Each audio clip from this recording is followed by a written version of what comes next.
My name is Chio Inua. I had a strange dream, an embarrassing one.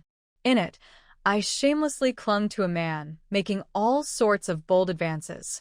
When I woke up, I was mortified. Just as I was trying to recover from the shame, my assistant, Jiang Yang, knocked on the door and entered. He handed me a cup of honey water and began briefing me on the day's schedule. His eyes flickered toward my bedside table, where a romance novel with an eye-catching title lay. His smirk made it clear he found my choice of reading amusing. Jiang Yang teased me about my age and lack of a love life, urging me to stop sacrificing everything for my ungrateful nephew, Chiu Conwen. His words stung because they were true. My nephew wasn't just ungrateful, he wanted to take everything from me, including my life. If I weren't dying of pancreatic cancer, I might have fought back. But with only 2 months left, I needed to ensure my people had a way forward. A month later, I received a warning text.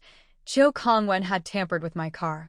Before getting in, I made Jiang Yang take another ride. As I drove, I thought about my past. I had been a pampered child once, afraid of pain. But life took my parents, then my brother and sister-in-law. I had no choice but to toughen up. Now I was choosing my own ending. Before leaving, I bid Jiang Yang an unusual farewell, one he didn't understand at the time. Hours later, my death made headlines. But then I woke up. Pain shot through my body. I heard someone call me a mother and urge me to push. My stomach was huge. I was in labor. Panic surged. This wasn't my life. The setting, the people, everything was different. Then, memories not my own flooded in. I had transmigrated into a book I had read the night before, becoming the tragic villainess fated for an unhappy ending. I had died once. I wasn't going to let fate decide for me again. I never expected to wake up like this, inside a book I had only skimmed through. If I had known I'd end up here, I would have memorized every detail. All I knew was that the villainess I had become died early, but I wasn't sure how. Before I could process more memories, a sharp pain tore through me. I was giving birth. The pain was unbearable. I had never experienced anything like it, and I was terrified. But I had fought for my life once. I wasn't about to give up now. I followed the doctor's instructions, pushing with all my strength. Finally, after what felt like forever, my baby was born. Relief washed over me. It was over. Or so I thought. Then the doctor dropped a bombshell. I had another baby inside me. I was shocked. How could this happen? I didn't even have time to process it before I was forced to push again. When the second child was finally born, I was completely drained. As I lay there exhausted, a strange thing happened. Somewhere else, a young man named Xiao Xingchen opened his eyes. He remembered being in a car accident, expecting to die. But instead, he woke up feeling different. His vision was blurry, and his body felt strange. When he tried to speak, only baby sounds came out. He panicked. Then, reality hit him. He had been reborn as a baby. Meanwhile, I was still trying to come to terms with being a mother. The nurses placed the first baby in my arms and told me to feed him. I froze, not knowing what to do.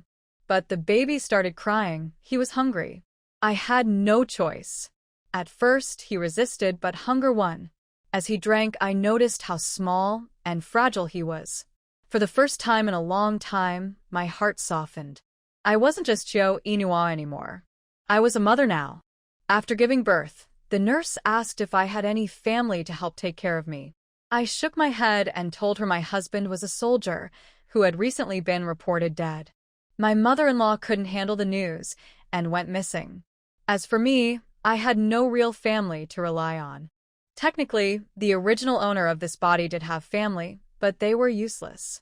Her parents only cared about their son, and her brother was a lazy troublemaker. It was a miracle she had even survived. The nurse, moved by my situation, offered to check on me whenever she had time, and even asked her colleagues to help bring me food. I was touched by her kindness.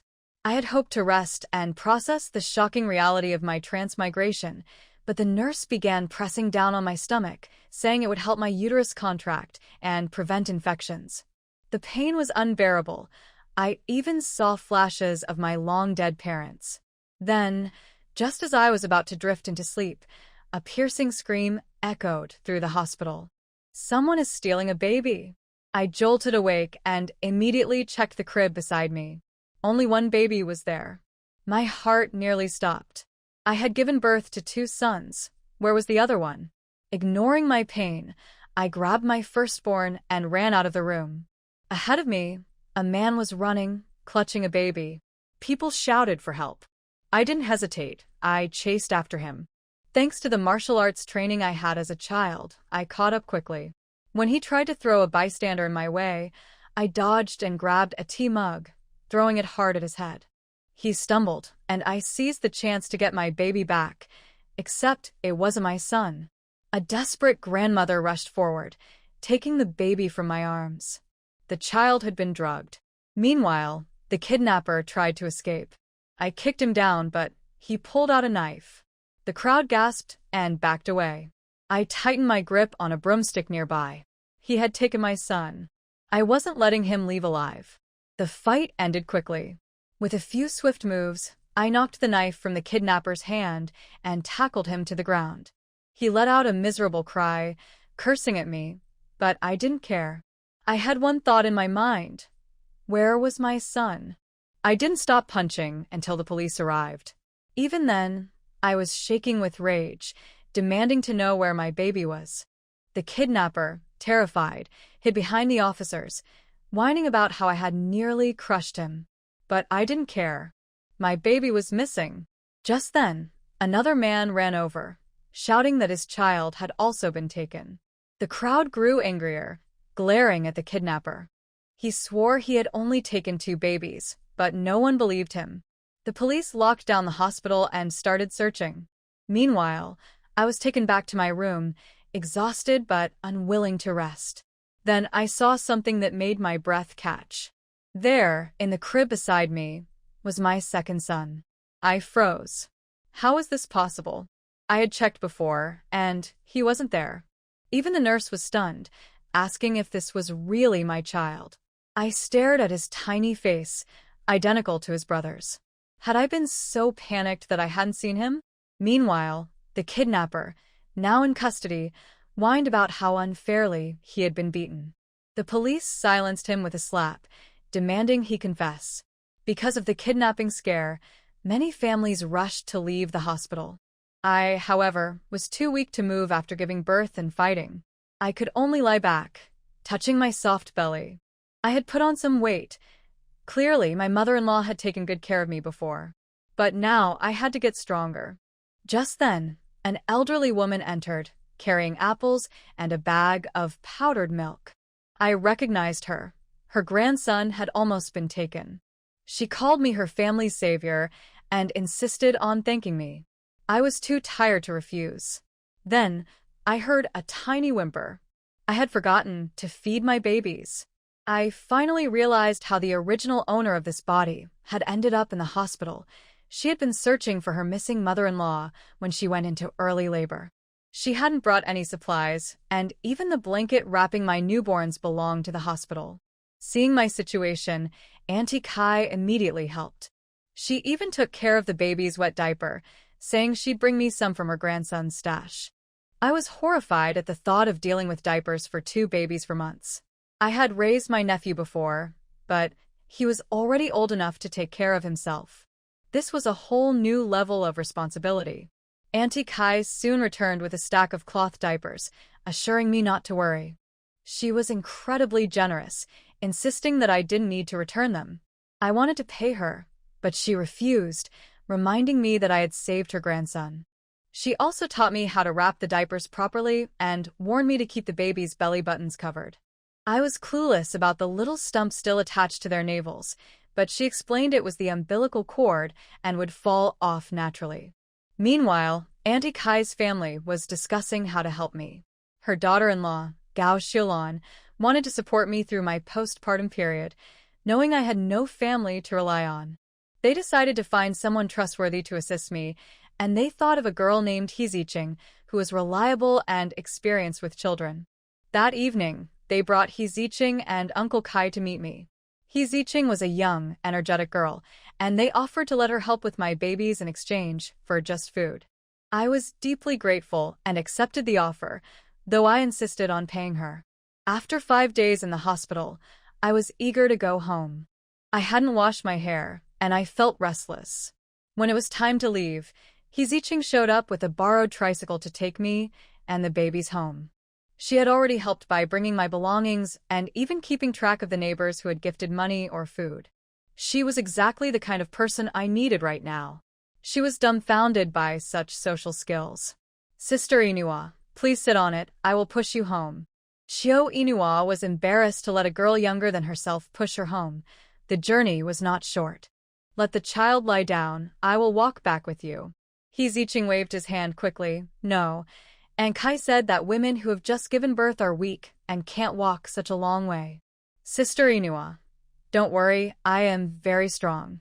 Without waiting for Chiyo Inua to refuse, He Ziqing pressed her on the cart. Sure enough, he was very strong. His whole shoulder was numb. Oh my God, what did this girl eat to grow up? Holding a fat baby in one hand, the eldest had opened his sleepy eyes and tried to look around, but he had to close his eyes again because of the dazzling sunlight. He Ziqing looked at the two fat boys and liked them from the bottom of his heart. Sister Inua, I'm not saying this in a nice way, but I've never seen anyone's child look as good as ours. The child's eyebrows and eyes really resembled hers in her previous life, which is why she accepted the existence of these two children so quickly. By the way, Sister Inua, have you thought of names for the children? Yes. What's the name of the eldest? Xiao Xingchen. Xiao Xingchen, nestled in Chiyo Inua's arms, couldn't help but open his eyes. This was his name in his previous life. He Ziqing grinned happily. Xiao Xingchen is a nice name. What about the second child? Xiao Beichen. He glanced at the second child, licked his lips with his pink little tongue, and snored slightly with his eyes closed. This name is nice too, Sister Inua. You've been to school, right?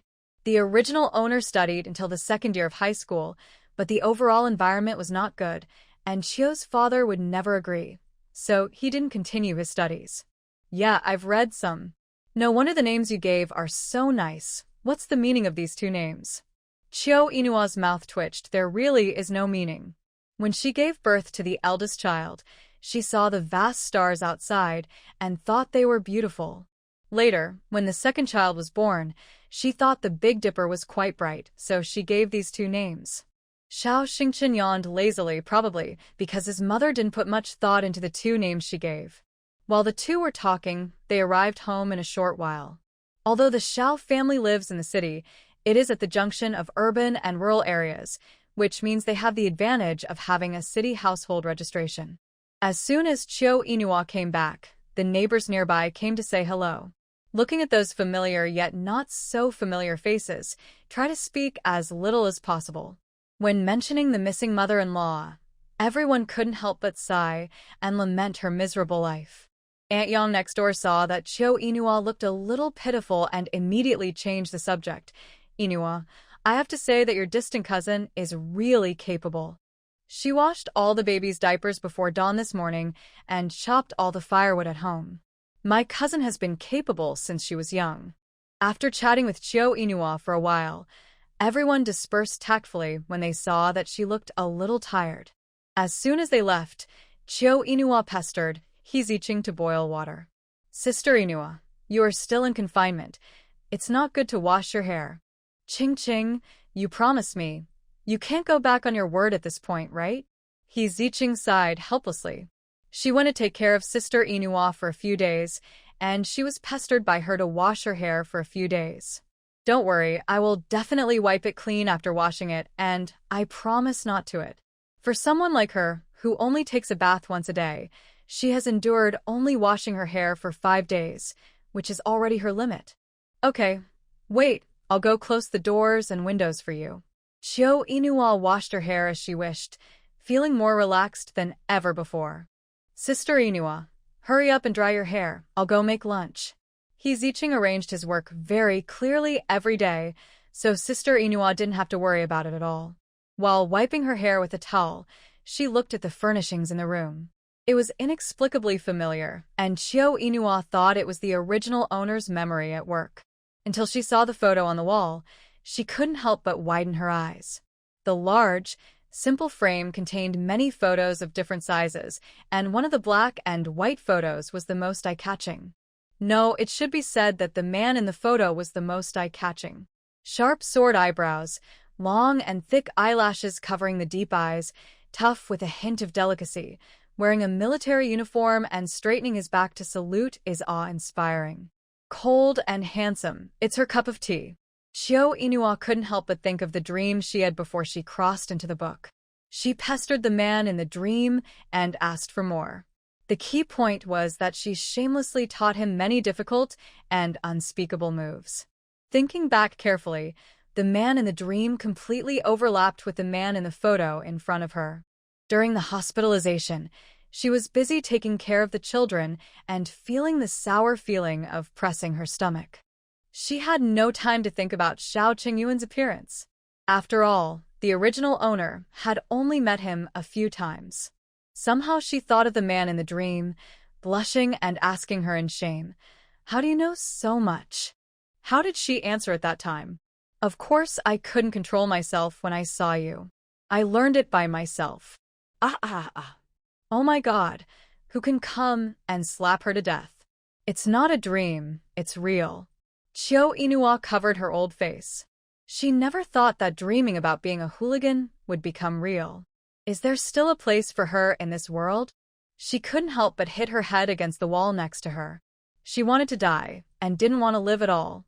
He Ziqing brought the food to the table, but the heat on her face did not subside.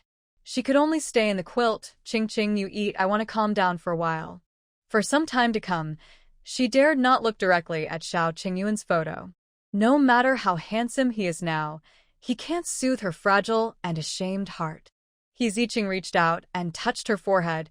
"Did you catch a cold from washing your hair?" "Oh, your head is really a little hot." "Qing, I'm not hot because of a cold." "Then how did you get hot?" "I got hot because of the smell." "Ah?" Chiyo Inua waved her hands. "Don't worry about me. Let me calm down by myself for a while." The aroma of the food seemed to have consciousness, constantly drilling into her nose. After only 5 minutes of calming down, Chiyo Inua's stomach began to growl. "Sister Inua, you are feeding the child now. It's easy to get hungry. Wait until we finish eating and calm down for a while." Although she didn't know why Sister Inua had to calm down. Okay. After eating the tasteless confinement meal and feeding the 2 little guys, the room was quiet with only the 3 of them. Looking at the 2 sleeping sons, Chiyo Inua thought of the library before she transmigrated into the bookstore. She didn't know if they had come with her. There were too many people in the hospital before, so she didn't dare to take the risk of going in. Although she knew that Qing would not come in if the child didn't wake up for safety reasons, she still got down and locked the door, and then slipped into the library. As soon as she entered the book collection pavilion, Chiyo Inua couldn't help but utter a series of Chinese quintessence. Where is her book collection pavilion? What came into view was the vast world, the endless green mountains, and the spring closest to her was surging with a steady stream of spring water, making a ding-ding sound. In the distance stood an exquisite pavilion, towering into the clouds. Through the clouds, you can vaguely see the layers of eaves of the pavilion, with exquisite lines. Against the backdrop of the blue sky and white clouds, people who don't know would think that this is the place where some immortal practiced. Chiyo Inua had a bold guess that the attic was likely to be her book collection pavilion. It's just that her book collection pavilion seems to have only 1 floor. Looking at the number of floors of the pavilion, this is definitely not as simple as 1 floor. Thinking of this, she couldn't help but speed up her pace and came to the front of the pavilion. The 3 big characters' book collection pavilion were written in seal script on the plaque. Chiyo Inua acted faster than she thought and directly pushed open the door. The familiar furnishings in the room made her uncontrollably excited. "I made a lot of money and my library has been upgraded." The library was obtained before she was going abroad to study. She wanted to focus on studying after entering university and try to read all the books in the library. Who knew that her elder brother and sister-in-law passed away unexpectedly, and Chiao Inua had to give up the university she liked abroad and choose a university in this city. On the one hand, she could take care of her nephew nearby, and on the other hand, it would not delay her from managing her own company. She was so busy every day that she had no time to sleep, let alone read, so she didn't even finish reading a bookshelf. Looking around, she found the stairs leading to the second floor in the southwest corner, and Chiao Inua ran upstairs. The heavy double-sided door was carved with exquisite patterns, but she stretched out her hand to push the door, but it didn't move at all. Was it not enough strength? Although she didn't have as much strength as Qingqing, she thought she had a lot of strength. She continued to increase her strength, but she didn't move it at all. What kind of door is this? Why is it so heavy? I'm so tired. It's over. My hands are all red. The more I can't get in, the more curious I am. Xiao Xingchen was woken up by his mother's mumbling. He wanted to rub his eyes with his hands, trying to see the world more clearly. But he forgot that people in this era like to tie up their children's arms, so he couldn't move at all at this moment. He could only turn his little head to look for his mother. He was stunned for a moment when he didn't see Chiao Inua. Then the next second, there was the sound of his mother kicking the door in anger. What's going on? It turns out that my level is not high enough. What? You have to finish reading all the books on the first floor before you can open the second floor. Xiao Xingchen was horrified. The sound didn't seem to come from outside the door, but from his own mind. It's over. The secret of his space can no longer be kept. Since crossing over, Xiao Xingchen dared not enter his own space at will, for fear that people would find out that he suddenly disappeared and suddenly appeared. It was hard to explain the strange and supernatural things, and he might even be burned to death. I didn't expect that the mother in this world could actually enter his space. Is his space only open to people with blood relations? In his previous life, he was an orphan, so naturally he had never tried it. Looking at his cheap brother who was sleeping soundly, Xiao Xingchen decided to find a time when no one was around and take his brother for a walk. Forget it. If I can't get up, I can't get up. I got a space for free, and in the end I still made a profit. Xiao Xingchen looked painful. How could it be a space for free? This space was obviously his. Now it no longer belongs to him alone, and it hurts no matter how he thinks about it. Xiao Xingchen was afraid that his mother would suddenly come out of the space and find out something, so he quickly closed his eyes and pretended to sleep. At this time, all he thought about in his little head was the matter of the space being divided into two, and naturally ignored why his mother knew about space. After Chiao Inua came out of the space, she saw that the two little guys were sleeping and breathed a sigh of relief silently. But she couldn't understand why her eldest son was crying in his sleep. Suddenly, she thought of her nephew who had just been born and cried like a dog in his dreams occasionally. My sister-in-law's mother seemed to have said that after the baby fell asleep, the dream mother-in-law would teach the baby skills. If the baby learned it, he would be praised by the dream mother-in-law, and the baby would laugh. If he couldn't learn it, he would be criticized by the dream mother-in-law, and the baby would cry. Could it be that this kid was criticized by the dream mother-in-law because he was too stupid? Thinking of this, Chiao Inua couldn't help laughing. She kissed Tabeo's little face and said softly, "Don't be afraid. No matter how stupid you are still my baby." This kiss came unexpectedly, and Xiao Xingchen forgot that the space was no longer his own thing. Especially since he had lived for 2 lifetimes, it was the first time someone called him baby. The joy overflowing from his heart made him unable to control the corners of his mouth even without opening his eyes. He was actually called baby. It was so corny, but the corny feeling made him very happy. It turned out that a child with a mother is really a treasure. Seeing Xiao Xingchen laughing again, Chiao Inua also became happy. It seemed that she had learned a skill and was praised by Granny Meng. Oh, children are so fun. Soon the little guy was overjoyed and peed. His lower body was wet and penetrated the diaper, which made him feel very uncomfortable. Xiao Xingchen could calmly express his intentions with humming. Chiao Inua frowned and said with disgust, "You kid didn't again." "Guessed right. Pick him up quickly. don't want to lie on the wet mattress. Even if she was reluctant, Chiao Inua had to bite the bullet and change the diaper. When she smelled the smell, she was on the verge of collapse. Which rascal said that children's doesn't smell bad? Oh my god, this smell is too strong. Xiao Xingchen, with a red face, just couldn't speak, otherwise he really wanted to ask her, "You just said I was your baby. What's wrong with changing the diaper for your own baby?" Chiao Inua threw the diaper into the big basin beside her. Just after changing the diaper for Debeo, the second baby next to her also started to hum. When she heard this sound, her scalp instantly went numb. Wait, you kid. Wait for me to get a pot, then you can. She got down to the ground like a gust of wind, and subconsciously wanted to push the door open and rush out, but she forgot that she locked the door during lunch break. The action of pushing the door paused, and her body had already rushed out reflexively. This time, she almost hit her face on the door, and then she was in a hurry to find the pot. When she opened her youngest son's diaper, a sour smell hit her nose. He retched twice, and a sour taste welled up in his eyes. This taste was too touching. Let her die. Ugh, ugh, ugh. He Zicheng, who was still cooking soup in the kitchen, heard the retching sound and immediately guessed that the little one had pooped, but he didn't know which one it was. Sister Inua was definitely the mother who disliked her child the most. She was most afraid to change her child's diaper, especially the diaper stained with. She vomited while changing the diaper. The worst time was when she couldn't even eat. Her milk supply dropped sharply. The two hungry little ones could only drink milk powder. Whenever he Zicheng thought about how expensive milk powder was and how much milk powder tickets were needed, he would take the initiative to change diapers. When he ran back to the room, Chiao Inua had already changed the last step.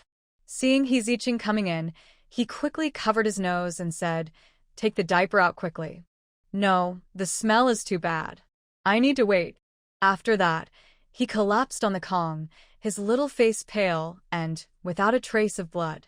He Zicheng smiled helplessly and went out with the basin. Xiao Xingchen was also dazed by the smoke at this moment and heard his mother muttering softly, "It would be great if you two didn't know how to and. When will this life of holding your and end?" There was a little maternal love, but not much. Xiao Xingchen silently made an assessment in his heart. Children in confinement usually sleep for about 20-22 hours, so Xiao Xingchen fell asleep again soon. Chiao Inua also slept with the child and was later awakened by the fragrance of chicken soup. Looking at the innocent sleeping faces of the two sons, their thick eyelashes were curled and curled, their chubby little faces were still fat, and their slightly opened little mouths made very shallow gasps, which were really cute. Maybe this is the psychology of an old mother. In a blink of an eye, she no longer disliked them.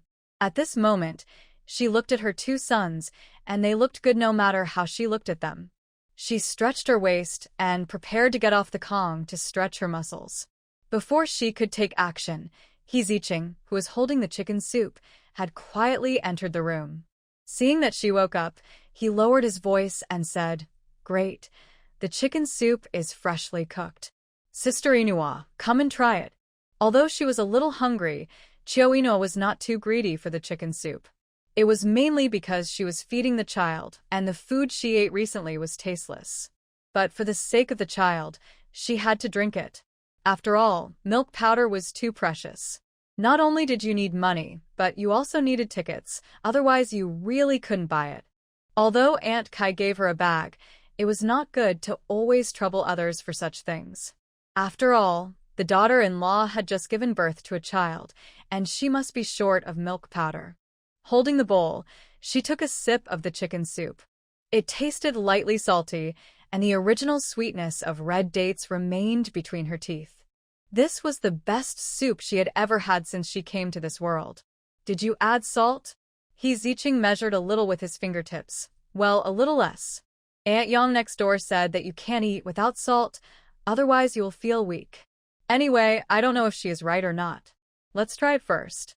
If Debeo and Erbao don't get angry, I will put less salt in everything you do in the future." Chiao Inua was so moved that she almost shed tears. She nodded hurriedly. "It's a deal." Okay. The longer Heezichin got along with Cho Inua, the more he found that she was really childish.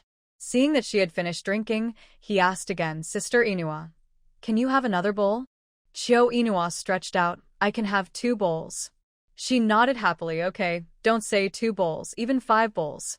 Drinking more soup will help produce milk, and our children won't have to worry about food. Because of the salt, Cho Inua really drank 5 bowls of soup in one breath.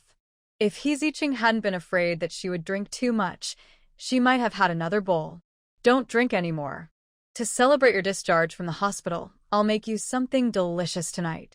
Cho Inua's eyes lit up when she heard about something delicious. In her previous life, she didn't have much idea about food, as long as she was full. But since she came to this world of scarce resources after traveling through the book, eating noodles is like celebrating the new year. Ching can say that, so there must be meat dishes in the evening. It's really mouth-watering just thinking about it. Sister Inua, just walk around in the house, don't go out and get caught in the wind. Heezichin reminded her again before leaving. She walked around the house for more than 10 times and touched her round belly, as if she was pregnant for 6 or 7 months again. It can be seen how comfortable the original owner lived in this family. She estimated that it must be no less than 130 kilograms.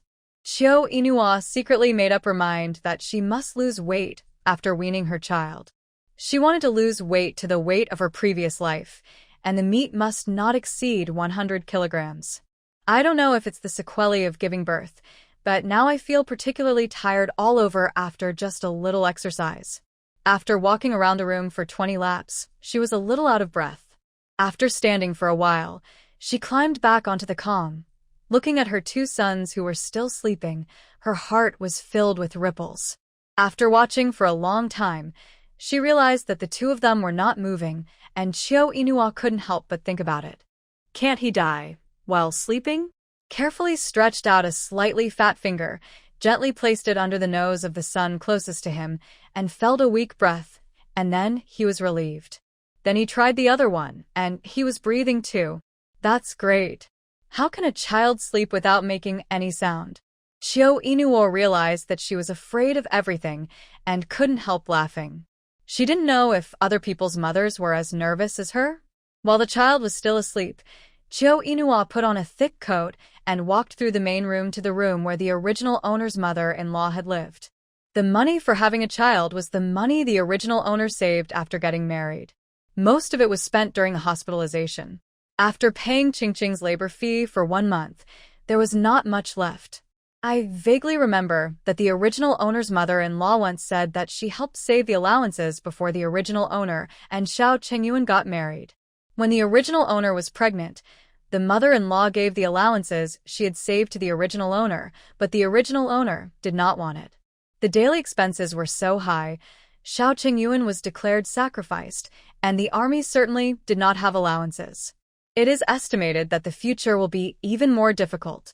Cho Inua found all the family belongings after turning out an iron box from an old box.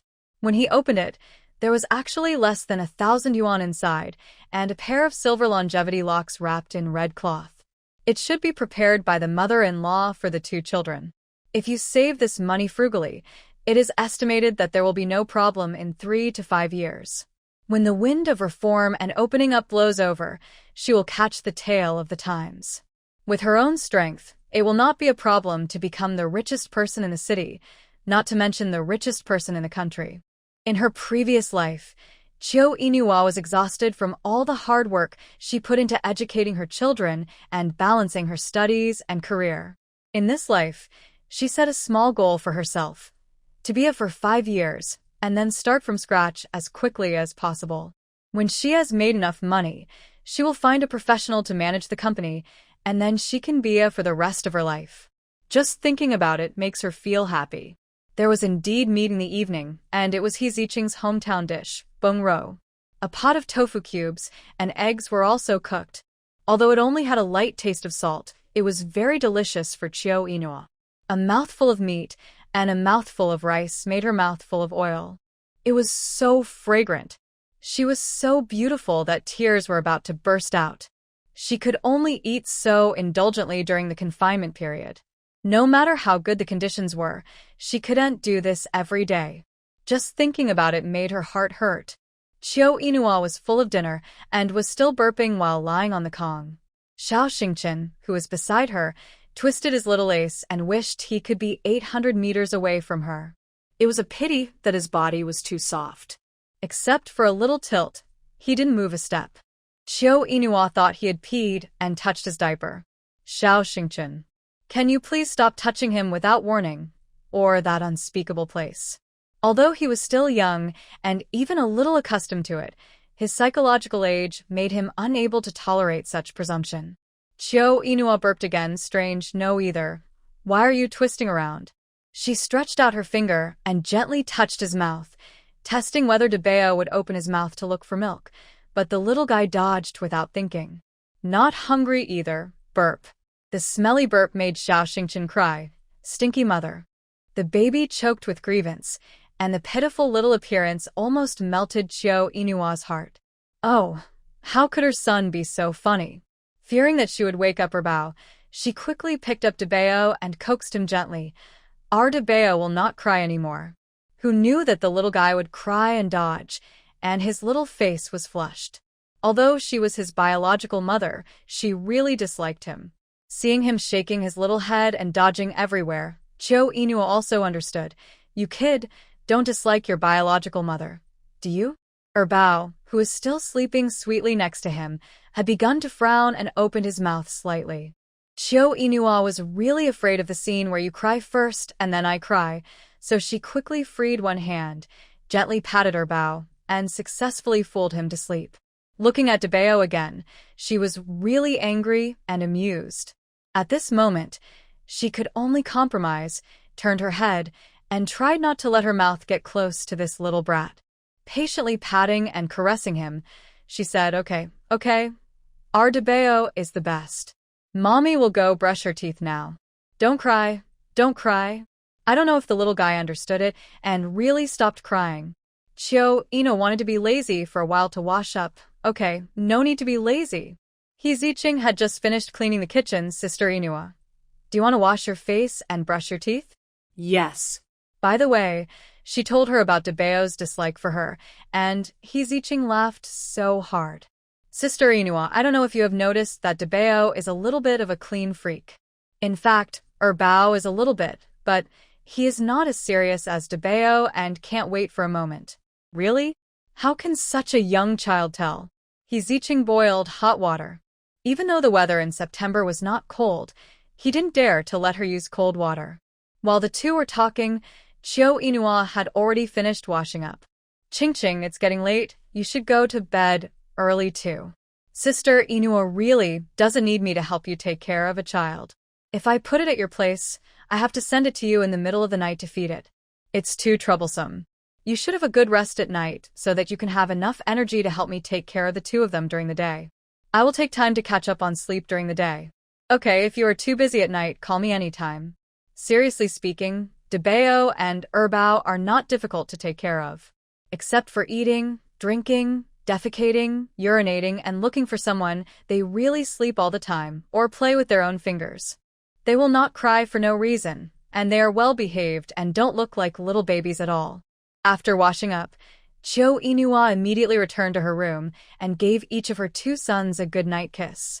Xiao Xingqian, who was about to fall asleep, opened her sleepy eyes and looked for her mother in the faint light. After confirming the target, she rolled her eyes unceremoniously. She doesn't look like a mother. Immediately, she closed her eyes again and snored slightly. Chiu Inua was stunned for a moment and saw that her eldest son was really asleep. She whispered in disbelief, Did this kid just roll his eyes at me? Hey, this stinky boy, how come he is like a little adult? After tucking the corner of the quilt for her youngest son, Chiu Inua flashed into the space. She decided to use one night to find out everything here. The space was like an uncultivated forest, and the place was so big that she couldn't walk all the way with her two legs. What interested her most was the endless springs in the space, the standard configuration in the novel space, the spiritual spring that can cure all diseases. She couldn't believe her good luck. She had a library, a space, and a spiritual spring. She didn't dare to try the water herself, so she asked Qingqing to buy 2 chicks tomorrow. The next morning, during breakfast, Qiu Inua mentioned buying chicks. They can lay eggs, so there will be no shortage of food for Debao and Erbao in the future. Even if they don't lay eggs, we can still add some vegetables by killing the chickens during the New Year and other festivals. Okay, I'll build a fence in the southeast corner of the yard later, just right for raising chickens. They were registered in the city, and it was different from eating in the big pot in the countryside, so they didn't have to be so particular. In addition, they had their own door and yard, and no one could control anyone behind closed doors. Raising 2 chickens was already the upper limit, and more was definitely not allowed. He Ziqing was very capable, and he caught the chicks before morning. While Qingqing wasn't paying attention, he fed the 2 chicks with the spring water in the space. I don't know if it was her illusion. The chicks didn't eat much, but they kept drinking water. After observing for an afternoon, she was relieved to see that the chicks were fine. In the evening, they were fed a large bowl of spring water. The 2 chicks were busy drinking water again, and did not eat much. He Ziqing also noticed it strange. Are these 2 chickens so thirsty? They did not eat much, but only drank water. Qiu Inua observed for a few days and found that the 2 chicks grew very well. There was nothing else to do, so she dared to drink spring water. It tasted sweet and refreshing, better than the mineral water of 90H20 in Beverly Hills that she had drunk in her previous life. When feeding at noon, Debao tasted that today's milk was different as soon as he drank the first mouthful of milk. Xiao Xingchen. Isn't this the spiritual spring in his space? Mom. You finally drank the spiritual spring water, and he thought he would have to wait a long time before he could drink it? Qiu Inua could only hear the gurgling sound, and it can be imagined how much Debao loved it. As soon as Debao was full, He Ziqing took him aside to burp the milk. When it was Erbao's turn, the little guy paused slightly. Qiu Inua whispered, Erbao, why don't you drink it? Don't you like the taste? Xiao Xingchen felt that his brother was a bit like a wild boar who couldn't eat fine bran, and then he heard the mother gasp and grit her teeth and said, It hurts to bite someone with just the teeth. He silently said in his heart, My own child, my own child, my own child. Hold on, he's still young, you can't beat him. You can beat him when he grows up. Qiu Inua confirmed that there was no problem with the spring water. She replaced all the drinking water in the house with spring water.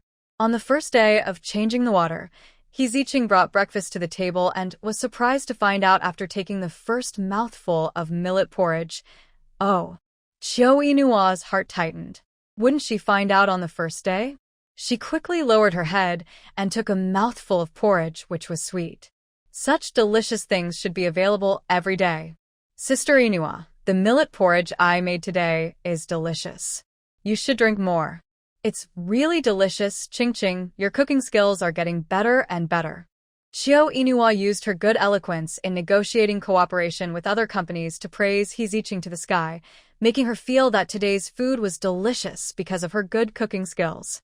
Later, He Ziqing was completely convinced that she had a talent in this area and promised to keep working hard in the future. Xiao Xingchen, who was dazed on the side, couldn't help but sigh in her heart. Aunt Qingqing didn't seem to be very smart. She would definitely be cheated by her cheap mother in the future. I don't know if the household water has been replaced with the diluted water from the spiritual spring in the space. Since she ate the soup stewed with spiritual spring water, her milk was so abundant that the 2 children couldn't finish it. From time to time, she would face the pain of milk swelling, which was really unbearable.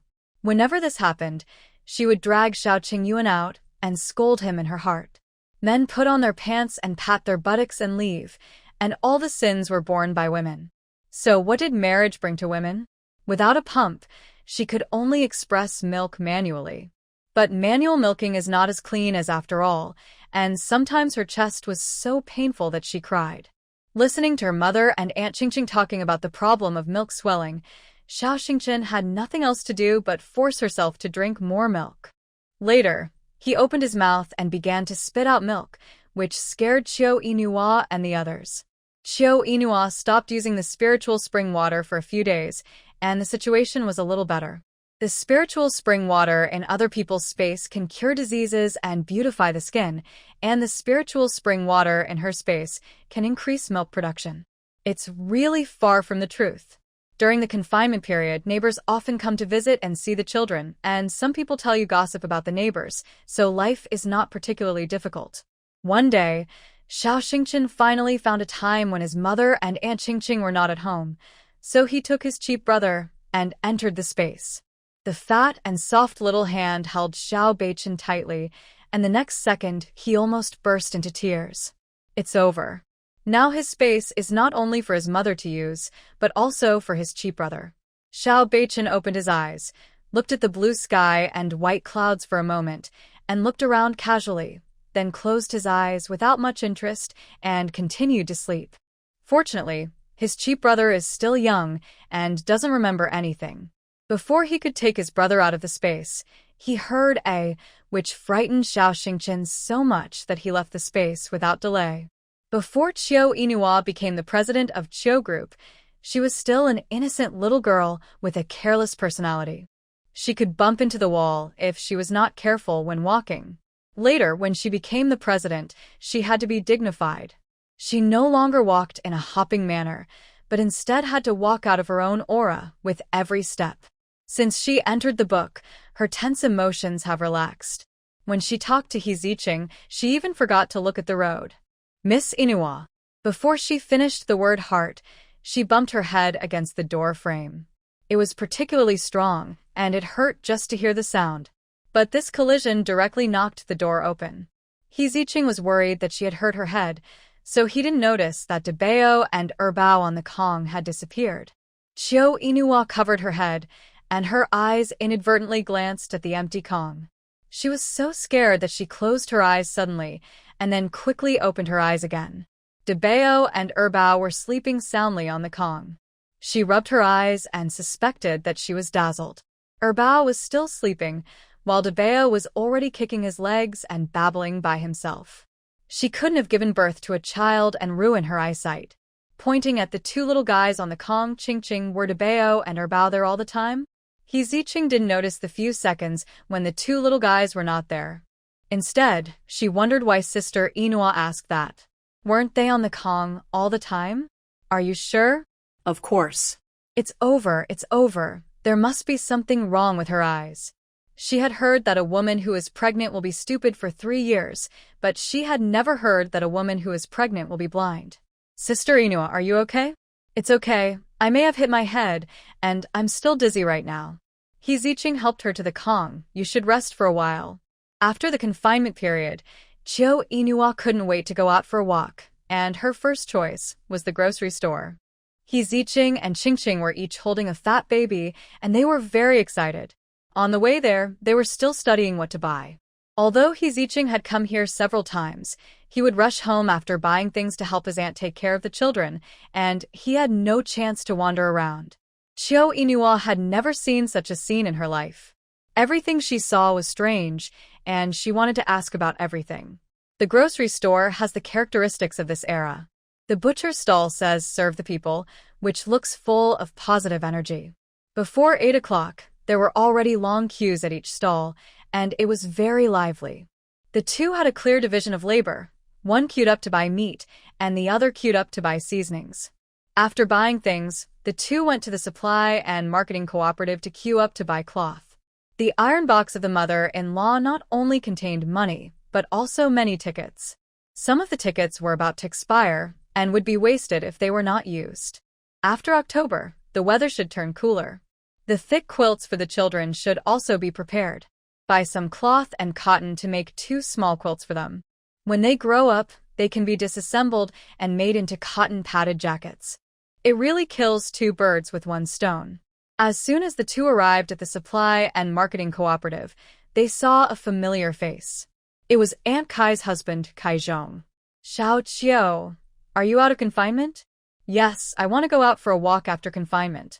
Uncle Kai, long time no see. What do you two want to buy today?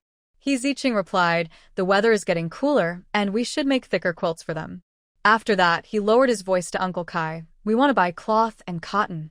Uncle Kai, do you have that kind of pure cotton cloth with defects? It would be best if it is cheaper.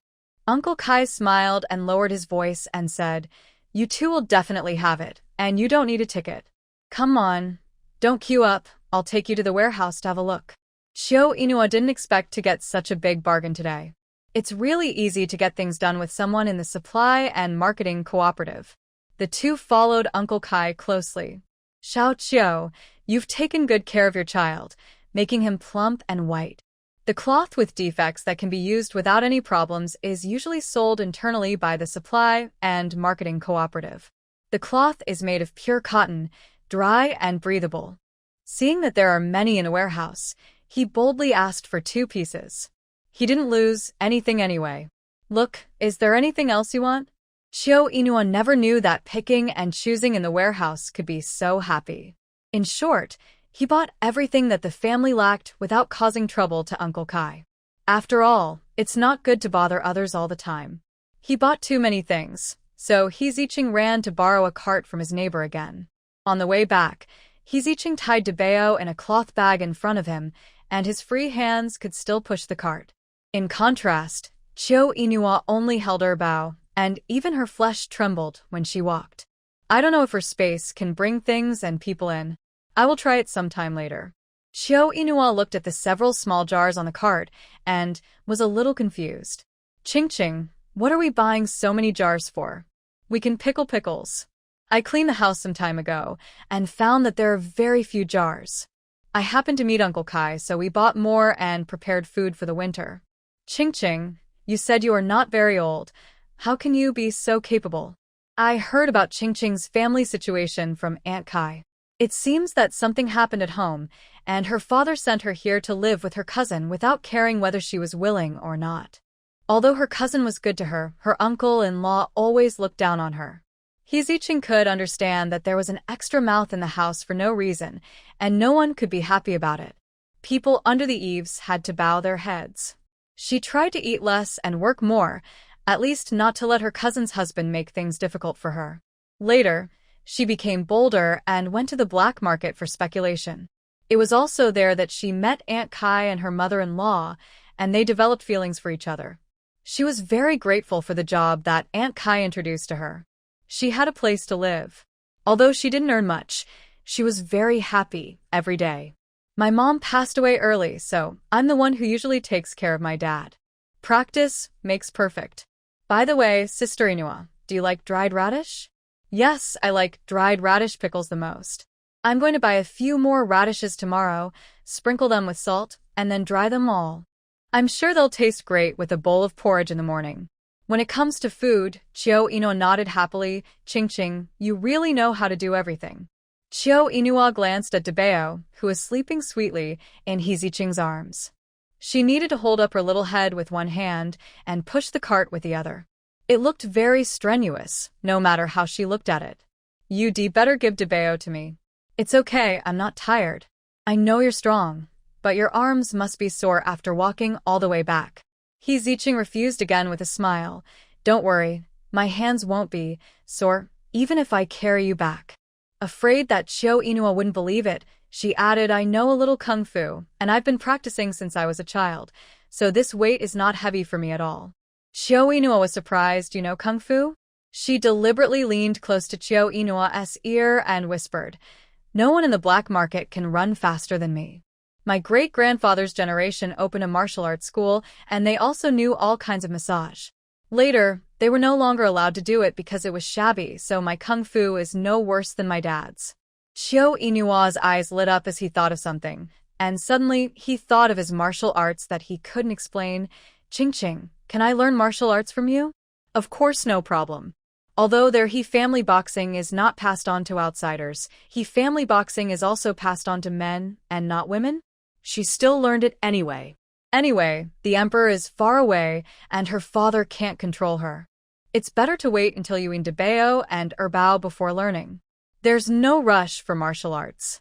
Then it's a deal. The way home is still quite far. Chio Inua held Erbao, and her arms were sore. Her big body is really good-looking but useless.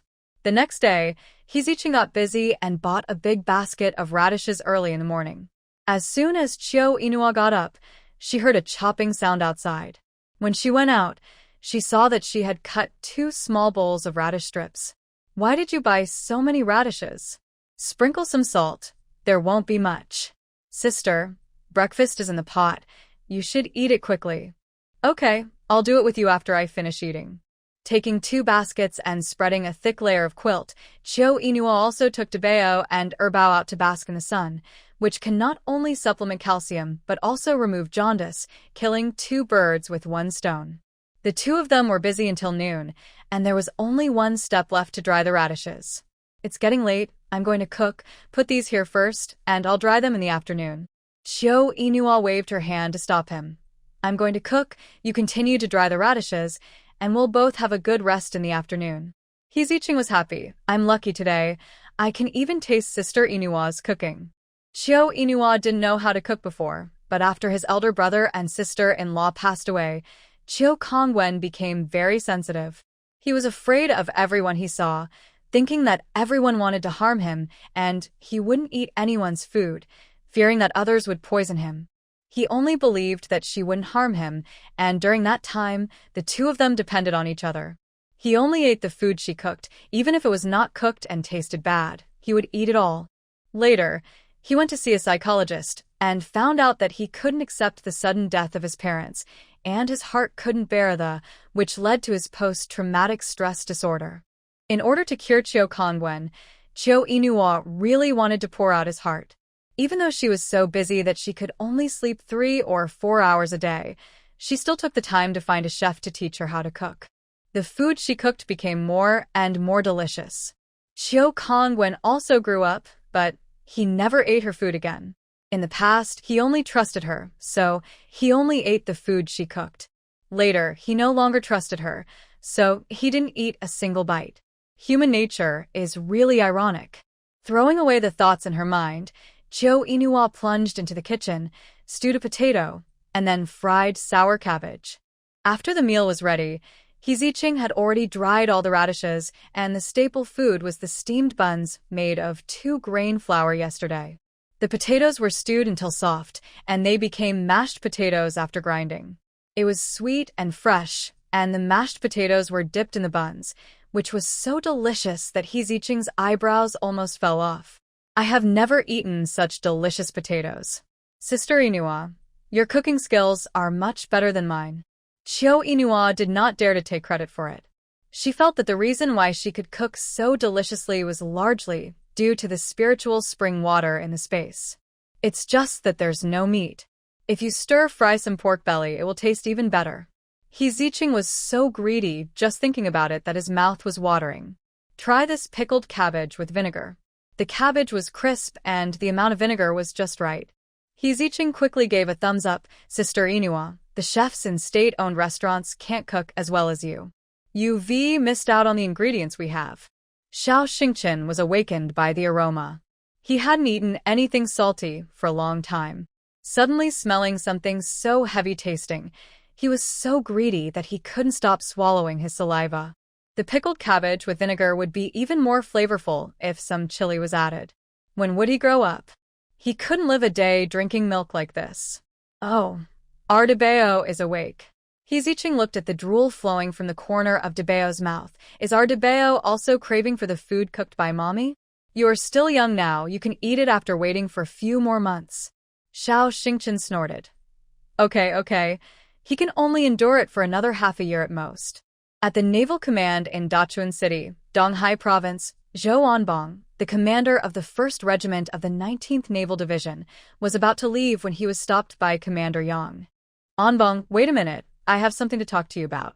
Let us go to the office and talk. Yes, Commander Yang. The 2 walked towards the commander's office. Anbong, I know your regiment lost a capable general, and I feel bad. The commander of the 3rd Regiment did something wrong, but none of us want to see an accident happen. The most important thing now is how to comfort the families of the fallen soldiers and deal with their affairs after death. This time, the 1st and 3rd Regiments worked together because the commander of the 3rd Regiment made a wrong judgment, which led to many casualties in the 1st Regiment. Zhou Anbong's most proud student also died in this mission, and he couldn't accept that the future king of soldiers fell like this. I will strive to get the maximum pension. You go there in person and deliver the money. By the way, ask the families of the fallen soldiers what their wishes are. Our army will try its best to help. Zhou Anbong said in a hoarse voice, Okay. During the last meeting, I heard that Deputy Battalion Commander Xiao got married. Not only is he married, but according to the time, he probably has a child. At this point, Zhou Anbong was very excited. Commander Yang, I am unwilling to let this matter go. That coward from the 3rd Regiment didn't say a word after something happened. I can't swallow this. Hearing this, Commander Yang felt very uncomfortable and patted him on the shoulder heavily. Don't worry about some things. I have my own rules here. But I heard that he is about to be transferred back to the capital. Such a rascal. Commander Yang scolded him in a low voice. Don't be so careless with your words. Be careful of what you say. Zhou Anbong's heart suddenly sank, and he left listlessly. On the way back, he said to his guard, Count the hometowns of the fallen soldiers. I will personally deliver the pensions to each family. Yes, Captain Zhou. Looking at the moving scenery outside the car window, Zhou Anbong didn't know what he thought of and reminded him, Put Xiao Chengyuan last. Okay. At the end of October, the temperature in the north dropped sharply, and every household has been busy preparing for winter. In the past month, Chiu Inua and Qingqing have been staying at home to sew quilts. Both of them are not very good at sewing. A quilt was sewn and disassembled and sewn again. Later, a few aunts and sisters-in-law who came to visit couldn't stand it anymore, snatched the needles and threads from them, and began to sew cotton quilts neatly. Chiu Inua and He Ziqing sighed that they were not as good as them. It is true that there are top talents in every 360 professions. In a day and a half, 2 quilts were sewn, which shocked Chiu Inua. When the sister-in-law and aunt left, she generously stuffed 3 pieces of fruit hard candy into each of them. Take it back and give it to the children to sweeten their mouths. I really troubled you today. Everyone felt a little embarrassed. After all, they couldn't eat, and they didn't even dare to think of such a luxurious thing as candy. Chiu Inua was not a stingy person, and he still understood the ways of the world. Don't be polite, just give it to the children to sweeten their mouths, 1 piece each, and tell them not to fight. Seeing that she didn't seem to be polite to them, everyone quietly put it back in their pockets. Inua, if there is any work next time, tell us. We can finish it in a short time with more people. After getting the benefits, the aunt and sister-in-law naturally didn't hesitate to put in some more labor. The sleep time of a 2-month-old baby is not as long as that of the confinement period, usually 14 to 17 hours. Debeo stays awake for a longer time, looking at this and that, and everything he sees is fresh. He doesn't cry or make a fuss, and he can have fun by himself. Erbao sleeps less, but his spirit is not as full as Debeo. Even if he doesn't sleep, he closes his eyes and rests, just like a little old man in his 70s or 80s who knows how to keep healthy. He Ziqing praised the 2 little guys more than once for being so easy to take care of. Sister Inua, you don't know that my cousin's child cries all day long. Sometimes I almost collapse because of crying. In Chiu Inua's impression, Chiu Kongwen was also very difficult to take care of when he was a baby. His brother hired 3 nannies and couldn't take care of a child. Every day, there are noises at home. When he grows up, he will be a devil in the world. There is no trouble he dare not cause. After she went to high school, fortunately the school required them to live on campus, otherwise she couldn't stay at home for a day. At that time, she swore that she would not have children in the future. Who would have thought that God liked to slap her in the face so much, letting her have a baby at the beginning of the book, and even 2 in her life? Chiu Inua thought that when Debeo and Erbao were older, she would let Qingqing teach them well and strive to be the head of the family as soon as possible. It is estimated that by that time, she can enter the retirement life in advance. Thinking of this, Chiu Inua smiled like a cat stealing fish. Perfect. One day, she was squatting in the yard washing her face and brushing her teeth, and heard someone outside beating a gong and shouting, "Collecting junk." Chiu Inua was stunned for a moment and quickly wiped her face and ran out to see what junk people collected in this era. by the way, see if she can pick up a bargain. After all, the male and female protagonists in the novel are quite lucky. A pedal tricycle was surrounded at the entrance of the alley. Some people took out the books they didn't want at home to sell, and some people even sold broken pots and bowls. He's Iching, holding a child in one hand, also came out to join in the fun. Ching, where do all his junk go? Of course, to the scrap collection station. Can I go to the scrap collection station to buy things? Normally, no, but if you're interested, Sister Inua, I will take you there. Really? Well, I know the son of the night watchman. She lowered her voice again to explain. Once he was almost caught, and I helped him out. He was very grateful to me. Hey. As expected in the period novels, everyone loves to hang out in the black market. But it must be said that Ching has a wide network of contacts. Since she knows someone, she will go and see if she can find any good things. It would be best if she can find high school textbooks. In 2 years, the college entrance examination will be resumed. She doesn't plan to participate, but it doesn't stop her from making money. Make a set of exercises by yourself, and then resell them to those who want to go to college. The money is too easy to make. Seeing the scrap truck coming to the door of their house, Chio Inua looked at the old-fashioned weight scale on the truck and had an idea in her mind. Master, can you weigh me? Chio Inua felt that she had gained weight again recently, and she was still the kind of fat body. She was a little unsure of how much weight she had gained. The scrap collector glanced at Chio Inua and said, No need to weigh. You must be no less than 150. What the Hades? 150. For a moment, Chio Inua almost had a heart attack. The old man's words were too heartbreaking, and he deliberately hit people's hearts. 150 was 20 pounds more than she estimated. I just have a little more flesh on my body. How could I be so fat? I have been collecting scrap for many years. My eyes are like a scale. I can tell how much you weigh at a glance. Seeing that she didn't believe it, the old master also took down the scale. Here, let me show you if my estimate is accurate. Chio Inua stepped on it in disbelief, watching the weights being added again and again, and almost cried out of anger. Seeing that he was going to add another weight, Chio Inua felt uneasy. More? Almost, don't make a fuss, it will be weighed soon. The old man who collected scraps was very serious. He didn't accept it until he added the corresponding weight and took a look at the weight. It looks like a lot of meat. Why is it not 150 pounds yet?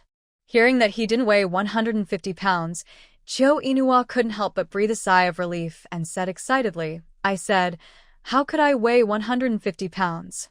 You also said that your eyes are scales and you can tell how much I weigh with just one look. Zicheng leaned over to take a look at the scale. 149 pounds. It seemed to be not much less than 150 pounds. The old man who collected scraps spread his hands. Okay, I made a mistake. Chio Inua asked in a good mood. So how much do I weigh? Sister Inua, it's actually good that we don't know. 149 pounds. The two voices sounded almost at the same time, and Chio Inua's face fell instantly. It was not even as heavy as 150 pounds. Neighbors laughed and comforted her. Inua, you are good-looking, a little fat and plump. You look like a blessed person. Yes, Inua is chubby, and the two sons he raised are also chubby, which makes people feel rare. Others want to be so fat, but they don't have the conditions? Thank you, but I was not comforted at all. Since Chio Inua weighed herself, she's been depressed and didn't even eat dinner at night. When she was feeding her child at night, the child's stomach growled with hunger, and her stomach growled louder than theirs. I don't know if it's because she is a mother. She can't bear to see her child hungry. She decided to forget about her weight for the time being and wait until she is weaned. Days passed one by one, and Chio Inua never gave up asking about her mother-in-law. After all, who doesn't want to live a good life? Why do you have to work so hard to raise your children alone? As a young woman in the new era, she doesn't want to work so hard. At the end of November, every household began to pickle sauerkraut, which is a northeastern specialty. They need to buy cabbage by themselves. Some people have relatives in the countryside, and they have already asked them to keep some for them. For people like them, they can only go to grab the limited amount of vegetables every day. After a week of grabbing, They only grabbed a dozen cabbages and 20 kilograms of radishes. The two of them had cleaned all kinds of jars and cans before, just waiting for today's big work. Ching Ching, can you pickle sauerkraut? Of course I can. I have been helping my father since I was a child. Later, my cousin's aunt and I also pickled the sauerkraut for my cousin's family. Hearing this, Chiu Inua frowned subconsciously. Doesn't your cousin's husband help with the work? After several exchanges, she found that Ching Ching's cousin's husband was and all the big and small things in the family depended on women. When mentioning his cousin's husband, Ziching's eyes flashed with disgust. He is a big boss, doing nothing, waiting for my cousin and cousin to serve him. Every family has its own problems. Even in the world decades later, there are such disgusting gigolos. This kind of thing is a matter of willingness, and if a woman doesn't stand up for herself, everything else is useless. By the way, Sister Inua, I want to take half a day off in 2 days to go back and help my cousin pickle sauerkraut. Okay, is half a day enough? If not, a whole day will do. Half a day is enough. I'll be back as soon as I finish my work. It's not good to stay longer. On the one hand, Sister Inua pays her salary, so she can't take too long off. On the other hand, she is afraid that her cousin's husband will make trouble because of her affairs. While the two were talking, there was a knock on the door. Ziching wiped his hands. Who is it? After Chung Hongying dealt with her husband's funeral, she rushed to her sister's house, which was 100 kilometers away, just to take her daughter home. Her husband favored sons over daughters, and he never gave them a good face since she gave birth to her daughter. It was not until the birth of her youngest son that she felt a little better in this family. She admitted that she liked her youngest son more than her daughter, but every household in the countryside favored sons over daughters. Besides, she was not the kind of person who had no conscience and sold her daughter for her son. Later, when her daughter ran away, she secretly went to get a letter of introduction. Otherwise, the dead girl would have been sold by her husband for money. Chiu Inua, the dead girl, had been gone for 2 years without even a letter, which made her lose her appetite for the past 2 years, and she was worried that something bad had happened to her outside. After finally finding the address her sister had given her in the early years, Chung Hongying was stunned when she saw the strange woman who opened the door. Who are you? Who are you? The two asked almost in unison. You came to my house, and you asked who I am? Chung Hongying panicked. This is your home. No, isn't this Zhao Xuezhen's home? In the early years, the Chung family was poor and could not afford to support them, especially the twin sisters. The grandparents decided to give her sister away, and the family that adopted her sister was surnamed Zhao. It was only when she was pregnant with Nyoer that she knew she had a twin sister. I heard that her sister lived well in her adoptive parents' home and later married a cultured man. Because they felt guilty towards their sister, no one in their family proposed to recognize her. By chance, the two sisters met in the provincial capital. Both sides knew each other's existence, and there was no hatred and resentment as imagined. Instead, they calmly talked about their lives and families. The two left each other's addresses, and they have never seen each other since then. Later, something happened in their family, and the child's father wanted to sell the girl to an old man. Chung Hongying thought of her twin sister. Shamelessly asked her sister to help take care of the girl for a while, but as soon as the girl left, she completely lost contact. Hearing the strange yet familiar name, the woman was obviously stunned for a moment. Zhao Xuezhen? Then she looked up at Chung Hongying. Her weather-beaten face overlapped with the wife of the previous resident in her memory. Aren't you Zhao Xuezhen? Oh, why do you look so old now? Chung Hongying's face was stained with an unnatural red. I'm not Zhao Xuezhen, I'm her distant sister. My name is Chung Hongying.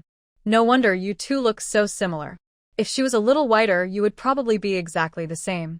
But Zhao Xuezhen moved away a long time ago. I heard that her husband was criticized and her family went to the farm for reform. Chung Hongying was completely dumbfounded when she heard this. It took her a while to regain her sanity and ask how their family was doing. It's not easy for us to ask about this kind of thing, but you can go ask the daughter-in-law of the Shao family. Chung Hongying was confused. Who is this daughter-in-law of the Shao family? Is she related to my sister's family? Of course she is related. She is your sister's niece. She came here 2 years ago. At that time, your sister's family had already gone to the farm. It was Xiao's mother who took her in out of pity because she was so young. Cheng Hongying asked anxiously what's her name. The woman didn't know why Cheng Hongying was so excited. She still told her the truth. Qiu Inua. Inua is worth 1,000 gold, and the name is quite nice. Hearing this, Cheng Hongying screamed, "She is married. Why didn't that girl tell me that she was married? I'm so untrustworthy that she won't even send a letter home. What's the point of me raising her?" The woman also heard some of the inside scoop and asked in disbelief, "Sister, are you Inua's mother?" "Yes, I am the mother of that girl." She grabbed the woman's arm. "Sister, my daughter has been away from home for 2 years without saying a word. Who would have thought that she would get married without saying a word? This stinky girl doesn't even regard me as her mother. Please take me to find her." Seeing that she was so excited that she was spitting out foul language, the woman was afraid that she would bring trouble to the daughter-in-law of the Xiao family, so she immediately held the old lady down. "Sister Cheng, don't be excited. I have something to tell you before you go, and I can only take you there after you listen to it." "What is it?" Cheng Hongying was feeling uneasy, always feeling that what she was going to say next was not a good thing. "When Inua came to us, it happened that her mother-in-law's bag was robbed. She went to help the person get the bag back, but was hit on the head. Then when she woke up, she forgot everything that happened before." Cheng Hongying was out of breath and almost fainted. She grabbed the other person's arm tightly then. "How is my girl now?" "Don't worry, she's fine now." Xiao's mother felt sorry for her, so she decided to let her son marry Inua. They got married last year, and this year Inua gave birth to a pair of twin sons. Even when she heard that the dead girl was fine, she was still upset. The girl had been stubborn since she was a child, and once she made up her mind, even 8 horses could not pull her back. She saw that the girl had feelings for the boy from the Ding family and was afraid that she would fight to the death with her father, so she took the initiative to let her run away. Who could have thought that fate would play such a trick on her? She lost her memory and married someone else. If she thinks of Ding Zishu in the future, she will be courting death. Can you take me to find her? Sister Cheng, there is one most important thing I haven't told you. Cheng Hongying's scalp numbed, and her legs almost went limp. Sister, say whatever you want to say in one breath. 2 months ago, the army sent a message that your son-in-law died. Hey, Sister Cheng, don't faint. Cheng Hongying rolled her eyes and fainted on the spot. The woman was so scared that she pressed her and Zhong frantically. Sister Cheng, wake up. Don't scare me like that. He Zicheng opened the door and looked at the man in navy uniform outside the door. She was about 40 years old, with a sharp look that only soldiers have between her eyebrows. When she saw He Zicheng, her eyes instantly reflected a bit of warmth. Hello, I am Zhou Anbong, the head of the 1st Regiment of the 19th Division, Xiaoqing Yuan's teacher and leader. You must be our Yuan's wife. Seeing that He Zicheng had a handsome face, although not as outstanding as his students, but with a firm look in his eyes and a martial arts-like aura when he walked and stood, Zhou Anbong immediately liked him. However, when he thought about his students again, his heart was bitter. He Zicheng waved his hands quickly. I'm not. My name is He Zicheng. I'm Sister Inua's distant cousin, and I'm here to help take care of the confinement. She turned her head and shouted into the house. Sister Inua, my brother-in-law's leader is here. Qiu Inua was feeding her bao water, and when she heard that Xiaoqing Yuan's leader was here, she immediately came out with the child. At this time, Zhou Anbong had already entered the yard, and when he saw the fat wife coming out, he almost sprained his ankle on the spot. When did that boy's taste change? He likes chubby women? They look very blessed, but they are too blessed. No wonder he doesn't like any of the girls in the army art troupe. It turns out he likes this kind of girls. Looking at Qiu Inua carefully, although this girl is a little fat, her features are very delicate, and her eyebrows and eyes are unexpectedly beautiful.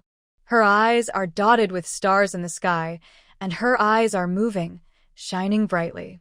He thinks this girl must be very beautiful when she loses weight. While Zhou Anbong was looking at Qiu Inua was also looking at him. Hello, I'm Zhou Anbong, a UNS teacher. Hello, teacher. You've been traveling a long way. Ching Ching, can you get me a glass of water? Okay. Zhou Onbong waved his hands quickly. Don't bother. Why don't you see your mother-in-law? He had met Xiao's mother once before. She was graceful and generous, and spoke softly. She didn't look like someone from a small place at all, but rather like a young lady from a wealthy family in trouble. At first glance, one would have a feeling that it was not surprising that a mother like her could raise such an excellent son like Xiao Qingyuan. Speaking of her mother-in-law who had gone to enjoy her life, Qiu Inua's face was full of grief. When the news of a Yuan's death came, my mother-in-law couldn't accept thee and rushed out of the house. I heard from witnesses that she seemed to be hit by a car and the other party sent her to the hospital. But I asked around, but I couldn't find her. Zhou Onbong was shocked. How could this happen? She hasn't been found yet? Well, I asked people later, but I had no way, and no one told me where my mother-in-law went. At this point, Qiu Inua regretted it. If the day of giving birth had been a little faster, maybe she could have lived a good life with her mother-in-law, but it was just a little bit short, just a little bit. Seeing her so sad, Zhou Onbong felt even more guilty towards a Yuan. A Yu's wife. Don't worry, I will do my best to find her as soon as possible. Then I'll trouble you, teacher. Zhou Onbong turned his eyes to the two children in the crib next to him. They looked exactly like a Yuan. It was as if he had traveled through time and space and saw a Yuan as a baby. He was also the baby of his parents, growing up healthily and becoming an excellent navy. Who knew? Zhou Onbong rubbed his red eyes. Can I hug them? Of course. This is the first time I've seen twins so young. Which one is the eldest? This one is. Under Qiu Inua's guidance, Zhou Onbong carefully picked up the little baby. The little ball of flesh didn't weigh a bit in his arms, but his arms were shaking, as if they weighed 1,000 pounds. His eyes suddenly became red. What's his name? Xiao Xingchen. Xiao Xingchen is a good name. As soon as he finished speaking, 2 lines of hot tears rolled out of his eyes and fell on Xiao Xingchen's chubby arms. He had vaguely heard in the hospital before that his father was a soldier, but he died.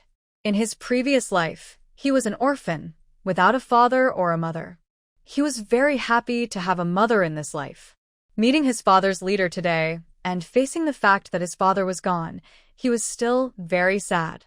But when he thought about how he sacrificed for the country and the people, Xiao Xingchen felt that the huge waves rolling in his chest could no longer be suppressed. His father is a hero. Although it is a bit regrettable, he is proud of him. It would be great if he had a father here. It would be cool to have a heroic father. Xingchen, your father is a great soldier. You must be proud of him. Zhou Onbong hugged Dabao, but he didn't have the heart to disturb Erbao, who was sleeping, so he just put his hand on the child's side and patted him gently. A Yu's wife, you take good care of the child. You have worked hard during this period. Teacher, don't worry, I will take good care of the child. He has never worried about this family before, and in the future, he will not. Zhou Onbong choked up, looking at Qiu Inua but couldn't say a word. Putting the child gently on the crib, Zhou Onbong took out the money wrapped in a handkerchief from his pocket, a thick stack, with subsidies from the army, and also his heart. A Yuan's wife, this is the pension issued by the army. You take it, use this money to take good care of the child, and if you encounter any difficulties in the future, I will do my best. This. Qiu Inua knew the plot. Xiao Qingyuan was not dead, but was washed to the enemy's base camp by the seawater, and even pretended to have amnesia and played undercover there. After he is safe over there, he will definitely try his best to contact the troops. After this mission is over, he will be promoted. She has no conscience to take this pension. Even if she takes it now, she will have to take it out and return it to the troops when Xiao Qingyuan comes back in the future.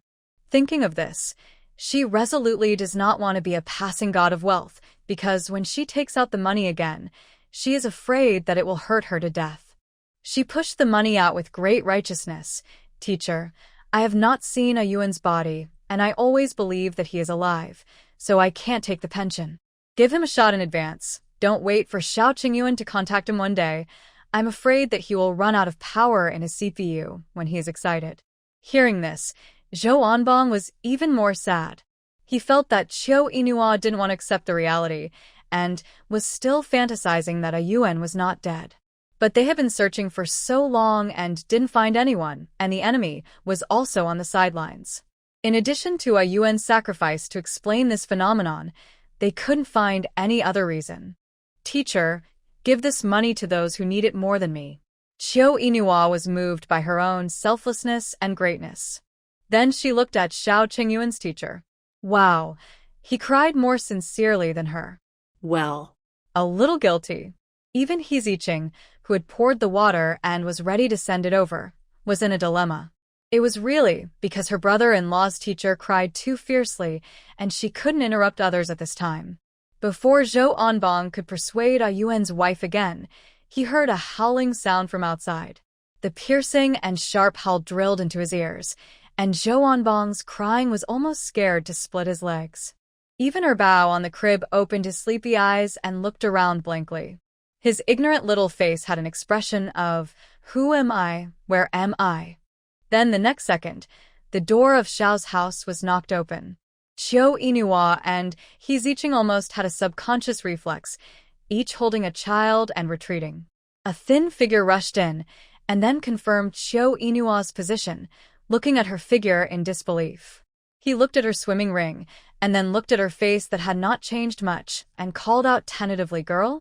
This cheap name that made people powerless to complain awakened many of her memories, and she subconsciously retorted, "Don't call me girl, I have a name. My name is Qiu Yinhua." Seeing this righteous look, Cheng Hongying confirmed that it was her daughter. Without saying a word, she rushed over. "Wow, my daughter, my poor daughter. How come you are a widow at such a young age?" Qiu Yinhua's ears hurt from her loud roar, and she was rushed into her arms before she could dodge. Debao, who had just been picked up, was sandwiched in the middle, and he was also terrified. Xiao Xingqian was suddenly hit in the face by a hard object like an iron plate, and the next second, an unconcealable sour smell came to his face until he was wrapped up. This smell, it's too strong. Where did this old lady come from? She hasn't taken a bath in several years. She's almost suffocating the child. Qiu Yinhua was hugged by her fiercely. A familiar voice exploded in her ears. The weather-beaten face in her memory overlapped with the woman in front of her. Cheng Hongying, the original owner's biological mother. In the original owner's memory, Cheng Hongying was not a good mother. But when the original owner's father wanted to sell her, she was the first to stand up and let her run away. This affection brought back the original owner's desire for family affection. And she didn't have too many complicated emotions for the original owner's mother. She didn't feel the original owner's love, nor did she hate him. Instead, she treated her as normal. She thought that if they were destined to be together, they would continue to be mother and daughter. If they were not destined to be together, it would be better if they could not disturb each other. But now her mind was blank, and her heart was rolling with heat waves. Qiu Yinhua understood that all this came from the original owner's emotions. "Mom?" Hearing this mom, Cheng Hongying's heart was broken. At this time, she cried even harder. "I am a good girl. Only 20 years old this year. How come I have become a widow? God has no eyes." Zhou Anbang's eyes were red again. Every word of this pierced his lungs. "Mom, let go quickly. Otherwise your grandson will be squeezed and suffocated by you." Xiao Xingqian, "No. He will be suffocated by the smoke." Cheng Hongying quickly let go of her. Looking at the big grandson with red nose and tearful eyes in her arms, her heart was broken into pieces again. Looking at the little grandson lying in the crib yawning constantly, and even squeezed out 2 drops of saline solution, Cheng Hongying wanted to cry again that her daughter's life was too hard, but was stared back by this stinky girl. He hit her shoulder in disappointment. "You haven't heard from me since you left home 2 years ago. Now you have lost your man and have 2 burdens. What are you going to do with your life?" Qiu Yinhua frowned. "Just do what you have to do, and live your life as usual." Cheng Hongying was so angry when she heard this. "How will you find someone in the future who will be willing to let you marry with your 2 sons? I can't die without a man. I'm living well alone. Why should I get married? You are still so young." Qiu Yinhua interrupted her mercilessly. Isn't it inappropriate for you to discuss remarriage with me in front of my husband's leader? At this time, Chung Hongying noticed the existence of Zhou Onbong. She quickly wiped her tears and scolded in a low voice, "Stinky girl, you didn't even tell me that there was someone." Zhou Onbong held back the bitterness in his heart. "A Yuan's wife, you are still young, and it is impossible for you to stay away from finding someone for the rest of your life. If you have the idea of remarrying, I, your teacher, support you very much. If you can't find a suitable candidate, your teacher's wife and I are willing to help you. There are many suitable young men in the army." Qiu Inuan nodded perfunctorily. "Teacher, let's talk about this later." Zhou Onbong looked at Chung Hongying and said righteously, "By the way, you are a Yuan's mother-in-law.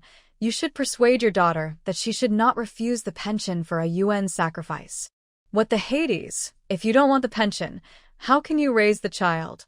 Chung Hongying really wanted to slap her to death.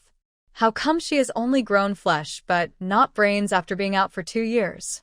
With Chung Hongying's intervention, Qiu Inua didn't dare to refuse the pension.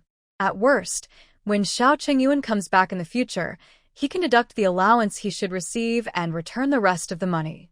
But it's a bit painful to take out the money that's already in his pocket. Qiu Inua invited Zhou Onbong to have dinner at home. Around noon, his guard brought back several bags of milk powder, as well as a lot of eggs, fish, and meat. "Teacher, these things are too expensive. I can't accept them." Chung Hongying was anxious and angry when she saw this. Is this girl crazy? She pushed such a good thing away? There will be many places to spend money in the future. Now you can save as much as you can. Qiu Inua ignored her and glared at her. Zhou Onbong pretended not to see the little actions of the mother and daughter. "A Yuan's wife, the teacher can't do anything to help you. Don't be polite to the teacher." "Teacher, it's really not possible. Every household is short of food and clothing. You should take it back. Now you need tickets to buy things, and some things require queuing up early in the morning."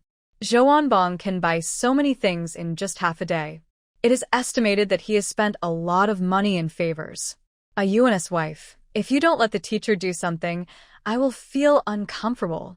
Seeing his eyes red and guilty from the bottom of his heart, Qiu Inua was embarrassed to refuse again.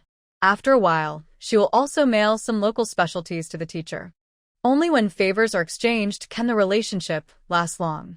When Qiu Inua was doing sales, he was particularly good at integrating the connections in his hands. The network of relationships is not a matter of immediate use, but a long-term maintenance. When you really need it, even if you don't ask, the other party will find a way to help you. You could call her realistic or cold, but after experiencing the ups and downs of life, she was more afraid of fighting alone and moving forward alone. Before Zhou Onbong returned, without waiting for Qiu Inua to ask for the address, he took the initiative to give her the address and phone number. "A Yuan, you can always find me if you have any difficulties. As long as it is within the scope of my ability and does not violate national laws and regulations, I will do my best." "Thank you, teacher." After seeing Zhou Onbong off, he Ziqing left the space to the mother and daughter. The two of them sat in silence. One kept crying, as if she couldn't live without her man, and the other was rubbing her aching temples. "Mom, can we stop crying?" Chung Hongying. "Silly girl. Who am I crying for?" Seeing that she was silent again, and even didn't want to have a communication with her, Chung Hongying was immediately furious. "I knew that you, a little girl, hated me, blaming me for favoring your brother and feeling sorry for your brother since childhood. But have I ever lacked you food or drink? Of course not. It's just that I don't eat as well as him, and I don't wear as good clothes as him." Chung Hongying's heart choked. This girl's words were still as choking as ever. Isn't it the same in every household? What's more, your brother is the only grandson of our Qiu family. I favor him more with your grandparents' money, and the little I save is spent on you. It was really like this.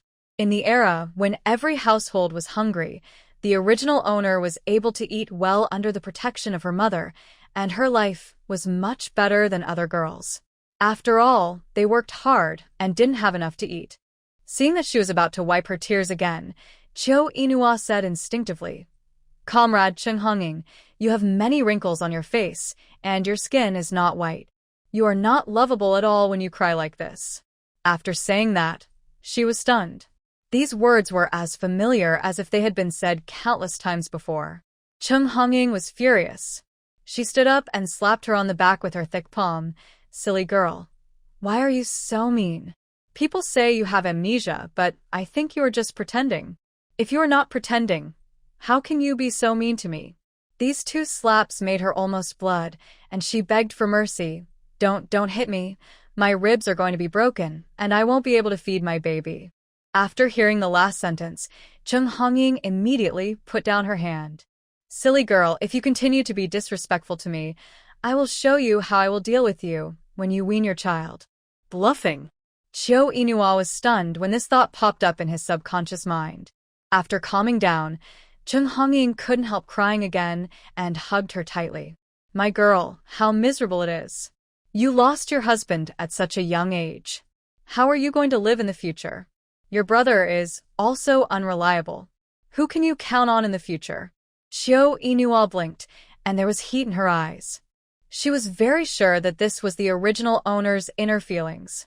The original owner had both love and hate for her mother. She knew that she loved herself, but she loved her brother more, so she could never let it go. Patting her trembling shoulders gently, okay, it's just that you lost your man. It's not a big deal. Life will be better in the future. I still have 2 sons to support me in my old age. Life won't be too good. You girl will make me angry. When you raise the children, you will be old and ugly, and you won't have anything that others don't want. While you are still so young, you should think carefully about meeting a good man. It is extremely difficult for a woman to raise a child, let alone 2 sons. In the future, the sons will marry wives, and money will be everywhere. Her daughter is so young, she shouldn't be crushed by such a heavy burden. If the youngest son hadn't run to the mountain, he wouldn't have fallen off the cliff, and the father of the child wouldn't have wanted to exchange the daughter for money. Maybe she would marry the boy from the Ding family. Thinking of the old woman of the Ding family who embarrassed them with the gift, she completely gave up. It's all fate. Maybe they are just not destined to be together. Forget it. If I ever meet a man like my dad again, I'd rather be a widow for life. Chung Hongying felt that she and this girl were incompatible, and she would be easily angry to the point of vomiting blood after just a few words. The mother and daughter stared at each other for a long time before carefully asking, "Are you really amnesiac?" "It's true that I have amnesia. I also remembered some things on the day I gave birth to my child." "Then, do you still remember that kid from the Ding family?" The male protagonist Ding Zishu, the #1 dangerous person, should stay as far away as possible and must not let that couple take advantage of their family. If you want to live a good life, work your own. If you want to step on her to get to the top, you'd better stay where you are. She shook her head. I don't remember. Who is it? Chung Hongying breathed a sigh of relief inexplicably. The 2 families almost broke up because of the bride price, so it's better not to remember it. Especially since her daughter is also married and has 2 sons. If she goes to find the kid from the Ding family with this condition, she might be scolded by his mother. If you don't remember, then forget it. She's not an important person anyway. By the way, who is that little girl named Qingqing? She came to look after your child. Can you trust her? Chiu Inua said, he's Yiqing's identity. Just say she's a distant relative of our family. Don't let anything slip. She was hired for money? Chung Hongying said angrily. You have been living a good life for a few days, and you are showing off for some reason. You pay someone to look after your children. How much does it cost? My mother-in-law is missing. How can I look after 2 children by myself? You can't hire anyone. What if others find out? They will accuse me. You said you can find someone to go home and tell me, and I will look after your children for free. Chiu Inua coughed twice. Didn't I remember you all? Now you remember, and I'm here too. You should fire that person quickly. You can come back to the village with me in the future, and I will look after your children. This will save you money compared to living in the city. Seeing her frown, Chung Hongying immediately thought of the purpose of her trip and slapped her forehead. Look at me. I've been here for so long that I have forgotten to talk about serious things. Your father passed away some time ago. I will come to you after I deal with his funeral. Now I am the boss of our family. Don't be afraid. Bring your children home and live there boldly. Xiao Inua seemed indifferent to the death of the original owner's father. Comrade Cheng Hongying, congratulations on your escape from suffering. Dayin. How can you, as a daughter, talk like this? He is still your father. Even if you're not sad, don't show it. If the people in the village know, they will poke your back. I don't care whether they poke my back or not. He is not good to me, and I will not recognize him. Cheng Hongying sighed, just talk to me. Don't say this in front of your grandparents when you go back. Xiao Inua curled her lips. I won't go back. I'm staying well here. I won't go back. Why are you so stubborn, girl? Isn't it good for you to go back and have someone to help you take care of the children? No, maybe you tricked me to go back and be a to your baby son. Your mother, I think you just don't know what's good for you. Cheng Hongying narrowed her eyes. Dead girl, did you not lose your memory at all? Of course, I lost my memory. Who would joke about such a thing? I just remembered some things when I gave birth, but my memory is not complete. You'd better tell the truth. If I find out that you deliberately didn't contact me, I'll skin you alive. In a harmonious society, such greasy talk is not acceptable. Cheng Hongying frowned. Your speech is becoming more and more incomprehensible. Forget it, I brought some mushrooms from my hometown. I'll make some soup for you later. Drink more soup while breastfeeding so that you can produce milk. You said that the girl who serves you hasn't even given birth to a child herself, so how can she take care of you? Even at this time, Cheng Hongying was still lobbying her daughter to give up such a luxury as hiring someone to look after the child. It would be strange if Xiao Inua would listen to her. Ching does a good job, and the children like her very much. My eldest grandson is only 2 months old. What do they know? If you keep nagging, your eldest grandson will be hungry, and I don't have enough soup to make milk. Cheng Hongying opened the door angrily and looked at He Ziqing, who was coaxing the child to sleep in another room. The little girl blinked her clear eyes and looked at her. Suddenly, she felt a little embarrassed, and she didn't know if she heard what she just said. Going to the kitchen awkwardly, He Ziqing returned to Xiao Inua's room with the 2 children in his arms. Sister Ian. Seeing that the little girl was uneasy and confused in her eyes, she probably heard what her mother said just now. Don't worry, I won't fire you. You'll be busy with farm work next year. How can she have time to help me take care of the children? He Ziqing was relieved after hearing this. Sister Inua, I will take good care of Debao and Erbao. I will also eat less and work harder. I will definitely give you value for money. She finally found a job with food and accommodation, and she didn't want to lose it. I can also ask for less wages. She added nervously. Xiao Inua pursed her lips and smiled. Not really, our family doesn't need your money. My mother is used to being frugal. When she knows you are capable and know martial arts, she will be reluctant to let you go. These days, He Ziqing got up early every day to practice martial arts. She saw it all. He Ziqing was definitely not a fancy man. After she was weaned, she could practice with him, and it didn't cost any money. She would be heartbroken if she missed such a great deal. After getting Sister Inua's guarantee, He Ziqing smiled happily. As long as she was not driven away, she would do anything for her. Cheng Hongying was a person who spoke harshly, but was soft-hearted. During the meal, she asked about He Ziqing's family and learned that she had also left her hometown and was staying at her cousin's house. She immediately felt bad. She stole a glance at the girl who was eating heartily and suddenly had a heart attack. It was a pity that she was still here, starving and worried about her, but she was like a starving ghost who hadn't eaten for 100 years.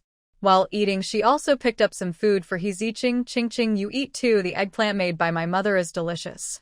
This chopstick almost put half of the dish into her bowl. He Ziqing, who had always been afraid to pick up food, fell silent. He wailed in his heart. Sister Inua, can you give her a chance to live? Didn't she notice that her aunt's eyes were about to fall into her bowl? Cheng Hongying felt a little nervous and looked at He Ziqing, not wanting to smile. You look so thin, eat more.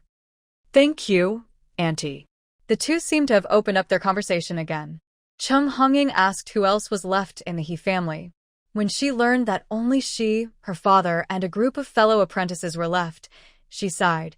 You are also a poor child. After coming here, have your cousin's family treated you well? Except that her cousin's husband doesn't welcome her. Everything else is fine. Cho Inua said this.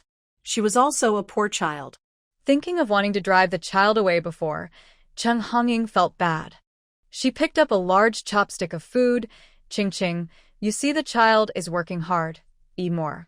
Auntie's fried mushrooms with potato chips are delicious. Try it. Facing Chung Hongying's sudden change, He Ziqing seemed very happy. Thank you, Auntie. After dinner, He Ziqing took the initiative to clean up the table and wash the dishes, and didn't let Chung Hongying do any work. Looking at the busy girl, Chung Hongying pulled Chiu Inua and started whispering again. How much do you pay her a month? $5 for food and lodging. $5 for food and lodging is not too expensive, but our family situation is not good. You have 2 sons, and you will have more expenses in the future. You should ask her to pay cheaper. Chiu Inua was almost laughed at. Do you think you can bargain in the vegetable market? Now the factory provides food and lodging and still charges $13 or $14 a month. $5 is not much. After she works for a long time, I will have to raise her salary. Mom, do you know what Ching Ching's family did before? What did they do? I heard that her grandfather's generation ran a martial arts school and was very good at massage. Ching Ching's kung fu is also very good. Let your eldest grandson learn martial arts from her since childhood. Isn't it a special deal? Chung Hongying was tempted. It was really worthwhile to see it this way. Chung Hongying slept in the same room with He Ziqing at night. She looked at the old photos on the wall. Ching Ching, is this our girl's mother-in-law? Yes. She looks kind and benevolent. Is she good to our girl? He Ziqing shook his head. In fact, I have never met Inua's mother-in-law, but I heard from the neighbors nearby that she is very good to Inua. She always gives Inua everything delicious. Chung Hongying said embarrassedly, you can tell from her big body. In this era, whose daughter-in-law would become a fat pig like her? I don't know how my son-in-law fell in love with her. Before she finished speaking, tears fell. No matter how much he despised her, she is gone. How is my girl going to live in the future? She looked at Xiao Qingyuan in the black and white photo. It's a pity for my son-in-law. He died in his prime without even seeing his own son. The young man looked like a decent man. If he were still alive, how nice it would be to live a good life with my girl. He Ziqing didn't know how to comfort her. Sister Inua is a strong person. I believe she will get better and better in the future. Auntie, let's work together in the future. No matter how difficult the days are, we will get through them. You are such a kind-hearted child. Zhou Anbong came yesterday, and they didn't have time to pickle sauerkraut. The next day, Chung Hongying took them to work. He Ziqing learned very quickly, worked quickly, and never complained about the hardship and fatigue. He immediately won her favor. While her daughter was making lunch at noon, she whispered, Ching Ching is a very capable girl. 5 yuan is 5 yuan. It's not easy to find someone you can trust. When we go back to the village, you can say that she is a distant cousin of your son-in-law, and you won't cause any trouble. Chiu Inua frowned. When did I say that I would go back to the village with you? My son-in-law is gone, and my mother-in-law is also missing. If you don't go back to the village with me, where else do you want to go? Your father is dead, and you should go back. At least you should go to burn incense. The dead are the greatest, so as to avoid people in the village talking about you. She snorted indifferently. Just say it. Why should I let them say less? It's okay for him to have his son burn incense, and it doesn't matter whether I burn incense or not. The key point is that at this time, the male protagonist went home to visit his relatives, and the female protagonist chased him boldly for love, and had already chased him to their village. Then the two staged a drama of him running away, she chasing, he didn't run away, and surrendered. Staying away from the male and female protagonists was her only purpose in traveling through the book. Seeing that she had made up her mind, Chung Hongying wanted to persuade her again, but somehow she remembered the rumor in the village that the Ding family boy would come back for the new year this year. She was also afraid that the girl would be stimulated. If she remembered something and made a fuss again, both families would lose face. When she was Ding's mother looked down on her. Now that she is married and has 2 sons, they will definitely look down on her even more. Forget it, if you don't want to go back, then don't go back. The children are still young, so don't bother them. Wait until they are older, then you can come back. Let us talk about the future later. Chiyo Inua thought of her misbehaving brother. Why didn't you bring your baby son with you this time? The day I came, your grandfather had a sprained waist, so he didn't come with me. Although he is a bit of a at ordinary times, I still feel sorry for your grandparents. Isn't this as it should be? My grandparents treat him as their lifeblood. If they don't even have this little bit of filial piety, then it would be a waste of love. Chung Honging opened her mouth to say something, but in the end she didn't say anything, just said dryly, don't always target him. In fact, he cares about you as a sister. Okay, I said a few more words and you feel sorry for it, and you still say that you're not biased. Some words, Chiyo Inua blurted out completely, and she was so proficient that it seemed as if she had said them countless times before. She knew that she was somewhat indignant for the original owner. Okay, I won't say anything more, Mom. Please pass me the salt shaker. Chung Honging didn't say anything else. The mother and daughter worked together to make 2 quick dishes, using the chestnuts she brought from her hometown. One was stewed pumpkin with chestnuts, and the other was stir-fried cabbage. They were 2 simple dishes. Chung Honging took a bite and thought that the dishes were so delicious. She looked up at her and said, your cooking skills have improved. These 2 dishes are so delicious. Chiyo Inua was ashamed. The main credit went to her Lingquan water. She had been producing too much milk before, so she stopped using the Lingquan water for a few days. She just added a few drops this morning, and she didn't expect it to show up in the dishes. He Ziqing's compliments were unconditional. Sister Inua's cooking is the best I've ever eaten. Even state-owned chefs can't compare to it. Chiyo Inua laughed dryly twice, nodded without blushing or panting. I have some talent in this area. Well, Chung Honging had discovered that after 2 years of not seeing her, her daughter's face was getting thicker and thicker. Chung Honging accompanied them to prepare the food for the winter, and then hurried back to the village. As soon as she coaxed her 2 little grandchildren to sleep, she went out to find her daughter and told her about this. Chiyo Inua thought about it, and then agreed without any reluctance. When are you leaving? All the sensational scenes that Chung Honging could think of in her head instantly shattered. Girl, you don't want to stay at all? People say that girls are like little cotton-padded jackets, but she is not warm at all and is not as good as the pants at home to block the wind. What's wrong? No money for the trip back home? Seeing her mother's face gloomy and silent, Chiyo Inua thought she had guessed right, and hurriedly touched her pocket. What's the big deal? Just tell me if you don't have money.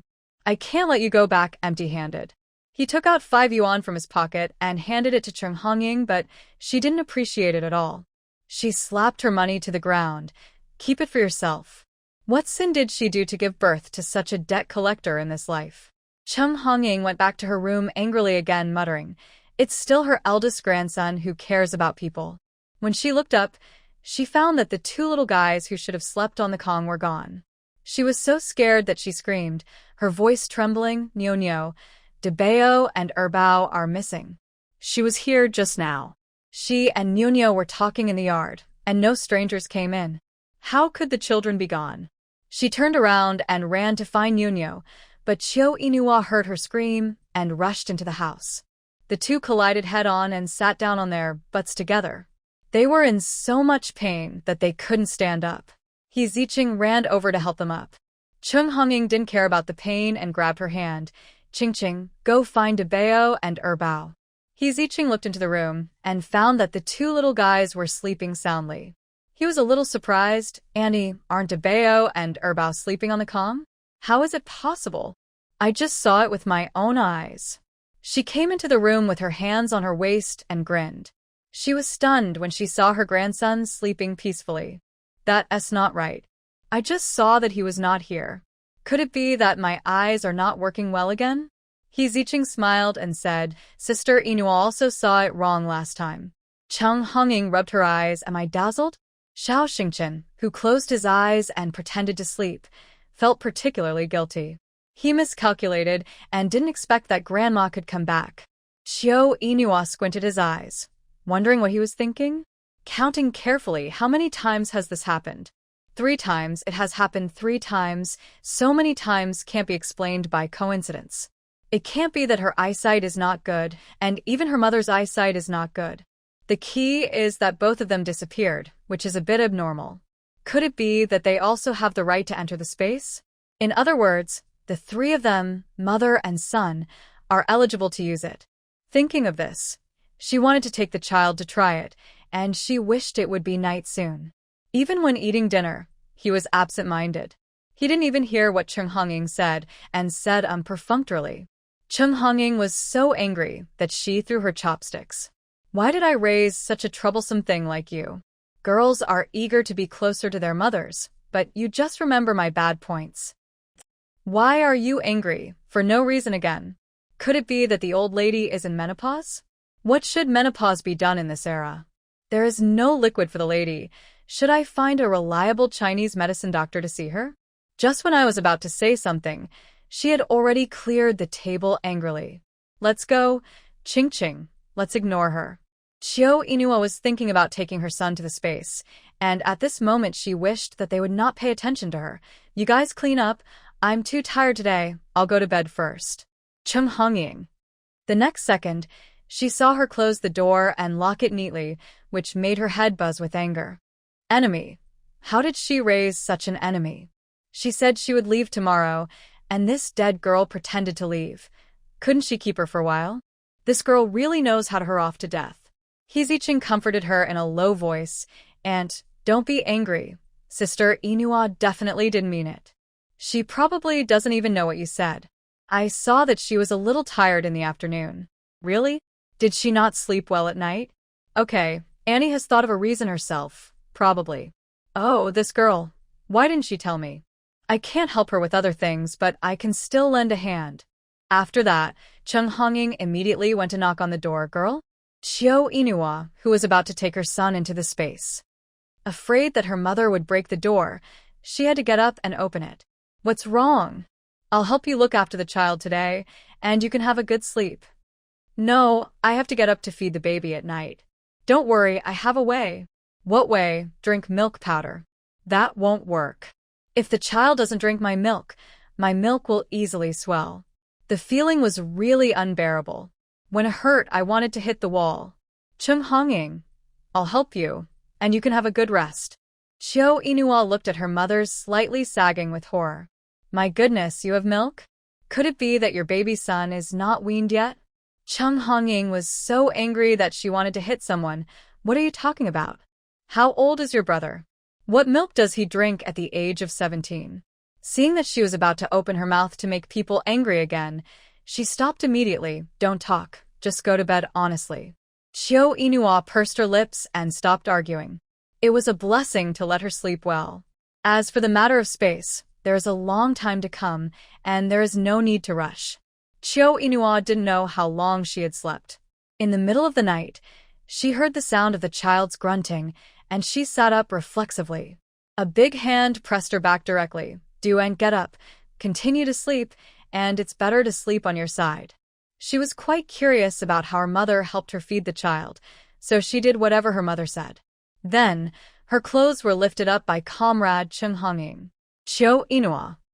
She felt powerless in her heart. After a woman gave birth to a child, it seemed that she was just the walking rations of the child. She couldn't accept Chung Honging ripping off her clothes without even asking. She was a mother and herself.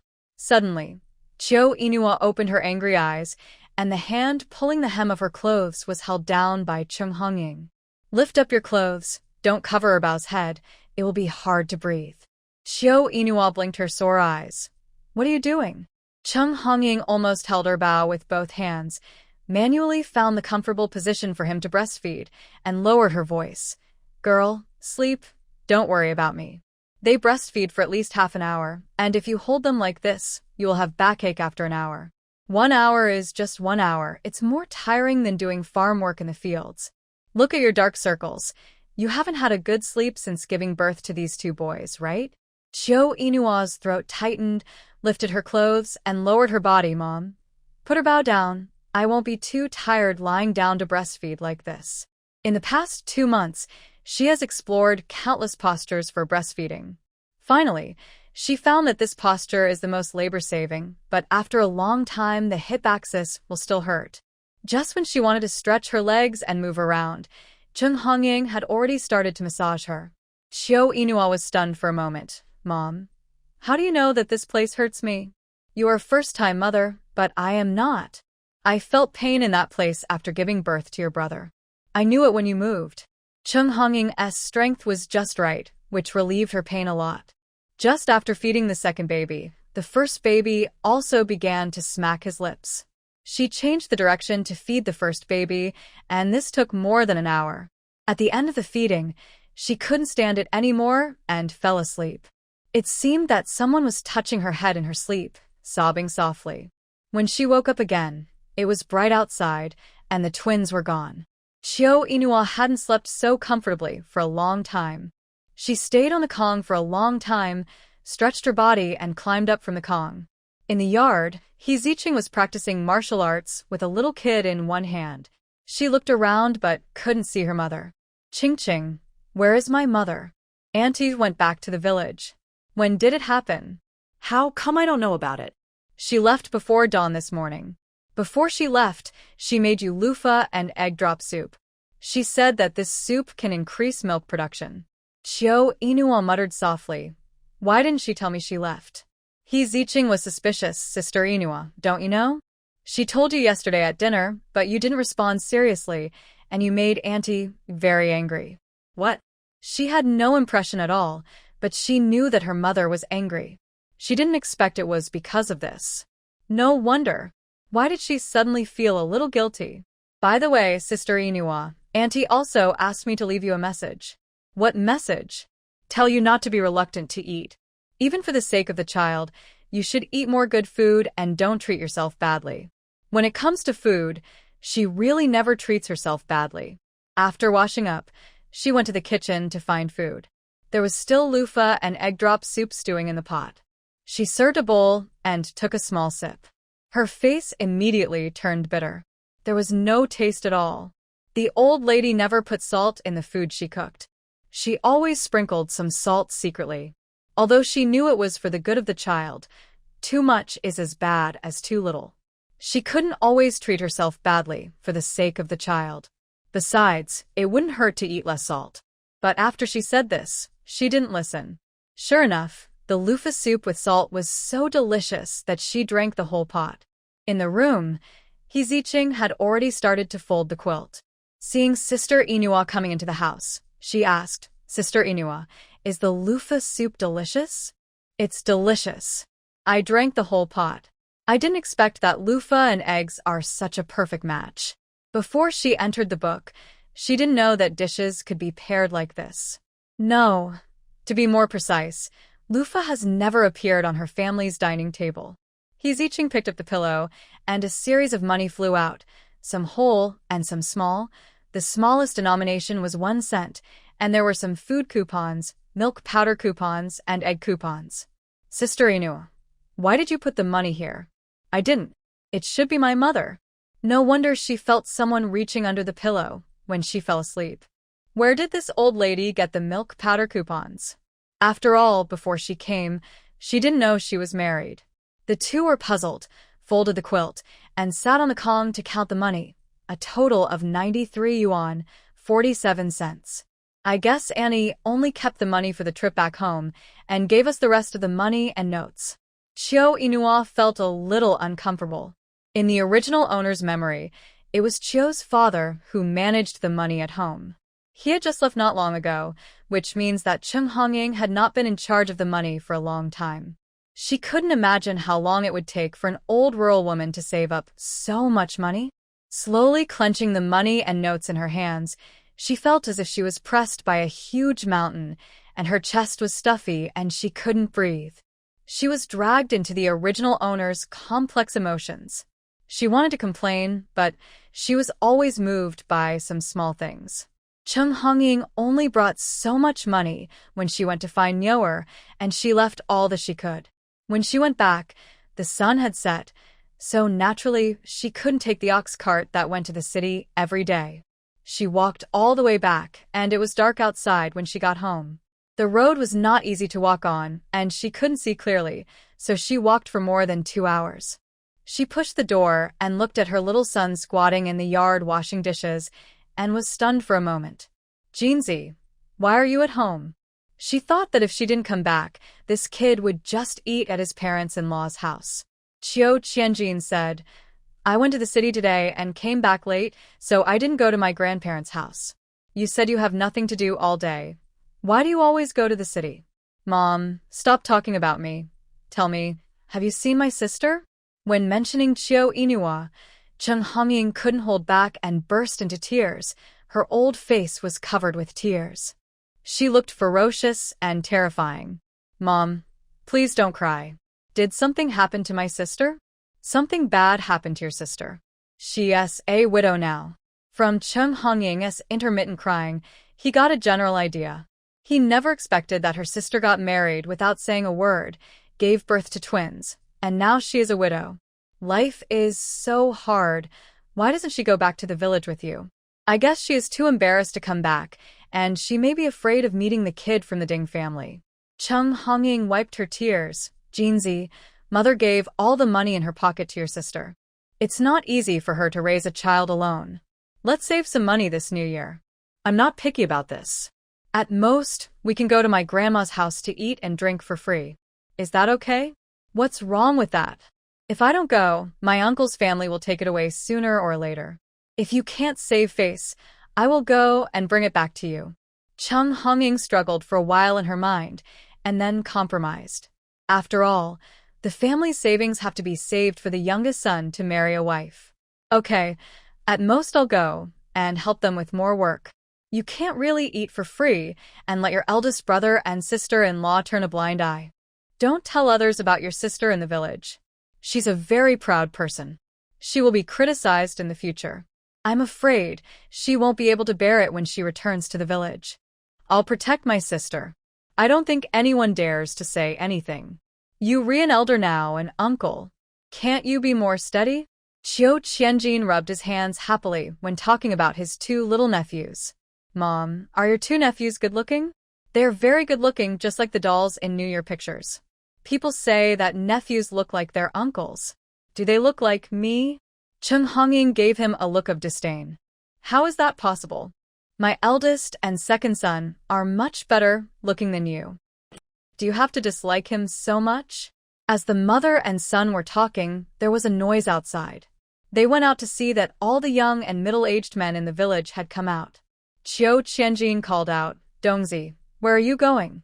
Dongzi has loved following Qiu Qianjin since he was a child, and the 2 of them are so close that they can wear the same pants. The village chief asked us to go out and find someone. Who is missing? Why didn't anyone call me? The village is so small that if someone has a problem, everyone will respond. Generally, Qiu Qianjin never drops beans on such matters. The village chief may have deliberately not called you. Even if you know you can't go to find them? Who? The female comrade who came back with Ding Zishu. I heard that the 2 of them had a quarrel on the mountain. The female comrade ran away in a rage. Ding Zishu went home and didn't see her back, so he got anxious all of a sudden. Dongzi stopped talking and looked at his friend with some anxiety. Maybe they're just ordinary friends worrying about each other. Everyone knows that Ding Zishu almost became Jeanzi's brother-in-law. Now he is entangled with other women, which has angered Jeanzi a long time ago. These 2 people are so unlucky. Their heads are full of love. They have nothing to do all day, right? They quarreled, and they bothered the whole village in the middle of the night. They really gave them face.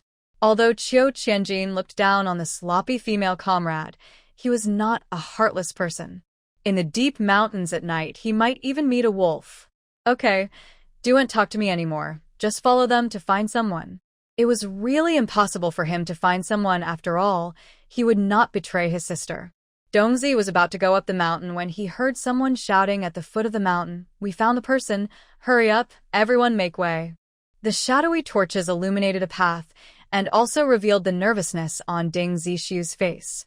The female comrade in his arms looked at him shyly, with tears hanging from the corners of her eyes, and she looked particularly pitiful. Chung Hongying secretly exclaimed good luck. Fortunately, that dead girl did not come back with her. Dongzi secretly glanced at his friend and was really afraid that he would rush over and beat Ding Zishu. Qiu Qianjin snorted coldly. What a conspicuous thing. I'm afraid that the whole village doesn't know that they have something. After that, he slammed his small broken door with force, making a. Dongzi reacted very quickly and took a big step back, which prevented his face from being smashed by the door of Jinzi's house. Ding Zishu, who was holding the beauty in front, paused and subconsciously looked towards the Qiu family. The closed door made his heart tremble for no reason, and he felt even more guilty when he thought of Inua, who had disappeared for almost 2 years. He was not by her side when she was in the most difficult time. She must have been very helpless. And Xian was sweet at first. It was the first time that Zishu cared about her so much. He must have had her in his heart. But as he ran, his pace slowed down. Looking in the direction he was looking, his heart sank for no reason. That place was the home of his childhood sweetheart. She was unwilling to give up after failing to defeat this woman for so many years. She pretended to gasp in pain, with a bit of crying in her voice. Zishu, my feet hurt.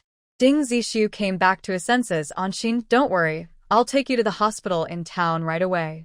At this time, he didn't care whether his behavior today would reach Inua's ears. He just wished he could have wings and rush to the hospital quickly. After all, the leader's daughter had an accident in his house, and he couldn't escape the responsibility. Chung Hongying pulled her youngest son back to the house. Why are you slamming the door? Those old women in the village will gossip about it. My door, I can slam it however I want, who cares? In fact, in Qiu Qianjin's heart, he had already decided that Ding Zishu was his future brother-in-law, but the parents of both sides were thinking of taking advantage, which led to the failure of the marriage. His sister couldn't marry the person she liked, which has always been a pain in his heart.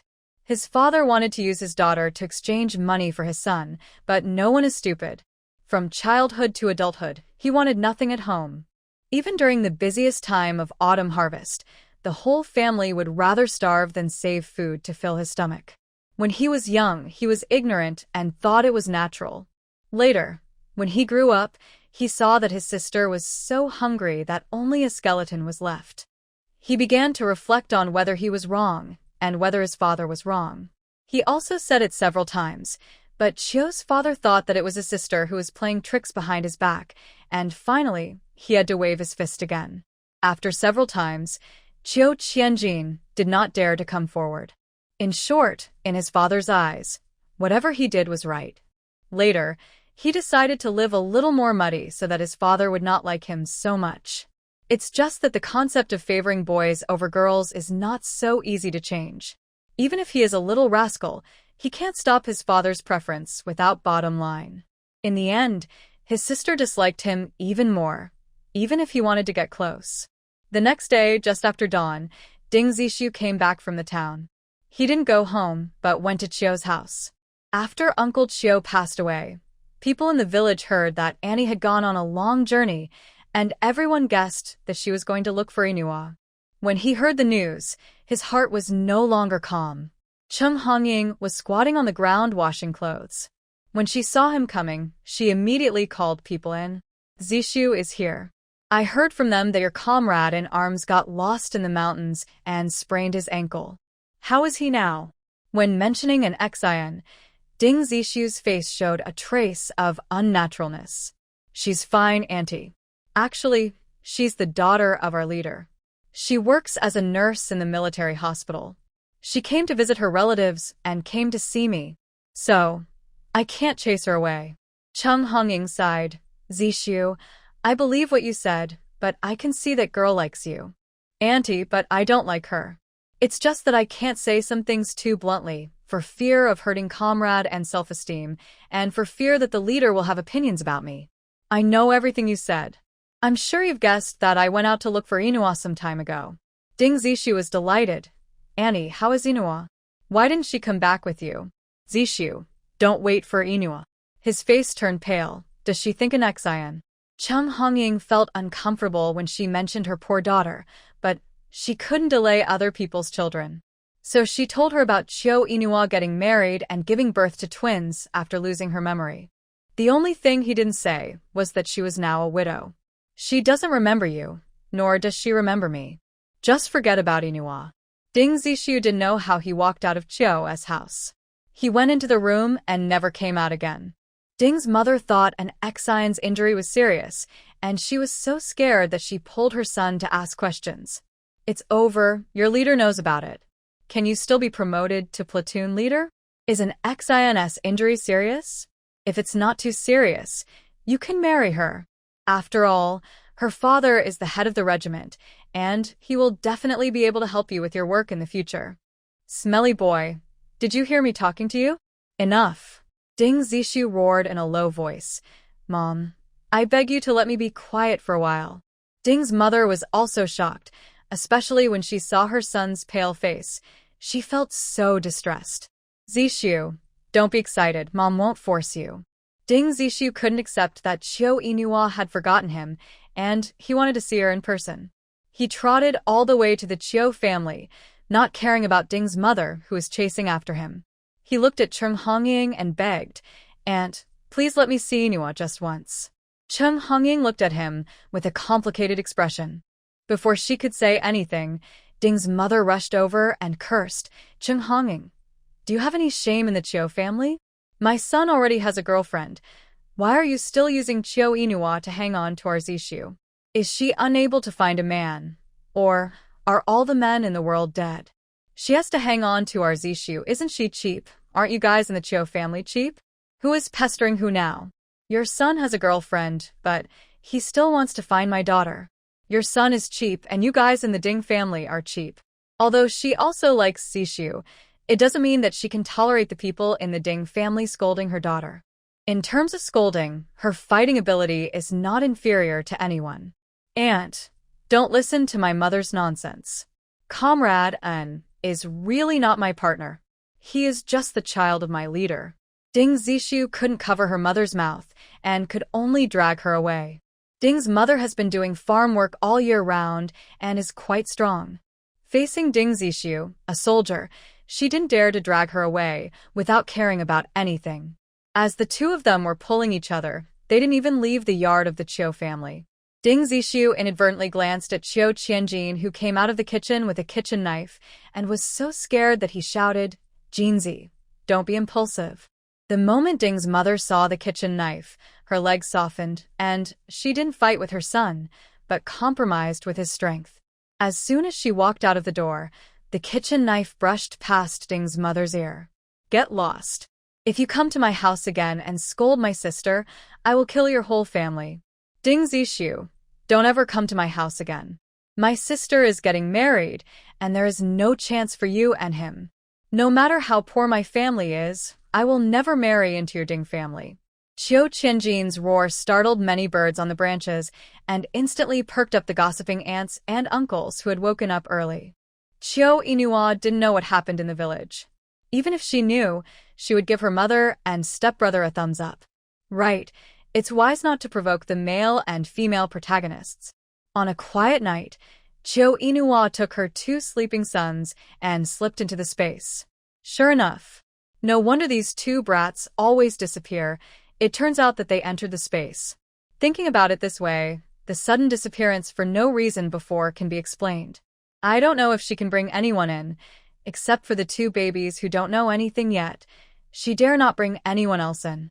Even if she trusts someone, she dare not take the risk, for fear that she will be caught by the country for research. What if it's animals and plants? It seems that I have to find time to try it. Chiu Inua wanted to take the two little guys to the library to read books.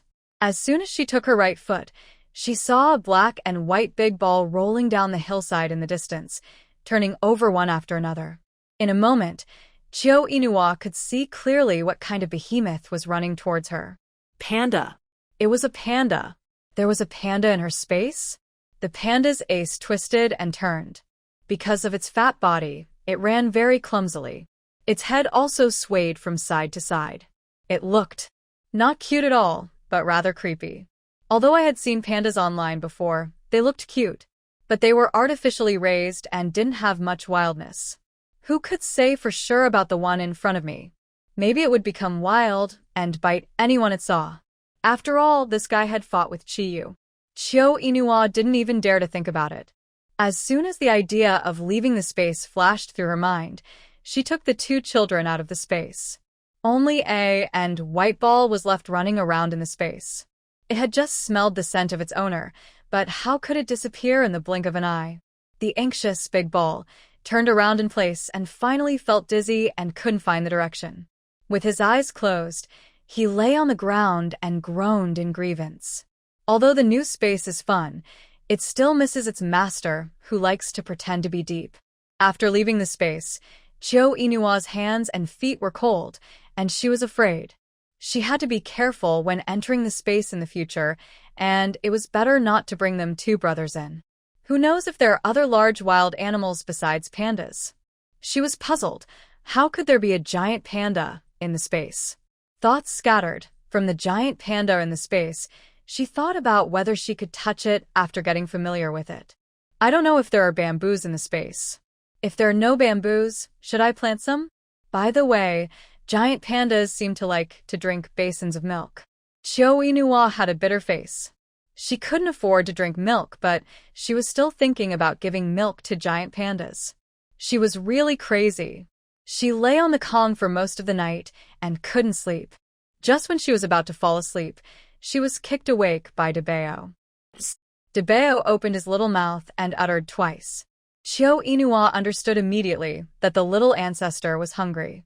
He sighed and whispered, "Are other mothers as miserable as me? I haven't had a good night's sleep since I gave birth." Xiao Xingchen felt a little guilty. He didn't want to, but that little milk was really useless. He woke up from hunger in a short while. She stretched out her hand to lift her clothes and yawned lazily. "Eat slowly. I'm going to sleep." She didn't care whether Xiao Xingchen understood or not. She greeted him anyway. He was so sleepy at this moment that she couldn't get up to burp him. Xiao Xingchen. However, he was hungry now, and nothing was more important than eating. He really ate in small sips after all. No one burped him after he finished eating. While eating, he thought, why didn't his mother look like a mother at all? When the weather gets cold, neighbors love to visit. Because Chiyo Inua's baby is particularly beautiful, it attracts many people to watch. Everyone teases the child and talks about what strange things happened in someone's family. Time passed in a blink of an eye. On this day, Aunt Yang asked her, "Do you have enough milk powder?"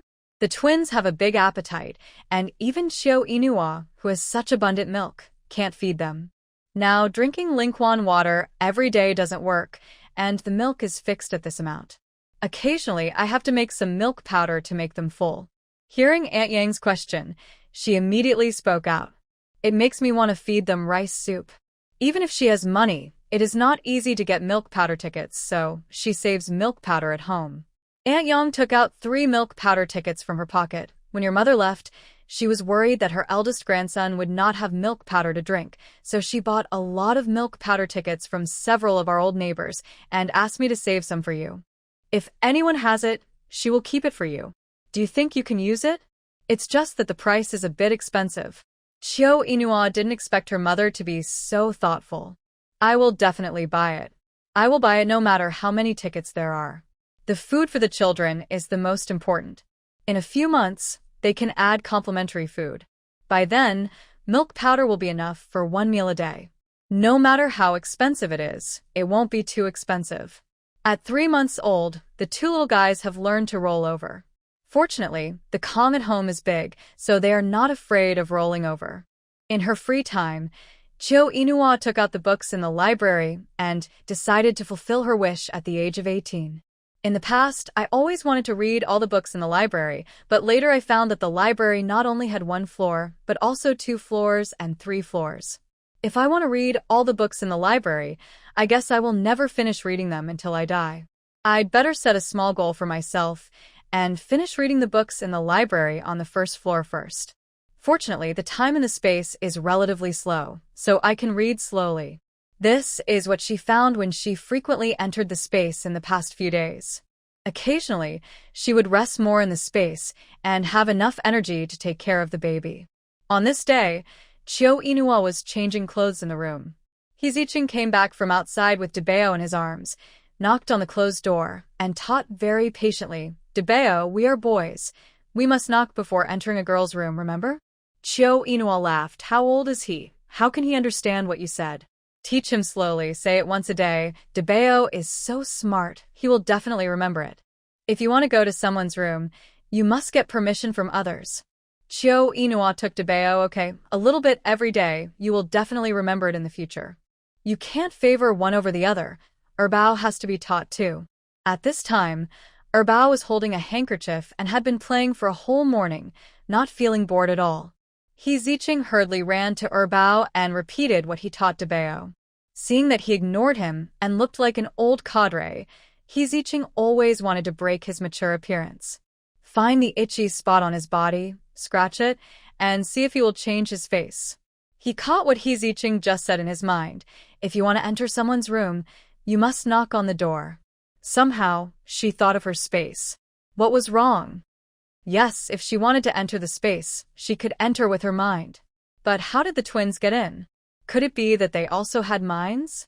But where did such young children get their minds? Hizicheng was groping Erbao. He tilted his head and looked at her, his eyes calm. If it was Debeo, he would have giggled by now. Until he touched Erbao's little feet and tickled his soles. The two caterpillar-shaped eyebrows rubbed together, and soon, Erbao laughed. This was the first time that Chiyo Inua heard Erbao's hearty laughter. It turns out that our Erbao's ticklish spot is in the soles of his feet. After saying that, he stretched out his hand and tickled his soles. Erbao, who had stopped laughing, couldn't help laughing again. His teeth were exposed, like a toothless old man. Xiao Xingchen rarely heard his younger brother laugh so devilishly. He looked at him sideways, with an expression of really a child on his face. Chiyo Inua stretched out his hand and tickled Debeo's armpits again. Before he could show his ability as a brother to remain calm, he was tickled by his mother and laughed. It's so funny. It turns out that both the first and second babies have ticklish spots. Xiao Xingchen, hee. Bad mother. Not like a mother. The twins were tired of laughing, and they began to yawn, and saline solution squeezed out of the corners of their eyes. "Okay, I won't tease you anymore. Ching, go and make a bowl of milk powder for each of them. I guess they're hungry after making so much noise for so long." Without the milk bottles of later generations, the two fed the twins one spoonful at a time. After a bowl of milk, the twins closed their eyes and fell asleep. Seeing this, Hizicheng said softly, "Sister Inua, while they are asleep, you should also sleep with them." "Yeah." Chiyo Inua nodded. "Okay, go out and help me close the door." The wind whistled, blowing the plastic cloth nailed on the window, blocking a lot of sunlight, making the whole room dark, giving people an illusion of wanting to sleep. After playing with the children for a whole morning, she was already tired. It is indeed a physically demanding job to take care of children. In the middle of half-awake sleep, Chiyo Inua reached out to touch the little guy, wanting to see if he had peed on the Kong, but who would have thought that one of the children was missing? She was immediately awakened by the shock and looked around but couldn't find Debeo. Suddenly, she guessed that this bad boy might have entered the space. Without thinking, she flashed into the space and sure enough, she found Debeo, who was sticking his ace up to drink water at the spring. Chiyo Inua picked up the little guy. "Bad boy, why do you always disappear?" Xiao Xingchen was still a little awake and was suddenly scared to death by his mother's mention. The pink little face was full of fear. How did my cheap mother come in? Chiyo Inua's eyes were wide open in shock, and she looked at Debeo, who was also stunned. She was sure that he didn't speak, but she clearly heard a young man's voice just now. "It's over. My secret can't be kept." Chiyo Inua took a deep breath, looked at Debeo, who still hadn't opened his mouth, and suspected that there was something wrong with her ears. Subconsciously, she looked around the space. In the vast world, there were only the two of them, no one else. Finally, she fixed her eyes on Debeo's face, her eyes full of doubt and confusion. "Why is my cheap mother staring at me? Could it be that she knows that this space is mine?" Chiyo Inua blurted out in surprise, "The space is yours?" Debeo babbled as soon as he opened his mouth, but he shook his head and covered his mouth, which betrayed him. Chiao Inua blinked her eyes and was 100% sure that the voice of the boy just now was clearly Debeo. She suspected that the way she entered the space today was wrong, and she took Debeo out of the space. The mother and son looked at each other with eyes wide open. This time, she didn't hear the boy's voice again. Debeo was thinking, why can't the cheap mother hear his voice? Is this a function attached to the space? But why can't he hear his mother's voice? Suddenly, the scene of the mother and son changed again, and the two came to the space again. Cheap mom, why? Again? Debeo looked at Chiao Inua with horror. Why did his inner voice come out again? That voice is you? Debeo stammered a few words, and the sound he made was still babbling. In the end, he simply stopped talking and answered in his heart. Yes, it's me. So who are you? Are you my Debeo? I am your son, but I still retain the memory of my previous life. Let's put it this way, I traveled through time. Chiao Inua raised his eyebrows. Traveled through time. It seems that we are from the same hometown. The space is so outrageous, you can accept it, you can definitely accept that I traveled through time. Continue. Afraid that she would not believe him, and even more afraid that she would not want him because of fear, Xiao Xingchen explained very hard. Actually, I am from China decades later. I traveled here because of a car accident. You gave birth to me right after I came here, so strictly speaking, I am indeed your son, but I just have the memory of my previous life. Did you get here in a car accident? Yes, the driver was driving very fast at the time, and before I could remind him, he collided with two other cars. Chiao Inua pursed her lips. She still remembered what happened that day very clearly. At that time, she was afraid of hurting innocent people, so after starting the car, she always drove to the road section with few vehicles. She wanted to get on the newly built viaduct, rush under the bridge by losing control, and die quietly in the river. Who knew that at this moment, a black car suddenly rushed out from the opposite direction, causing the two cars to drive side by side. Because the scratch greatly reduced the speed of her car, it did not change direction, but crashed into the nanny car that was driving on Xinda Road. 3 cars collided, and her last memory stayed on a few cars that stayed not far away. Seeing their cars on fire, she drove away. Then there was a gasoline leak and an explosion. What kind of car is that? A white nanny car. When Chiao Inua looked at Debeo again, deep guilt emerged in her eyes, and she reached out to touch his little head. I'm sorry. Why do you want to apologize? I've caused you trouble. What do you mean? We didn't travel through time, but through a book. Debeo looked at her in astonishment.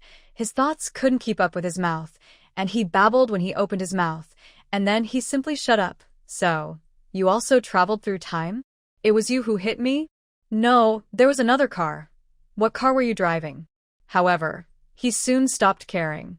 That world was dirty and dilapidated, and he was an orphan anyway, so it would be better if he died, so that 1 or 2 people would not come to exploit him. Being in the entertainment industry, Xiao Xingchen certainly knew what it meant to travel through a book. Now he is more concerned about what role he plays in this book. I must be the male protagonist, right? Chiao Inua looked at him inexplicably. You think too much. Why, I'm so handsome, and I'm the chosen time traveler. If I'm not the male lead, then who is? Although his age limits him in many roles, he always plays the male lead in his youth and has never lowered his status. Could it be that the cheap younger brother is the male lead? If it is him, I will accept it. They all have the same face, so it doesn't matter who is the male lead. Bao is not the male lead either. The male lead is the childhood sweetheart of the original owner. Oh, that's the kid from the Ding family that Grandma talked about. You two are about to get married, right? You love gossip at such a young age. That's right, it's him, Ding Zishu. Debeo suddenly looked at her with sparkling eyes. So, the cheap mother is the female lead, and she remarried the male lead with her 2 sons. You are really amazing. Chiao Inua cleared his throat. You're overthinking again. I'm not the heroine. The heroine is an Xian. I'm the vicious female supporting role in this book. Debeo suddenly felt so depressed that he didn't want to talk. He thought he could be the heroine's son, but He didn't expect to be the vicious female supporting role. But you don't look like someone who's crazy about love. Maybe the original owner is, but I'm definitely not. Can you tell me what this book is about? Chiao Inua told him all the plots in the book that he knew, and the bloody level made Xiao Xingqian amazed. However, he still caught the most important point, so, my father is not dead. No. At this time, he is carrying out a very dangerous mission. It is estimated that he'll have to lurk for 4 or 5 years before he can come back. Because of his excellent performance, he will be promoted, and finally he became a big leader. Touching Debao's little head, as long as you are good and don't do anything illegal, you will definitely be able to follow your father to eat and drink spicy food in the future. Oh my God, the second generation of the military. I didn't dare to think about it before. In his previous life, when he was at his most popular, he sang a birthday song for a little girl from the head of a group. He stood on the stage, watching the whole family toasting and drinking, and he sang and danced like a fool, which was really sad. In the future, he will also have a big father to protect him, and who dares to let him sing without eating? What about you? Generally, the ending of the vicious female supporting role is not very good. He came to this world with both parents, and he really didn't want her to have any problems. I might die early. Who wants to die when you can live? However, she was afraid that she could not overcome the powerful plot. If she hadn't developed fully, she might have jumped up excitedly at this moment. What do you mean by possible? Why did you die? Did you have a terminal illness? Or An accident? Chiao Inua coughed twice in embarrassment. I don't know. The book is long and watery, with tens of millions of words, so I skipped chapters later. Debao was so angry. I've already read it. You can't finish it. Why did you skip chapters so you don't know how you died? Well, I don't know. Thinking of this, Debao's chubby little face turned pale. Seeing him nestled in her arms, looking so pitiful and listless, it was really heartbreaking. Sure enough, she had to give birth to the child herself. If it were her nephew, he might have set off a few firecrackers to celebrate her death. Patting his plump little ace, "Don't worry, I will try my best to survive. Even if I can't change the plot, you still have your father. According to the author's description, he should be a very good person and will not treat you and Erbao badly. Do you know? If there is a stepmother, there will be a stepfather. I don't want to be a child without a mother."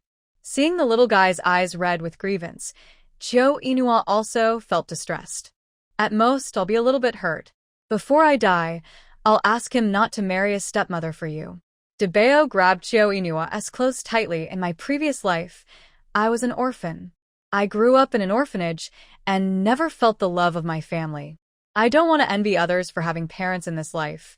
So, can you live well? Chiao Inua's heart softened and she picked up Debao. Okay, for you and Erbao, I will live well too. Remember what you promised me. Don't be in love. Run to the male and female protagonists to commit suicide, let them catch your handle, and don't let them take advantage of our family. It turned out that she gave birth to him, and even the idea was the same. Let me see if Erbao is awake. After the voice fell, Chiao Inua stuck her head out of the space, and Debao also learned to stick his head out. Seeing that his brother was sleeping soundly, he was relieved. The mother and son looked at each other, and Debao raised his eyebrows, as if he was saying something. Chiao Inua couldn't understand at all. Debao pointed to the space, and the two returned to the space. I just spoke, didn't you hear it? You just spoke? It seems that you can only hear what I think in the space. Chiao Inua thought about the time when she brought them in. Both brothers were in a deep sleep. They were probably in a peaceful state of mind and fell into sleep, so they didn't realize that they could still hear Debao's voice. While Erbao is still asleep, let's review how we got in. The mother and son exchanged information. Xiao Xingqian was shocked that his cheat mother was actually the president of Chiao Group, and the key was that she was a female president who loved to read romance novels. Chiao Inua coughed twice. My friend's book, I was bored, and just flipped through 2 pages to kill time. Chiao Group is so powerful, involving many industries. I also want to sign to your company. Chiao Inua had heard of Xiao Xingqian, a child star, and her crying scenes at a young age were particularly contagious. So, why didn't they sign you? She was in charge of the livelihoods of tens of thousands of people, and her entertainment company was just the tip of the iceberg of Chiu Group, so she never asked what kind of star the person in charge signed. Xiao Xingchen pursed his lips and his face darkened. They think I don't have a high degree. Chiu Inua raised his eyebrows and smiled. It seems that I have to keep an eye on you while you study in the future. He shuddered deeply and dug a hole for himself. At this moment, he just wanted to change the subject quickly. My father is the future big leader. You are the future richest man in China. Won't I be able to walk sideways in the future? After the reform and opening up, relying on his mother as strength, he is not only a second-generation military but also a second-generation rich. Just thinking about his own identity, he felt that he would be awesome in this life. The one walking sideways is a crab. After a series of analysis, the mother and son were almost certain that it was a car accident that brought them to the world of books. We had a 3-car collision. Do you think it is possible that my cheap brother was sitting in that car?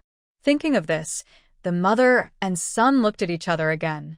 Then the two of them flashed out of the space at the same time and brought Erbao directly into the space. What should I do? Erbao is still sleeping. What can I do? Of course I have to wake him up. Chiu Inua patted Erbao unceremoniously. Erbao, wake up. Mom has something to ask you. Xiao Xingchen. God, I have something to ask him. Debao covered his little ace aggrievedly. Why hit me? Children are not allowed to say dirty words. Debao pouted his little mouth, stared at her unconvinced, and did not dare to talk back. Until Erbao opened his sleepy eyes, looked at his mother, who was close at hand calmly, opened his little mouth and yawned lazily, tilted his head, and was about to close his eyes again. Erbao, don't sleep. Mom has something to ask you. Tell your brother quickly. Did you also come here? The space was quiet, and there was no other sound except Xiao Xingchen's young voice. Erbao, was it you who hit the other car that hit us? So, what kind of great person were you in your previous life? Erbao, let me tell you, I'm a star. Maybe you've seen me on TV. I'm a good actor. Chiu Inua. Erbao kept squinting at Debao, as if he was really thinking about something. But after squinting for a while, his eyes closed again, and he even snored slightly. Erbao may be just an ordinary baby. Xiao Xingchen felt a little sorry, so Erbao may be a native. Well, if he really came from the same place as us, I should be able to hear what he thinks. Forget it, let him be a native, Mom. We have to be nicer to Erbao in the future. I believe you must be a good brother. Debao smiled happily. In the future, I will definitely be good to Erbao, and I will spend all the money I earn on him. After all, Erbao looks like a not very smart child. Chiu Inua's mouth twitched. Just do and be overtaken by Erbao. How is that possible? After all, I have been in school for 10 years. We are at a different starting line. How can Erbao catch up with me? Looking at Erbao at this moment, there is a trace of pity in his eyes. Poor human cub, he is to learn from the beginning, and I am already at the top. Chiu Inua was speechless. This kid is a bit arrogant. Normally, I can't hear his inner voice, and I don't know what weird things he is thinking about. Now that I hear it, it is better not to hear it. If Dad comes back one day, do we still have to follow him to join the army? Chiu Inua fell into thought, with no expression on his face. Xiao Xingchen pursed his lips. He forgot that his mother was a modern woman from decades later. She had her own career and was particularly outstanding. She would definitely not pin herself on a man. At this time, Debao's psychological activities became active again, if in the future. They are divorced, who should I live with? Do I have to separate from my stepbrother? Although he is a little stupid, what if he is bullied by his step-parents in the future without me as his brother to take care of him? Chiu Inua coughed twice. What you worry about should not happen. Ah, you heard it. So will you get divorced? It's so loud that I can't hear it. I was too tired in my last life. In this life, I just want to find a man to support me. Your father is a good candidate. Well, if you find your grandmother first, it will be even better. It is said that your grandmother's family conditions are very good, and you can live a good life without relying on your father in the future. How is it good? Tell me quickly. If I knew, wouldn't I have taken you 2 brothers to join them by now? So, this is also the point that you skipped the chapter and didn't see? Probably. Your father is not the protagonist, and the author can't write about him in every chapter. Xiao Xingqian accepted his fate. Why do I have such an unreliable mother like you? Qiu Inuo raised his hand and was about to slap the kid, but he saw a panda running towards them excitedly not far away. Debeo screamed excitedly, "Panda, it's a live giant panda. I actually saw the real thing. When did my space become so powerful? Pandas are iron-eating beasts. You are too brave." After saying that, he picked up Debeo and Erbao with one hand and flashed out of the space.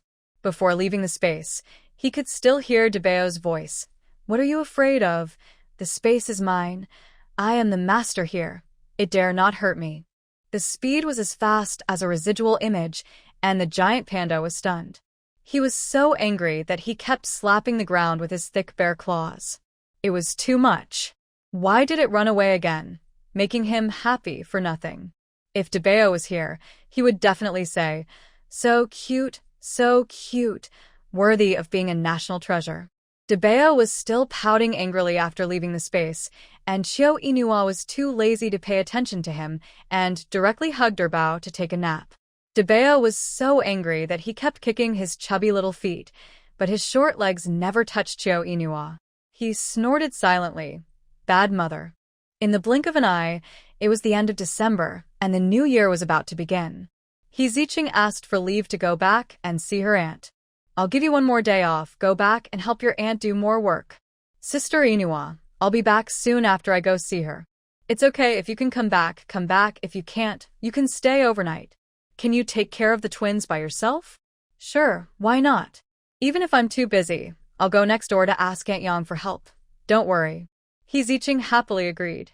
Before leaving, Qiu Inua stuffed her with a lot of dried radishes, various pickled vegetables, and everything that was visible at home.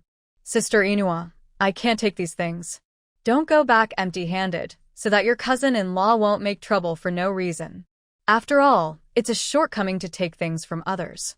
He Ziqing was moved to tears. "Sister Ina, you are really good to me, and my own sister is no better than this.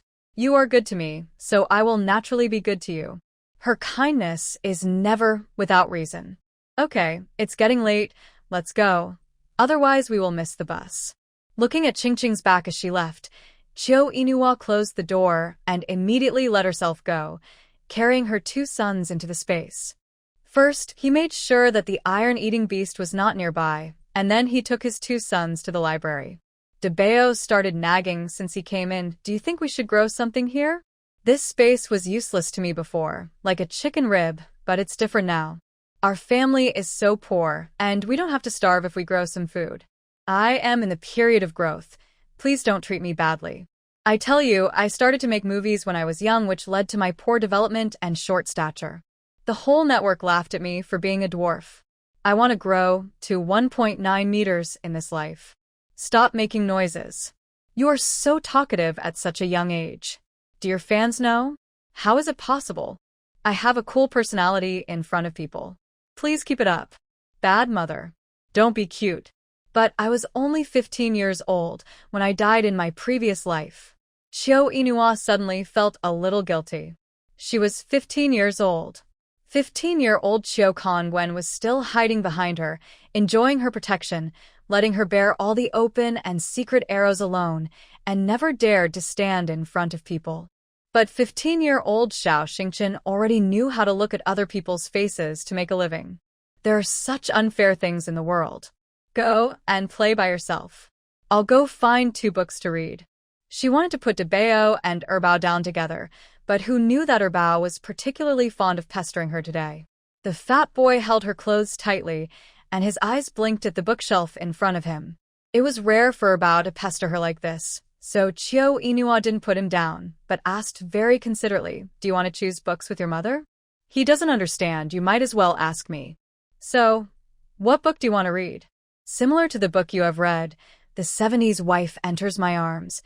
I'm so tired that I can't even straighten my waist." Qiu Inua pursed her lips, and it was obvious that she was laughed at by her son.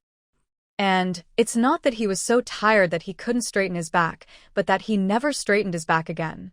But she didn't want to explain at all. She didn't know what to do with this broken child. Just lie down.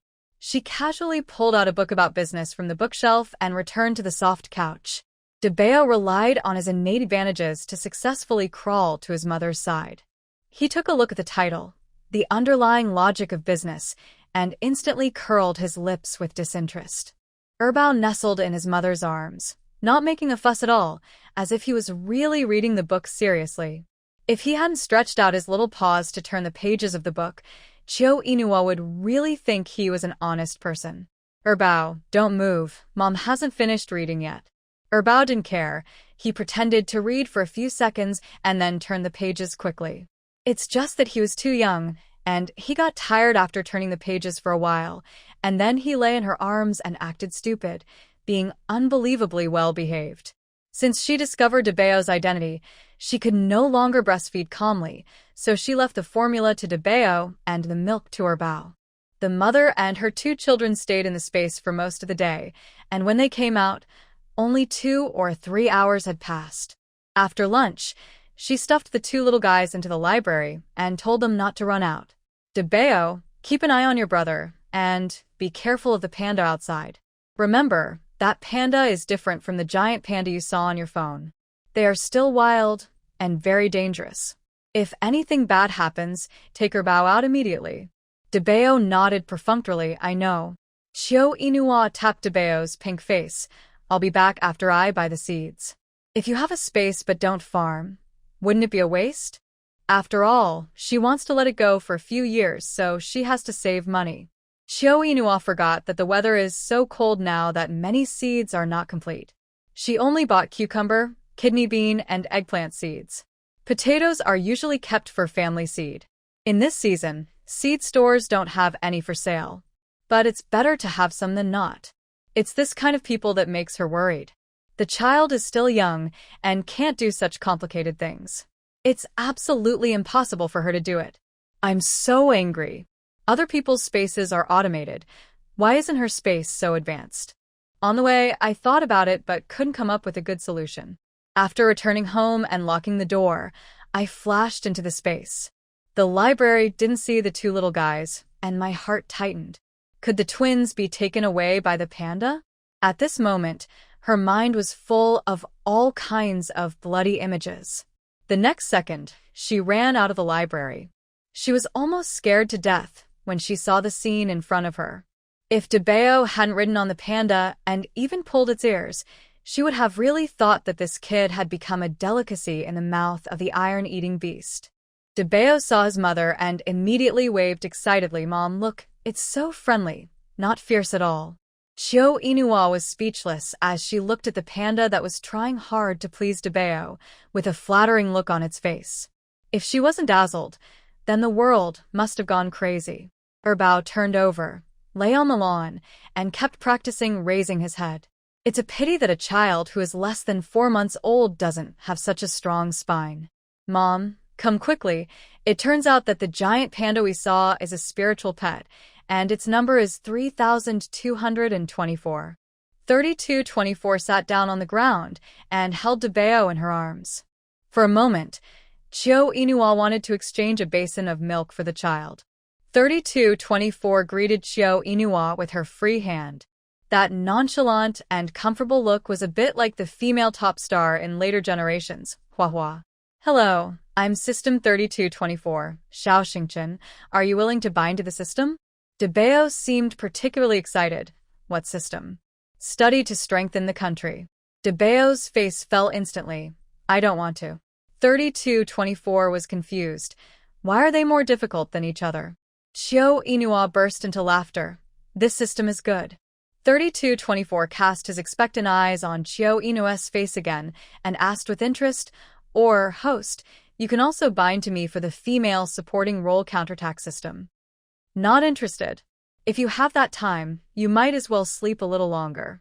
Seeing that 1 or 2 people didn't take the bait, 3224 became anxious.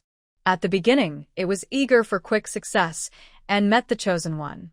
It didn't even ask the other party, but bound to the system privately. Who knew that people's hearts are so sinister? 5 years without any results, but was stranded in thousands of small worlds. Xiao Inua saw that it was not aggressive and was always curious about what the panda's fur looked like. While the other party wasn't paying attention, he reached out and stroked it. Well, it's not as soft as I imagined. The fur is a little hard and doesn't feel very good. Debeo looked up at her. Mom, I like Menglan. Let's call it Menglan. Xiao Inua shook his head disapprovingly. I like Huahua. It sounds so nice to call it Huahua. 3224. Didn't anyone ask for its opinion? How about this, call it Menghua? I think it's okay. 3224 protested. You all don't want to bind me, so why give me a random name? Menghua is too rustic. Xiao Inua thought about it. Is there a binding system for slacking off? Debeo thought seriously, or I can bind a popular system. 3224. It has been with the chosen one for 5 years, and it hasn't opened for 5 years. Today, no matter what, it must get one. 3224 waved his hand casually, and various entries appeared out of thin air, with countless systems on them. You too can pick one at random. In short, it doesn't matter who binds to it. It just wants to quickly get out of the current small world and find a master who can do great things. The performance of the past thousands of years was destroyed. It didn't dare to think about how much ridicule it would face if it returned to the main system. Xiao Inua picked up Debeo. The mother and the two of them looked at the dazzling array of systems in front of them, and they couldn't choose a satisfactory one. This kind of task system is the most annoying. If you can't complete it, you will be punished. Too bad. What is the skill system? Why are there so many? Do I have to learn cooking, medicine making, and tailoring? Aren't there any simple ones? There really is a system for being a heartthrob. This is good, this is good. I want to bind to this system. 3224's eyes suddenly lit up. He finally met a host who was interested in the task. Host, don't worry. As long as you complete the task, you will get the corresponding reward. Although learning to strengthen the country can allow him to advance quickly, it is the most difficult project to complete at present. After all, to be a person who is useful to the country and recorded in the history books in the future is simply as difficult as ascending to heaven. As long as the little fat man in front of him has a choice, he will be thankful. Fortunately, one time and space can bind 3 hosts, otherwise it would be difficult for it to complete the task. Xiao Inua immediately rejected it. This is not good. If you fail to complete the task, your heartthrob value will be deducted. What if you become extremely ugly at that time? I tell you, I will not recognize you as my son at that time. Accustomed to being the handsome little brother in the mouths of others, Xiao Xingqian could not accept the possibility of becoming ugly. Yes, this one is not good. Change it. 3224 glared at Xiao Inua angrily. Why did this woman come out to make trouble? Otherwise, it could practice trumpet now. What is this, the cleaning system? Is it for me to clean? No, I am still young. I can't even lift the broom. How can I clean? Mom, this career system is very suitable for you. Suitable for a ghost. I don't want to do career. I didn't enjoy a day of peace and happiness until I died in my last life. I just want to lie down in this life. Aren't you afraid that your limbs will degenerate if you lie down? Smelly boy, how can you talk like that? Then you choose this agricultural system. I will grow up in a few months, and the rations cannot be short of me. I swear to grow to 1.9 meters in this life. The mother and son thought about it, and it made sense. After opening the agricultural system, they found that they needed to farm by themselves in the early stage. Only when they reached a certain level would the system automatically manage it for them. The two shook their heads subconsciously. No, this won't work. I'm too young and can't even lift a. I can't do it even more. I'm here to enjoy myself. I don't know how to farm. 3224 kindly reminded, Host, there are all kinds of books in the library. You can learn while farming. It won't be delayed. I will help you take care of it when you reach level 20. Can't you help with farming in the early stage? At most, we can take less. Debeo nodded and agreed. Yes, at most. We don't want the crops before level 20. It turned out to be her child. They are so lazy. 3224 was extremely shocked. He didn't expect them to say such shameless words so high-soundingly. Without labor and without giving, they want rewards. You are so happy. Looking at your expression, it should be no, forget it. Let's not bind for the time being. Anyway, the money is enough to spend, so let's live a hard life for a few years. Find her mother-in-law whom she has never met, and think about what good life will be like. Debeo tugged at her mother's sleeve. It's late, I'm hungry. Shio Inua raised an eyebrow at 3224. I'll come to play with you when I have time, bye. After that, he took the two children out of the space. 3224 was completely dumbfounded. Since it took the initiative to bind the first master, it seemed super passive in everything it did. Now it's good. Someone still refuses. He was so angry that he patted the ground with his thick claws again and said angrily, the host nowadays is really hard to deceive. Woo woo woo, I will definitely be the last one in this mission. After the mother and her two children had dinner in the evening, they lay on the Kong and stared at each other. Erbao couldn't stand it anymore, and he closed his eyes and snored slightly after a while. Shio Inua turned around and looked at Debeo face to face. Let's chat for a while. It was so boring, there were no mobile phones and no TV. Debeo raised his eyebrows as if asking, how to chat? There are cute flowers waiting for them to bind the system in the space. I said you blink. Blink once, yes, okay, blink twice, no, no, no. Debeo blinked. Shio Inua said, the binding system is inevitable, but we don't want to invest in the early stage, so we must think of a way. Debeo blinked his eyes to show his agreement. How about this? You are young now and can't do anything. When you are older, we will bind. Debeo was shocked. His mother was too shameless to say such irresponsible words without changing her face. He blinked twice to indicate that it was not possible. But Erbao is a native, and you are the only person Mom can rely on. That didn't work either. Seeing that Debeo couldn't be abducted now, Shio Inua didn't force it. Instead, he asked about some things in his past life. After a few questions, Debeo couldn't bear it anymore. After blinking once again, he didn't open his eyes again and fell asleep directly. Shio Inua closed his eyes to rest, planning his plans for the next few years in his head. After a good night's sleep, when Shio Inua got up, the two little guys were still sleeping. He got off the ground quietly, thinking about going out to buy something. It would be the Gregorian New Year soon, and he had to eat something good. Ching Ching should be back soon, and they could buy more if they went together. When they came to the yard, it was snowing outside. Shio Inua opened the door, looked at Hiziching, who had been standing outside for who knows how long, and quickly pulled her in. You're back. Why didn't you knock on the door? Hiziching's face was a little pale, probably because of a cold. It's okay. I didn't stand there for long. It's too cold outside. Come in and warm up. You came back so early. Have you had breakfast? I did. The next second, Hiziching's stomach started to growl loudly. Shio Inua glared at her. Why are you still being polite to me? Wait, you've walked for so long. You must be exhausted. Come to my room and warm up on the Kong. I'll make you a bowl of noodles. Sister Inua, don't worry. I'll go by myself. Your hands are cold. I guess your feet are frozen now. Listen to me and go and warm up. It's not a difficult thing to do. It will be done soon.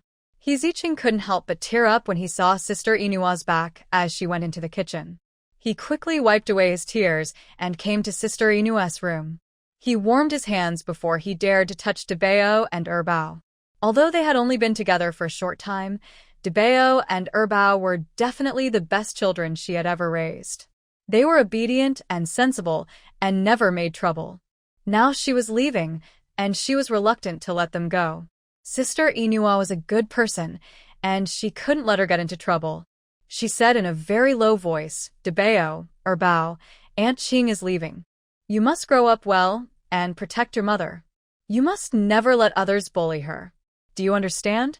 Shio Inua ordered 2 large bowls of noodles, and the two of them sat at the small table on the Kong and ate the noodles. And the pickled vegetables you and I pickled 2 days ago are delicious with the hot noodles. Come and try it. He Ziqing took a mouthful of noodles, and the whole body warmed up after the steaming noodles went into his stomach.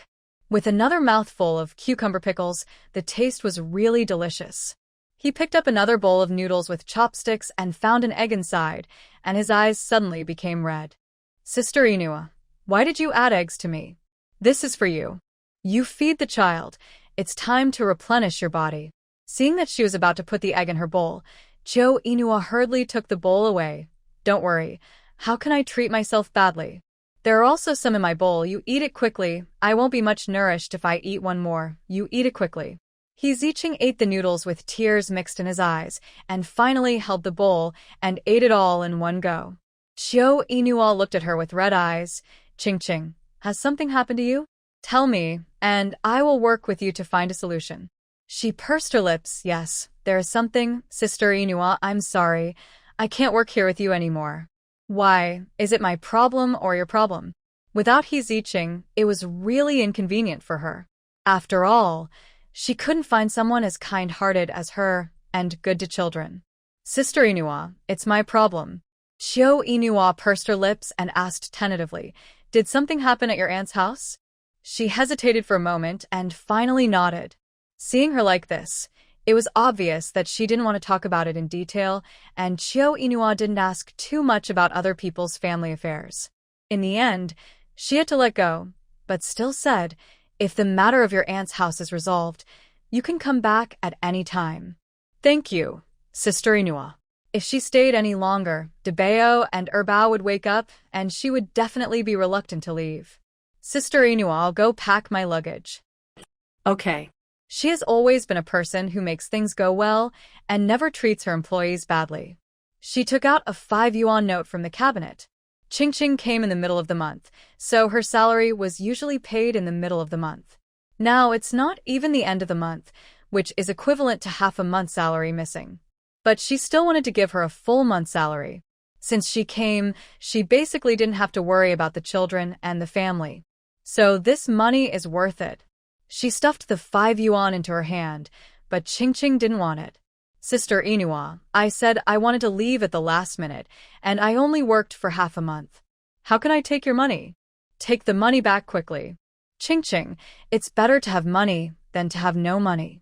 If you have any difficulties, tell me. Even if I can't help you, I can still work with you to find a solution. Don't you think so? He Ziqing has never been a crybaby, but the first time he met a sister who was so good to him, he couldn't help but cry. Sister Inua, thank you. He Ziqing understood Jo Inua and knew that she would not let him go without the money.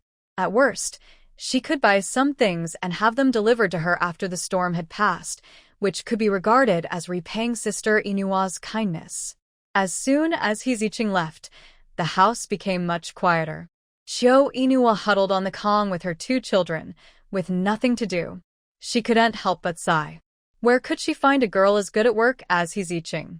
She didn't know what happened in her cousin's family. If it could be solved with money alone, it would be easy to deal with. Jo Inua thought about it, and always felt that she should go to her cousin Qingqing's house to take a look. Thinking of this, she climbed up from the Kong again and stuffed the twins into the space. Don't agree to bind the system easily when you see Manhwa.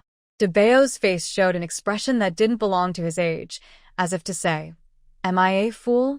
Jo Inua actually understood it at a glance. Is this the telepathy between mother and son? She touched his little head. Take good care of your brother. He nodded. Jo Inua didn't know where He Ziqing's aunt lived, but she knew Aunt Kai must know. She went to the supply and marketing cooperative and found out about their home through Uncle Kai. She also asked Aunt Kai where He Ziqing's aunt lived. Jo Inua went to buy a lot of things and came to Qingqing's aunt's house. The aunt took her 2 older daughters to wash clothes. They were only 11 or 12 years old, and their little hands were frozen like carrots. There were also 3 little ones playing in the snow in the yard. Their clothes were full of patches, and each child had a sallow face. Her eyebrows jumped. She couldn't understand how so many children could be born in such a difficult era. Who are you? My name is Jo Inua. I guess you've heard Qingqing mention me. When the aunt heard the name, she immediately welcomed the person in warmly. Oh, so you're the daughter-in-law of the Shao family who helped us, Qingqing. I heard from Ching Ching that you are a very nice person. The things she brought back yesterday were all brought by you. How can you be so polite? When Ching Ching went back, I asked her to bring some pickled vegetables that I made myself. Have you tried them? Chiao Inua's heart tightened. After hearing what her aunt said, it didn't seem like anything had happened at home. Oh no. The one who had the accident might not be her aunt's family, but Ching Ching. Chiao Inua blamed herself for not noticing. It is estimated that her aunt didn't know anything now, so Chiao Inua suppressed all her doubts and immediately smiled. I ate it, and it tasted especially good. It was because of eating it that I felt bad, so I wanted to come to see you and the children in person before the Gregorian New Year. After that, she took out a few pieces of candy from the bag beside her and distributed them to several children. When the children saw the candy, they were naturally very eager. With the permission of her aunt, she dared to take the candy carefully. The children seemed reluctant to eat it, and licked it a little. The sweet taste in their mouths made them squint their eyes happily. Chiao Inua felt a little uncomfortable when she saw it, thinking of her rascal nephew, who could not eat anything other than high-end imported candy when he was a child. Now, they are reluctant to eat such a piece of candy full of industrial saccharin, which is really heartbreaking. Don't worry, and eat it boldly. Sister bought a lot of it. When the time comes, let your aunt share it with you. But you can only eat one piece a day, otherwise it will be too sweet and bad for your teeth. Chiao Inua sat for a while before leaving. After coming out, she immediately calmed down, thought about it carefully, and went straight to Aunt Kai's house. It is estimated that only Aunt Kai can know where He Ziqing is. An hour later, Chiao Inua appeared in the black market. As expected, He Ziqing, whose face was painted black, was found in a corner. Sister, I have pork here, do you want it? Seeing that the other party did not speak, she couldn't help but look up and saw Chiao Inua, who was also dressed in a rustic way and a little Highland red. If it weren't for the other person's bright eyes, she really wouldn't have recognized who she was. Sister Inua, why are you here? Why am I here? Of course I'm here to see you. He Ziqing's eyes flashed with guilt. Sister Inua, what do you want to see me for? I just went to your cousin's house. Even without saying the rest, He Ziqing knew that Sister Inua had exposed his own lies. This is not the place to talk, let's go out and talk. Everyone on this street lowered their heads to communicate, whispering, for fear of being recognized by others. He Ziqing naturally knew how dangerous this place was and was afraid of getting Sister Inua involved, so he picked up the backpack and took her away from another path. As soon as the two of them walked to the entrance of the alley, they saw people in uniforms rushing over not far away.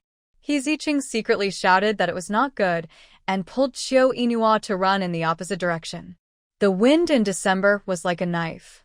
People are being arrested above, let's run.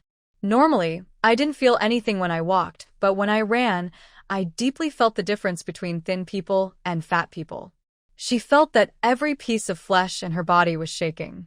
It was only a distance of more than 20 meters, but she was already out of breath. For the first time, she hated herself for being so fat. The road was originally uneven, and she almost sprained her ankle due to the uneven steps.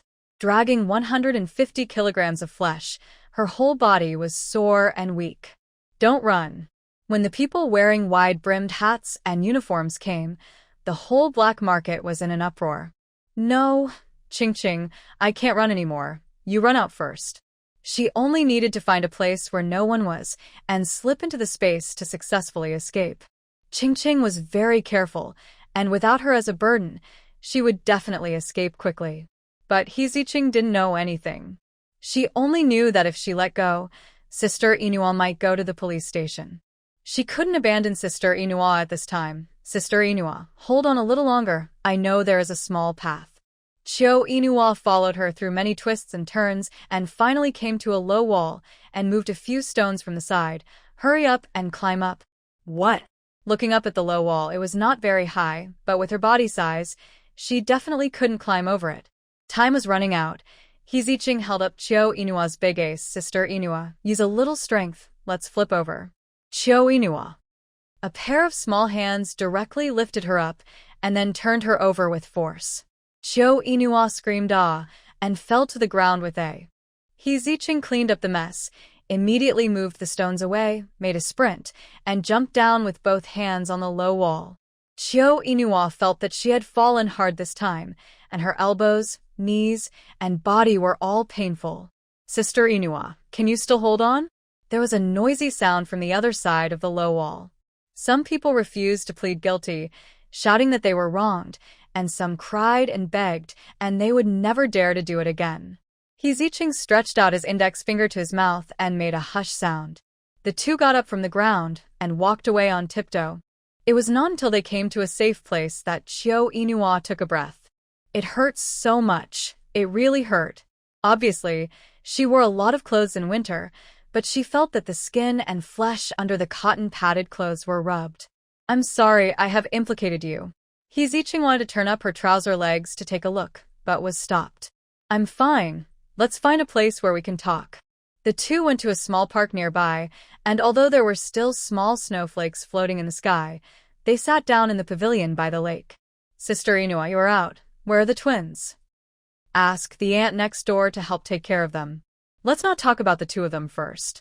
Tell me what happened to you.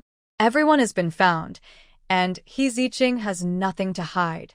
Actually, I came back last night. I passed by a dark alley and saw a group of people from the Wenhui taking a girl to do something indecent. I was impulsive and beat them up. The leader was the most seriously injured. Chiao Inua knew very well that in this era, the Wenhui was a place that had the final say and could slander anyone it wanted. How many innocent people died in their hands? They suffered at the hands of Qingqing, and they would definitely ask for it back tenfold or 100-fold. Did they see your face clearly? If they did, it would be a bit troublesome. He Zicheng shook his head, probably not. It was very dark at the time. They even mistook me for a man. Looking Qingqing up and down, she was tall and thin, with short hair. Her voice was not as lively as that of a little girl. She had a bit of a boyish feeling. It was not impossible for her to be mistaken for a man. Since they didn't recognize you, what are you afraid of? Wenhui is very close to our home. I was afraid they would come to investigate, and I couldn't implicate you. That's why I thought I would quit. They wouldn't be able to find anyone and wouldn't suspect you. Chiao Inua pursed her lips. If that was the case, they would have come to investigate nearby today, but I didn't see a single unfamiliar face. He Zicheng opened his mouth, not knowing what to say. Qingqing, is there something you haven't told me yet? She made up her mind and said with her eyes closed, I think I broke the leader's vitals after kicking him. Huh? In fact, I went to the hospital to inquire this morning, and I heard that he is still lying in the hospital. Chiao Inua gave her a thumbs up, not bad. Sister Inua, are you praising me? A rascal who only knows how to bully women. Kicking him to death is a light punishment. You did a good job, but you didn't tell me the first time such a big thing happened. I am very angry with you now. He Zicheng lowered his eyelids, and big tears fell. I panicked after I beat him up, but I don't regret it at all. I'm just afraid of getting you into trouble, Sister Inua. I really can't take care of the twins now. From today on, you have to pretend not to know me. They are all unscrupulous people in the Wenhui, and I'm afraid they will retaliate against you. He took out a handkerchief from his pocket. Wipe your tears quickly. If something happens, we have to think of a solution. Escaping is not a solution. But Chiao Inua suddenly remembered something. Since you came back last night, where did you spend the night? She lowered her head and said embarrassedly, I went to the train station to spend the night. Do you treat me as your sister? It's so cold, and you went to the train station to freeze? She couldn't imagine how difficult it was for Qingqing that night. Chiao Inua thought for a moment. You went to the hospital to inquire today. I guess this matter can't be concealed. What should I do then? It's probably only a matter of time before I find you. He Zicheng's face turned pale. I can't let you get involved. She couldn't go back to her aunt's place. Chiao Inua pondered for a moment. There is only one way for now. What solution? Run away. Going to the hospital is equivalent to alerting the enemy. Originally, they were not sure whether you were a man or a woman, but now they are sure that the person who did it is a woman. They haven't found you yet. You are probably seriously injured, and they can't spare any help. He Zicheng heard it, then I can't implicate you. Chiyo Inua grabbed the impulsive girl. Why are you in such a hurry? In fact, it is not difficult to solve this matter. How to solve it? Run away, go out and avoid the limelight first, and come back when this matter is forgotten. Didn't you just say that running away can't solve the problem? How come it changed so quickly? Sister Inua, you are right. Don't waste time. I will go back and pack my luggage. You go say goodbye to your aunt, and tell her that the new year is coming soon, and you will accompany me back to the village to see my mother. Yes, I will find an excuse to comfort my aunt first. Zicheng raised his foot to leave, but he didn't know what he thought of and retracted his foot. No, Sister Inua, I'm going out to avoid the limelight. Why are you packing luggage? This time I go back to the village. Maybe I will stay there for a few months. How can I not pack my luggage? And Debao and Erbao have a lot of things. It will take at least one night. And their pickled sauerkraut, radishes, and pickles. It's better to put them in the space to prevent them from spoiling at home. Are you really going to take me back to your village? My mother asked me to go back last time, and it's a good time to go back and see during the new year. Zicheng was moved to tears. Sister Inua didn't plan to go back, but now she compromised for her. You are so good to me. How can I repay you? If you help me take good care of the children, that will be the greatest reward for me. Chiyo Inua thought of the things at home that could not be taken away, and she needed to pack them up in advance. Zicheng nodded hurriedly. Sister Inua, you just need to take care of my food and accommodation in the future. I don't want the wages. Ching, don't feel psychologically burdened. You did the right thing. Girls should help girls, although it requires some price. But we just need to think that the girl is out of the sea of suffering, which is the best comfort, so don't blame yourself.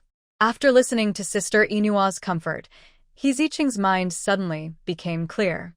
After saying goodbye to your cousin's aunt, buy 2 train tickets when you come back. It takes half a day to take a train from here to our house. I will go home to pack my things first.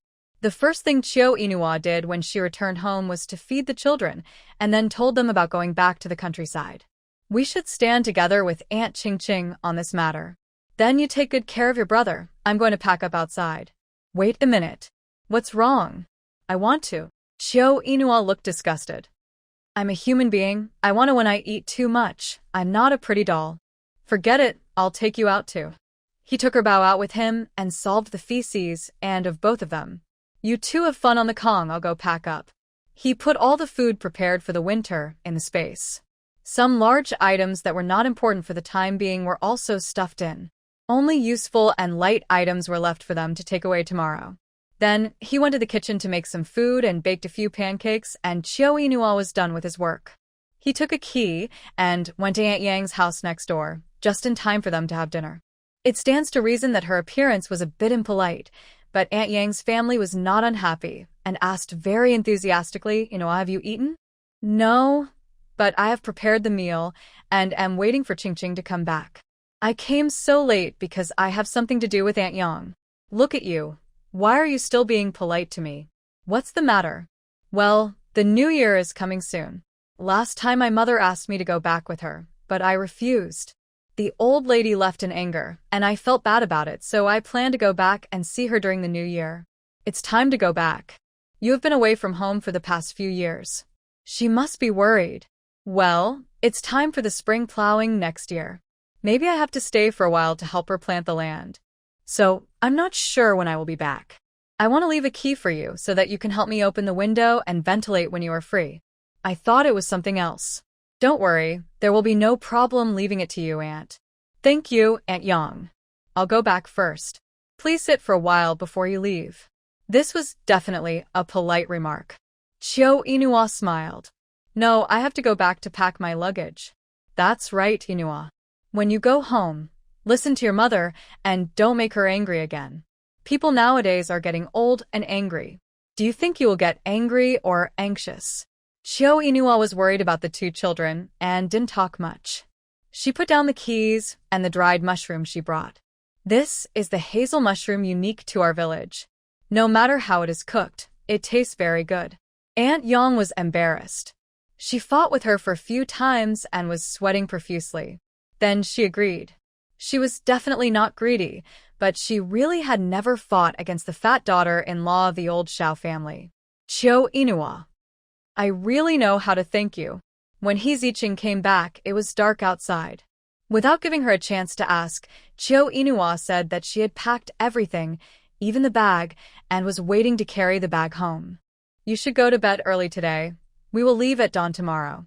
He Ziqing suddenly didn't know what to say. He had said everything he needed to say. He could only swear silently in his heart that he would be doubly nice to Sister Inua and the twins in the future. The next day, just after dawn, Chiu Inua and He Ziqing carried their luggage and headed towards the train station. At the same time, in Ping'an village, Chiu Qianjin got up early. Today, a few good friends are going to the reservoir to break the ice and net fish. He is also going to join in the fun. It would be best if he can get 1 or 2 fish. He has been staying at his grandmother's house for a week.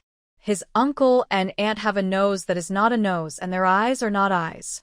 No matter how thick-skinned they are, they will feel embarrassed sometimes. What's more, today is the solar new year, and his mother will also go. With empty hands, his uncle's family doesn't know how to squeeze his mother. It doesn't matter if he suffers a little grievance, but not his mother. Cheng Hongyin got up early and was cooking brown rice porridge in the kitchen. Seeing him wake up so early, she wondered, "Why did you get up so early today?" "I have something to do later, so I'll go out with Dongzi." Cheng Hongyin frowned when she heard this. "Why are you following them again? You feel uncomfortable if you don't get into trouble in a day, right?" Chiu Qianjin laughed and joked, "Let's go back to my grandma's house together at noon. Take the fish and see who dares to turn her back." Ping'an village only has 2 meals in winter, morning and evening. They only eat 3 meals during the autumn harvest. Generally, if they are hungry at noon, they will take a nap at home. If they fall asleep, they will not always think about being hungry. Some people can't sleep, so they will gather in 2s and 3s under the big banyan tree at the entrance of the village to gossip about their wives. Around 2 o'clock in the afternoon, quite a few people have gathered. The topic of discussion recently is the girl from Chiu Lauer's family. "I went to my mother's house some time ago. When I came back today, how come I heard that the girl from Chiu Lauer's family got married? Your news is too outdated. Not only did she get married, she also gave birth to twins." When gossip comes together, even if they have heard it countless times, they still hope to find something they haven't heard of in the latest gossip. Some people wanted to tell the latest news they heard all at once. "I heard that the girl from Chiu Lauer's family can't remember anything now." What does the doctor call this disease? Amnesia. Yes, it's amnesia. It seems that she has forgotten even her own parents. No wonder she got married. I remember that the girl from the Chiu family and the boy from the Ding family were engaged. What engagement? The marriage was never discussed. When Chiu Lauer was still alive, he wanted to skin the Ding family alive. But the old lady of the Ding family was not a good person. Both of them were thinking of selling their daughter and getting a daughter-in-law for free, and they delayed the 2 children. What a pity there are such good golden boys and jade girls in our village. I don't think it's a pity at all. Some time ago, Ding Zishu came back, and he was followed by the daughter of a leader named an Xian. She looked like a city lady. You didn't see the attitude of the old lady of the Ding family.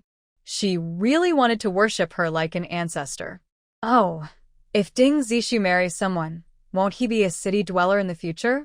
At this point, everyone showed an expression of envy. Why didn't such a good thing happen to them?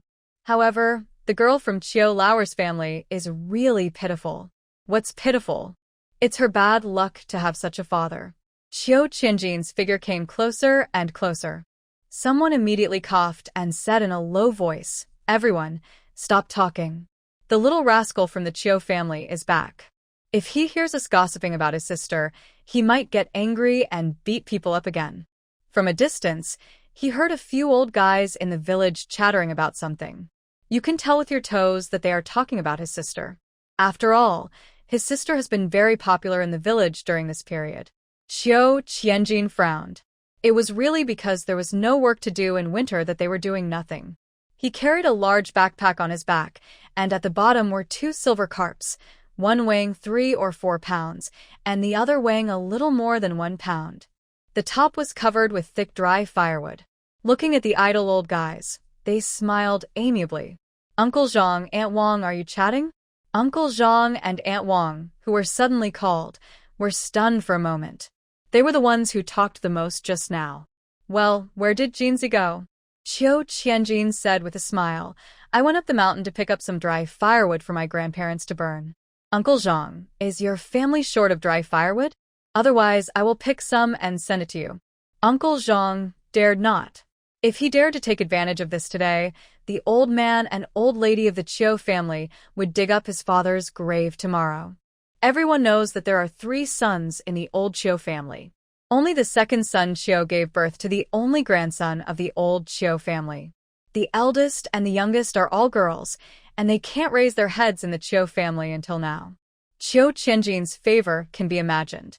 Even the eldest and the youngest uncle of the Qiu family have to lean back. Qiu Qianjin is a bit of a, but he is really filial. Some time ago, I heard that the old man of the Qiu family had a back injury. Qiu Qianjin, who used to run around all day, stopped running around and stayed at home to take care of his grandfather. After the old man Qiu's back healed, he told everyone that he had a filial grandson and that his life was worth dying for. Jinzi, good job. No wonder your grandfather always praises you. Qiu Qianjin can't learn to be humble. My grandparents have been the best to me since I was a child. If I don't treat them well, who can I treat well? I don't have any other advantages, but I am filial. Although I'm used to this kid always putting gold on my face, it's a bit hard to follow such shameless praise. Everyone laughed awkwardly for a few times, and then another praise. Qiu Qianjin left until there was really nothing to praise. Seeing him leave, the people in the village started gossiping again. I have to say it just based on Jinzi's mouth. Even if I were the old man or old lady of the Qiu family, I would still be fooled by him. He has a good mouth, but he does nothing. Old Zhang, don't be jealous. I passed by old Qiu's house that day, and I saw Jinzi emptying the chamber pot for his grandfather. I think you have no grandson, so you are jealous of old Qiu. Old Zhang, whose secrets were exposed, blushed. What nonsense are you talking about? My daughter-in-law is pregnant again, and she will definitely give birth to a grandson this time. Oh, I'm going to die. Your daughter-in-law is over 40 this year. In order to have a grandson, your family even let her give birth. Aren't you afraid of something happening to her, because she is too old? Wang Hongxia, you actually curse my daughter-in-law. Old Zhang was so angry that he started spitting. Wang Hongxia wiped her face and spat at old Zhang. The 2 old guys in their 60s started to fight, and the curses they used were worse than a stinky ditch. Qiu Qianjin hummed a tuneless little song and strode with his head held high. Go home. Mom, let's go. I'll take you to my grandma's house for a meal. No. He had been there for 3 days this week and was almost killed by his sister-in-law. We re not empty-handed. Why not go? There's nothing left at home. Qiu Qianjin patted the backpack behind him. There are fish we caught in the reservoir. Cheng Hongying's face immediately turned ugly when she heard it, and she raised her fist to hit him. It's winter. You go to that kind of place to break ice and fish. You want to die. If something happens to you, how can I live? Seeing that his mother's fist was about to hit him, Qiu Qianjin was so scared that he quickly hugged his head. Don't hit me, my grandparents saw it. Do you think they can kill us? Speaking of the doting parents-in-law, Cheng Hongying became honest, but being controlled by her son made her hate her teeth. On second thought, he went to fish so that she could stand up and eat, and she felt a little uncomfortable. Jinzi, listen to me. It's only December now, and the ice in the reservoir is not solid. If something happens to you, what will I do? We won't go next time. Qiu Qianjin nodded. No, let us go to my grandparents' house for dinner. Qiu Qianjin pushed open the door of his grandparents' house. Grandma, I'm here. In the early years, the 3 brothers of the Qiu family had all kinds of conflicts after they got married, and there were quarrels at home every day, especially after the birth of Qiu Qianjin. This situation reached its peak after the eldest and youngest aunts of the Qiu family got married, and the 3 brothers of the Qiu family separated. The old couple of the Qiu family were supported by the eldest son. After all, he was the eldest son in the family. Seeing the mother and daughter coming, Aunt Qiu immediately lost her good face. She muttered in dissatisfaction, You have come to eat 4 times this week. Why are you here again? Do you still have any shame? Chiu Qianjin immediately put down the backpack and took out 2 silver carps, one big and one small. Pretending not to hear what Aunt Chiu said, she said with a smile, "Aunt, I went to fish today, let's do fish tonight." Seeing the mother and daughter bringing fish, she immediately smiled again. "Oh, how come you are so capable today, and even remember to bring something?" When the old couple of the Chiu family heard the voice of their eldest grandson, they immediately came out of the room. When they learned that he brought fish, they immediately frowned and said, "Did you go to the reservoir?" Old Queen Mother Chiu was scared to death. She pulled Chiu Qianjin up and down to look at him. She was relieved to see that he was not injured. "Jinzi, Grandma's darling, the ice in the reservoir is not solid now.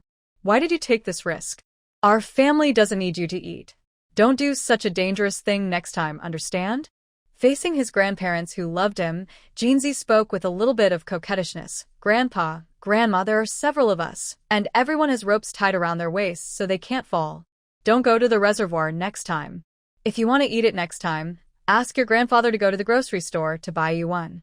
Seeing that this boy had coaxed his parents-in-law into submission, Chung Hongying said hello and went to help her sister-in-law.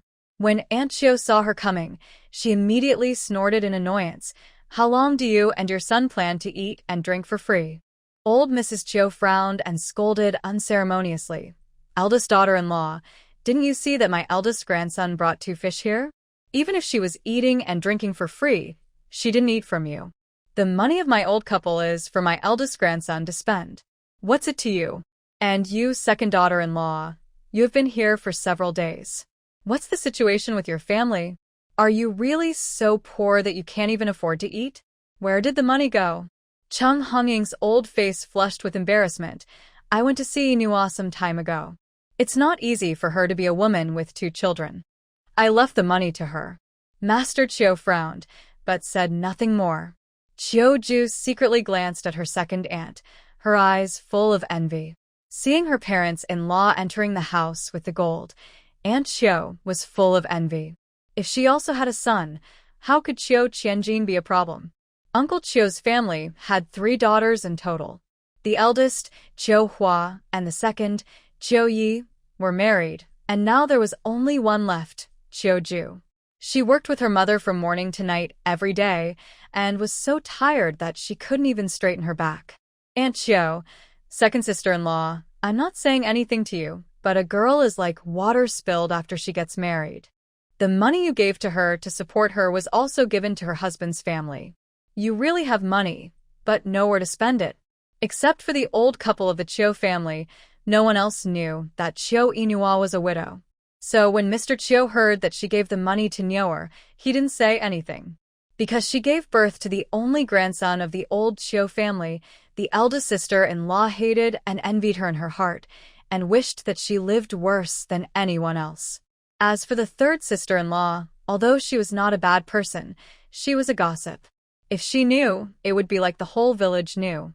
It's my own money, so I give it to whoever I want. She had good intentions to persuade him, but she didn't expect Chung Hongying to be so ungrateful. Aunt Chiu got angry. Give it to whoever you want, but if you have the guts, don't come to my house for free meals. Sister-in-law, do you dare to say that our parents didn't give you any money this month? I came here to get free meals from my parents-in-law, but not from your family.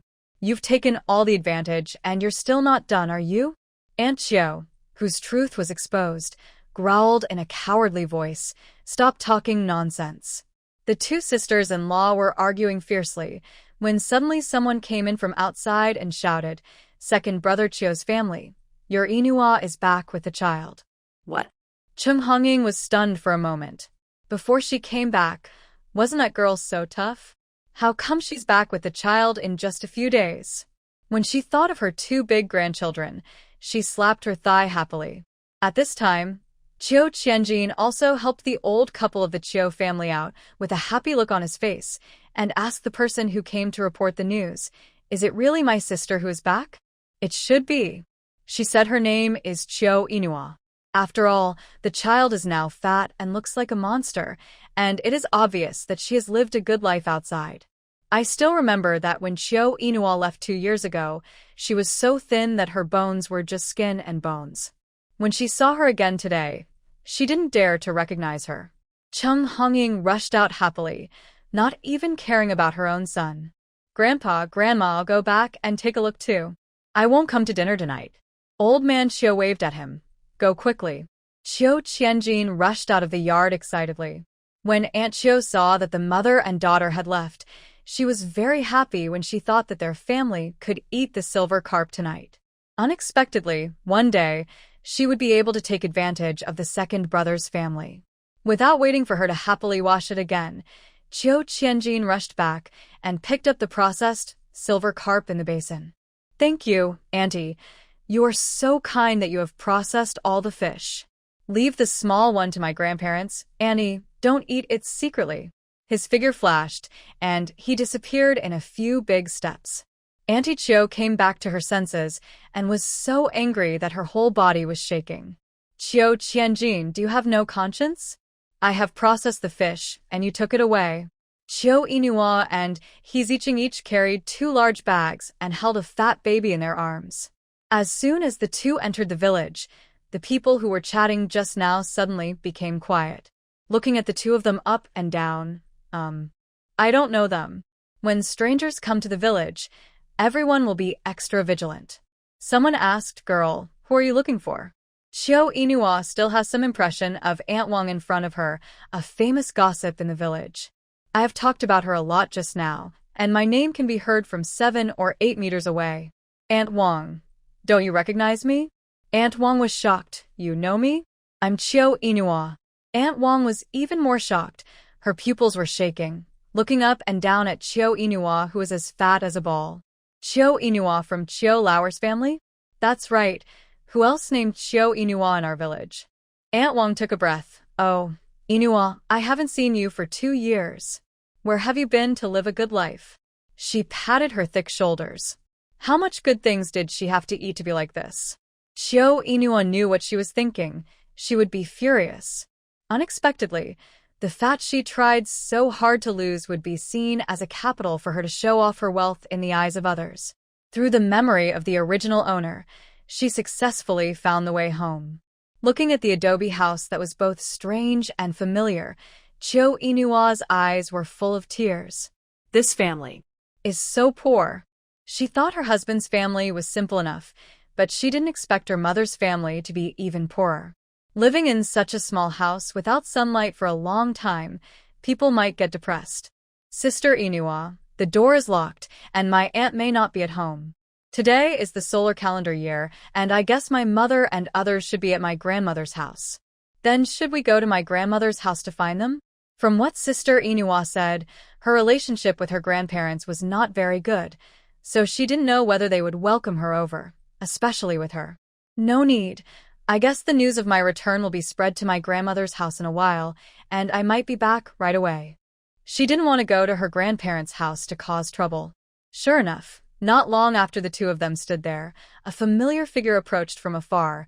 You silly girl. Why didn't you tell me you were back? She first took her bow from He Zicheng's hands, smiling with wrinkles all over her face. Come on, let Grandma see my big baby. That's her bow. The smile on Chung Hongying's face froze for 2 seconds, and then she quickly put on a friendly smile. So it's Grandma's little baby. How can you be a mother, running back in this cold weather without worrying about catching a cold for your 2 sons? He Zicheng opened his mouth to explain something, but Chiu Inua said even faster, You obviously wanted me to come back, and now that I'm back, you're still nagging. Today, when her grandson came back, Chung Hongying was too lazy to argue with her and took out the key from her pocket. Come on, Ching Ching, come into the house with your aunt to warm up. You must have been frozen all the way. It's okay, you'll be warm after a walk. Chung Hongying lit the Kong, and when she lifted the door curtain, she felt a wave of heat coming towards her. Put my 2 grandsons on the Kong to warm them up. The 2 children's noses are red from the cold. The 2 put the big package on the ground. Nothing in the house has changed, and some cabinets have become older. Chiu Inua looked around and realized that someone was looking at her. She turned her head and looked at Chiu Qianjin, who was lifting the door curtain and coming in. The boy was about 17 or 18 years old. His face was full of childishness, and his eyes were clear. Although his features were not the most beautiful, they were also handsome. His eyebrows were raised with a bit of rebelliousness that only this age has. Chio Inua, why are you so fat? The similar features made her eyes red. She remembered that the last time she saw this face was more than 20 years ago. Her eldest brother, who had just started high school, was going to live on campus. After she learned the news, she hid in her room and cried. It was not until her eldest brother stretched out his big hand to rub her little head and promised to go home every weekend that she let her eldest brother go to school. Big brother, Nuonuo really misses you so much. He blinked his eyes, and tears suddenly rushed out like a flood. Chio Inua's crying scared Chio Qianjin. Chung Hongying glared at her son. You can't talk, so shut up. The dead girl didn't know why she cared so much about her weight. In fact, Chio Qianjin wanted to step forward to comfort his sister, but when he thought that she didn't seem to like him very much, he retracted his steps. Subconsciously, he looked at his mother for help. Save me, save me. Chung Hongying immediately changed the subject. By the way, did you get the fish back? Whenever she thought of her son catching fish regardless of the danger, and in the end they didn't get to eat it, but let her sister-in-law get it, her heart ached. I got it back. Chung Hongying, it was her son after all. Chio Qianjin shook the big fish in his hand. Sister, please get on the Kong and warm up, I'll go cook for you. He Zicheng also stood up, I'll help you. Only then did he realize that there was a strange face in the house.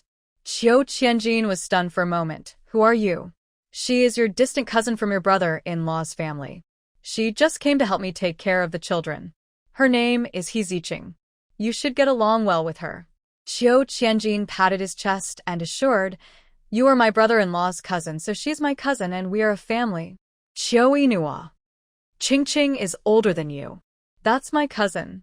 Facing the familiar Chio Qianjin, He Zicheng's restraint also disappeared.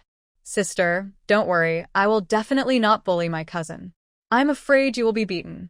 I tell you, if you are beaten, I won't care about you. Is it necessary to be so exaggerated? But his sister just came back, and he can't make her angry at this time. Chung Hongying asked her daughter, Girl, do you have enough milk recently? Not much. Just enough for one child to drink. Jinzi, boil some more water and make some milk powder for the little nephew. I guess they are hungry. They've been opening their mouths all the time. Jinzi had never seen his little nephew before. He stretched his neck to look around. Before he could see the little nephew's appearance clearly, he was glared back by his mother. The child is hungry, and you are still thinking about watching. How can you be his uncle? Hearing this, he ran away quickly. When his father was alive, his mother was quite kind to him. She only scolded him when his father was not at home. Now that his father is gone, his mother has completely let herself go. She scolds whenever she wants, and she scolds loudly. When only the mother and daughter were left in the room, Chung Hongying asked, Why did you come back suddenly? Did something happen at home? It turned out to be his mother. She guessed it right, but she didn't want to talk about it. I thought you had nothing to do in the winter, so I brought the children back to help you kill time. Chung Hongying choked. She had never seen such an irritating child. Knowing that she couldn't get an answer, she was happy. She hugged Debao and kissed him, then hugged Erbao and kissed him. She was so envious. How come you are so good at giving birth? Our Debao and Erbao are so cute. By the way, now that you are back, go to your grandparents' house tomorrow. After all, they are elders. Bring Debao and Erbao over to show them. If you want to live in the village, you can't be careless about filial piety. Okay. Seeing that she agreed so easily, Chung Hongying looked at her suspiciously. Why are you so strange today? Is it strange to listen to you? After a while, He Zicheng brought in a basin of warm water. Sister Inua, come and wipe it. Chio Inua wrung out the towel, wiped her chest, and then began to feed Erbao. Chung Hongying curled her lips. Why are you so particular after going to the city? Of course, the food you eat must be clean. Chio Qianjin's voice came from outside the door curtain. The milk powder is ready, Cousin Ching, take it. He Zicheng immediately opened the curtain a little, took the bowl, and said, "I'll go to the kitchen to help you in a while." "No need, cousin Ching. You and my sister have been traveling for such a long time. You two should take a good rest. I'll be done in a while." Chung Honging. Ching, give me the bowl. You'd better go to the kitchen to watch over it. That brat's cooking is terrible, and Nyoa can't eat the pig food he makes when she feeds the child now. Qiu Qianjin, who was standing outside the door. It's really his mother. Do you want to hit him like this? Their family didn't prepare anything for the Gregorian New Year, but his sister is back. They can't just eat fish.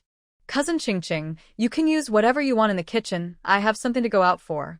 Okay. He Zicheng came here to work, and she didn't care whether she was the only one doing all the housework. Especially after what happened, Sister Inua did not give up on her and took her with her to escape. She was very grateful in her heart. She wished that she could work 42 hours out of 24 hours a day to repay Sister Inua's kindness. About 15 minutes later, Qiu Qianjin came back with a small piece of lean meat and a large bowl of 2-piece noodles. Cousin Ching, you can take care of this 2-piece noodles. I still have cabbage, potatoes, and radishes in my vegetable cellar. What else do you need? No, just bring some of everything up. Okay, wait. Soon, He Zicheng stewed a pot of fish, adding cabbage, potatoes, radishes, and the dried tofu they brought from the city. The 2-piece noodles were placed around the big pot, and after a while, the big pot of stewed fish was fragrant. Qiu Qianjin smelled the fragrance, and his mouth was watering. She gave He Zicheng a thumbs up. Cousin Ching, your cooking skills are amazing. I'm okay, but your sister's cooking skills are really great.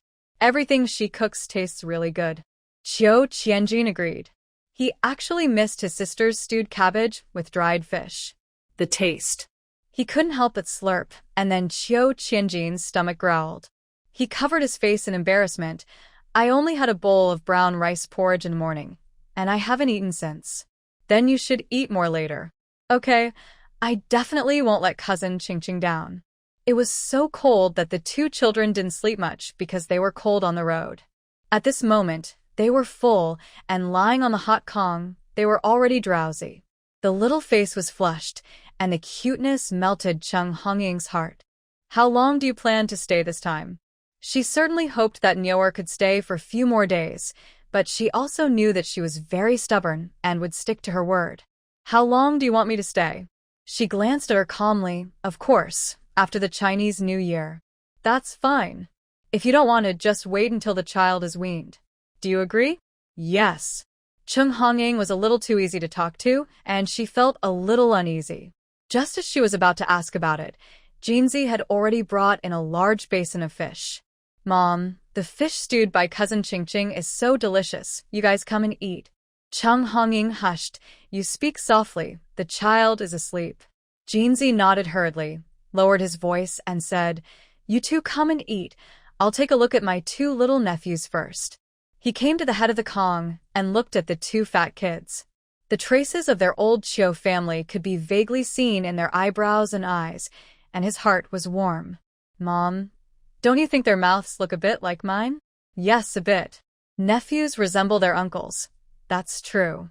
Qiu Qianjin felt that she could watch them all night, and these 2 kids would be so handsome when they grow up. By the way, who is Debao and who is Erbao? Chung Honging pointed at the baby closest to her. This one is Erbao, and he has thick eyebrows. People say that people with thick eyebrows are loyal and affectionate. That one is Debao, and he has thick earlobes. He will definitely be a blessed person in the future. Mom, you are really amazing. You can tell them apart at once. I think they look exactly the same. Qiu Inua glanced at them lightly. The one with thick eyebrows is Debao, and the one with thick earlobes is Erbao. Chung Honging. Qiu Qianjin. He Zicheng came into the room carrying a pot of pancakes. Everything is ready, let's eat. Because the twins fell asleep, the noise they made while eating was very quiet. Qiu Qianjin picked up a large piece of fish for his sister. When she glanced at him lightly, he immediately understood. I forgot that you don't like to pick bones when eating fish. I'll pick them out for you. Qiu Inua. It's not that she doesn't like to pick bones when eating fish. With Chio's father in the family, such a good thing will never be the original owners. She brought the fish back to herself and lowered her head to pick out the bones very seriously. Silver carp doesn't have many bones, but it still takes some effort to pick them out cleanly. Here you go. Then she showed a flattering smile. He Ziqing learned from his aunt that there was a little rift between the two siblings. Seeing that Qiu Qianjin was not the kind of spoiled only child, he decided to say a few words for him. Sister Inua, Jinzi just brought back a piece of lean meat. I'll make you something else to eat tomorrow. Chung Hongying was startled. Where did you get the meat? I borrowed it from Dongzi's house. I'll return it to him tomorrow, with something else. Qiu Inua pursed her lips. Eat whatever you have at home. Don't borrow from other people's houses. Qiu Qianjin was stunned for a moment, and nodded a little uncomfortable. Seeing that everyone was eating cabbage and radishes, and the fish in the pot had never been touched, Qiu Inua felt very uncomfortable. She picked up a piece for her mother and Qingqing, there's so many fish, I can't finish them by myself, you guys eat too. She picked up another big piece of fish and put it in Jinzi's bowl, you eat too. Jinzi looked at her in shock, looked at the fish in the bowl, and then looked at his sister's extremely calm face. He once suspected that he was dazzled. His sister picked up food for him? From childhood to adulthood, as long as his parents were there, his sister seemed to be deliberately rebelling and would never give him a good face. When it was just the two of them, she would occasionally feel sorry for him, take him out to play, and save the candies she herself was reluctant to eat for him. Today, she actually picked up fish meat for him in front of his mother. It turned out that he really didn't remember anything. It's better not to remember, so that they can live in peace in the future. Qiu Qianjin's eyes were red, and his heart was extremely happy. If the twins hadn't fallen asleep, he really wanted to jump up and hug his sister and spin around. He lowered his head and ate the fish meat in the bowl bite by bite. Every time he was reluctant to pick up too much, for fear that he would eat it all. Qiu Inua. One piece of fish meat is not necessary, right? Chung Hongying saw it and felt happy. The brother and sister can finally get along well. In winter, in order to save firewood, they slept in the same room and heated a Kong. Now that Qiu Inua is back, they naturally can't sleep together. The big Kong was given to Qiu Inua and He Ziqing, and the two twins and Chung Hongying and Jinzi slept in another small room, which was also the room Qiu Inua used to live in. The two of them traveled all day and fell asleep as soon as they touched the pillow at night. The two little guys were also exhausted and didn't make a fuss to get up in the middle of the night to drink milk. Chung Hongying got up early, and she didn't hear them come out to boil water yesterday. She probably didn't take care of the children because they were tired. She sneaked into the room quietly and saw that the two little ones woke up. They didn't cry or make a fuss, but just looked at their mother with their big round eyes. DeBeo, they don't act like mothers at all. When he noticed that Grandma came in, he immediately kicked his legs happily and hummed a few times. Chung Hongying hurriedly said, "Hush silently, come on. Grandma will take you out to drink milk powder." He Ziqing rubbed his sleepy eyes and quickly got up from the Kong. She lowered her voice, a little uneasy. "I'm sorry, Auntie. I'm too tired and overslept. Let me do it. You must be exhausted after a whole day's journey yesterday. Take a nap. When you wake up later, I'll give you something else." Chung Hongying was also very strong and pushed He Ziqing back directly. She also covered her eyes with her hands. "Your sister hasn't woken up, so don't wake up either." Then she took the children out in one hand. He Ziqing, who was lying on the Kong, couldn't help but smile knowingly. The warm quilt made her feel sleepy again. She hadn't had a good sleep these days because she was worried that the matter would be exposed. Now that she came to Pingan village, dozens of kilometers away, she could finally breathe a sigh of relief. Qiu Inua knew that her mother had entered the house and taken the children away. She was too tired to wake up at all. She opened her eyes again because the sun not only burned her buttocks, but also glared at her eyes. There were no curtains in their house, and the sunlight shone directly through the window. She really had nowhere to hide. Finally, she could only get up from the bed and stretched lazily. The giggling of the child came from the outer room. It felt so good not to have to coax the child. In fact, there was nothing wrong with going home. At least she could be more relaxed than before. After more than 10 years of hard work, she finally didn't have to work so hard. After getting dressed, Chio Inua went to the fields. Seeing her mother and her brother holding a child each, "Where's Ching Ching? That girl is chopping wood outside? Go and persuade her. She has been chopping wood all morning, and she doesn't feel tired." Chio Inua knew that Ching Ching was trying to repay her in different ways. If she didn't let her do some work, she would probably feel worse. "Okay, I'll let her come in and have a rest later." After breakfast, Chung Hongying took the two siblings to their grandfather's house. Aunt Chio saw the three of them coming from a distance, and her face suddenly turned black. Thinking of 3 people eating for free at noon, she threw the rag away. "It's really so early in the morning that I'm in a bad mood." After saying that, she turned around and went back to her room. These days, Chung Hongying has become thick-skinned and doesn't care how angry her sister-in-law is. "Your aunt is that kind of person. We are here to see your grandparents, not her." Chio Inua nodded, yeah. The original owner's aunt and aunt-in-law were already twisted and jealous because they didn't give birth to a son. They couldn't stand her mother's pride.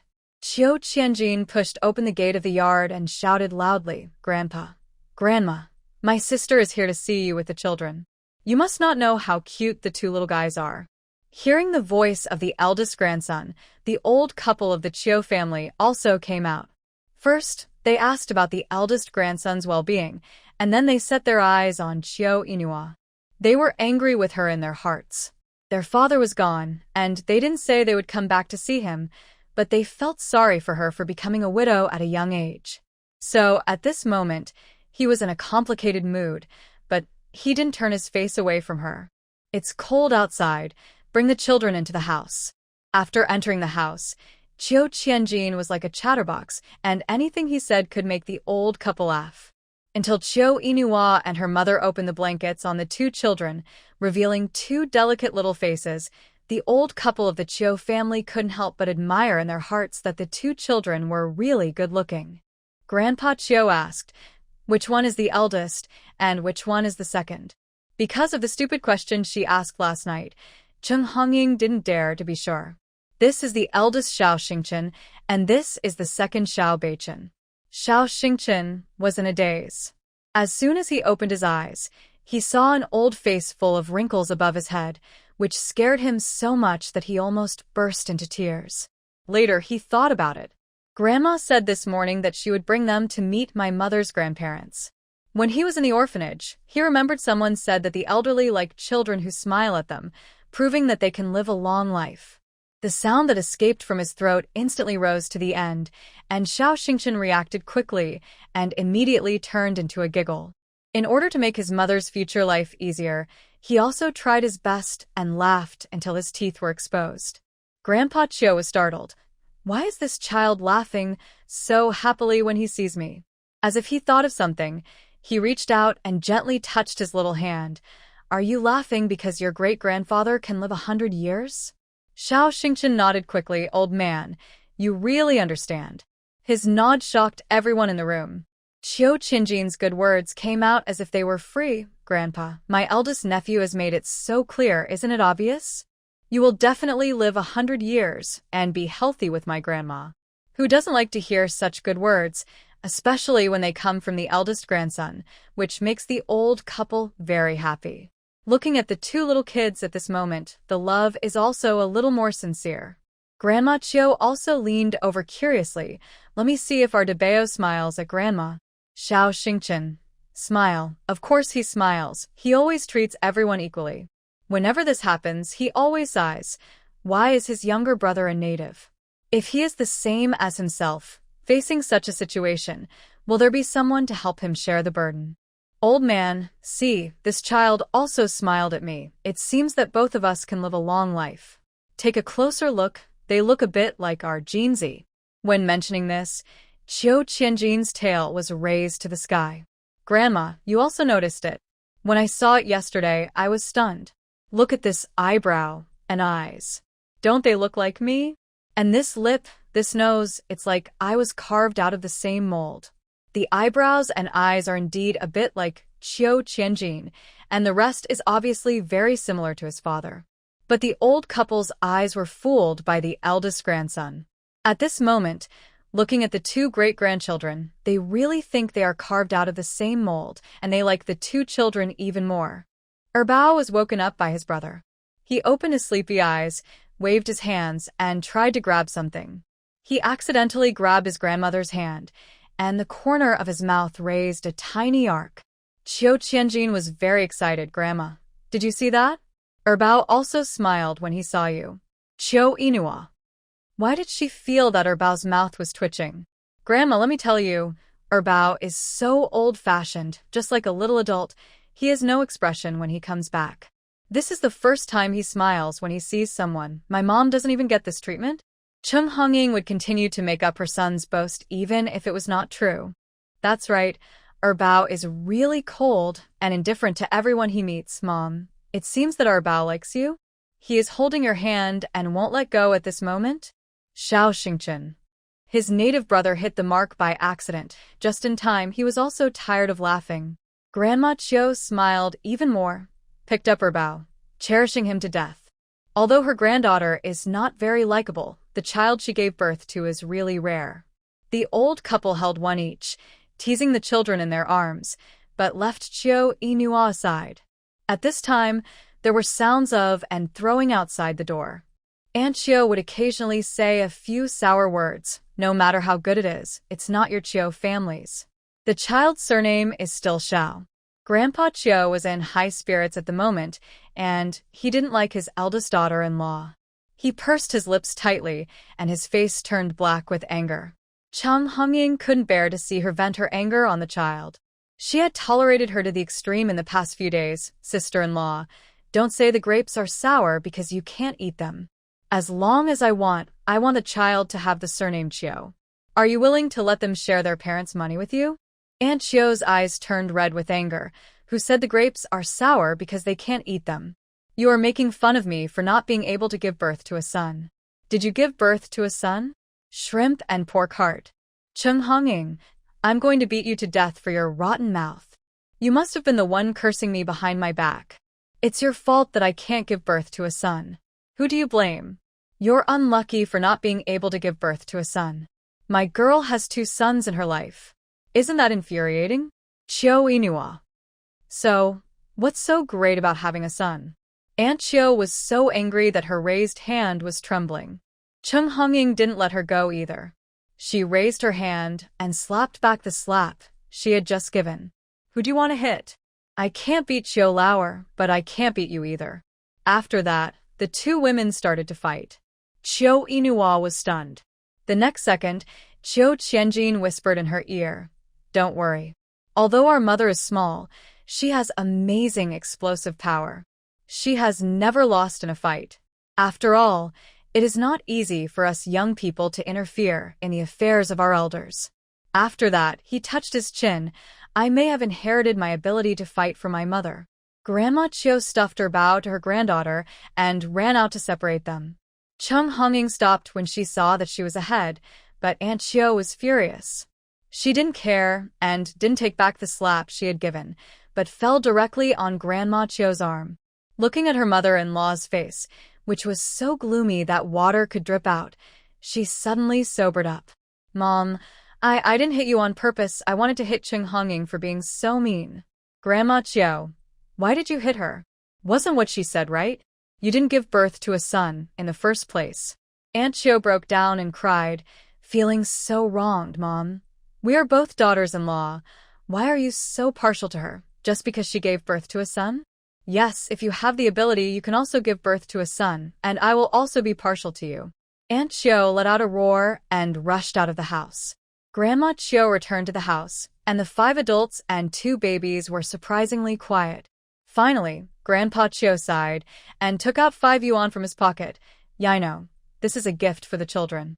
5 yuan. The mother and her 2 children were extremely shocked. They never thought that the old man who was only generous to his grandson would actually take out 5 yuan as a gift for his great-grandson.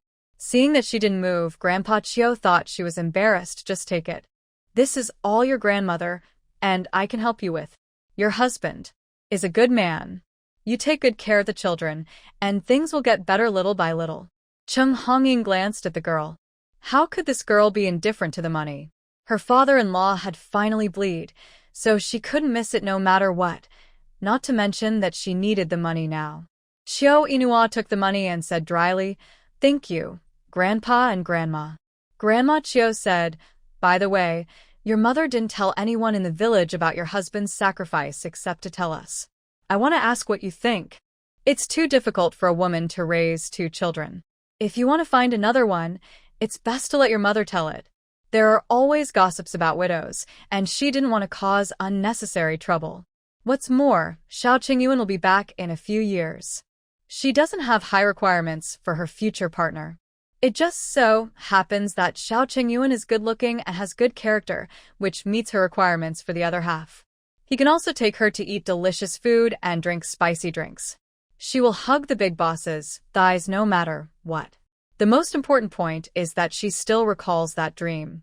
She firmly refuses to admit that Xiao Qingyuan has good physical strength and is very studious. These 2 points touched her the most. Now the male and female protagonists are still following the plot. In order not to get involved in their bad things, they must not let the people in the village know anything. Let's talk about it in a few years, when the child is older. In the past few years, I just want to bring the child up well. You are right to think so. Look for it in a few years, and the people in the village will not say anything." Xiao Inua was speechless. In the evil old society, men can find it immediately, and women have to live with their children to be great. On the way back, Chung Hongying asked, "Do you really not want to find him, or are you pretending not to want to find him?" "Of course it's true. If it was Ding Zishu who came to find you, would you turn back?" Xiao Inua frowned. "Your daughter is so cheap, being scolded by his family like that. Can you still put aside the past and work like a cow and a horse for others?" In the original owner's memory, the 2 families seemed to have discussed the marriage, but because the parents of both families had their own little calculations, the marriage did not take place. I remember that Ding Zishu's mother's words were quite unpleasant at the time, and the original owner cried several times at night. Hearing this, Chung Hongying was relieved. "It's better if the villagers don't know about my son-in-law's affairs, so that Ding Zishu's mother won't come to you to make trouble." In the 2 years when you were not in Ping'an village, Ding Zishu took 2 vacations and came to our house several times. As soon as he left, his mother came to our house to curse. Xiao Inua frowned. "Didn't you stop Ding Zishu? Why stop him?" Ding Zishu would have been scratched by his mother until he bled. Then he is really useless. He has been a soldier in vain. He can't even control an old lady. The male protagonist is really useless. Xiao Qianjin secretly glanced at his sister. Does she not like him anymore? His sister must like her brother-in-law very much. Thinking of her brother-in-law who died young, Xiao Qianjin felt a little depressed. His sister's life was too hard. I didn't tell you before, because I was afraid you would have some ideas. Now that you don't have any, it's good. You should stay away from their family in the future. When the child is older, I will ask the matchmaker to find out if there is a suitable man who can treat you well and our first and second children well. Xiao Inua was speechless. Do I have to get married? You have to think about the children anyway.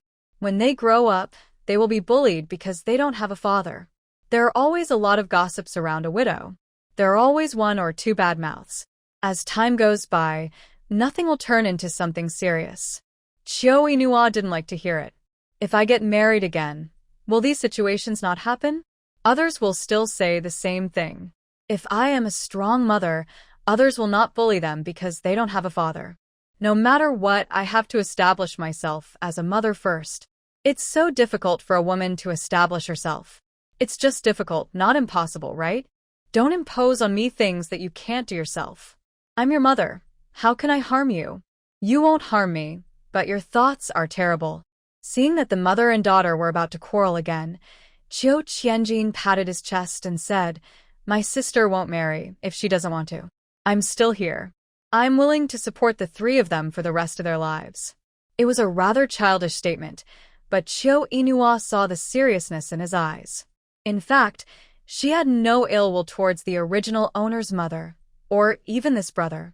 In her memory, although the original owner's mother loved her son more, she would not let the original owner starve or freeze, or prevent her from going to school. The original owner hated and loved this brother. She hated that he had enjoyed the favoritism that she did not have, even the extra sweet potatoes and potatoes, which had never been divided equally between the siblings, and usually went into the brother's bowl. The original owner might not be fair, but in Chio Inua's eyes, in this era, especially in families that favored boys over girls, it was simply too common. But this did not mean that she agreed with the distribution of the original owner's parents. After all, Chio Qianjin and the original owner were siblings, and even if the bones were broken, the tendons were still connected. In private, Chio Qianjin always treated her sister as the elder sister. How could her heart be as hard as a rock in the face of the snacks that her brothers secretly saved? But the original owner never gave them a good face directly, and Chio Inua did not dare to act rashly, which would make them doubt their identity. Chung Hongying glared at her son. You won't get married in the future? Which girl can accept that her husband supports his sister's family? Find someone who can accept it. At worst, I'll let her support her sister's family. If neither of you accept it, then I won't get married. Okay, I'll say one thing, and you two siblings will have 10 things waiting for you. You two siblings love each other, but I'm the bad guy. Chung Hongying walked home angrily with Debao in her arms, and she was too lazy to look back at those two troublesome things. Seeing his mother walking away, Chio Qianjin immediately said in a flattering way, Sister, our mother has a sharp tongue but a soft heart. Don't take it to heart. In fact, she cares about you more than anyone else. She said, oh, perfunctorily. Sister, are you tired? Let me help you hold the child. Chio Inua heard and quickly put the child into his arms. Here you are. Chio Qianjin was not ready yet, but his sister stuffed the child into his arms. He stood there without daring to move his hands. Sister, you haven't told me how to place my arms. Will it hurt him if I hold him like this? His sister is more generous than his mother. Until now, his mother has never let him hold the child, for fear that he would not know the seriousness and hurt the child, or even fall again. Unlike his sister, she wished she could free her hands. When she got home, Chung Hongying saw that it was her youngest son holding the child. She was so scared that her hair stood up. She rushed over immediately. Give me the child. After taking the second treasure steadily, her heart was at ease. Turning back, he reprimanded Chio Inua. You let a person who can trip over himself when walking hold the child. How can you be so bold? Aren't you afraid that my grandson will fall? Chio Inua rubbed his sore shoulders. This is your fault. The worse he does, the less he should be allowed to do it. Wouldn't that mean he will never make progress in his life? Come in, I'm going to have a family meeting with you. Chung Hongying. Chio Qianjin. What is that? Chio Inua said directly. I want to renovate our house, and by the way, tear down the utility room over there and build 2 new rooms. The roof of the utility room is almost gone. It is estimated that after a few rains, it will become a river. This morning, I went to see the room she used to live in. It was dark and small, and it was not a place for people to live at all. She always believed in one thing: enjoy life in the moment. Even if it costs a lot of money, money is earned, not saved. Chung Hongying frowned when she heard this. I see you have some money, and you don't know how to show off. Does this girl know how much it costs to renovate and add to a house? Okay, if you don't let me build a house at home, then I'll go find the village chief. Sister, the land in our village is owned by someone else. I guess there's no place for you to build a house. I just went to my grandparents' house and passed by the cowshed. There was a dilapidated house there. I can build my house there. That's boss son's home. Although his family has moved to the city and they're not coming back now that they're back, the matter of this house can't be explained. Chio Inua spread her hands helplessly. Who told our mom not to let me build it at home? Chung Hongying choked. This girl knew how to make her angry to death. He couldn't help but spit. You can live in the best room in the house, and your brother and I will sleep in the small room. What else do you want? I've told you that I'm not used to living here. If you don't agree, I'll go build a house somewhere else. There will always be people who sell me land because the price is high and I don't know how much more it will cost. Chung Honging looked at her steadily. Why do you suddenly want to come back and settle down? And build a new house? He Ziqing, who had been listening, wanted to say something, but was held down by Chiu Inua. I said it's too tiring to take care of the children. Do you believe it? Chiu Inua, Jinzi, go to the kitchen and boil some water. The twins will be hungry when they wake up. Jinzi really treated these two little nephews as his own children. Okay, I'll go now. Seeing his brother leave, Chiu Inua said, I have money and want to live more comfortably. Is that okay? Chung Honging's mouth twitched, and she didn't say anything. Why did you send your brother away? Look at this family. Which girl will be willing to marry your son in the future? You, is it for Jinzi? Not entirely, but I myself want a room with plenty of sunlight. Just tell me whether you agree or not. I tell you, if we miss this opportunity, Jinzi will never be able to take advantage of us again. How did this girl do something so infuriating? It's less than a month before the Chinese New Year. Everyone is not very busy at this time. I guess if things go well, we can move into the new house during the Chinese New Year. I want to help you save some money. Jinzi couldn't understand why his sister and mother had already thought of the layout of the house while they went out to boil some water. Chung Honging could see that this girl was determined to do something, and no one could stop her. She wanted to renovate the house, which was actually a good thing for Jinzi. When the big tile house was built in the future, there would be no worries about not having a girl marry into their family. But when she thought about her girl's tight life, she felt uncomfortable spending the money. Chiu Inua was a man of action. After planning these things, he immediately went to the village chief's house. If you want to ask for help, you have to show your attitude. He walked to a deserted place, took out a jar of pickles from the space, and took it to the village chief's house. When he arrived, the village chief's family had just finished breakfast, and the whole family was busy cleaning the table. Seeing Chiu Inua coming, the village chief's family was stunned. It's really rare to see such a fat young wife. The village chief only felt that this person looked familiar. You are. I am Chiu Lauer's daughter, Chiu Inua. Do you remember me? When Chiu Inua's name was mentioned, the village chief immediately thought of 2 years ago, when the county chief brought a high-ranking officer to Pingan village and took away all of Chiu Inua's files and information, and did not allow him to notify the Chiu family. He was just a small village chief, and the highest official he had seen at this age was the county chief of their county. He dared not imagine how high the official must be to have the county chief bow and scrape, and he was so scared that his hands were shaking at the time. He did not dare to ask the other party what he wanted Chiu Inua's files for. 2 days ago, I heard Chung Honging say that her daughter got married and married an officer, and I immediately understood what was going on. It is estimated that Chiu Inua did not marry an ordinary officer, and there might be a big background behind him. Yinuo. This girl really went to live a good life.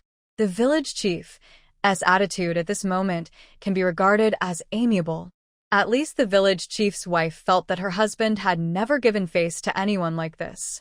Old woman, pour Inua a bowl of sweet water. After saying that, he looked at her with a smile. What's the matter with you looking for uncle today? Chiu Inua first stopped the village head's wife. Auntie, no, I'll leave after I finish my business. The children will make a fuss if they can't see me. Uncle, I really have something to do. Then he stated his purpose. The village head and the village head's wife were shocked to hear that she not only wanted to renovate her mother's house, but also to add to it. Does your husband know about this? I don't know. Do you want to discuss it with them? No, I'm the boss of my family, Chiu Inua said with a smile. The village head and the village head's wife swallowed their saliva in tacit understanding. The two had only one thought in their minds. What kind of good family did the daughter of Chiu Lao marry into? They didn't even need to discuss such a big thing as renovating her mother's house. How rich must they be? I came here to ask the village chief to help me find some people from the village to help. I will provide lunch, and I will cook a big pot of food in the evening and let everyone take a bowl of food home to eat. In winter, every household is idle, and they have to eat 2 meals. 1 more meal is a burden. Life in the village is like this. If someone has a big or small event, everyone has to help. It's good to provide one meal, and it's definitely a great bargain to be able to serve another bowl of food in the evening. That's great. The materials needed to build a house are all available in our village. When the time comes, let the accountant record what you use, and you can make up the money when the house is built. Do you have any requirements? I hope to move in before the new year. Okay, no problem. Before leaving, Chio Inua put the pickles on the table. Uncle, I pickled the pickles myself. Don't dislike it. The village chief tore Chio Inua apart, but in the end he was so tired that he was sweating all over, and finally, he could only smile and accept her kindness. In the afternoon, Chio Inua left the twins to Chunghongying and took Chingching, Jinzi, and Jinzi's childhood friend Dongzi to the town to do some shopping. Dongzi glanced at Chio Inua secretly and whispered to Jinzi, "Your brother-in-law must be very good to your sister." "How do you know? How much meat do you think your sister has to eat to grow so plump?" Chio Inua. Now everyone who sees her figure says that she married well. It's really enough. Jinzi quickly covered Dongzi's mouth. "You're killing me. My sister cares about her big physique recently. Can't you speak more softly?" If Chio Inua didn't need them both to buy things later, she really wanted to kick them both. Chung Honging's eyes almost popped out when she saw them carrying large and small bags of things home. "Why did you buy so much?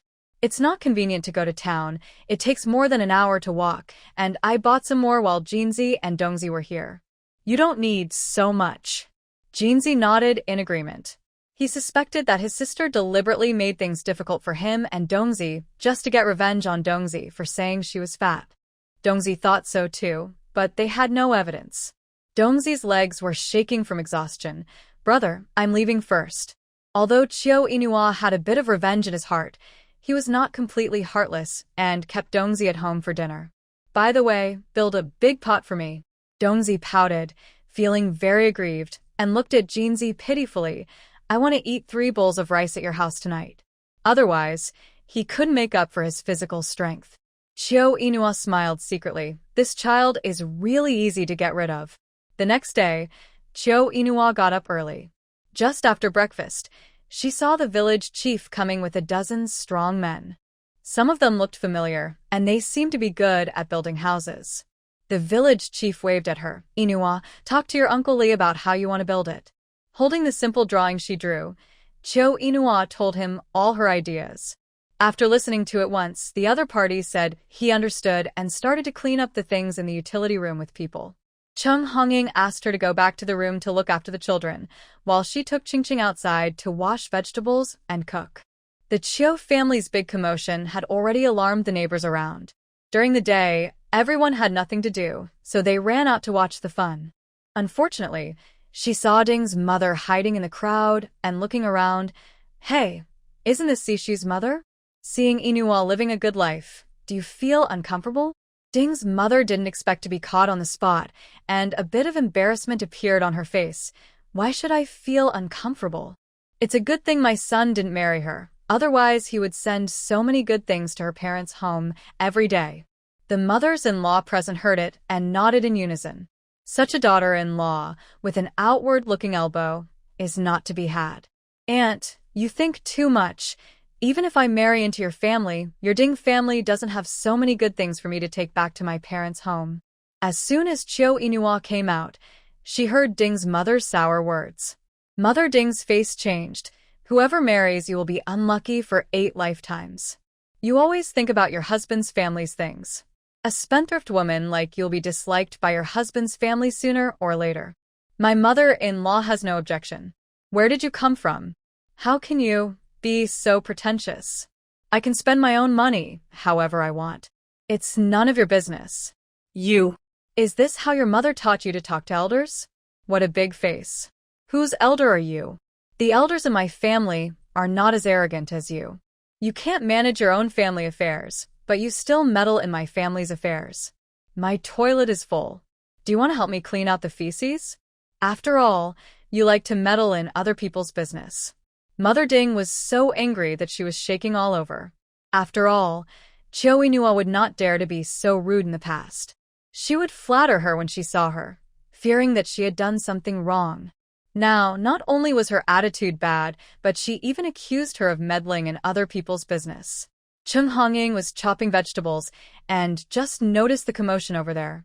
At first, she was worried that the dead girl would give in to Ding Zixu's mother again, so she was going to go over to help her. Before she put down the kitchen knife, she saw that Mother Ding was so angry that her body was shaking.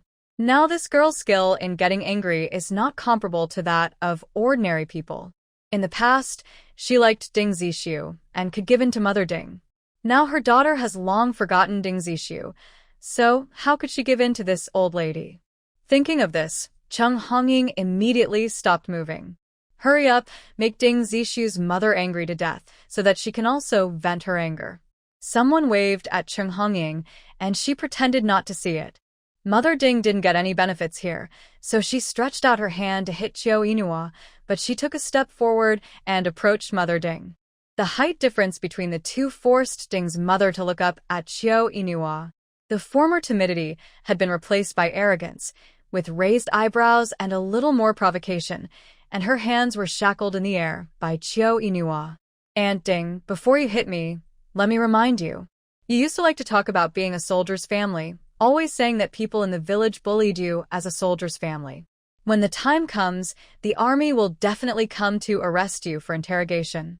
When this was mentioned, everyone was angry. Ding's mother really talked about the soldiers' families, saying that her son was defending the country, and they took advantage of her son's absence to bully her, an old lady. When the time comes, they will report to the army and send people to take them to the police station. Regardless of whether it is true or not, Ding Zixu is indeed the only soldier in their village, especially when it is heard that he will be promoted to platoon leader soon. Who dares to offend him? The village chief would smile when he saw him. The villagers were ignorant. As long as they heard that she was an official, she must be superior to the villagers. They frightened the villagers so much that they didn't even dare to talk back when they were scolded, let alone fight. It just so happens that I'll tell you today. My husband is the deputy battalion commander. I heard that your Ding Zixu has been a squad leader for a few years, not even a platoon leader. He is more than 2 or 3 levels lower than my man. When the army comes to investigate, you can testify for me that she was the first to attack. My next attack was justified defense. The arrogant face of Ding's mother once angered many people. Among them, there were people who had suffered at the hands of Ding's mother, shouting, "I testify for you that it was the old woman of the Ding family who attacked first." One person started to make trouble, and 2 or 3 people who looked down on Ding's mother shouted, "Yes, Chiu Lauer's family, don't worry. We have so many eyes watching, we must not let her bully you." Ding's mother was about to explode. After 2 years of not seeing her, the dead girl became more and more sharp-tongued. Who knows if your man is the deputy battalion commander? Although Ding's mother didn't know how high a rank the deputy battalion commander was, her son had mentioned the military positions in the army, and there was indeed a deputy battalion commander rank after the platoon leader, which showed that he was more than 1 or 2 levels higher than the platoon leader. She was also afraid that Chiao Inua's man was really the deputy battalion commander, and she would lose more than she gained. But Ding's mother didn't expect Chiao Inua to be even more annoying. "You will know after you hit me. After all, you are the elder. If you hit me, I will definitely not fight back. You should pay me $2. It happens that my family needs a lot of money to build a house. Aunt Ding will give us some money, so we will take less. When the house is built, you can come to visit it. After all, you also paid for it." Everyone immediately laughed and agreed. "You should pay. How can you not pay for hitting someone? What's more, you are a soldier's family, you should set an example." Yes, at most you can go to the army to report Ding Zixu's mother for bullying others and see if anyone from the army will come down to take care of it. Ding's mother felt guilty. These days, those who wear shoes are afraid of those who are barefoot. Moreover, she was not right in this matter. She couldn't let her son's future be ruined by her own hands. Even if she hadn't received the money yet, it was enough to make Ding's mother angry to the point of vomiting blood. "You wish. I won't be fooled." Fortunately, she didn't agree to their marriage easily at the beginning. Otherwise, she would be bullied by her daughter-in-law now. Some people were making a fuss without complaining. "Don't worry, Zixu's mother. You are serious. Mother Ding had a bad start today. Facing the ridicule of everyone, she could only glare at Xiao Yinhua and then left in disgrace. Cheng Hongying felt relieved. It was really nice to let this girl get angry. Seeing that she had been out for a long time, Cheng Hongying immediately sent her back to see the child. I will definitely call you when I am too busy. Without people looking for trouble, the others dispersed after a while out of boredom. Although the Chiu family didn't have any good food, the food they prepared was particularly sufficient to ensure that everyone was full. This was the first time someone was so generous, and everyone worked harder. They came at dawn every day and would not leave until dark.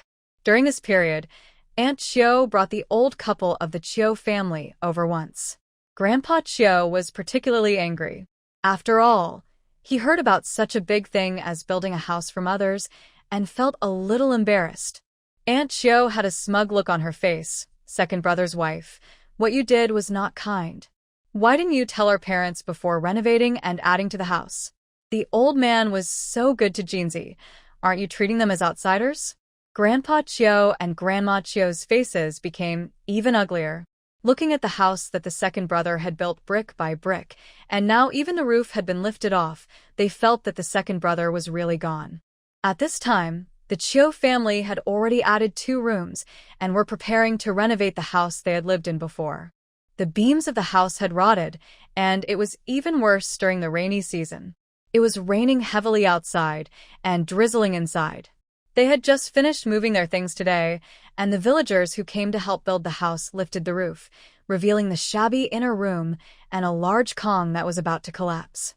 Grandpa Chiu was so angry that he poked the ground with his cane. This is the house that the second son built with his own hands. You just want to tear it down. Are you doing him justice? Even if the second son is a rascal, he is still a hero of the Chiu family in his heart. After all, he is the only one who left roots for their Chiu family. Cheng Hongying wanted to say something, but was pulled back by her own daughter. Mom, it will be dark soon. You go and cook the dishes first. I will take Grandpa and Grandma to see the new house.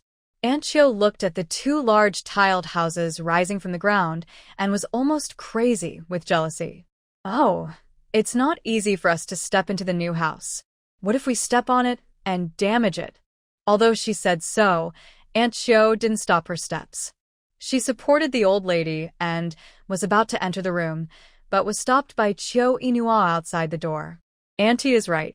It's really not good for the new house to be damaged by you, so you'd better not come in. I will take my grandpa and grandma in to take a look. Xiao Yinhua has never been a person who would compromise. She has always adhered to the principle of if you don't let me be happy, then you won't be happy either. She pushed Aunt Chiu out mercilessly and closed the door directly in the other's surprised eyes. When Aunt Chiu reacted, Xiao Yinhua even locked it. Xiao Yinhua, how dare you push me? He let her the door loudly, but refused to open the door for her to go in. Cheng Hongying was afraid that her sister-in-law would break the new door of her house, so she immediately gave He Ziqing a look. She understood immediately. He Ziqing rushed over and carried her up effortlessly. She was upside down, her head was congested, and she cursed very hard, so she was short of oxygen and felt nauseous and wanted to. Aunt Chiu was angry and furious, and her fingers pointing at He Ziqing were shaking. Ugh. Since Annie is not feeling well, then she should just rest at home. You don't have to take care of Grandpa and Grandma. After saying that, he turned around and left, and by the way, he very considerately closed the door. Cheng Hongying saw He Ziqing coming back and immediately asked, Ching, where did you take Nurse Auntie? He Ziqing was stunned for a moment. I sent her home. Did you just carry her back like that? I misunderstood? Thinking of the fact that her sister-in-law was carried all the way like a sandbag, and maybe someone saw it, Cheng Hongying couldn't help but feel happy, slapping her thigh and laughing. Yes, you didn't get it wrong. You should do this so that she won't make trouble all day and can't stand our family living a good life. At the same time, Xiao Yinhua had already led the grandparents into the house. There are 2 rooms in total, 1 big one and 1 slightly smaller one. Xiao Yinhua pretended not to see the 2 old people with ugly faces. Grandpa, do you think this room is big enough for Jinzi to get married? Upon hearing this, the old couple of the Chiu family looked at her in surprise. For Jinzi to get married? He is not young anymore. Let's prepare the house first. With a house, do we still have to worry about not having a girl to marry into our family? Grandpa Chiu pursed his lips. That is true. Although our Jinzi is good-looking and has no worries about not being able to get married, it is always good to have a house. Grandma Chiu, it's your grandfather and I's fault for not thinking it through. We shouldn't have let you, his sister, worry about it. Grandpa and Grandma, look at what you said. Jinzi is my brother and I am his sister. If I don't think about him, who will? It's just spending a little more money. Although life will be a little tight in the future, I believe Jinzi will definitely remember my kindness. He also said that he will help me raise the children even if he doesn't get married in the future. The last sentence scared the old couple. He is the only root of our Chiu family. How can I have a great-grandson if he doesn't get married? Chiu Inua also had a helpless look on his face. When Jinzi heard that I was going to use money to build him a house and marry him off, he was so moved that he cried all night and said that I, his sister, was the best person in the world to him and that I must not take the money for nothing and must help me raise the child. The old couple of the Chiu family were jealous. They felt sour in their hearts. They both had everything they wanted for that bad boy, but in the end, it was still his sister who treated him the best. How could people not be jealous? Grandma Chiu had an idea and pulled her husband, biting her ear, and said, Jinzi is a very honest child. I'm afraid he really won't get married and let his sister raise a child. That won't do. I'm still waiting to have a great-grandson. Grandpa Chiu dreamed of having a great-grandson, so he said that he would never let his grandson feel pressured. Chiu Inua sighed. Grandpa, you see how distant Jinzi is from me. Although it costs 230 yuan to build a house, my mother gave him 80 yuan and I took 150 yuan. Jinzi insisted on paying me back and asked me to give him 7 or 8 years to consider personal problems after he pays back the money. Do you think I can feel good about this? Grandpa Chiu poked the ground with his crutches excitedly. No, absolutely not. If he doesn't get married for 7 or 8 years, it's hard to say whether he and his wife can live to that time. Inua, I will pay for this money, just as I gave him the wedding money in advance. Although it hurts, he is willing to give it up for the sake of his great-grandson to come early. How can I let Grandpa take the money? Chiu Inua waved his hands hurriedly, at a loss. Not knowing what to do, 150 is not a small amount. We can't take this money. Chiu Inua knew that his grandparents were rich, but he didn't expect them to be so rich. In the early years, the 3 brothers of the Chiu family often went up the mountain to hunt game and then secretly took it to the city to sell it for money, most of which would be handed over to the old couple. If it weren't for the aunt sending the old couple to the door, she really didn't think of making them bleed. At most, she would cheat a few dozen yuan and make them bleed. It's not for you. Don't make decisions for Jinzi. Let that boy go on a blind date steadily and marry a good girl as soon as possible. Chiu Inua must not be allowed to take the money, so that she wouldn't take this opportunity to trap Jinzi and let that silly boy raise a child for his sister. How much Jinzi likes Inua, the old couple knows better than anyone else. Things developed as they wished. Chiu Inua was in a good mood and took them to see the cottage again. There was no problem sleeping 3 or 4 people on a big Kong. Because of the newly replaced windows, the warm winter sun was reflected in, making the whole room warm. Grandpa and Grandma, this room is for you 2 old people. Come and stay for a few days. When Jinzi gets married and has children, you can sleep with your great-grandson in this room. What do you think? Yes, of course. Just thinking about it makes me happy. Grandma Chiu laughed out loud. Old man, our Inua is really good at talking. Chiu Inua smiled. For those who are willing to pay, she always chooses good words. Grandpa Chiu touched the Kong, imagining the beautiful dream that his granddaughter had woven for him, and suddenly felt that it was not painful to take out 150 yuan. Grandpa and Grandma, when the renovation of the next room is completed, you 2 come and try whether the Kong in this room is warm. What do you think? Yes, of course. Jinzi was too busy at home these days and had no time to do anything wrong. He just went to the village chief to settle part of the money. When he took out a full 5 big unity notes, his flesh ached. Walking back, I don't know who was scolding me. I just felt a burning pain in my ears. Mom, I'm back. Where's my sister? Is she greeting your grandparents in the new house? Ah? Are my grandparents not angry? There's no movement at all at this moment. I guess they're having a pleasant conversation. While the mother and son were talking, the old couple of the Chio family came out with a smile and waved to Jinzi, "Come and take us home." Jinzi always has endless patience when facing his grandparents. Okay. When Jinzi returned home, he had a stack of money in his pocket. He was roaring wildly in his heart. Who can tell him what his sister said to his grandparents? How could the frugal old couple be willing to give him 150 yuan?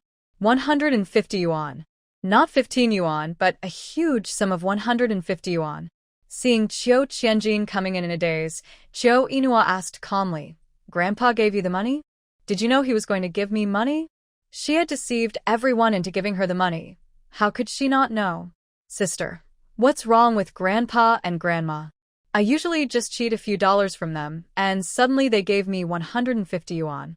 Why am I so panicked? What the Hades? 150 yuan. The brother and sister were startled by the sudden loud voice. Chio Qianjin patted his chest. Mom, keep your voice down. You scared me to death. Cheng Hongying asked, why did your grandparents suddenly give you so much money? Without waiting for her son to speak, she suddenly asked, did something happen to them? Don't ask me, ask my sister. He knew nothing. Chio Inua did not hide it from them and told them how she cheated the old couple of their money. I didn't intend to do anything, but Annie sent people to me, so I can't let her down. Cheng Hongying and her son looked at each other, and both of them twitched their mouths. This girl/his sister is too cruel now. When the house is built, we will bring our grandparents to live here for a few days. After all, they paid for it, and we can't let them spend it in vain. After that, Chio Inua mentioned again, since grandparents have paid, I won't join in the fun of the new house so that they don't think I want to take advantage. I want the bigger room that is being renovated opposite. As for the layout of the room, she still needs to think about it carefully. It's really nice to live in a new house without spending a penny. Chio Qianjin pouted, I gave it to you, you didn't it, so just live in the new house. Chio Inua glanced at him lightly, don't cause me unnecessary trouble. Listen to your sister, we have an extra 150 yuan. At worst, we can tear down the old house completely and give your sister a good repair to make it as good as new. Thinking of the 150 yuan from her parents-in-law, Cheng Hongying still felt a little bit reluctant. Jinzi, your uncle and your uncle are both unreliable, and your grandparents have always favored you since you were a child. If one day they don't support your grandparents, you must be happy for your dad to be filial and take care of the old couple in their old age. Chio Inua didn't object to filial piety. After all, Chio Qianjin enjoyed the favoritism of his grandparents, so he had to be prepared to be filial. Jinzi nodded heavily, don't worry, I will definitely provide for Grandpa and Grandma in their old age. He gave the money in his pocket to Cheng Hongying. Mom, you and my sister take this money, I won't keep any. Even if you want to keep it, I can't give it to you. If there are $2 more in your pocket, you will be so anxious that they will jump out. Outside the house, Heezicheng also put the dinner on the table and shouted, Auntie, Sister Ino, Jinzi, dinner is ready. Unknowingly, the three of them chatted for so long. Cheng Hongying frowned. I wanted to cook dinner with Qingqing, but I didn't expect that the child had already cooked it. I have to say, Qingqing is really capable. The 5 yuan was not wasted. After another half a month, the two houses next door rose from the ground. The two houses were connected together to form an L shape. Just looking at the door, it was particularly luxurious, which aroused the envy of many neighbors. Cheng Hongying invited the workers to come to her house for dinner the day after tomorrow. After the house was built, they had to invite some people to gather the crowd. After the helpers left, Cheng Hongying and Chio Inua began to draw up an invitation list. Your uncle and his family must be invited. Oh, and your aunt, too. She lives in the next village. It would be embarrassing if she is so close. But forget about your aunt, because she is too far away. The village chief, Secretary, accountant, and timekeeper must also be invited. Plus the workers. Chung Hongying glanced at the list her son wrote. How many people are there? At least 4 tables. One table may have to sit 8 people, and a conservative estimate is about 30 people. Xiao Inua asked, can you and Qingqing handle the cooking? Chung Hongying said unhappily, you don't want to do it? How come this girl has become more and more lazy after getting married? Yes, I really don't want to do it. Hearing this, Chung Hongying almost got angry to the point of falling backwards. How can you say this so confidently? If you don't do it, I have to find someone to help. Find someone, add more things, and I will be more relaxed. I have to take care of the children and entertain guests, so I don't have time to cook. Forget it, I really can't count on you at all. Jinzi, you go and ask your aunt to come over early the day after tomorrow to help. Qiuju from the eldest brother's family and the 2 little nieces from the younger brother-in-law's family are all old enough to help with the work. Xiao Inua frowned. I suggest you find the aunts and sisters-in-law nearby for help. As for my aunt, forget it. What do you mean? Do you think my aunt can work well for you? Or that my aunt doesn't hide our vegetables and then sneaks away afterwards? In short, neither of these 2 sisters-in-law is easy to deal with. Chung Hongying sighed. What you said is true. Ask the neighbors for help and serve them the food in the end. They are still happy. If it were my aunt and my younger sister-in-law, they might even scold you for being stingy behind your back. Chung Hongying immediately got angry. Then don't ask them. Ask Sister Hua next door and Jiawang's mother. These 2 people work hard and have good hearts. Okay, it's decided. After that, Qiu Inu yawned lazily. It's getting late. Go to bed early. I have to get up early tomorrow to go to the town to buy. Buy something economical and affordable, and don't buy those flashy and expensive ones. The house was built, and she was very thoughtful. But the future life still has to go on, so it's better to save as much as possible. Got it. After the house was built, Qiu Inua, He Ziqing, and the 2 children still lived in the big room of the old house. In order to save firewood, Chung Hongying was reluctant to sleep separately from her son. She was determined to wait until the weather was warmer and they didn't need to light a fire before they could sleep separately. The next day, before dawn, Chung Hongying sneaked into Nyoer's room. Nyoer, it's getting late. After 6 o'clock, Uncle Zhang, who drives the ox cart, will leave. Qiu Inua has always had difficulty getting up, and at this moment, she just wanted to curl up in the quilt and continue sleeping. Wait a little longer. Chung Hongying coaxed her patiently for a while, and when she saw that she couldn't get up, she directly lifted the quilt. Qiu Inua, hurry up. Waves of coolness hit her, and she woke up instantly. The next second, the pillow under her head was also mercilessly pulled away, and her head hit the Kong hard. She covered the back of her head in pain. Can't you be gentler? Okay, I'll be gentler. After that, Chung Hongying pushed the quilts of Debao and Erbao to the corner and whispered, Our Debao and Erbao go to sleep obediently. Grandma will make milk powder for you after folding the quilt. Qiu Inua. Qiu Inua and the other 2 came to the entrance of the village in the dark. An old man stood on the dilapidated ox cart, squatting on the ground and smoking a pipe. The fireworks flickered. Seeing them coming, he smiled and said, Jinzi and Inu are going to the town too? Yes, it's almost the new year. Let's go buy some things. Jinzi was very familiar with everyone, as if she could chat with anyone. Uncle Zhang glanced at the unfamiliar He Ziqing. Who is this girl? My brother-in-law's distant cousin, who came here specially to help my sister take care of the children. That's great. Qiu Inua looked like he hadn't slept enough, and yawned while greeting Uncle Zhang. Inua, long time no see. You 3 get in the car and wait. After a while, 2 girls came on the small road leading to the Educated Youth Point, wearing the most popular 2-strand braided pigtails at the time, and they held hands and talked in a low voice. Qiu Qianjin was a little excited. He pulled his sister's sleeve and lowered his voice and said, Sister, did you see the educated youth with a red scarf? What do you think she looks like? Qiu Inua took a look and saw that the girl had red lips, white teeth, and watery eyes. She didn't look like an educated youth who came to the countryside, but more like a pampered young lady in the city. She looks good. Qiu Qianjin smiled. I think she looks good too. Do you like her? The young man Mu Ai actually supported her brother's love as long as it was in accordance with etiquette. The two girls were getting closer and closer. One of the ordinary-looking girls pulled the girl with the red scarf and whispered something. When the two looked at Qiu Qianjin, they frowned in tacit understanding. Qiu Qianjin was totally unaware and waved to the girl with the red scarf. "Qianjiqing, I have a place here. Come and sit down." Li Fangfang snorted and said unceremoniously, "Who wants to sit next to you?" "I'm not letting you sit. I'm letting Qianjiqing sit." Qiu Qianjin frowned.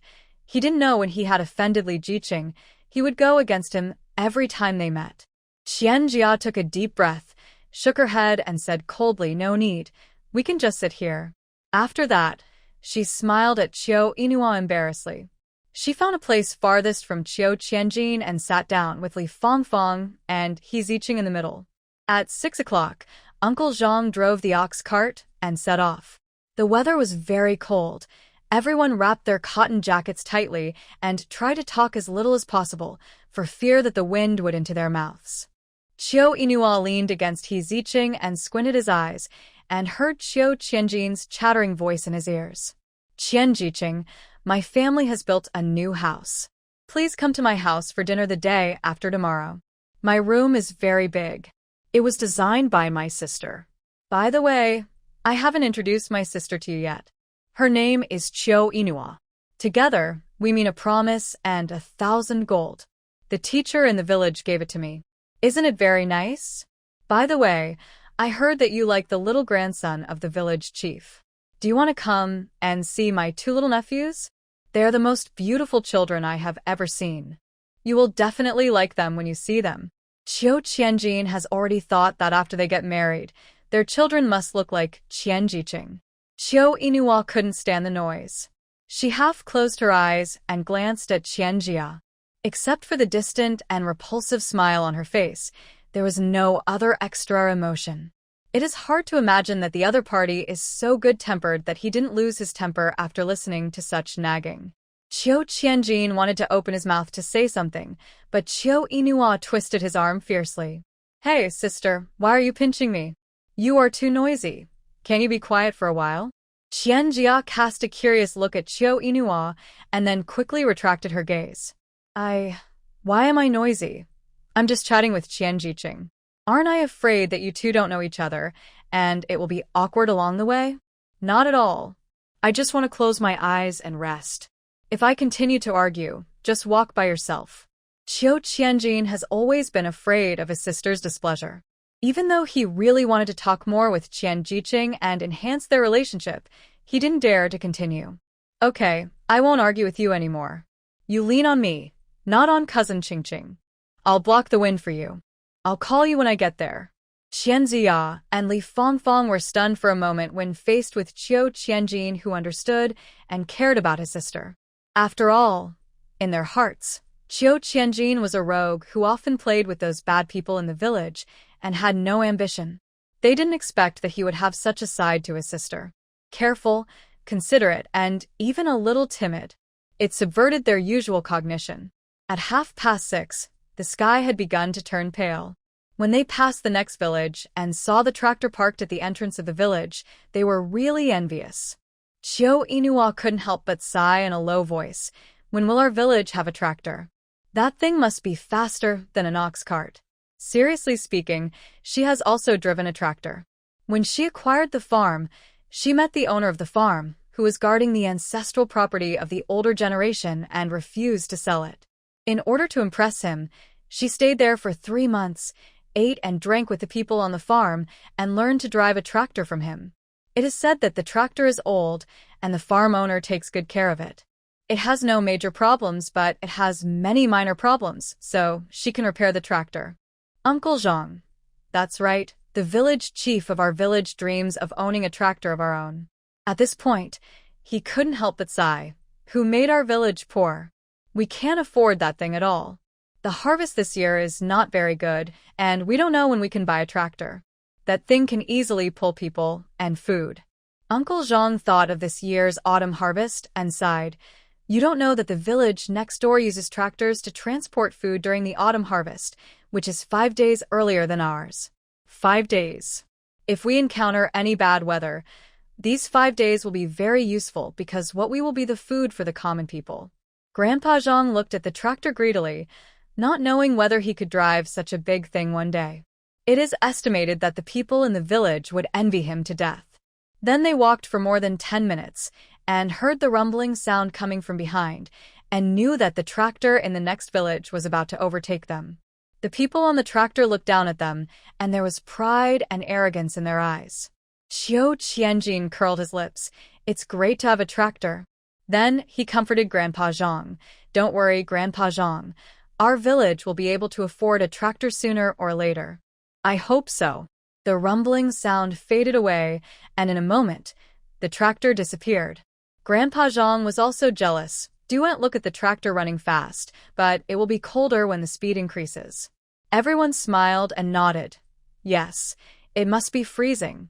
A cold wind blew by, freezing the people on the ox cart so much that they wrapped themselves in their cotton-padded jackets again. No, maybe it was just as cold. After the ox cart had been going for about 40 minutes, they saw a tractor parked not far ahead. It was parked in the middle of the road in the field and didn't move. Uncle Zhang pulled the reins that bound the old ox, stopped the ox cart, and asked the front, Weigua, why did you park the tractor in the middle of the road? This road is narrow, and my ox cart can't pass through. Yang Weigua hurriedly bowed his hands in embarrassment. I'm sorry, Uncle Zhang, the tractor seems to be broken. I was looking at it. Can you wait for a while? Uncle Zhang was very embarrassed. How long will it take you? If everything goes well, it will be fixed in a while. If I can't fix it, I'll have to go to the town to ask someone to come and take a look. Although this tractor has many minor problems, it is also the only valuable thing in their Talon village. Usually he is very careful, but it can't stand the fact that it has been so old, and some parts are old and worn. The village said that it would be replaced, but the parts can be bought, but the skilled workers can't afford it. Grandpa Zhang looked back at Xiao Inua and the others. It's so cold. It's not easy for anyone. Why don't we wait a while? Don't be anxious. Well, now the people on the tractor and the ox cart are all freezing. Xiao Qianjin raised his chin slightly, deliberately looking at the people sitting on the tractor with a haughty look.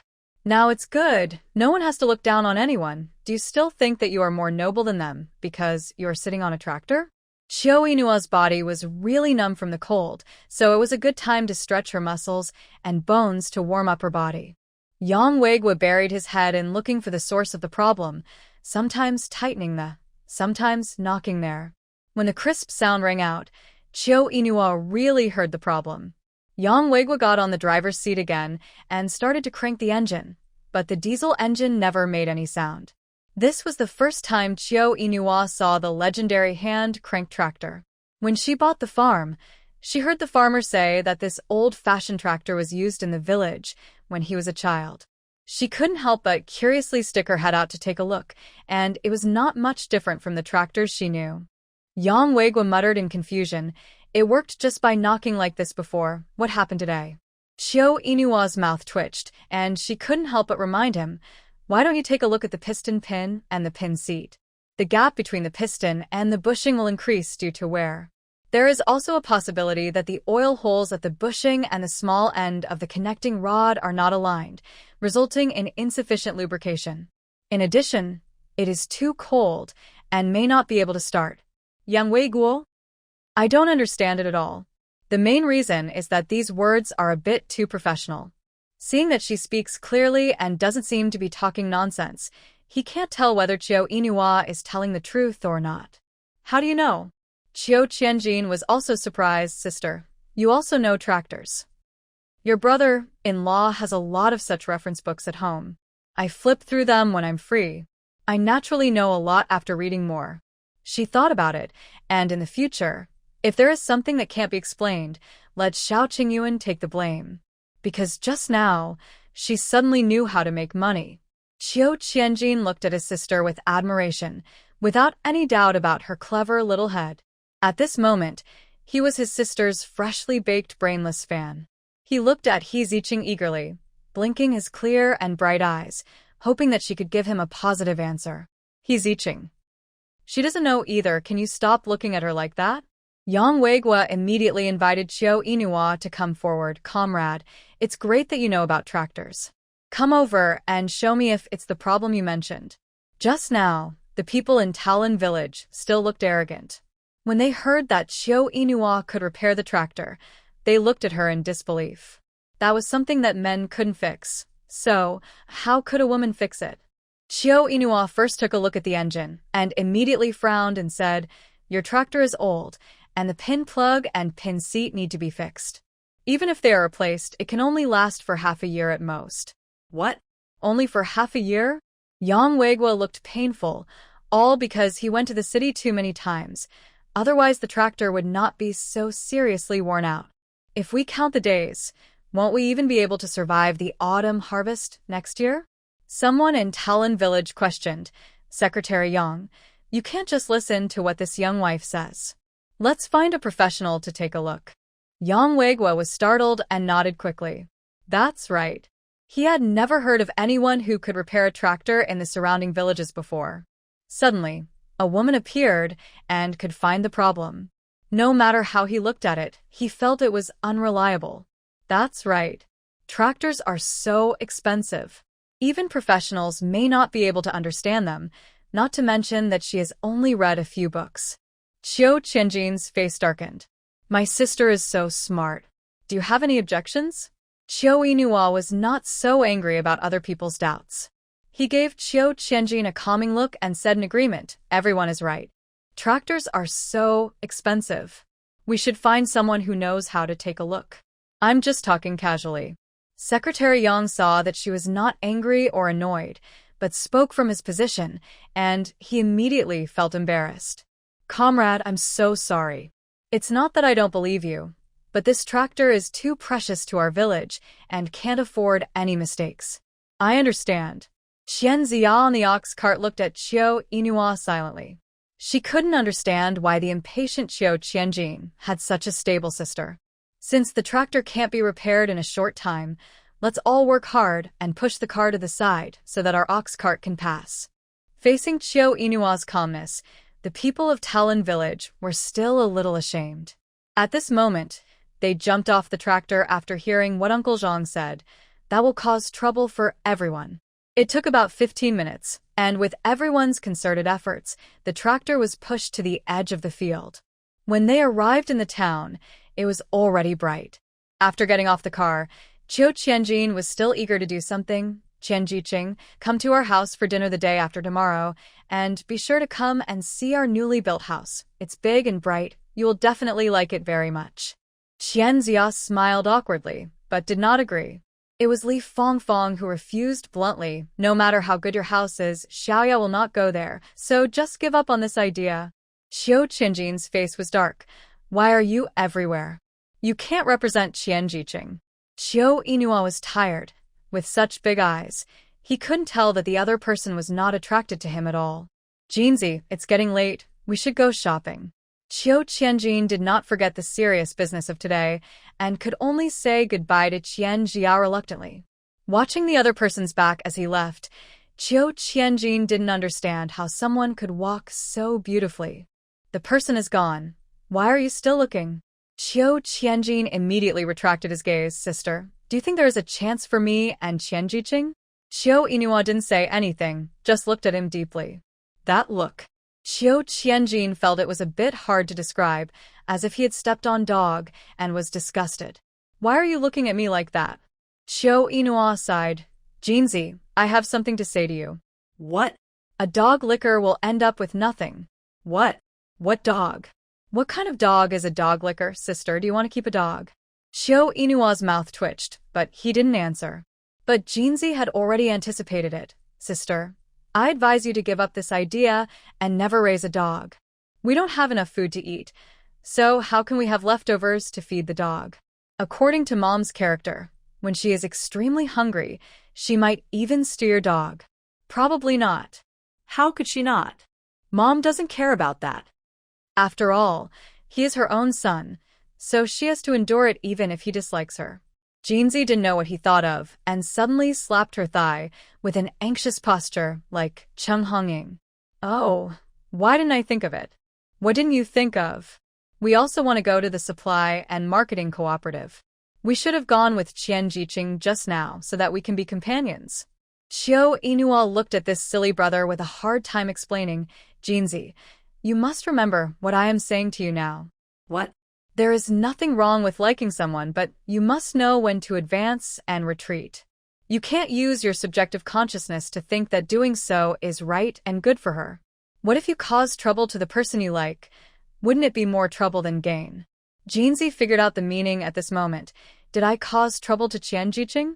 I think so. But Dongzi said that a strong woman is afraid of a clinging man. As long as I work harder, maybe Qian Jiqing will look at me with new eyes? Xiao Inua asked bluntly, what is it about you that can make Qian Jiqing look at me with new eyes? Seeing that he didn't speak and fell into deep thought, she said, Jinzi, have you ever heard a saying? Flowers attract butterflies. If you are good enough, you will naturally attract equally good people. So, young man, wake up. Stop being a bootlicker. If one person is a bootlicker, the whole family can't raise their heads. I don't understand. Xiao Inua also bought the New Year's goods and took them back. When Qingqing wasn't paying attention, he would secretly stuff some things into the space. As for Qiu Qianjin, he was very silent the whole day. Just like a puppet, he would do whatever others asked him to do. He Ziqing came to Qiu Inua, Sister Inua. It seems that Jinzi took your words to heart. I hope so. After shopping at the grocery store, they went to the supply and marketing cooperative again. Qiu Qianjin would subconsciously look for Qian Jiqing's figure. After searching in vain, his face was full of disappointment. Qiu Inua pretended not to see his little movements. Arranged Jinzi to line up to buy cloth. The new year is coming soon, and we have to make new clothes for everyone. We also need to buy spring festival couplets, plates and bowls, and all kinds of miscellaneous things. When they finished shopping, it was almost 2:30. Uncle Zhang set off on time, at 3 o'clock. The three siblings did not dare to delay for a moment, and immediately rushed to the place where the ox cart was parked. Seeing that Qian Jiqing and Li Jiqing were not on the car, Qiu Inua was stunned for a moment. Where are the two female educated youth who came to the town with you today? Haven't they come back yet? Uncle Zhang smiled and said, they're back. They came back a long time ago. They said that you can purchase a lot of things today and there will be no room for you to go back, so you're going back first. Qiu Qianjin pursed his lips, put the things on the ox cart, and then sat listlessly at the back of the car. He was 100% sure that Qian Jiqing was avoiding him. At the same time, Qian Jia took Li Jiqing's arm on the path back to Ping'an village. Fong Fong, I'm sorry you have to walk back with me this time. I will definitely compensate you when we get back. Li Fong Fong waved her hand quickly. It's a small matter, but you really have to stay away from Qiu Qianjin. I heard that he is the only son of the Qiu family, and they spoil him lawless and give him everything they want. I'm afraid that the people in their family are too messy, and they will come to harass you. In this era, everyone still values the reputation of women. If the rumor spread, then there will be no way to explain it. I heard that a few years ago, there was an educated youth in the neighboring brigade who was tricked into returning home in this way. Now he is living a life worse than death, and his life is completely over. I think his sister is pretty good. It shouldn't be that serious. You can never judge a person by his appearance. You'd better be careful. Qian Jia nodded in fear. Fong Fong, thank you for thinking of me. Uncle Zhang saw that they bought a lot of things, so he helped to pull them to the door with a bullock cart. Seeing his mother squatting in the yard washing diapers, Qiu Qianjin felt guilty for no reason. Sister, have you forgotten that our mother forbade us to buy so much? New Year's Day is just over a week away. Are you planning to go to town again? Qiu Inua couldn't do the idea of getting up early before dawn. Well, let her mother nag us a few more times. It's too cold today. Cheng Hongying came out angrily as soon as the ox cart stopped. You two just listened to what I said. Why did you buy so many useless things? The new year is coming soon. We bought everything we should buy so that we don't have to go to the town again. I think you can't get up. Even though she said that, Cheng Hongying still helped unload the things. I guess Debao and Erbao will wake up in a while. You go back to the house and watch them. We will move the rest back. Chio Inua was not polite either. She trotted back to the house. Feeling the heat coming from the house, her face was instantly flushed. She climbed onto the Kong and got into the warm quilt. She sighed warmly. I'm really freezing to death. It's warmer at home. Secretary Yang of Talon Village had already invited technical workers from the tractor factory. The other party explained the problem as soon as he came. If you want to solve this problem, it's best to replace the entire engine. You also know that the most expensive part of a tractor is the engine, so the price must not be too low. Secretary Yang thought carefully. Isn't this the same as what the female comrade from Pingan Village said? He asked unwillingly, if I just replace the piston and the pin seat, can it still hold out? A hint of surprise flashed in the other party's eyes. Okay, Lao Yang, you also know these things? It seems that you have studied them recently. It can be replaced, but it can only last for a few months at most. Half a year is too much. Secretary Yang couldn't help but exclaim in his heart, oh my goodness, that female comrade actually got everything right. It seems that she has some skills. Whether it is a major overhaul of the tractor or a replacement of the engine, this is a big deal for their Talon village, and he can't make a decision alone. Secretary Yang also inquired about the price of replacing parts and engines. The engine is a sky-high price, so he didn't even consider it. Compared with replacing the engine, replacing parts is much cheaper, but there is a disadvantage. That is, it can't last for more than half a year. Looking at it this way, the money will be wasted after half a year. I have to go back and talk to the village chief about this matter, and then I have to hold a meeting with the village's business backbones. I will reply to you later.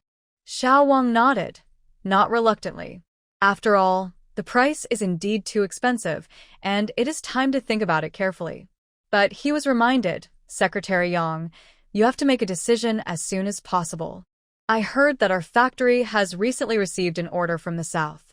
We will be very busy after the new year. We may not be able to send people to repair your village. When Secretary Yang heard this, he could no longer sit still and immediately went to find the village chief. Talon Village has developed well in recent years and has frequently appeared in front of leaders. Since buying the tractor eliminated by the agricultural forest farm, it has become the envy of other villages. The tractor can not only help them save labor but also give them plenty of time. Even if they go to the city, they are more prestigious than other villages. Once the tractor broke down, all the village cadres were worried. Especially when they heard the price quoted by Secretary Yang, it was a collective headache. The accountant frowned. If we replace a tractor engine, our village will be completely broke. But the money to replace parts is not small, but if it breaks down again in a few months, the money will not be worth it. We have to replace it. The villagers can go to the town for a walk, but we can't do without tractors for next year's spring plowing and autumn harvest. Seeing that everyone was suddenly silent, Secretary Yang stammered, there is something I don't know whether I should tell you. What is it? Secretary Yang told them about meeting Chio Inua today. Facing everyone with an expression of disbelief, he laughed and said, that's right, I'm the same as you. I didn't believe it at all. But today Xiao Wang from the tractor factory came, and what he said was exactly the same as what that female comrade said. Xiao Wang also asked me how I knew about this. Can she really repair it? It looks like she should. The village chief asked about what happened this morning. When he heard that his fellow villagers did not appreciate his kindness and even questioned him in front of him, he was not angry. He immediately had a better impression of Chio Inua, whom he had never met. The village chief believed that only capable people would be so low-key. Village chief, Secretary Yang, I want to meet this female comrade. Everyone was stunned. Village chief, you don't want her to repair our village's tractor? Before the village chief could speak, others immediately waved their hands to refuse. That won't work. We men can't figure out things. How can a woman repair it? She can see the problem, but it doesn't mean she can fix it. I heard that she is unreliable. I think, now the old women are not taking care of the children and serving the elderly at home, and they have begun to show off outside. Maybe they just know a little bit, so we must not be fooled. That's right, it's just a blind cat catching a dead mouse. Village chief, you can't take it seriously. The village chief ignored them and asked, Then what should we do? Don't repair it or spend a lot of money, and it can only be driven for another half a year. It is estimated that it will not even survive the autumn harvest next year. Hearing this, everyone was silent. I just want to talk to her, not to ask her to fix it right away. Okay, then you go and take a look first. If she is really capable, then we will accept it. At worst, we can try our best. Maybe there will be a miracle? This is how it is for the time being. My wife's family will hold a wedding banquet tomorrow. When I come back, I will go to talk to her the day after tomorrow. Early the next morning, the people Chung Hongying asked to do the work came. Xiao Inua raised his eyebrows. How is it? This is more diligent than my aunt and my younger aunt. Chung Hongying rolled her eyes at her unceremoniously. Yes, you are the smartest. When they come and complain that I didn't look for them, you rush over. No problem. She specializes in dealing with all kinds of dissatisfaction, especially those who take advantage of her aunt and younger aunt. They prepared the menu last night, prepared all kinds of ingredients today, and cooked the dishes that could be cooked in advance. Aunt Hahua and Jiawang's mother were both hard workers, and they worked until dinner. To express her gratitude, Xiao Inua generously served them 2 full bowls of meat. Chung Hongying felt distressed, and only after the people left did she start to complain. You're so generous, but those 2 bowls of meat are too much. You make people work, but you don't want to give them too much. What's the difference between you and my aunt and my younger aunt? I'm just talking. Why do you always talk back to me? I'm just talking casually. Why do you take me seriously? Chung Hongying took a deep breath and patted her chest to calm herself down. Fortunately, her son-in-law died early. Otherwise, she would be by this dead girl sooner or later. Why didn't I realize that she was so irritating before? He Ziqing silently shrank into the corner and quietly cleaned the kitchen. He always felt that Sister Inua was like taking choking medicine when facing her aunt. She didn't dare to talk casually, so she could only try to reduce her presence. Chung Hongying waved at her irritably. Okay, you are not needed in the kitchen. Go back and feed the baby quickly. Ching and I will clean up here. I'm annoyed to see you now. Xiao Inua shrugged. Boil more water. I'll make milk powder for the baby later. It doesn't take much water to make milk powder. Why boil so much? Don't you know? I bought a thermos. What the Hades? Chung Hongying took a deep breath. She was clearly helping to clean up yesterday and didn't see a thermos. How come one suddenly appeared? Do you know how expensive that thing is? Speaking of the thermos, He Ziqing was also stunned. They bought too many things yesterday and forgot whose bag the thermos was in. They didn't expect Sister Inua to hide it so well. You have to buy it even if it's expensive. How can you not buy the necessities of life? What necessities?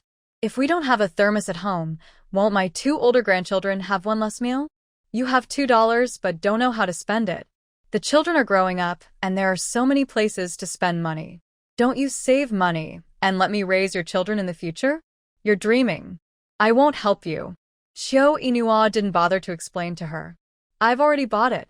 Just tell me if you need it or not. If you don't need it, I will give it to my aunt tomorrow, and she will praise me for being kind. Upon hearing this, Chung Hongying almost got furious. Why should I give her such a good thing? Didn't you say it's useless? What should I do if my hands get itchy, if I don't beat the child for a day? Xiao Inua didn't care how ugly her face was. She turned around and went back to the house to get the thermos. Fortunately, she hid in the space yesterday, otherwise her mother would have nagged her from yesterday to today. Aunt, don't be angry with Sister Inua. She is not worried about you. She has to get up in the middle of the night to boil water to make milk powder and buys the thermos in the hope that you can sleep well. Chung Hongying didn't know it in her heart. The dead girl bought the thermos for her own good, but couldn't she talk to her nicely? Forget it. Talk nicely. She will scold her in the end. Anyway, she has this temper in this life, and it can't be changed. After a while, Xiao Inua brought the thermos over. I forgot to take it out and scald it with hot water yesterday. You can rinse it later and scald it for a while longer to kill the virus. There are so many things. Finally understood why the original owner always quarreled with her in her memory. Xiao Inua turned around and went back to the house. Seeing that Debao and Erbao were not in the room, He immediately turned around and closed the door. In the space, Manhwa is like a hard-working salesman, introducing herself to have added several good systems. Bind it, it will definitely be worth it. After waiting for someone to come, 3224 must introduce it well. Strive to leave this small world as soon as possible and complete its task indicators in the next world. It must not be the last in the total system, otherwise it will be very embarrassed. It has completely given up on this small world. Fortunately, a small world can bind 3 hosts. If it relies on the host, it may be trapped in this small world forever. It's scary to think about it. Since returning to the village, Debeo has been too bored. He can't enter the space anytime and anywhere, and no one can chat with him, so these days, when there is no one around, I bring my brother into T's 3224. It's fun to watch the giant pandas speak human language. 3224 saw Debeo looking at him and laughing, and immediately patted the ground angrily. Xiao Xingchen, are you listening to me? The panda patting the ground angrily is so cute. I'm listening, you say, keep talking. I'm done. You finished introducing so quickly. Don't you have hundreds of systems? Introduce a few more. 3224 said angrily. I can't introduce them all to you. Seeing it puffed up its mouth, with a small blush filter, it instantly melted Debeo's heart. I really wish I had a mobile phone right now, took a picture of its super cute side, and then took it out to share with fans. It doesn't matter, I have plenty of time. It's really boring without anyone to talk to him.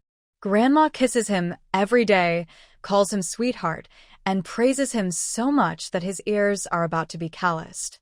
The little uncle is even more outrageous, and even asked him to call Dad in private. Fortunately, he can't speak now, otherwise I have to ask my grandma to cure my uncle's bad taste. 3224 wanted to cry. It was all because it was too impulsive at that time. When it met a rare genius in the world, it couldn't help but activate the active binding system function. Who knew that the master was not motivated and was still living a life of drunkenness and dreams? As a result, it couldn't get out of the small world related to him at all, and could only bind other small accounts. But other small accounts were also very tricky and didn't fall for it at all. No matter how hard it talked, it just wouldn't bind to the system. The active binding that only happens once in a small world has been used, and now it can only wait for others to pick it. Thinking of this, 3224 raised a mysterious and confident smile, a little silly. As long as you are willing to bind the system with me, I will change my name to Manhwa. 3224 didn't care whether he would be laughed at when he went back, and decided to go all out. Before Debeo could speak, Chiu Inua suddenly entered the space. I knew you brought Erbao here, and you're not afraid of being discovered by others. Come on, come out with me quickly. Your grandma will be here soon after she finishes making the milk powder. After saying that, he picked up a fat baby in one hand and disappeared in the space in the next second without even paying attention to 3224. 3224 was completely dumbfounded. What's going on? Where is the host that it is about to trick? 3224 took a long time to calm down, and when he finally realized that no one would enter the space anymore, he stood up angrily, shook the small tree next to him, and pulled the small tree out directly. By the way, he stepped on it with his feet. Bad guys. This world is full of bad guys, whoa. I want to go home. Even so, he still felt unsatisfied, so he stretched out his short legs and kicked another small tree hard. Who knew that his legs were too short, so he didn't touch it, and he also split his legs by the way. It was so upset that it burst into tears. This world was too unfriendly to it, and even the small trees in the space bullied it. As soon as Chiu Inua brought her 2 sons out of the space, Hezicheng came in with a bowl of milk. Sister Inua, you feed Erbao, and I will give you Debeo. One had milk, the other had formula, and both of them were very happy eating. Hezicheng also murmured strangely, it's strange. Why does Debeo suddenly stop drinking your milk? Debeo felt guilty. After all, given his actual age, even if he wanted to drink, his mother probably wouldn't let him. Fortunately, his father saved a lot of money from his monthly allowance, so he could still afford formula. It's a good thing he doesn't drink anymore, otherwise I wouldn't have so much milk. Chiu Inua changed the subject. How are the preparations going? Almost. Everything that needs to be stewed has been stewed. The time-consuming dishes can be heated up tomorrow. Well, you keep an eye on Jeanzi and ask him to borrow a table and chairs from the neighbors when he wakes up tomorrow morning. It's better to have more chairs so that more people don't have to eat standing up. Sister Inua, don't worry, Jeanzi is quite reliable. At this time, the reliable Chiu Qianjin was pestering his mother in the kitchen to go to the educated youth site to invite Qian Jiqing to come for dinner. I told you yesterday when we met, Mom, you go and invite her in person so that we can show that we value her more. Cheng Hongying snorted coldly. You've got on your head. I don't know her well, and she hasn't come to our house to help. Why should I invite her? Qian Jiqing is my friend. I invited her.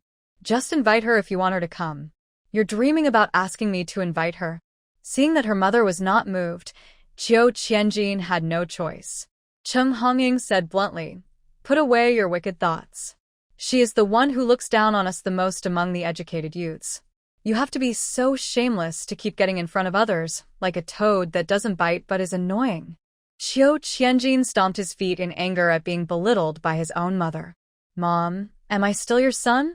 I say this because you are my son. Otherwise, I will feel even worse when others talk about you in the future. Chiu Qianjin. Chiu Qianjin couldn't figure out whether his mother loved him or hated him. Chiu Qianjin, I tell you, the most I can promise you is that I won't chase her away when she comes. It's absolutely impossible for you to ask me to invite her over. The more he thought about it, the angrier he got. He only cared about the girl's pretty face, but didn't think about whether he could marry her home. Even if he did marry her home, should they still worship Chiu Inua like an ancestor? It is enough for this family to have a lazy guy like Chiu Inua. After all, she gave birth to him. Would it be necessary to live with another one? Cheng Hongying angrily filled half a bowl of meat and picked up a lot of vegetables and handed it to her son. Go out quietly later and send it to your Uncle Fong, and Uncle do tell them not to cook tomorrow night. We can send it later. She has always been generous to her son's savior. Seeing that Chiu Qianjin wanted to say something else, Cheng Hongying glared at him. Don't make me angry, otherwise I will go to the educated youth center to make trouble for her now. Don't stand here and get in my way. He immediately shrank his neck in fear. Mom, what did she do? I invited her myself. You mustn't make trouble. I'm going to send food to my Uncle Fong and others now. Although this is true, why do I get so angry when I hear him belittling myself? You little kid, why don't you make me worry? Be careful, don't let anyone see you. After all, their current status is not good. Although she wants to repay the kindness of others, she also wants to protect herself. Got it. After scalding the thermos 3 times, she filled it with hot water and sent it to Nyoer's room. I'll pour you a teacup of hot water, put it here to cool down, and add some boiled water when you make milk powder at night. Don't make it too hot, or I'll punish you if you scald my debao and herbao. He Ziqing said, Auntie, don't worry, I will definitely pay attention. Look at my memory, I forgot that it was you who made the milk powder. With Ching Ching here, I will definitely be at ease. After that, she put the thermos on the tray, and by the way, she took out an extremely ugly red handkerchief and covered it on the thermos. Cover it with a handkerchief to avoid dust. Cover it after you use the thermos. Chiu Inua's mouth twitched. This aesthetic has the feeling of this era, but she can't agree with it. But as long as her mother is happy. Cheng Hongying took her bow from Nyoa and patted his back until he burped. Cheng Hongying was so fond of his cute appearance that she thought of Jeanzi, and her mood suddenly became bad again. Did you go to town yesterday and see that educated youth Qian? Chiu Inua frowned slightly. Jeanzi wouldn't ask you to invite that educated youth Qian to dinner, right? Seeing that her mother didn't say anything, she cried in her heart that the unlucky child was hopeless. It seems that your brother, that rascal, really likes Qian Jiqing. Mom, what is Qian Jiqing like? When she was in the village, Qian Jiqing hadn't come yet, so she didn't know what kind of person he was. He's very smart, white and beautiful, and he has high standards. He definitely doesn't like our Jeanzi. She still had this self-awareness. Cheng Hongying was worried. Why did she have to like the educated youth when she could have liked anyone else? In all the years since the educated youth went to the countryside, she had never heard of any educated youth who really wanted to marry someone from the village. Every month, Qian Jiqing's family sends something by mail. I see she is wearing a watch, which shows that her family is well off. Occasionally, a relative comes to visit her. Our village chief treats her differently from others. You said she is beautiful and her family is well off. Why would such a girl like our Jinzi? It seems that her mother has a clear understanding of her son. The one who is blinded by love is Jinzi. You are the only one in our family who can control Jinzi, so I beg you to do one thing. Keep an eye on that little rascal and don't let anyone know that he likes Qian Jiqing. If everyone knows about it, your grandparents will go and propose marriage again. After all, in the hearts of the old couple, their precious grandson is more than qualified to be matched with a fairy. Cheng Hongying was worried. I am afraid that Qian Jiqing's family is very powerful. If we offend someone we shouldn't offend, Jinzi's life will be ruined. Qiu Yinhua was stunned. For the first time, he understood a word. Parents who love their children will plan for them in the long run. Even though she was illiterate and had not received much education, she thought of everything she could think of. Your brother has been stubborn since he was a child. The more you don't let him do something, the more he wants to do it. I'm afraid that if I say too much, he will go against me. At this point, Cheng Hongying glared at her daughter with great resentment, as if saying, you two are the same. But he has loved to please you since he was a child, and he will definitely take your words to heart. Qiu Yinhua nodded. I know. I will take care of this matter. Cheng Hongying knew that she had many tricks, so she didn't ask any more questions. It's getting late. Go wash up and go to bed. There is hot water in the big pot. The next day, before dawn, Qiu Yinhua heard the sound of washing outside and looked at Qingqing beside her, who had already gotten up. Although she was lazy, she knew when to be lazy and when not to be lazy. After struggling for another 2 minutes, she finally got up from the bed with difficulty. She pushed the twins' bedding inwards and then piled the folded quilts and pillows on the edge of the Kong to prevent them from falling to the ground. Cheng Hongying looked at her and came out yawning. If you don't get up, I'll go and call you. Go wash your face and wake up. Don't wait for Jiaowang's mother and others to come and see you in this sleepy state. They will laugh at you. Oh. Qiu Yinhua came to the kitchen, and Jinzi said hurriedly, Sister, I've mixed the hot water for you, and will bring it out right away. The cheap brother is not too hopeless. At least he knows how to feel sorry for his sister. Regardless of spring, summer, autumn, or winter, their family washes in the yard and pours it out after washing. The hot water that Jinzi brought out was still steaming, and Qiu Yinhua squatted down to wash her face. Sister, here's some soap. Qiu Yinhua was stunned for a moment. Where did you get the soap? A few days ago, she complained that there was no soap at home to wash her face. Her mother asked her to make do with soap, saying that a large piece of soap was only 36 cents, and a soap half the size of a soap was 30 cents, which was too expensive. She refused to buy it no matter what. She didn't want to put herself in a difficult position, so she thought about going to the town to buy it herself, but she didn't expect that she needed soap tickets, and in the end she could only watch others buy it out. But in the end, she bought the Great Friendship Snow Cream, which made her very happy. After all, she is 10 years younger now, so she has to take good care of her face. When did you buy it? Seeing that his eyes were evasive, Qiu Yinhua suddenly understood. You bought it when you went to the supply and marketing cooperative the day before yesterday? Or he bought it secretly without her knowing and he took it out now, so it was probably not bought for her at all. So, this soap was bought for Qian the educated youth? Qiu Qianjin was stunned. How did he know this? But now you've given me the soap. Are you trying to bribe me to invite Qian Jiqing to our house for dinner? This. How did you know this? Does his sister have to be so powerful? He hasn't said a word since just now. Seeing his awful look, Qiu Yinhua knew everything. She could only poke his head in annoyance. Qiu Qianjin, you, what can I say about you? 做舔狗做到这个份上，她这个姐姐都觉得丢脸。哎呦哎呦，姐，你别戳我太阳穴啊，疼啊！她姐怎么和她妈一样暴躁？一言不合就要动手。邱一诺真是气死了，你求不上咱妈，又跑来忽悠我，那个钱知青就那么好，值得你这么做？邱千金也躺平了，他就是好，我就是想娶她做媳妇。见他姐阴沉沉地看着自己，突然就心虚到眼神四处乱飘，即使害怕死了，依然嘴硬地说道：“你不帮我，大不了我去找爷奶，他俩肯定能帮我。”果然，这个倒霉孩子就是欠揍。Who do you think grandparents are?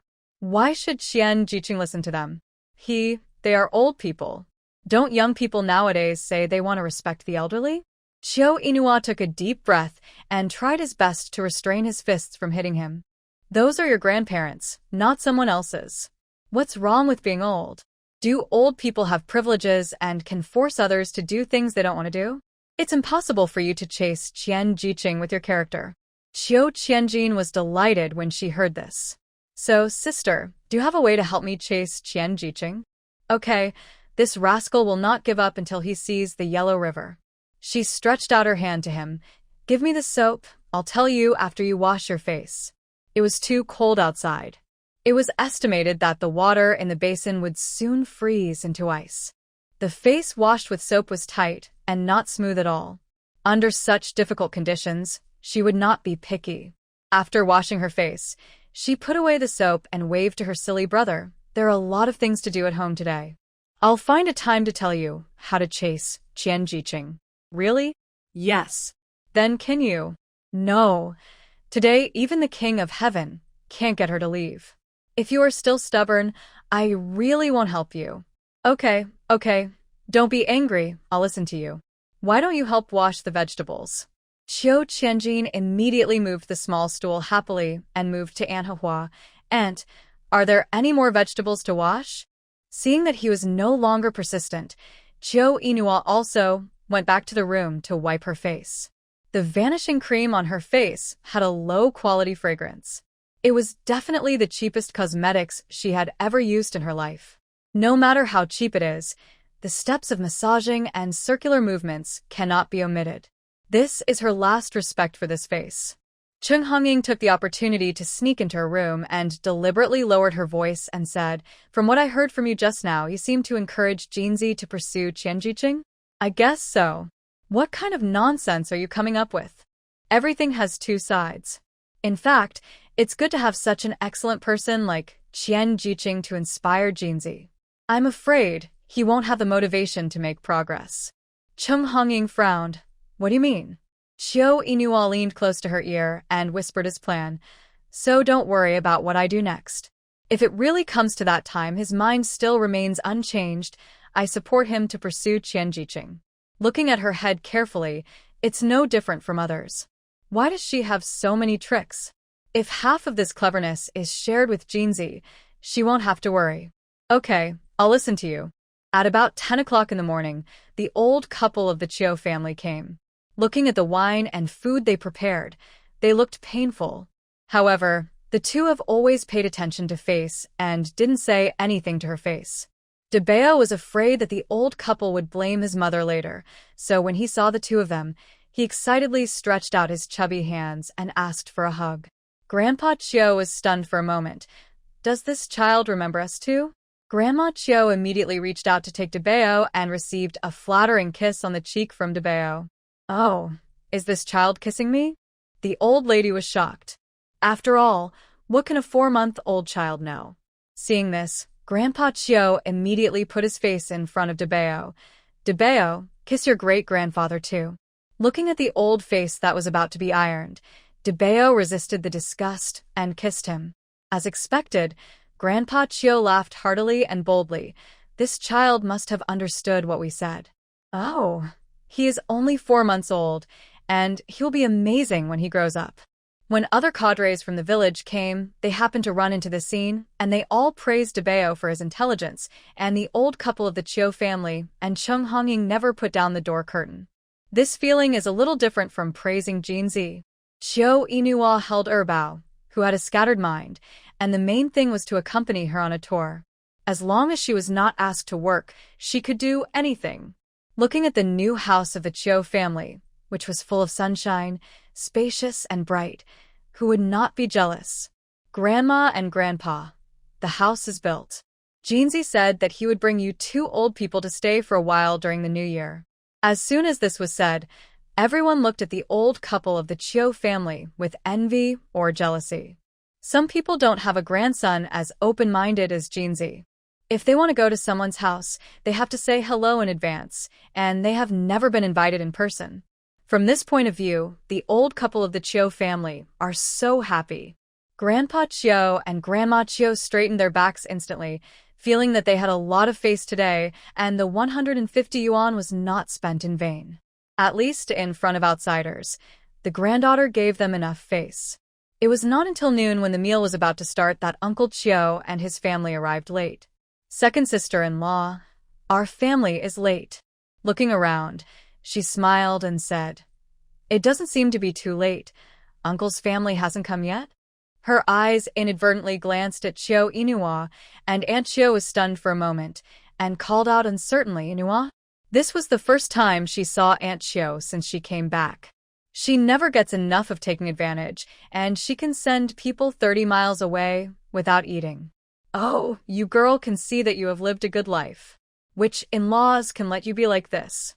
Chiu Inua. Why is your mouth so rude? Aunt Chiu didn't care how ugly Chiu Inua's face was and started to fiddle with her mouth again. Second sister-in-law, Inua, you see you two are the same. Why are you still asking others for help? We are all family. Why are you still being so distant with me? If you just said a word, I would have come to help you a long time ago. Chung Hongying's mouth twitched.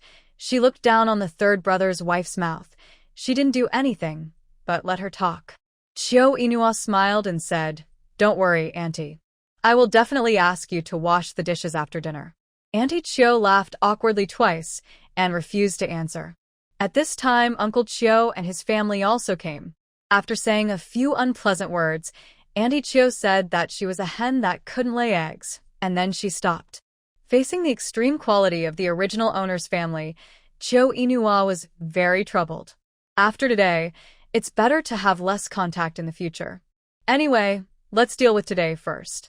At the same time, Secretary Yang brought the village chief of Taolin village to Pingan village and was looking for people to ask around whose young wife was fat. Fatty? Yes, chubby, at least 160–170 kilograms, in her early 20s, not very old. If Chiu Inua were here, he would definitely gouge out Secretary Yang's eyes. She only weighed 149 kilograms. How come she suddenly had more than 20 kilograms of flesh? The villagers of Pingan village thought about it carefully. The young fat wife in the village, who was in her early 20s, was the eldest daughter of Chiu Lauer's family. No one was fatter than her. Is the person you are talking about Chiu Inua? Taolin village chief looked at Secretary Yang. Is that her name? I'm not sure. I didn't even ask her name that day. Oh, look at my brain. Let's go ask Uncle Zhang who drives the ox cart, then we will know who the fat wife is, right? Then you can go to Chiu Inua's house. I heard that Uncle Zhang eats at their house. What? The people in their Pingan village are so harmonious. Can they just go to other people's houses for dinner? Before they could ask for directions, a passerby was in a hurry to go to the toilet. Go straight along this road and turn right at the end. The new big tile house you see is the Chiu family. I'm in a hurry, so I won't take you there. No, just go. Following the road pointed by the man, Secretary Yang took village chief Lin to Chiu Inua's house. The yard was unusually lively, and the two looked at each other, wondering if they came at the wrong time. Is anyone home? Village chief Lin knocked on the small broken door made of wooden boards several times, and someone came to open the door after a few minutes. Secretary Yang was immediately excited when he saw Jinzi.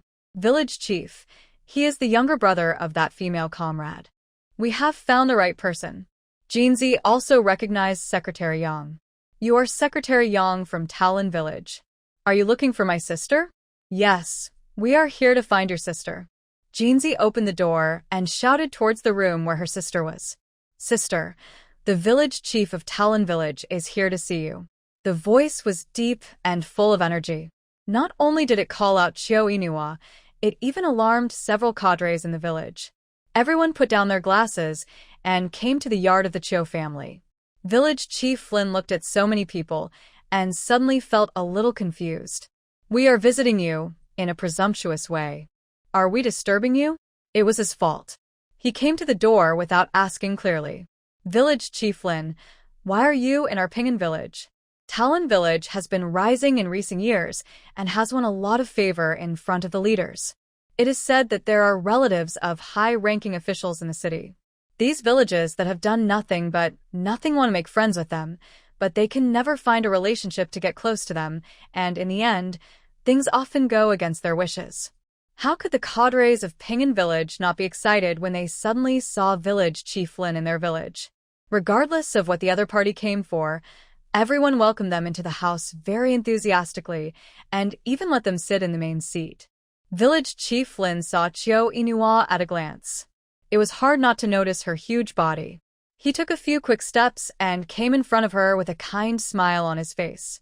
"You are Comrade Chiu Inua." Everyone suddenly realized that, by the way, Jinzi just called the village chief of Talon village to find Chiu Inua. But why did the village chief of Talon village come to find Chiu Inua? Although they are all village chiefs, the village chief of Pinyin village is a little less imposing when he sees Village Chief Lin. When Chiu Inua saw them appear in her house, she knew that the two of them came to her for the tractor. She stuffed her bow in her arms to her mother. "Please help me look after the child for a while." Chung Hongying subconsciously stopped Chiu Inua and asked in a low voice, "Did you cause any trouble? Do you think I am Jinzi?" So it was Jinzi who caused trouble, and the village chief came to her? Chiu Inua was speechless. "Stop your imagination. No one caused any trouble. It should be Village Chief Lin who has something to ask me." Chung Hongying's mouth twitched fiercely. This girl lied without blushing. The village chief is such a big official, and he can still ask her for something. What sweet dream is that? Chiu Inua didn't care how ugly her mother's face was, and she calmly invited Village Chief Lin and Secretary Yang to sit at the table of village cadres. Village Chief Lin patted the seat beside him. "Come on, Comrade Chiu, you sit down too." If it were someone else, she would have been terrified, but she didn't show it at all, and her demeanor was even calmer than the village chief. On the left was Chiu Inua, and on the other was the village chief of Pinyin village. Surrounded by a table of village officials, the old man of the Chiu family felt suffocated. It was already very difficult for a family to invite the village chief of the village for any major or minor event. But today, more than one village chief came to their house. Facing the envious eyes of others, Grandpa Chiu felt very proud. Jinzi, add a set of bowls and chopsticks for Village Chief Lin and Secretary Yang. Jinzi woke up as if from a dream and immediately turned around to get the bowls and chopsticks and also respectfully set them up. Chiu Inua didn't mention the tractor.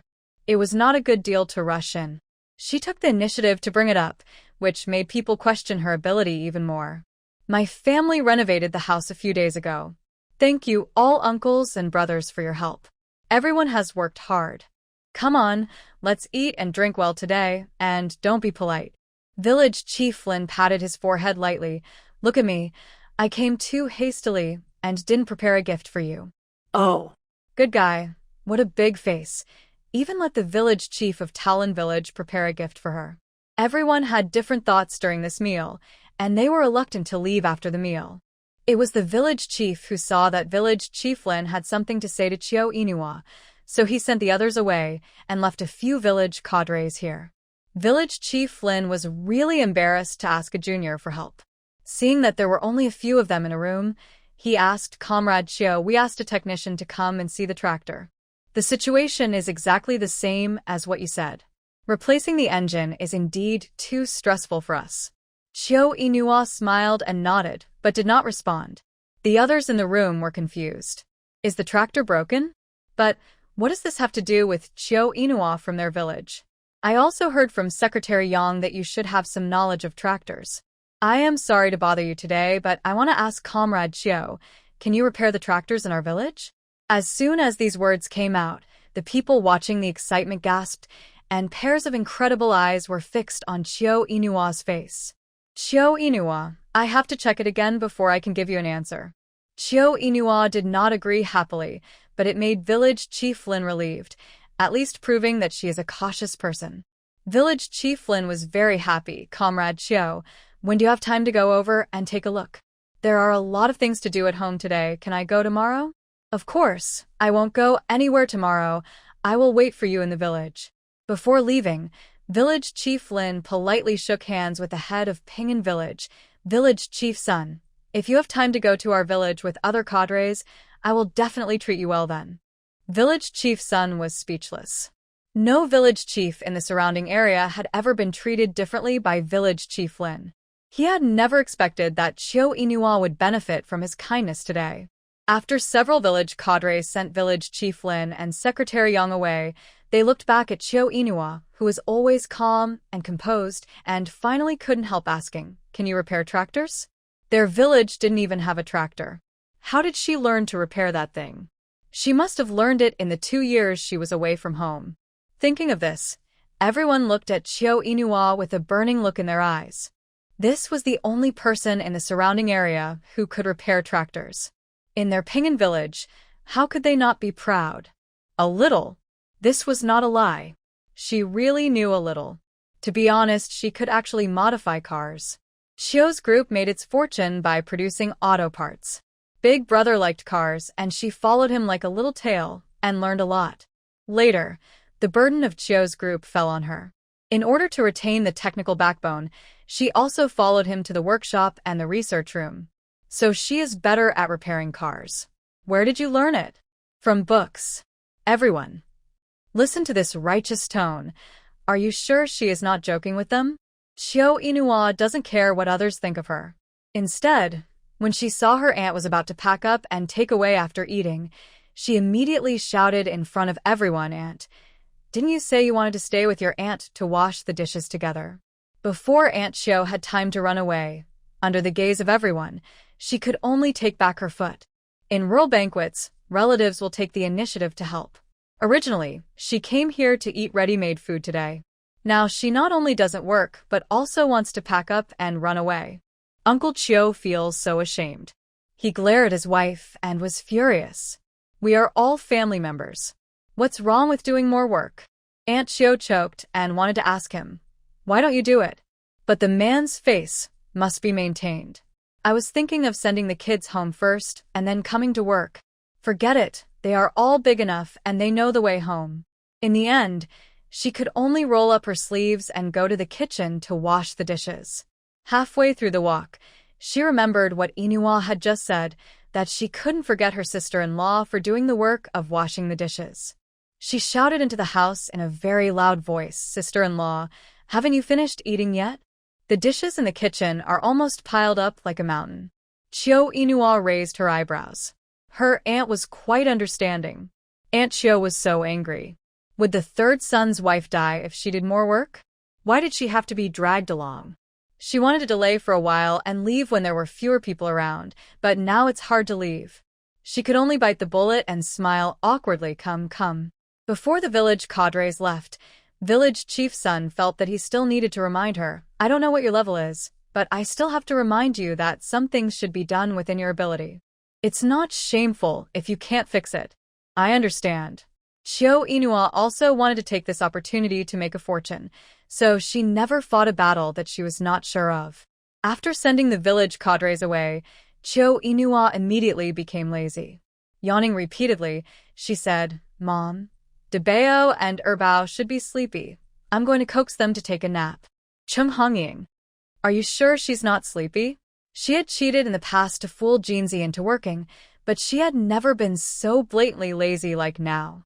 Before leaving, she whispered to her mother, "Go and secretly collect the leftovers packed by my aunt, and wait until they finish washing the dishes before giving them to them, so that they don't run away early." Not only is she lazy, but she is also full of tricks. Yuri right. Chung Hongying trotted to the kitchen and said in front of the two sisters-in-law, Sister-in-law, you two continue to wash the dishes. I'll go pack some more dishes for you to eat with your family in the evening." The two sisters-in-law were secretly competing with each other. They wanted to run away when there were fewer people. Who could have thought that Chung Hongying was so cunning that she took away the things they had packed? How could they run away? They couldn't go home empty-handed. That would be a blessing. Chiyo Inua woke up, and it was dark outside. She stretched and felt that all the bones in her body were creaking. Jeanzi's voice came from outside. Sister, are you awake? Our mother asked you to go over for dinner. Okay, I'll be there soon. Looking around, Debeo and Erbao were taken away by their mother at some point. No wonder she slept so soundly. She was exhausted from shopping these 2 days. Going to the room where they had dinner, Chiyo Inua was reluctant to eat other people's saliva when she saw the table full of leftovers. After eating half a bowl of rice reluctantly, Chiyo Inua began to feel sleepy again. Chung Hongying pushed her. Go to sleep if you are sleepy. Don't you have to go to Talon Village tomorrow? Yes. Don't forget what the village chief told you. It's not shameful if you can't repair it, but don't dismantle other people's tractors. He waved at her again. Debeo and Erbao, sleep with me and Ching tonight, so as not to disturb you. Her mother was too kind, which made people uncomfortable. Jeanzi followed her sister into the room in the dark and said in a low voice, Sister, you haven't taught me how to pursue Qian Jiqing yet? Get lost. I never dreamed that Chiyo Qianjin was still a love-brained person. You should get up early tomorrow and go with me to fix the car. Chiyo Qianjin's face fell. Does this have anything to do with you teaching me to chase the educated youth with money? It matters a lot. Stop talking nonsense. Just tell me whether you are going or not. Go. Early in the morning, the village branch of Talon Village was very lively. People who could come and those who couldn't came had arrived. They gathered in groups of 3 or 5, and they were just discussing the female comrades who came to fix the tractor today. It was said that the village chief personally went to Pingan village yesterday to invite people to come, which was a great honor for Chiyo Inua. Village chief, do you think the young woman you hired is reliable? Don't break our village's only treasure. Village chief Lin frowned. When she comes, you should restrain yourself. Comrade Chiyo is my guest. No matter whether she can fix it or not, you should be polite to me. The tractor in your village is broken. If I do something else, it shouldn't be considered as my fault. Suddenly, a strange female voice sounded, and everyone immediately looked at the source of the voice. Chiyo Inua came to the crowd calmly. Hello, I'm Chiyo Inua. What does it feel like to be caught in the act of bad-mouthing others? The man who just said bad things was a little embarrassed. Seeing that everyone was looking at him, he ran away in fear. Although other village cadres still had doubts, the village chief agreed to this matter, so they had to work together. At least the face of the head of the village should be saved. When village chief Lin saw her coming, he immediately went to greet her. Comrade Chiyo, now you are here. Why don't you take a break and then go take a look? No, I'll go take a look at the tractor first. She could still go back in time for lunch to eat the baked potatoes her mother made. Village chief Lin, Chiyo Inua saw the tractor parked at the rice mill. Even though the shell was a little bumped, the surface was shiny, showing how much the people of Talon Village took care of it. She asked for a few common tools, then removed the engine hood and telescopic joint cover and took off all the screws on them. As soon as she stretched out her hand, Chiyo Qianji knew what she was going to do and immediately stepped forward to catch it. Chiyo Inua raised her eyebrows and said, The screws are ready. Come here, and I'll tell you the structure of the tractor. Chiyo Qianjin was not very interested. Why, do you want to teach me how to repair the tractor? Chiyo Inua glanced at him coldly. Don't you want to learn? No, I really want to learn. Chiyo Inua nodded with satisfaction, pointed to a certain place, and began to talk. The tractor is composed of 3 parts: engine, rear axle, and wheel hub. Especially the engine is the most important part. Everyone followed Chiyo Qianjin and poked their heads out, and those professional terms were only heard from the technicians who came to repair. Chiyo Inua was not shy about it and would patiently explain to anyone who had questions they did not understand. Although they understood what was wrong with the engine, they still did not know how to repair it. When they saw her dismantling it, someone immediately wanted to stop her, asking her not to damage it. Village Chief Lin gave her a look and silently stopped the person. Chiyo Inua was very quick and soon removed the cylinder liner, piston ring, piston pin, and valve one by one. This exhaust valve is the worst, with a deep groove, a large intake, and a small exhaust. Chiyo Inua said as she stepped back and accidentally stepped on someone's foot. Sorry. It's okay, we were too close. Chiu Inuo realized that he was surrounded by people. Village Chief Lin smiled awkwardly. I'm sorry. You talked so carefully. We were all fascinated by you. Did I scare you just now? It's okay, Village Chief Lin. Did you see the things I dismantled on the ground? This is. Take the original parts and ask about the price first. As long as you replace these things with new ones, it is equivalent to replacing a new engine. Really? Well, we still have to see if you can accept this price. Looking at the sun, Chiu Inuo felt that it was getting late, so he said goodbye. You can ask someone first. If you think the price is right, buy all the parts and send someone to Pingan Village to find me. I can replace them for you, at any time. Village Chief Lin planned to keep Chiu Inuo for lunch before leaving. No, the things are not repaired yet. How can we eat first? Let's talk about it after they are repaired. You said you came all the way here. Village Chief Lin, my sister and I are really not polite to you. My mother is preparing lunch at home. She will definitely be angry if you don't go back. On the way back to the village, Chiu Qianjin was puzzled. Sister, they have already cooked. Let's stay there to eat. This can also save some food for our family. The tractor is not repaired yet. How can you have the nerve to stay there to eat? Let the people in Talon Village laugh at us for being unsophisticated. I feel embarrassed. Why shouldn't I feel embarrassed? Didn't they keep us here? Chiu Inuo. With his EQ and IQ, he deserves that he can't catch up with Qian Jiqing. By the way, sister, why do you want me to learn to repair tractors? Don't you want to pursue Qian Jiqing? Chiu Qianjin frowned. What does learning to repair tractors have to do with pursuing Qian Jiqing? Jinzi, what do you like about Qian Jiqing? She's tall, fair, and pretty. Chiu Inuo rolled his eyes at him unceremoniously. Why are you so superficial? Can you only see these superficial things? Of course there are other things. The little grandson of the village chief fell down before, and she gently helped the child up and gave him a piece of white rabbit milk candy. I thought this girl was so gentle at the time.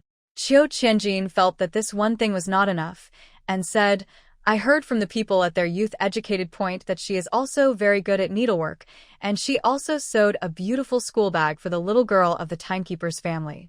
Also, when distributing grain, she will take the initiative to help keep accounts, and she doesn't even want the work points given to her by the village chief. Chiu Inuo nodded and said without commenting for the time being, since Qian Jiqing is kind, loving, and selfless, such a good girl, why would she fall for an uneducated little punk like you? Chiu Qianjin. But I'm your biological brother. How can you evaluate your brother like this? I'm just speaking of the facts. Tell me, what is it about you that Qian Jiqing likes about you? Chiu Qianjin was silent, and for a long time he couldn't say a word to refute his sister's words. Jinzi, do you remember what I told you last time, that fragrant flowers attract butterflies? He shook his head and said listlessly, fragrant flowers naturally attract butterflies, but what does this have to do with whether Qian Jiqing likes me? Only when you are excellent can you attract equally excellent people to like you. Jinzi, don't be ignorant anymore. You will only be 18 years old after the new year. Find out what you're good at. I have been exploring for more than 10 years, but I haven't found out what I like. If you really don't know, I have a suggestion for you. Learn more, listen more, and read more, and find what you like from books. There are still 2 years before the resumption of the college entrance examination. It shouldn't be difficult to get into college if you work hard. When Chiu Qianjin heard about studying, his face fell immediately. That little expression is exactly the same as Debao's. No wonder people say that nephews are like their uncles. I'll give you a trick that will make Qian Jiqing look at you with new eyes. After it works, decide whether to listen to me or not. What trick? Chiu Inuo whispered in his ear, which earned Chiu Qianjin's suspicious look. Are you sure? Of course. Chiu Qianjin was suspicious for a while, and he felt that his sister seemed to be playing a trick on him. As soon as the two siblings entered the village, they saw Qian Jiqing coming towards them. Chiu Inuo immediately pulled his clothes. I'll give you a chance to try it. Seize it. No, don't do it. He was a little more worried, fearing that he would be cheated by his sister.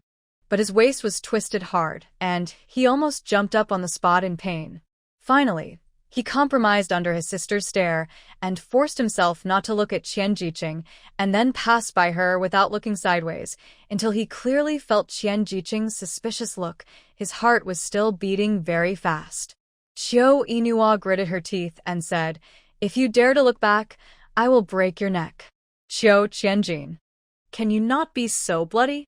They walked to another corner and shook off the suspicious gaze behind them. Sister, why is Qian Jiqing looking at me? She used to ignore me. So now the roles have been reversed. She must not be used to it. Do you know what this is called? What? It's not a good deal to be the one who rushes to you. The closer you get, the less she likes you. Did you see it just now? When you ignored Qian Jiqing, she became a little uncomfortable. Okay, it seems to be the case. Qiu Yinhua, don't you want me to teach you how to pursue Qian Jiqing? Qiu Qianjin had an expression of being taught. Sister, tell me quickly. When you can't pursue that person, you have to know how to be close and distant. I'm in front of her every day, but she doesn't even have me in her eyes. If I'm further away, she won't even remember who I am in a few days. Qiu Yinhua shook her head. Probably not. People can remember the good and the bad in their lifetime, but they can't remember the ordinary. She probably hasn't met many people like you in her life. He didn't feel the slightest bit happy with the comfort from his own sister. If something doesn't work, you have to learn to think from someone else's perspective. Sister, the more you talk, the more confused I get. When a man chases a woman, it's like a mountain between them, but when a woman chases a man, it's like a veil between them. So, why not let her chase you? You're so easy to chase, and you'll get her in no time. Qiu Qianjin pursed his lips and looked at his sister, a serious expression. Is this how you think from someone else's perspective? Sister, are you sure you're not kidding me? You say that I'm such a bad person. Why would anyone like me? The question came back, so learn a skill and make yourself better. Qiu Qianjin found that he would become more and more silent when talking to his sister, and often didn't know what to say because he didn't know how to continue the sentence. The two got home before dinner time. When Qiu Yinhua thought of the soft and chewy potatoes, his stomach immediately growled. Mom, is the meal ready? The voice came before the person arrived. Cheng Hongying came out of the kitchen. You said you were a mother. Why are you still like a child? Go wash your hands and go into the house to see the child. De Bao has been looking at the door all day, waiting for you to come back. Qiu Yinhua washed his hands and did not go back to the room first. Instead, he came to the kitchen and insisted on getting a baked potato. It had a dense texture and a bit of a burnt smell, but it tasted unexpectedly good. The potatoes should be roasted before eating. Okay, we'll be eating soon. Don't make my De Bao wait anxiously. He probably won't know what to do when he hears your voice. Cheng Hongying looked up and saw the dejected Jinzi. She frowned subconsciously. What's wrong with that brat? What else could it be for? You useless guy. When he gets married in the future, you and I will have to stand back. Okay, don't hit him. I guess he will have to think about it for a few days. He probably won't do anything stupid in front of others in a short time. That's good. Qiu Yinhua stole another potato, while her mother wasn't looking. Mom, you can mash the potatoes and mix them with some green onions. It will be more delicious. You are the only one who knows how to eat. The people in Talon village here took the parts to inquire about the price. The first place they would ask was definitely the tractor factory. The technician Xiao Wang looked at the parts in silence for a long time, and the price he quoted made village chief Lin happy. If we compare them this way, we can really save a lot of money. Xiao Wang asked hesitantly, Excuse me, who is this person you are looking for? If you only have research, it is impossible to accurately disassemble these parts on the engine, unless you are a skilled worker like him. What's wrong? Is there something wrong? Village Chief Lin immediately told them that they had asked Qiu Yinhua to help them take a look, and he was careful with his words, fearing that the other party would think too much. Our village really can't afford such a large sum of money to buy an engine. We have to keep it for buying seeds and fertilizers next year. I hope you can understand. Xiao Wang didn't care about this, but asked what kind of person Comrade Qiu was. When he learned that she was a female comrade and she was self-taught, his curiosity was instantly raised to the peak. In fact, we don't sell these parts individually. Unless they are sold in large quantities, the minimum order is 50, so. Village Chief Flynn was very distressed. What should we do? The engine is too expensive, and our village can't afford it. If the minimum order is 50, we can't use the rest, and the price won't change much. Xiao Wang, why don't you report to the higher-ups and ask them to make it easier for us? If it were someone else, Xiao Wang would definitely refuse without hesitation, but the man in front of him was the cousin of the city leader, so he had to give him face no matter what. I'll ask the factory director about this for you. If he says it's okay, then there will be no problem. Okay? Ask. I'll wait for your good news in the village. After seeing off Village Chief Lin, Xiao Wang went to find the factory director first and learned that he had gone to the city for a meeting and then returned to the workshop. At this time, there was a commotion in the workshop. What the Hades is this? Secretary, I have calculated it to the millimeter. Why is it still wrong? Isn't this month's research result wasted again? Shaoli held his head, holding a handful of data in his hands, and his eyes lost their luster. This is the nth time this month. It's just a little bit off. What went wrong? Director Liu made various inspections in the workshop and made handovers with the workers. Finally, he found the problem. Shaoli, I found the problem. Shaoli got up from the ground, took a look at the data report, and his face suddenly sank. How could you make such a stupid mistake? Where is the factory director? I want to find the factory director. We agreed to assign them a technical consultant, but he hasn't been in place yet. If this continues, when will we see a breakthrough in the parts we produce? Xiao Wang was stunned and immediately handed the Taolin village purchase list to Director Liu. Director Liu, Shaoli, have you also heard about the Taolin village tractor's engine not working? Shaoli was stunned. Why are you talking about this suddenly? Someone talked about the problem with the tractor before. They think the price of replacing the engine is too expensive, so they asked Comrade Xiao to take a look. This is the purchase order she issued. Director Liu's eyes fell on Xiao Wang's purchase list. Did Comrade Xiao ask Talon Village to buy these parts? Yes. So, he plans to replace the parts himself? Yes. Shaoli couldn't help but widen his eyes. It is really harder than climbing to the sky to find a technical talent now. He immediately asked excitedly, can I go and have a look? Director Liu also nodded in agreement. If he can really replace the engine, he must know how to install it. It just so happens that our workshop is in need of a technical consultant, so that these people don't always get confused. Then, the two of us won't have to distract ourselves to help them find the faults. Seeing that the two were getting happier and happier, Xiao Wang couldn't help but remind them, the person Talon Village is looking for is a female comrade. Early in the morning on the 27th day of the 12th lunar month, Chiu Inua was pulled off the quilt by Cheng Hongying. The sun is shining on your ace. It's so late.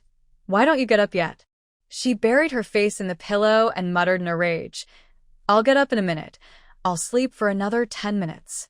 10 minutes again. It's already 8 o'clock. Get up quickly. I made new clothes for you. Get up and try them on. At this point, she couldn't help showing off. I made 2 sets of red cotton padded jackets for my eldest grandson. They look so good in them.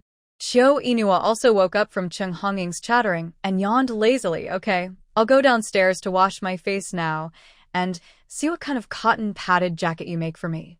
In the yard, Chiu Qianjin was squatting beside the water pressing while sharpening a knife in a brand new cotton padded jacket, which was also the custom of the 27th day of the 12th lunar month.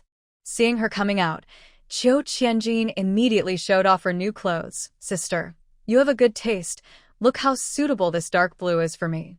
Sometimes, even she admired Chiu Qianjin's eloquence, saying different things to different people. Isn't this just the ordinary dark blue of this era? It is also a must-have color for young and old men, making him say it as if it is unique in the world. She said a few words very carelessly. It looks good. It looks really good. After washing up, she rushed into Cheng Hongying's room with great interest and was stunned for several seconds when she saw her 2 red sons lying on the Kong. Debao looked like he had no desire to live, as if to say, my grandma's aesthetics are too terrible. Erbao didn't react at all and opened his mouth to bite his little fist, not caring at all how festive he was now. Chiu Inua couldn't hold back and laughed. That's right. She can't have too high expectations for the aesthetics of this era. Chung Hongying came in from outside and picked up Debeo, who looked aggrieved. What are you doing? Why are you laughing so loudly? You scared our Debeo. Mom, look, Debeo is red like a sausage. Debeo was so angry that tears were about to burst out. His idol image was completely ruined. Chung Hongying was so angry that she slapped Chiao Inu on the back. Ouch, Mom, you're too harsh, my back hurts so much. It hurts so much. Who told you to laugh at our Debeo? Debeo, don't listen to your mom's nonsense. The clothes Grandma made for you are so beautiful. Your uncle said that it looks like the fat dolls in the New Year pictures, festive and beautiful. Your mom doesn't have the taste to appreciate it, so we won't pay attention to you. Okay, as long as you two are happy, where are my clothes? They are in the cabinet on the Kong, try them on. 2 sets of cotton padded jackets stacked together were taken out from the cabinet on the Kong, one big and one slightly smaller. That's Ching Ching's cotton padded jacket. She tried it on this morning, and it fits her perfectly. She said she would wear it after the Chinese New Year. The big cotton padded jacket is yours. I'm not saying anything bad about you, but after you're weaned, you have to lose weight. It takes too much material and cotton to make clothes. Chiao Inua. That's so heartbreaking. If she doesn't lose weight, this body of fat will be her shame. Although Chiao Inua is fat, she has been plump in her husband's house for the past 2 years. She wears a red cotton padded jacket, which makes her look beautiful and plump, just like the wife of an official in the past. Just looking at her makes people feel blessed. Chiao Inua looks in the mirror. Mom, you have such a skillful hand. This cotton padded jacket fits me perfectly. It's just that the fabric is too in line with the atmosphere of this era, a bit rustic. It's good enough to be able to buy fabric. Why would she need a bicycle? Chiao Inua was quite satisfied. Mom, where are your clothes? Put them on and show them to me. Chung Hongying was stunned for a moment. I'm so old now, why should I wear new clothes? My cotton padded jacket is not torn, so I won't make one. The saved fabric can just make another set for my 2 older grandchildren. How old are they? You don't need to make clothes so often. Maybe they won't be able to wear them next year. Then make them bigger. They can't stay this small forever. They won't wear them for a few years. I think you just can't bear to part with them. Where are the fabric and cotton for the clothes? What are you going to do? What do you care about me? Chiao Inua immediately rummaged through the cabinet and took out the cloth that had not been cut yet, as well as a large bag of cotton. Holding these 2 things, she walked out. Chung Hongying was so anxious that she stomped her feet while holding the child. Hey, where are you going, girl? When she opened the door, a gust of cool air blew, and Debeo in her arms shivered. She was afraid that the child would be frozen, so she shrank back into the house, shouting, Jinzi, come and look after the child. What happened between you and my sister? That girl is having a seizure. She's like a mad dog now. She bites people as soon as she doesn't get her way. Look after the child. I'll go see what she's going to do. Chung Hongying rushed out of the house in cotton shoes. After asking along the way, she found the home of Sister Ma in the village. It was said that she was a tailor for a wealthy family and was good at making clothes.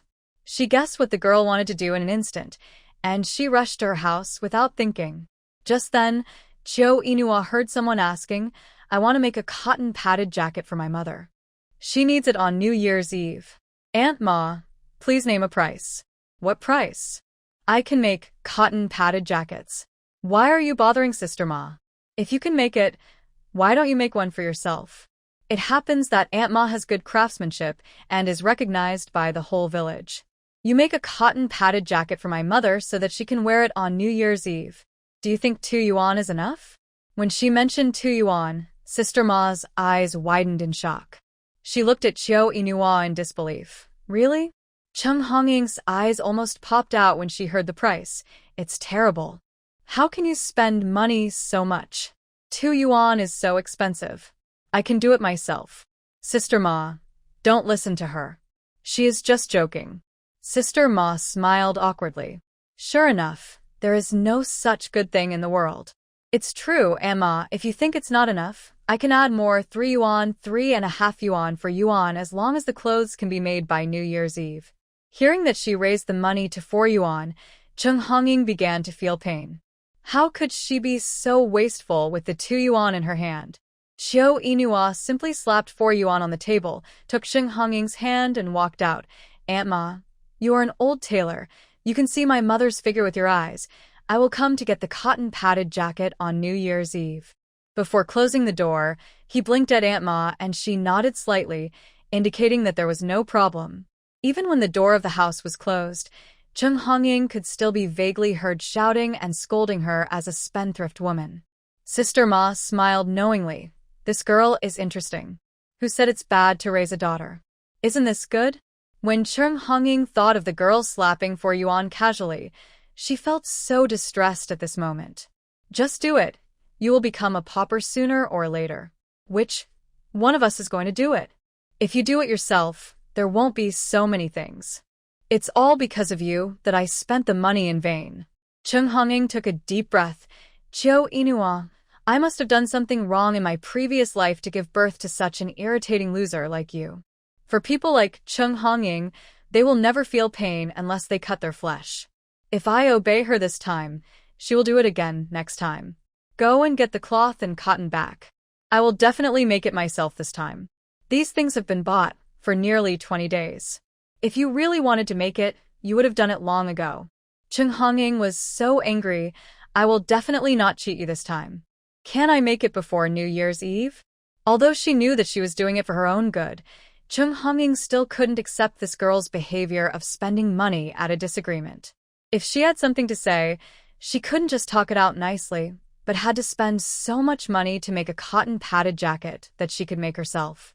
Xiao Inua ignored her. You have no credibility. What credibility? I'm your mother, I say. If you say it again, I'll give you money. Xiao Inua, don't go crazy. I really owed you in my last life. At worst, she would go and get it back with a thick face. Because she was so angry, Cheng Hongying didn't even eat dinner. She sneaked out only after everyone had finished their meal and returned to their rooms. As soon as she went out, Qiu Qianjin went to her sister's room to tell tales. Sister, our mother left. I guess she went to Aunt Ma's house now. She must want to get the money back. I know. You are so calm even though you know that. Before our mother came to find me, I discussed with Aunt Ma that we would act out a play together to deceive her.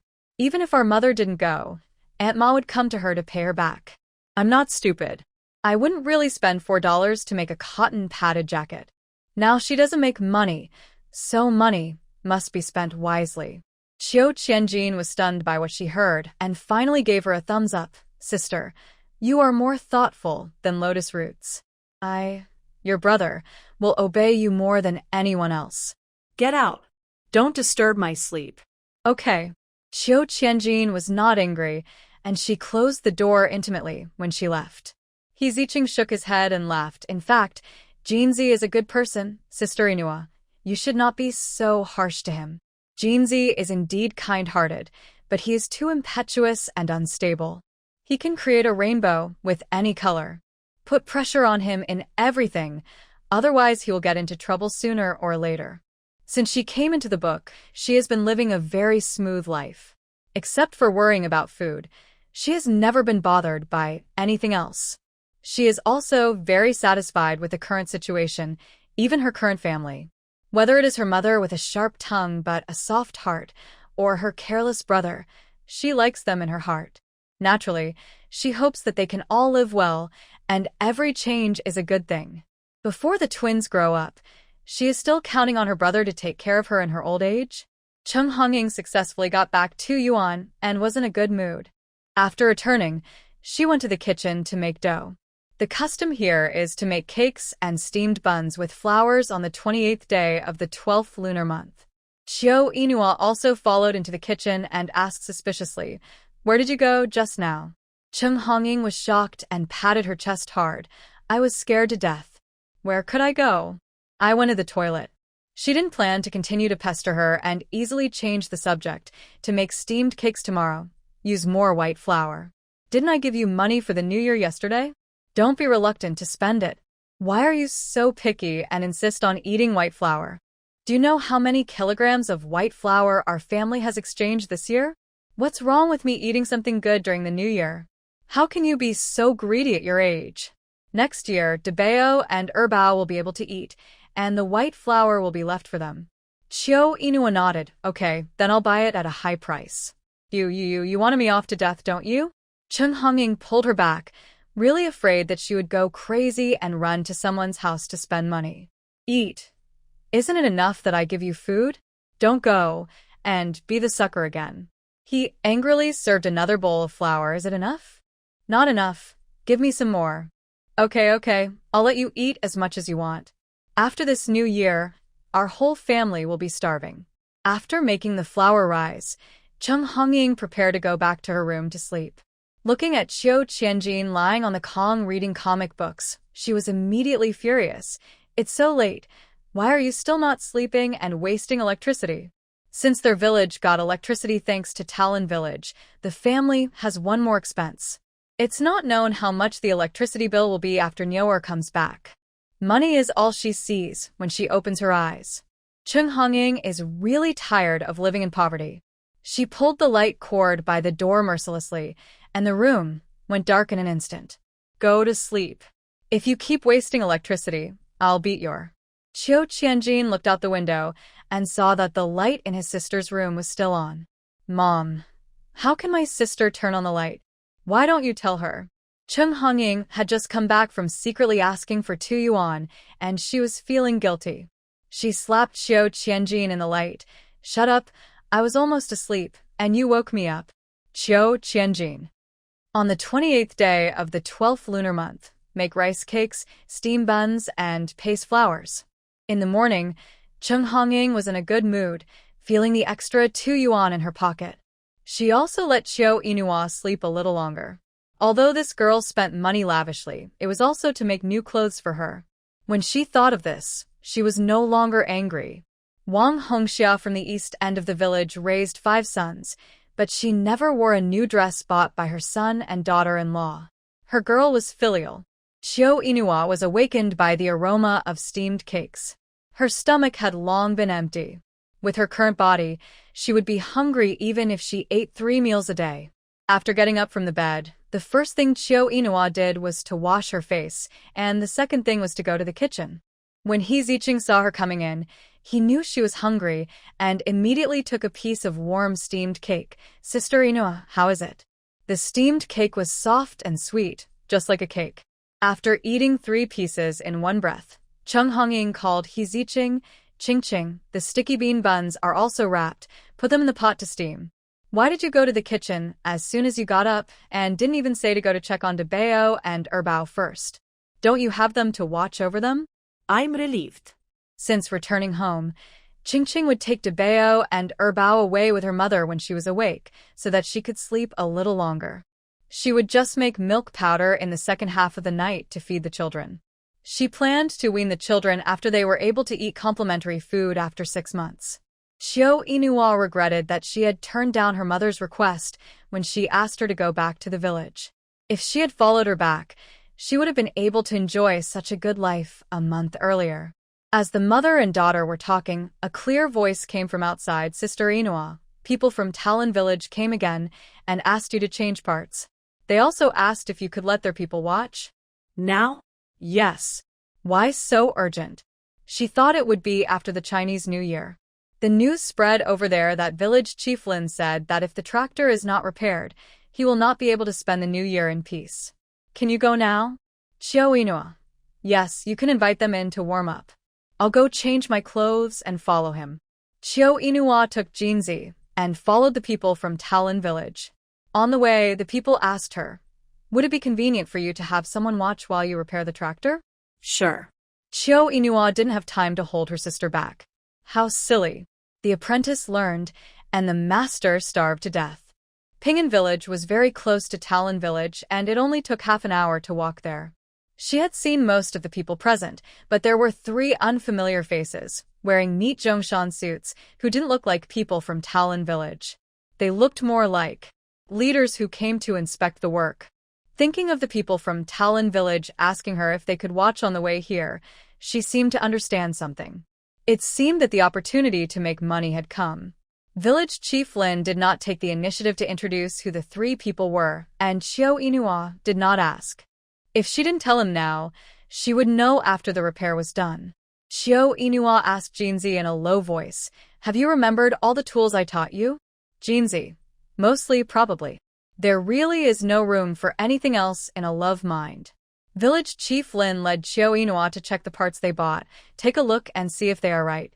Yes, they are all right. This part. The quality is average. What's wrong? This is a part produced by Tractor Factory Number 3. Do you know the name of our Tractor Factory Number 3?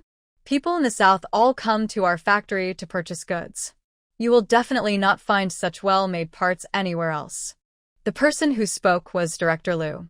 He was very confident in the parts produced by his Tractor Factory Number 3. It was also because he saw that Xiao Inua did not look surprised that he could not help but explain. Oh. Although the Northeast is an industrial base, compared with the world she lives in, the technology is still quite backward. Seeing her mediocre reaction, Director Liu and the other two looked at each other, and they all saw disappointment in each other's eyes. If you really know how to repair tractors, you must be able to see that their parts are already leading the country. But she looked at them with a casual expression, which immediately made the three of them feel unsure. They didn't know whether it was worth making this trip today. Xiao Inua was thinking about her mother's steamed sticky rice dumplings, which were delicious when they were just out of the pot. At this moment, I just want to fix it quickly and then rush home to eat sticky rice dumplings. I put all the parts on the ground and then started to remove the screws. Seeing that she was changing the parts in an orderly manner, her technique was very neat. Xiao Inua was explaining while changing, and Jinzi, who stood aside, kept changing the tools and handed them to her. Listening to her clear and logical talk, Director Liu and the other two also looked serious and looked at her tacitly. From time to time, she asked some professional questions. Xiao Inua knew a lot about maintenance, but she knew too little about research and development. She only knew the basics of it with her own team. But this little bit of basics was enough to make Director Liu and the other two excited. Let's not talk about whether it was unrealistic or not. There was crazy suppression from foreign countries in the front, and internal strife in the back led to the loss of talents in all walks of life. For China at the moment, even if it was just a small idea, it was a treasure. A group of technical talents were eager to supplement their knowledge and contribute their meager efforts, hoping that the motherland could be stronger, even if it was only a little bit. In Xiao Inua's eyes, whether it is a car or a tractor, they are all motor vehicles and some things are connected. It reveals the little ideas for the research and development of future cars. Whether they can understand it or not, it is their business to work hard in which direction. She always believes that the leap from nothing to something, from weak to strong in the motherland, is the effort of thousands of people. After a while, Director Liu squeezed Xiao Qianjin aside, and Xiaoli asked a lot of technical questions. Xiao Wang didn't know much, but he could pass the wrench.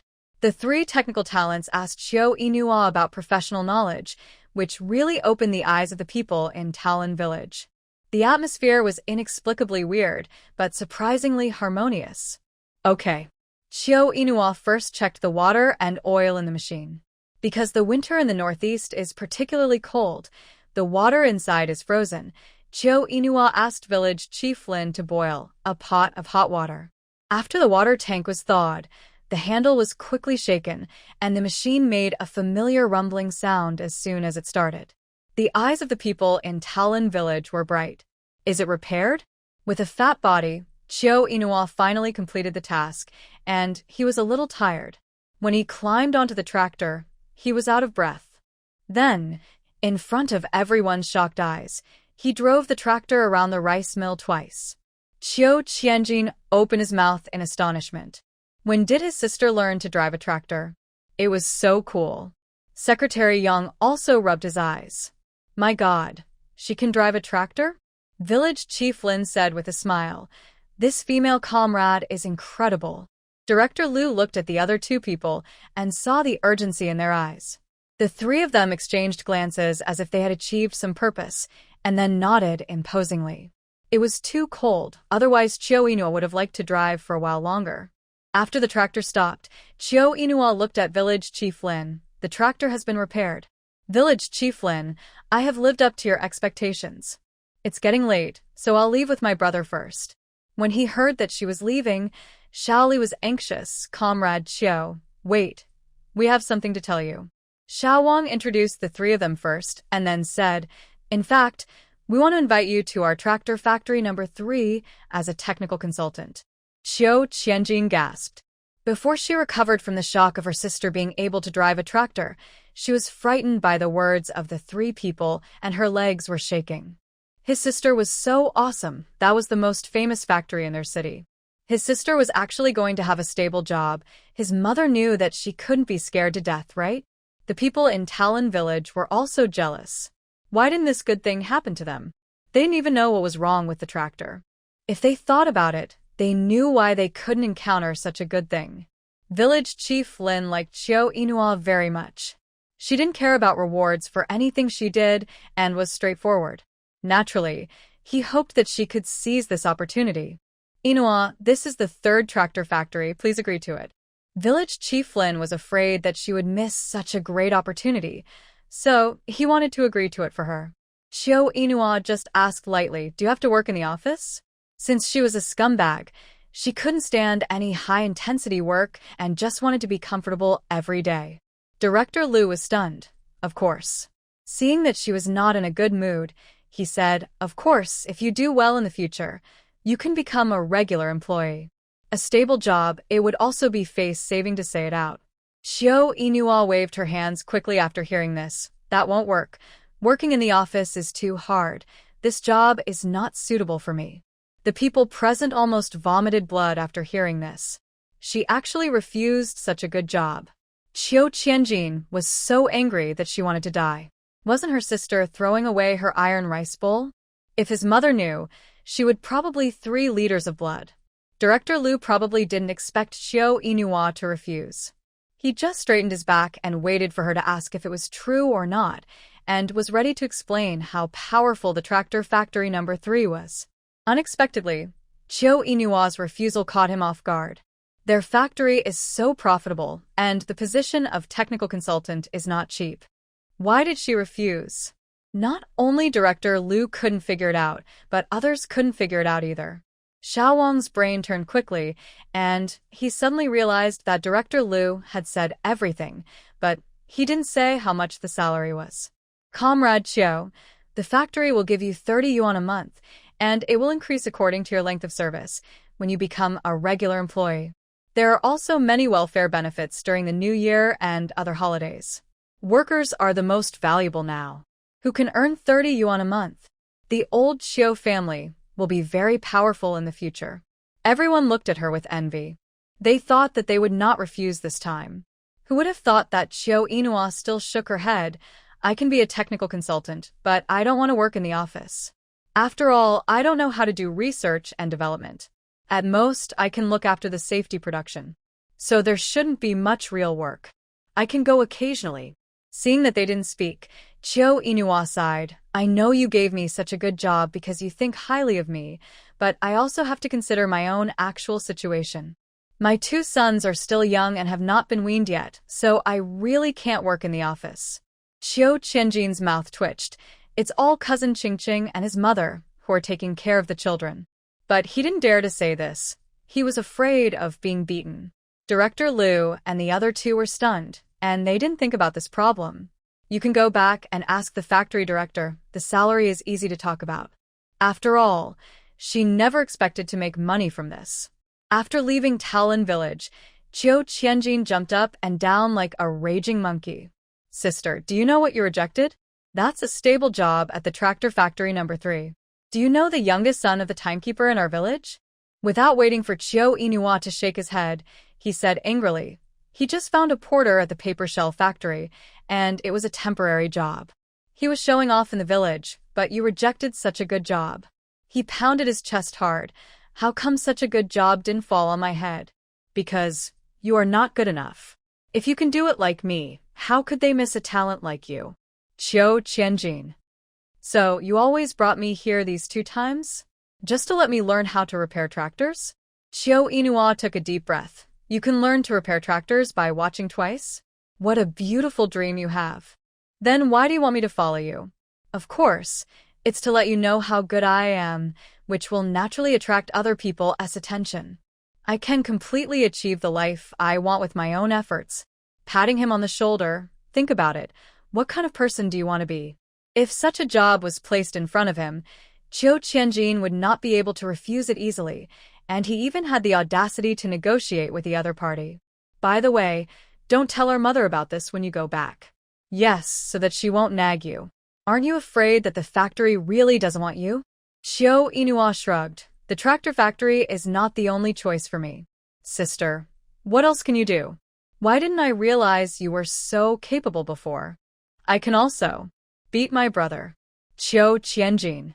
Ancestors must be worshipped on the 29th day of the 12th lunar month. Uncle Qiu has no son, so all matters concerning ancestor worship must be completed with his nephew. Whenever this happened, he felt sour in his heart. When he met other villagers who went down the mountain to worship their ancestors, he would lower his head and dare not raise it, for fear of being laughed at.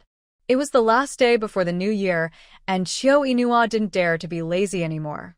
He got up early in the morning to worship the kitchen god with Cheng Hongying and Heziching to clean the house. For a while, everyone was busy. Debao took Erbao into the space when no one was around. 3224 saw the 2 brothers coming and immediately shook his head happily. Xiao Xingchen, have you decided which system to bind to? Mom said I'm still young, don't rush. How can I not rush? Tasks should be done when they are small. If you delay for a long time, you may not know what the reward will be. Xiao Xingchen was very calm. After all, he didn't get so excited that he couldn't sleep when he got a treasure like the Space Spirit Spring. It didn't help his work, and he didn't lack money, so naturally he wouldn't think about using this space to do anything. If he had known that he could travel through a book earlier, he might have done something. But now, he has also learned his mother's tricks. It's really good to be bad. As long as he has food and drink and doesn't go hungry, it's fine. He will no longer be called up to put on makeup before dawn every day, and he will be so busy with work that he even recites lines when he sleeps. He sleeps later than a dog and wakes up earlier than a chicken. If he doesn't act well, he will be scolded by the director. He earned 2.08 million yuan, but only 208 yuan remained in his hands. No matter how hard he tried, he could not escape the exploitation of capital. Now no one scolds him for being a poor student, and no one curses his whole family to die. Although his whole family really died, he was still very sad to hear those words. His life used to be too complicated. Now he just wants to live comfortably. No one wants him to make progress. So, let his mother choose the binding system.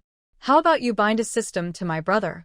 3224 secretly glanced at Xiao Beichen and saw that he looked at him indifferently and immediately shrank his ears in fear. Show your system. I will choose one for Erbao. 3224 sighed in frustration, but still couldn't resist its inner desire. It gritted its teeth and waved its hand casually, and various systems came into view again. He didn't dare to look at Erbao at all. He moved his big ace and shrunk his huge body behind Debao. The entries of various systems passed by, and the Shueshi Chunghwa system flew to Debao like it had wings. No, I want to find an easier one for Erbao. He is a good brother. Don't do to others what you don't want others to do to you.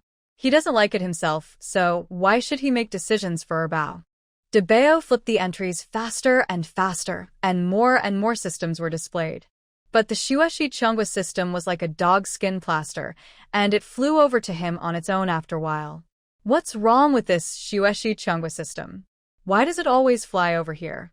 3224 said weakly, serve the motherland and go down in history. Don't you think the Shueshi Chunghwa system is good? Debao was angry. What's the use of being good? Erbao may not be a good student like me? How is it possible? 3224 also realized that he was too excited and immediately coughed twice to explain. Maybe studying is as simple as eating and drinking water for him? How do you know? In his previous life, after memorizing the lines every day, he had to memorize English words, grammar, and physical and chemical formulas. Debeo was bald just thinking about it. Fortunately, he died when he was just in the first year of high school. If he lived 2 more years, I don't know how much he would have to memorize. Do and set me up. Who likes to study? 3224 was almost dying of anxiety and blurted out, "Just because you don't like to study doesn't mean that Erbao doesn't like it either. Maybe he is the one who defies the heaven. Otherwise, he would not have forced the binding system to start." The person was bound, but he kept nagging around for 5 years, watching all kinds of wild data flying around in his mind, but he didn't actually operate. How painful it was for 3224. The System Bureau has a rule that there will be no punishment for the host who fails to complete the task of mandatory binding. So in the past 5 years, its throat was about to smoke, and it didn't dare to do anything to him. It just hoped that this big guy would be kind enough to complete its small target task on the way to study. When the master was being hunted, it accidentally scratched Chiyo Inua's car, which led to the collision of the 3 cars. If it hadn't been quick-witted and brought the 3 of them through the small world, it would probably have turned into ashes now. The savior is right in front of it, but it can't use it to ask for favors from them. This is definitely the worst thing in the world. It secretly glanced at Erbao and sniffed aggrievedly, whose system is as undignified as its own. Debeo's face was tense, very angry. "You can praise my brother, but you can't look down on me." If he grew up under the care of his parents in his previous life, he didn't have to worry about the trivialities of 3 meals a day and studied peacefully. He must be no worse than others who look down on him. It's obviously you who are not as smart as him. No, you should quickly choose a system to bind to. I'll choose for you, just choose one. Humph, I'm in a bad mood today, I won't choose. Debeo took his brother's hand and left the space, so fast that 3,224 disappeared before he could stop them. 3224 wanted to cry, but had no tears. Can't I just choose someone who doesn't use his brain? What kind of awful hosts did he meet? Debeo roared in his heart. He hated the cute flowers. As soon as Chiyo Inua entered the room, she saw Debeo and Erbao suddenly flashing while playing. She was so scared that she immediately looked back and was relieved after confirming that there was no one. She patted his little ace gently and whispered, "How can you be so brave? You dare to enter the space in broad daylight. Aren't you afraid of scaring your grandma and Aunt Qing? It's not possible at night. In order to save firewood, Grandma has been sleeping with Aunt Qing. There are no mobile phones or entertainment here. The key is that no one can understand what he says, so he always wants to play with the cat in the space. Who would have thought that he didn't play with the cat and was looked down upon instead?" Debeo pouted, looking pitiful. Chiyo Inua asked with a smile, "What's wrong? Who bullied you?" He opened his mouth and wanted to ask, "If I wasn't a smart kid, would you still like me?" It's just that the language function is not fully developed, and all those words turned into ah, ah. Chiyo Inua held him and wanted to enter the space, but was grabbed by the little guy. He didn't want to see Manhwa now that Cat was not friendly to him. She asked tentatively, "Did Debeo have a quarrel with Manhwa?" Debeo blinked, and his eyes suddenly turned red, and he almost cried with a pursed mouth. It's amazing that her big son can quarrel with a panda. He forced you to choose the system again? Debeo didn't say anything, but dived into Chiyo Inua's arms. His thick little body twitched, showing how wronged he was. Chiyo Inua gently patted his back. "If the binding system makes you embarrassed, then don't choose it. We have all died once, and being happy is the most important thing." Debeo nodded seriously. His mother's words made sense. There are so many stupid people in the world. What's wrong with having one more? Chiyo Inua plans to go home after the Chinese New Year, and by the way, go to the Public Security Bureau to ask about the whereabouts of his mother-in-law. With the explanation from teacher Xiao Chengyuan, they will definitely pay more attention. Thinking of Xiao Chengyuan's teacher, Chiyo Inua wanted to pat his head. It's true that one pregnancy makes a woman stupid for 3 years. It's the Chinese New Year, and I didn't even say I would call anyone to wish them a Happy New Year. It seems that I can only wait until the next time I go to town. The hazel mushrooms are really good this year. Chung Hongying grabbed a handful of dried hazel mushrooms and threw them into the water. Strangely enough, hazel mushrooms grow well in our Ping'an village. Mom, do we have a lot left? A lot left. What are you going to do? I'm going to town in a few days. I want to mail some to Xiao Qingyuan's teacher. Chung Hongying gritted her teeth. Okay, you can take all the bags. The relationship can't be broken, and when our eldest and second babies grow up, maybe I can take care of them for their father's sake. It must be said that her mother knows how to maintain interpersonal relationships. You don't need that much. Just treat it as a gift from relatives during the New Year and other festivals. Too much will make people feel burdened. You rewrite. By the way, I'll give him some of the wild hazelnuts I picked in the mountains in autumn. These are good things. They can't buy them in the city. Okay. As the mother and daughter were talking, there was a knock on the door outside. Is Comrade Chiu at home? The mother and daughter came out to see that it was the villager who invited her to Talon village that day. Uncle, do you have anything to do? Jinzi opened the door, and the uncle was carrying 2 large bags of things, including wine, meat, various cakes, and 2 bags of milk powder. Seeing these things, Chung Hongying's eyes were straight. As he walked along, he attracted many villagers who had nothing to do and chatted. Knowing that he was going to Chiu Lauer's house to give gifts, they all followed to watch the fun. Comrade Chiu, yesterday village chief Lin wanted to keep you for dinner, but then you left first because of something, so you didn't take these things. He asked me to send them to you. Everyone was in an uproar. What did he do to send such an expensive gift? Chiu Inua was stunned. Village chief Lin was a very nice person. Chung Hongying naturally knew what was going on. It must be her daughter, who repaired the tractor in Talon village.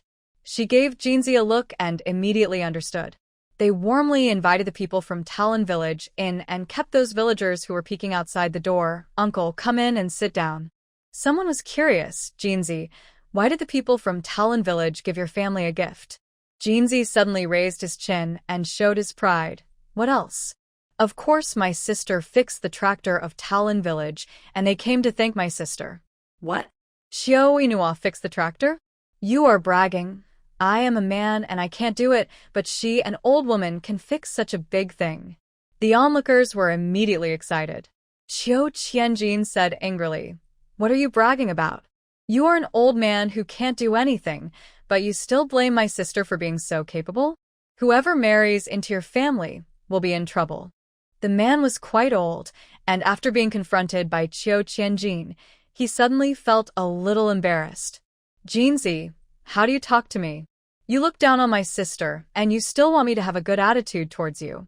After that, he waved his hand impatiently to drive the man away. Okay, everyone go away, don't block my door. As soon as the voice fell, the tattered wooden door was slammed, almost hitting the man's nose. The angry man rolled up his sleeves in a pretentious manner. Chiu Qianjin, you are a disrespectful brat. When your father was alive, you were brothers with me. Some people watched the fun and didn't mind the big guy and made fun of him for being humiliated by a younger generation, while others advised him to mind his own business. Forget it. Don't that kid off, or he might do something stupid.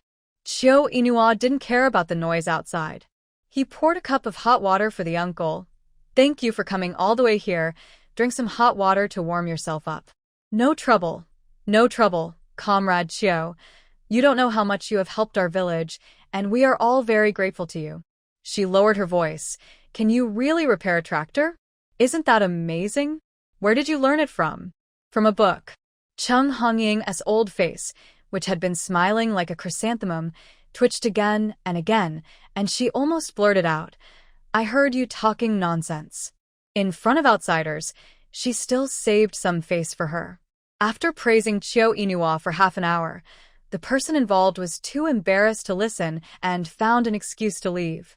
The villagers of Talon village were forced to drink 3 teacups of hot water and finally urinated. Oh my god, this Anne of the Chiu family is too talkative. After sending the people away, Chung Hongying went straight into Nyoer's room. Tomorrow is New Year's Eve. Tell Mom what you want to eat. You can cook whatever I want to eat. Chung Hongying thought it's nothing more than meat, fish, and the like. Because Talon village sent a very generous New Year gift, Chung Hongying looked at Nyoer with a smile at this moment. It's New Year, and you should eat something good. Tell me, What do you want to eat? Xiao Inua pursed her lips, as if the delicious taste melted in her mouth. I want to eat shrimp. She used to love seafood, but later she always drank alcohol at social events, and the seafood she ate was reduced little by little. Since she traveled to this world, she hasn't even eaten kelp. She is most greedy for mud shrimp. Whether it is raw, pickled, or boiled, her mouth is almost bland. Cheng Hongying looked embarrassed. Why did she want to eat shrimp? They're a bit far from the seaside. If they want to eat seafood, they have to buy seafood caught by fishermen in the summer and dried. even so, they can't buy it. If they want to buy shrimps, abalones, etc., they have to ask for favors and find connections. I'm just talking, I don't have to eat it, don't make it difficult for you. I don't know what she thought of. Cheng Hongying took a deep breath. No, I guarantee you can eat it on New Year's Eve. Xiao Inua was immediately curious. Where did you buy shrimps? Don't worry about it. I'll buy it back and you'll tell me if you want to eat it? Yes, I will eat it. On New Year's Eve, the sound of firecrackers came and went, and from time to time, the sound of children laughing and playing could be heard outside the door. Maybe it was because it was the new year and the excited children didn't sleep in.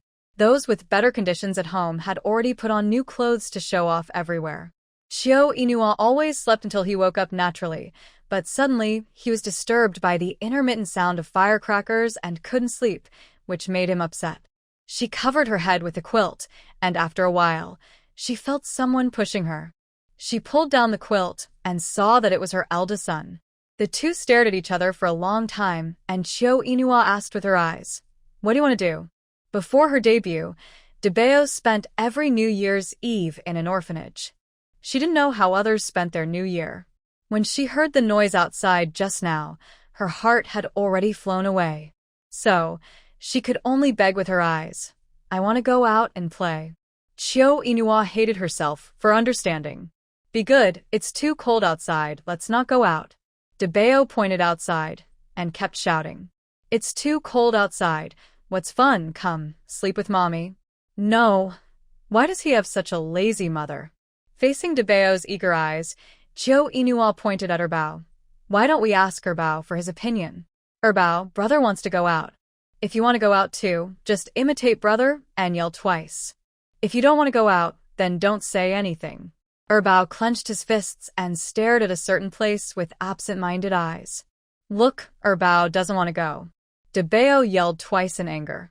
He never thought that his mother would be such a witch.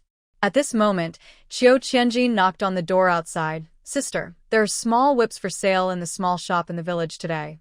Let's go buy some and play them for Debeo and Erbao." Hearing what his uncle said, Debeo almost went down to open the door himself and yelled non-stop. Qiu Qianjin was happy. Is Debeo awake? For so long, only Debeo cared about him. Erbao, that child, didn't respond no matter how he was teased. Qiu Inua sighed. She had to go even if she didn't want to. "I'll change my clothes and come. Wait for me." 20 minutes later, Qiu Inua and her brother each carried a child out of the house. Qiu Qianjin was afraid that the two little nephews would be scared, so he didn't dare to buy too much. "Let us go home and set off firecrackers." Debeo was full of expectations. Unexpectedly, it was his uncle who was the most reliable in the end. The firecrackers in the small shop were sold after being disassembled as a whole plate. Generally, 20 shots were sold for 10 cents. Children were reluctant to set off all of them, so they would tear them off one by one and set them off so that they could play for a while longer. Qiu Qianjin was not a child, and he was not so shabby. He planned to set off all the 20-shot firecrackers. He didn't bring any matches in his pocket, so they chose to go home to set them off, just in time for his mother and cousin Qingqing to join in the fun. After setting up the small firecrackers, Qiu Qianjin was about to hold Debeo to light the firecrackers, but was caught by his mother. She slapped him mercilessly and snatched the child away. "If you want to set off firecrackers, set them off yourself. You scare my Debeo, let me show you how I'll deal with you. It's not even 20 firecrackers." Facing his mother's dark face, Qiu Qianjin also became a coward. "Okay, you hold him." Cheng Hongying took a few steps back while holding Debeo and also told Nyoer, Don't get too close to your brother. What if he gets hit by firecrackers? The next second, Jeanzy lit the firecrackers, which made a crackling sound, and it only lasted for about 3 to 5 seconds. Debeo. Is that it? Are you sure you're not kidding him? Chung Honging thought Debeo was frightened and growled in anger. You siblings are the same. You are already grown up. Why are you setting off firecrackers? Look how scared our Debeo is. She gently patted his little head. Touching his fur won't scare him. Touching his ears will scare him for a while. Touching his hands will keep his soul from leaving. Because of the 20 firecrackers, Qiu Qianjin was chased around the yard by her own mother. Debeo nestled in He Ziqing's arms, staring blankly at the broken firecrackers on the ground. The new year here is really shabby. It is estimated that there is no need to look forward to fireworks in the evening, but the uncle must have suffered an unexpected disaster. She looked at Qiu Yinhua pleadingly, hoping that her mother could save her uncle. Unexpectedly, her mother laughed happier than anyone else, holding Erbao and stepping aside, trying to give them more room to play. Sister, please save me. You didn't stop me when I was setting off firecrackers. So, your mother, can't stop it. I'm afraid of being beaten. In the past, the sons were ranked first, and I don't know if it was because of a generation gap. Now that Debeo and Erbao are ranked first, the sons have to lean back. Qiu Qianjin had a bitter face. Mom, stop beating me. I can't run anymore. My legs are sore. Chung Honging put down the fire stick, sat down on the small bench in the yard, panting, Don't beat me anymore. I can't run anymore. Seeing that her son also found a step to sit down, Chung Honging stood up suddenly, pounced on Qiu Qianjin at lightning speed, raised her hand and slapped him. I told you to run. I told you to run. Oh, Mom. Why don't you keep your word? I'll beat you if I wanna. Who made me run so much that my legs are sore? Qiu Yinhua was stunned and glanced at Chung Honging, who was laughing heartily. The warm winter sun sprinkled on her face, and her hearty smile made her eyebrows and eyes stretch, hiding a bit of mischief, which was indescribably childish. At this moment, she seemed to understand a little bit that before her mother became a mother, she was also a playful child. Qiu Qianjin did not dare to resist. She sat on the ground and kicked her legs in a tantrum. Chung Honging, do you act like a mother? You even bully your own son. Kinyu, Why does this sound so familiar? I seem to have heard it somewhere before. The next second, she looked into the eyes of Debeo, who was very resentful. She instantly thought of this kid, who liked to say that she was not like a mother. Chung Honging saw her son's bad behavior, and her eyebrows jumped. Hurry up and get up for me. The floor is so dirty. Although the cotton pants were not new, they could not withstand his tossing and turning. She kicked him mercilessly. Hurry up and light the fire. I want to cook. After watching the excitement, He Ziqing consciously followed Chung Honging to the kitchen to help. Aunt, our home is so lively. Ching, what's it like to celebrate the new year in your home? He Ziqing thought for a while. My home is actually quite lively. My mother died early, but my father opened a martial arts school and took in many homeless brothers and sisters. Aunt, you don't know that we have to fight for food every time we eat, otherwise we can't eat. Then how can a weak girl like you food from those men? Although I am a woman, I am better than any of them. She learned it secretly, but she understood it more thoroughly than her own brothers and sisters. This is also what her father despaired of. He Ziqing waved his fist. One can beat 3 without any problem. I can see that you get up early every day to exercise, but my girl sleeps until after 8 o'clock. I heard that she wants to learn martial arts from you. I think she is just bragging. Aunt, Sister Yinhua is breastfeeding now. When she weans her child, she will definitely be diligent. Who knows? Anyway, it's not obvious that she is diligent now. She gets up late and takes a nap. She also goes to bed early at night. Don't you think her whole day is occupied by sleeping? The two were talking in the kitchen. Qiu Yinhua asked Jeanzy to look after the twins and went to Aunt Ma's house to get a new cotton padded jacket. When she entered the door, she greeted the new year first. Aunt Ma, Happy New Year. Where are my uncle and the children? I got up in the morning and pestered their father to take me to the supply and marketing cooperative in town. You came at the right time. The cotton padded jacket is ready. I took the initiative to make 2 cotton hats for children with the leftover scraps. Aunt Ma is a real person. As long as there are scraps, she will mostly use them. Annie Ma, you are so skillful. This little hat is so beautiful. In fact, Annie Ma took the remaining cloth and cotton for herself, and she didn't know it, but she had to show her appreciation for the thoughtfulness of others who made a cotton padded jacket. She took out a handful of candies from her pocket, about 6 or 7 pieces, and said, "This is what I left for the child's sweet mouth." Candies were rare, so Auntie Ma hurriedly pushed her to take it back. After tearing it for a while, Auntie Ma was tired. There was really a huge difference in physical strength, and she failed to refuse successfully. Chiu Inua returned home with a cotton padded jacket and first pulled her mother to try it on. "Come and try if the clothes fit? As long as the cotton padded jacket is not too small, it's fine. What's the point of trying it?" Even though she said this, Chung Hongying still happily put on the new cotton padded jacket.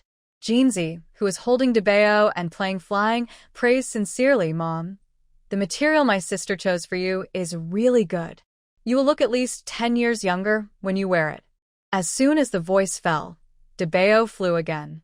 Accompanied by Debeo's giggling, Chiu Qianjin asked, "Debeo, has Grandma become more beautiful?" "Yes, she looks very energetic." "Chiu Qianjin, be careful. Don't drop Debeo." Chung Hong smiled beautifully after receiving the praise from her daughter and son. "Okay, you two are the only ones who can talk, so I have to go cook. We're going to my grandparents' house for dinner tonight, so wear this cotton padded jacket. Don't be ridiculous. If I wear this new cotton padded jacket, your aunt and your younger aunt will definitely be jealous of me. Surprisingly, I'm here, so you won't suffer." Chung Hongying reminded him before leaving, "Don't lift it too high. It's dangerous. If her Bao doesn't like to play, don't take him to play." Jeanzi has always treated everyone equally. If he takes Debeo to play, he will definitely take her Bao with him. This kind of game is only for Debeo to play with, but as for her Bao, he didn't react at all, and occasionally when he was flying in the air, he would be so sleepy that he yawned. Once he even fell asleep, which made Jeanzi feel very unfulfilled. 2 meals in winter, even during the Chinese New Year. It was only when Chiu Inua came back and was easily hungry when feeding that Chung Hongying cooked for her separately. At 11 o'clock in the afternoon, the meal was served on time. Chiu Inua was looking forward to today's shrimps. "Mom, I'm going to wash my hands. I'm looking forward to eating shrimps." She couldn't even think of raw pickled shrimps. It was also good to have boiled shrimps during the New Year. She was happy just thinking about it. Chiu Qianjin was also looking forward to it, and even swallowed her saliva. There was a rush until Chiu Inua came into the house with her wet hands, and suddenly fell silent when she saw the shrimps on the Kong table. "You asked unwillingly, Mom, where are my shrimps?" Chung Hongying dragged a plate in front of her. "Are you blind? Aren't these your shrimps?" Seeing her mother's self-righteous look, Chiu Inua almost thought that she was really blind. "Look for yourself. Isn't this spring onion mixed with tofu?" Don't bully her for being ignorant.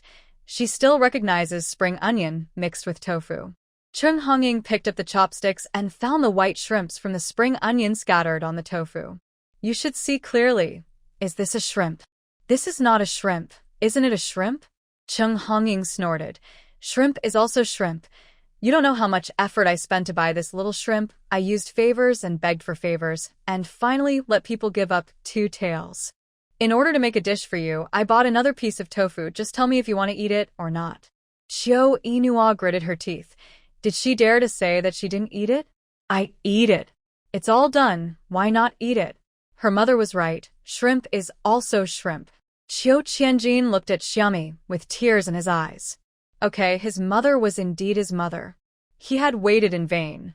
Today was the New Year after all, and the food was pretty good. There were fish, meat, vegetables, and shrimps. Chung Hongying greeted him warmly. "Come on, Ching Ching, you've been busy all morning. Let them serve themselves. Sit down and eat." He Ziqing had gone from being nervous at first, fearing that Chung Hongying would drive her away, to now being able to sit down calmly and bravely pick up the dishes she liked. She knew that her aunt had a sharp tongue but a soft heart. She had been sincere to her since she came to the Chiu family, and she hoped that she could stay forever, and it would be best if she didn't raise the rent again.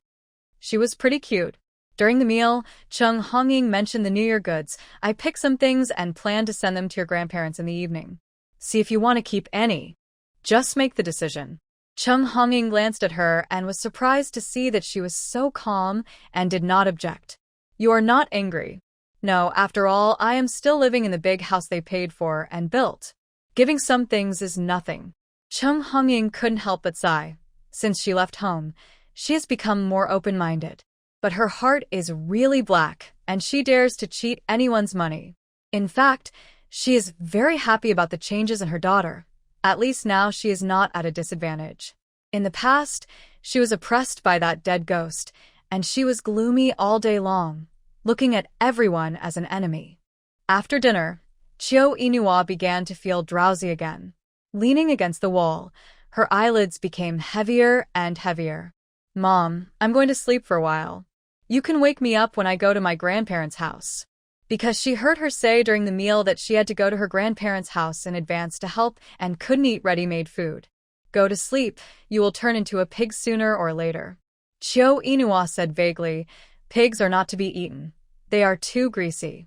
Hearing this, Chung Hongying wanted to pull this girl up from the Kong. Seeing that she was completely asleep, she took a deep breath, took the small quilt beside her, and gently covered her. Looking at her son who was sleeping with her bow beside him, she rolled her eyes. She found a big quilt to cover them and pushed Jeanzi before leaving. Don't sleep too deeply. You will press my bow. Jeanzi took a quick look, confirmed that the two were in a safe sleeping position, and fell asleep again with his head tilted. Chung Hongying was powerless to complain. They were really a pair of siblings. Look how energetic our Debeo is. Come on. Follow Grandma and Aunt Qingqing to take a nap. When you wake up, we will go to great-grandfather's house. Our Debeo likes great-grandma and great-grandmother the most. He smiles when he sees them. Debeo shivered. He fought for his mother and brother and said that he would be a lovable baby today. Qingqing, you are also tired after a whole morning. Come on, follow Annie to my room to take a nap, and let the siblings sleep in this room. There is no farm work in winter, so everyone picked up their naps. At 3 o'clock in the afternoon, their family of 6 went to their grandparents' house with New Year gifts. Qingqing was still a little embarrassed. Auntie, I can be alone at home, so don't disturb Grandpa and Grandma. They're not a family, and it would be troublesome and annoying to go there and eat and drink for free. Jeanzi shook the 2 baskets. Cousin Qingqing, we are not going empty-handed. What are you afraid of? Who dares to say anything about you? I will back you up. I have the final say in my grandparents' house. Don't feel burdened. We will come back after dinner. Chiu Inua said lightly. Even if I go, I will still be given the cold shoulder, but it doesn't matter. We are thick-skinned and can eat anything. Sister, why do I remember that people with big mouths can eat anything? Shut up. Why are you so good at arguing? Several people came to Grandpa's house in a mighty manner and were stopped by Aunt Chiu at the gate. Oh, the second brother's wife is here with his son, daughter, grandson. Oh, and a relative who has nothing to do with our family to celebrate the New Year? It would be enough for 1 or 2 to come and eat for free, but I didn't expect the second brother's family to be so shameless. Not only did they bring back a married girl, but they also brought an outsider. Isn't this bullying? Ziqing immediately felt embarrassed. Auntie, don't get me wrong, I am. Chiu Inua stopped her and asked with a smile, Auntie, I came here to wish my grandparents a happy new year, and you don't seem to welcome me. It's good that you know. How can a married granddaughter go back to her parents' home to celebrate the new year with her grandfather? The second son is gone now, and your mother shouldn't come. I think, why don't we let Jeanzi come back alone to celebrate the new year this year? A pair of eyes fell on Jeanzi carrying 2 full baskets of things, and her heart was filled with joy. The second son's family was really generous this year, and they actually prepared so many New Year's gifts. Chung Hongying said, Who do you think you are? I come to my own parents-in-law's house to celebrate the new year. Do you think this is your home? Now Uncle Chiu's family lives in the house of the 2 old people. What qualifications do they have to prevent them from going in to pay New Year's greetings and give her face? Mom, don't be angry. I think what you said is right. What the Hades? Chung Honging looked at Nyoer suspiciously and didn't believe that she compromised. Logically speaking, Jinzi is the only member of the Chiu family left in our house. Since Auntie only welcomes Jinzi, we won't go in. Jinzi, tell Grandpa and Grandma that it's not that Mom and I don't want to wish them a Happy New Year, but Annie won't let us in. After that, she took the New Year gifts they brought from Jinzi. Jinzi instantly understood what his sister was up to and immediately handed over the New Year gifts. Okay, then you go back and be careful. I'll stay a few more days this year to accompany my grandpa and grandma. If he stayed a few more days, his family's food would be in trouble. Seeing Chiu Inua was about to take the New Year gifts away, she felt heartbroken. Hey, why did you take the things away? Jinzi, why should I bring New Year gifts back to my own home? Auntie Chiu choked, her face like a pallet. The news spread all over Pingan village in the morning. Chiu Inua had repaired someone's tractor, and Talon village had sent many New Year gifts. It seemed that the gifts from Lao Air's family would not be too shabby. Aunt Chiu immediately put on a smiling face and said, Inua, you are such a fool. Why are you still arguing with me? I was just joking with you. Seeing that many neighbors stopped to watch, Chung Hongying was so angry that she almost spat on her face. Who would be in a good mood when being stopped outside during the Chinese New Year? Chiu Inua didn't care. Her smile was more hateful than Aunt Chiu's. Oh, what a coincidence. I was joking with Aunt Chiu, and you said you were too. Why are you taking it seriously? Aunt Chiu. Why is this girl so irritating? For the sake of the New Year's gift, she could only bite her teeth and swallow it. With a twisted smile on her face, second brother-in-law, Inua, yes, and that guy, the little cousin of my niece's husband, come in quickly, don't stand outside. Chiu Inua smiled even more happily. Come on, we'll come in right away. Aunt Chiu is still so enthusiastic. Aunt Chiu's mouthful of old blood rushed to her head, and her scalp felt numb. In just a few minutes, she couldn't even breathe. No, I can't be angry. If I get angry during the Chinese New Year, the whole year will be unlucky. After letting the people in, Aunt Chiu was about to reach out to take the New Year gift brought by Chiu Inua, but who would have thought that the other party dodged it? Aunt, this is a New Year gift for Grandpa and Grandma. If you want to see it, I'll show it to you later. She didn't want to see it. She wanted to hide it secretly. Chiu Inua refused to give it to her and took it directly to Grandpa and Grandma's room. Seeing that she took a lot of good things, the old couple of the Chiu family were embarrassed to say that the daughter, who married out, could not come back for the new year. Especially when Debeo took the initiative to reach out for a hug, the two of them ignored the gold, and each picked up a baby. These two children are getting more and more beautiful. Debeo smiled with his gums, and with his red suit today, he looked more festive than the fat baby in the New Year picture. It's a little heavier. Good boy, eat more to grow taller. Come, kiss great-grandfather. Suddenly, an old face full of stubble came over, and Debeo suddenly had no place to put his mouth. But for his mother and brother, he fought hard. He stepped forward and kissed him, which shocked Grandpa Chiu. Hey, did you see that? This child seems to be able to understand. Oh my, he's already 4 months old. He's too smart. My dear, our family is amazing. We're going to have a genius. Grandma Chiu was also shocked. It can't be a coincidence. How can there be so many coincidences? He kissed me last time too. After saying that, she asked uncertainly, is this one? Which one is he? The twins look so much alike that Grandpa Chiu can't tell who is who at all. Chung Hongying always made the mistake before, but after taking care of Xiaobao for almost a month, it's easy to tell the brothers apart. Remind her father-in-law, Debeo, that's right. He smiled when he saw you last time. Just now, she might have let her granddaughter in for the New Year gift, but now she's doing it for Debeo's sake. Erbao is still sleeping, not caring about the noise from the outside world. The parents-in-law's attention is all on the eldest child. She is also very clear that the parents-in-law prefer the pleasing eldest child. She took the sleeping second child in hand, fearing that they would not pay attention and bump the second child again. In her heart, the first and second children are both the apple of her eye. Chiu Qianjin is really afraid that the grandparents don't like the first and second children. Otherwise, when they grow up, How can he bring his little nephew to eat and drink for free? I'm going to help your aunt with the work. You take good care of the children. Seeing He Ziqing getting up to follow her, Cheng Hongying immediately stopped him. You are a guest, sit still. Don't follow me, lest her aunt think you are easy to bully. It's okay, Annie, it's not tiring to do some work. Lest her aunt get too arrogant in the future and come to you for help with everything. Xiao Inua nodded in agreement. It's right to listen to my mother. There is plenty of work for you to do at home. There is no need to run here and waste your energy. Bao is for you. Xiao Inua's laziness came back again, and he waved his hands quickly. They are so heavy now, and my arms hurt after holding them for a long time. You are so lazy. Cheng Hongying instructed Qingqing before leaving. Take good care of Bao and rely on her as a mother. I guess she doesn't even know to take the child away when she goes home. That's not the case. Bao tried his best to sleep.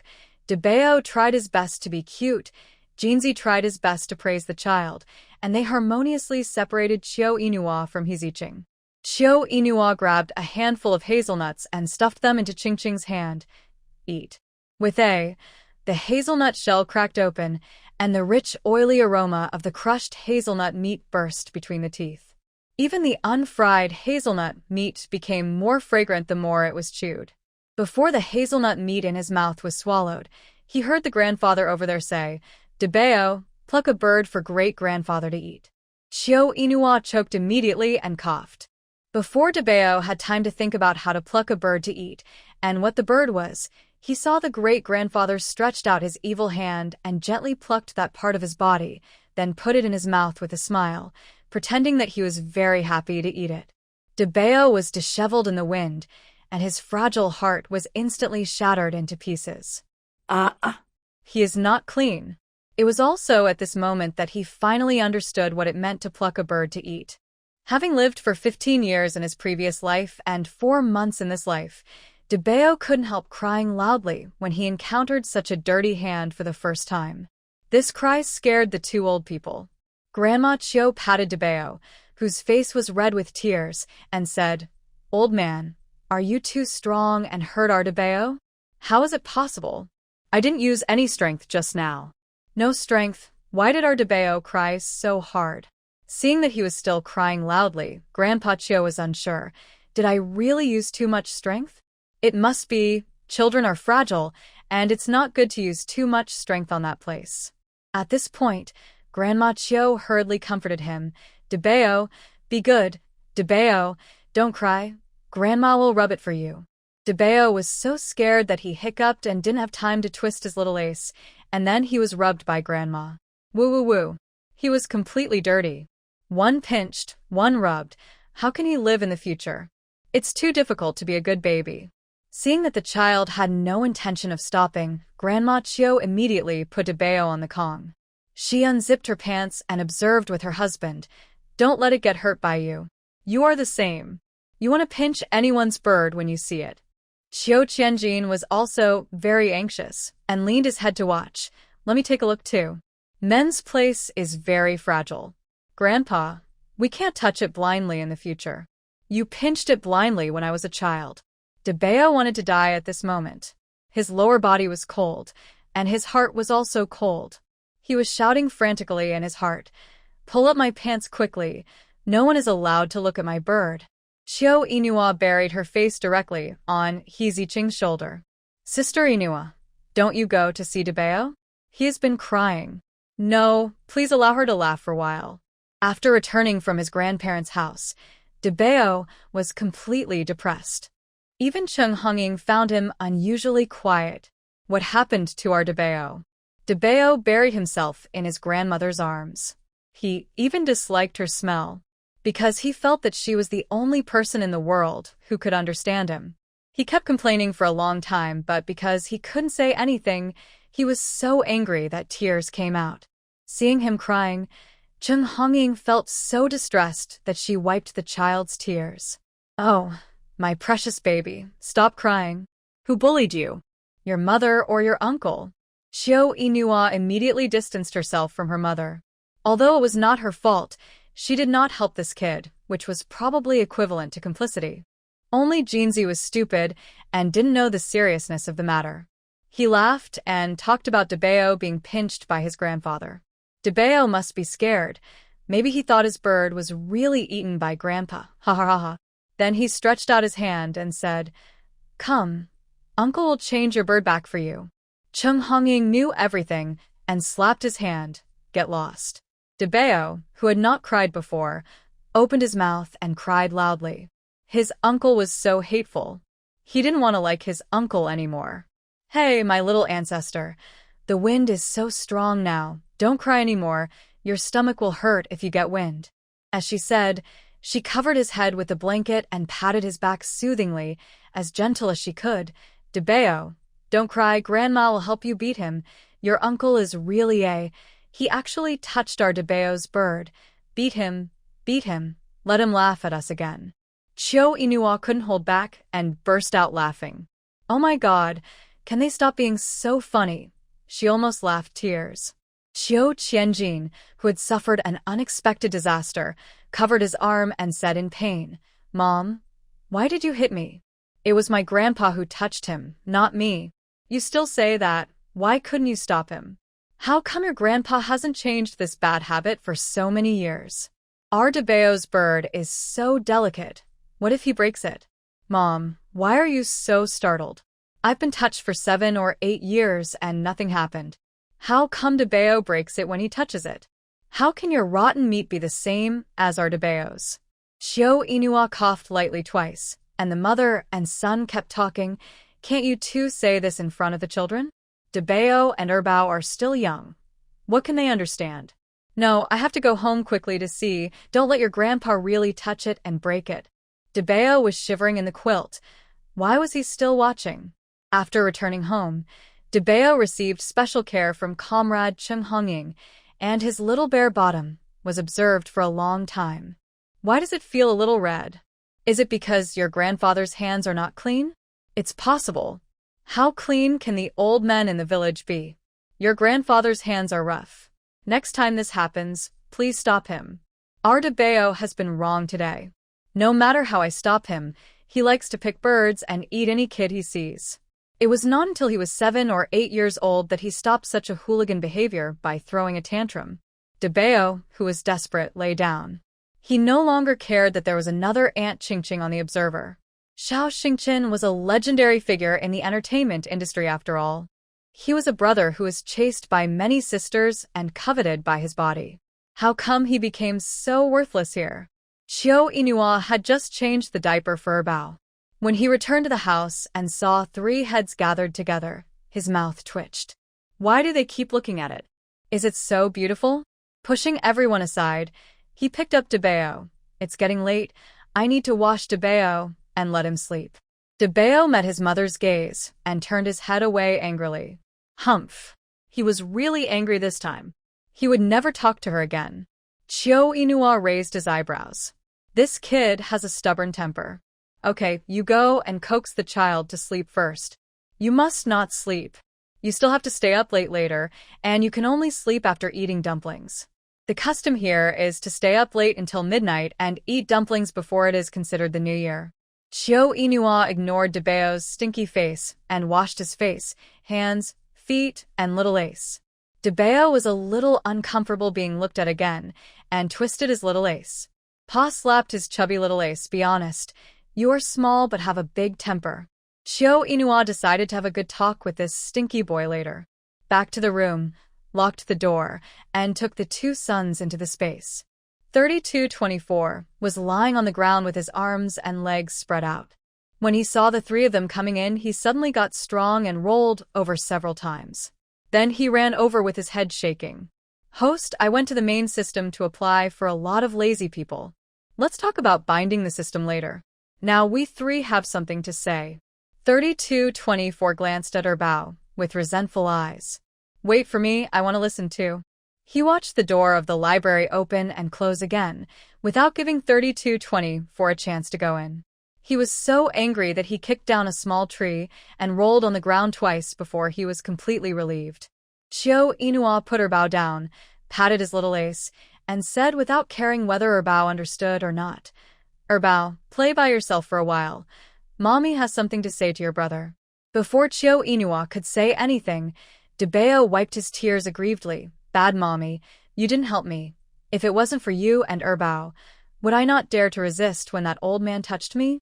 Chiu Inua coughed twice. It's great-grandfather. How should I tell you? Actually, great-grandfather likes you very much. For example, when you were little, there must be elders in the family touching your earlobes and pinching your little nose, which is their way of expressing their love for you, but your great-grandfather's way of liking you is a little special. I know you don't like it. Next time we meet, I will. Never before. She was slightly stunned. What do you mean, never before? All my relatives are dead, and no one told me that it is a way to express love. Chiu Inua was silent for a moment. Debeo said before that he was an orphan. She just wanted to prevent the child from remembering those sad things. After all, people should look forward and dare not ask anything. In this life, she is Debeo's mother and will give Debeo everything she can. But she ignored that Debeo came with the memory of the previous life, and it can even be said that he has defects. Debeo, can you tell me about your previous life? In the previous life, maybe you've seen reports about my whole family. He lowered his head and was not in a good mood. Not long after I was born, a major earthquake occurred. When the house collapsed, it was said that my parents and grandparents did not die, but they protected me. During the 5 long days of rescue, it was my grandparents who took turns to feed me with blood, which gave me a chance to survive. The more he talked, the more pitiful he felt. Debeo cried, I treat you as my mother, but you don't treat me as your son. When others bully me, you still stand there and watch the joke. I will never work hard to be an obedient baby again. Touching Debeo's little head, I felt sad. He became an orphan at such a young age, and no one must have told him that such behavior of grandpa is also a kind of love for children. It is normal that Debeo can't understand. When you were wronged, I didn't comfort you in time. I'm sorry. I will definitely take your feelings into consideration in the future. Debeo blinked her red eyes. Will you apologize to me? Yes. When the elders did something wrong, they would also apologize to the younger generation frankly. She didn't think there was anything wrong. Debeo was a little flattered, pretending to be tolerant and generous, and coughed twice. I am open-minded, not as stingy as you. Forget it, I will forgive you. Brat, quite arrogant. You must tell them not to touch me again. Or you can try to think of a solution yourself.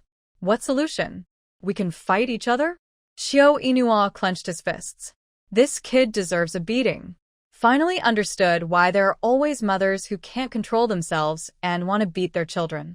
In the first month of the year, people visit relatives and friends.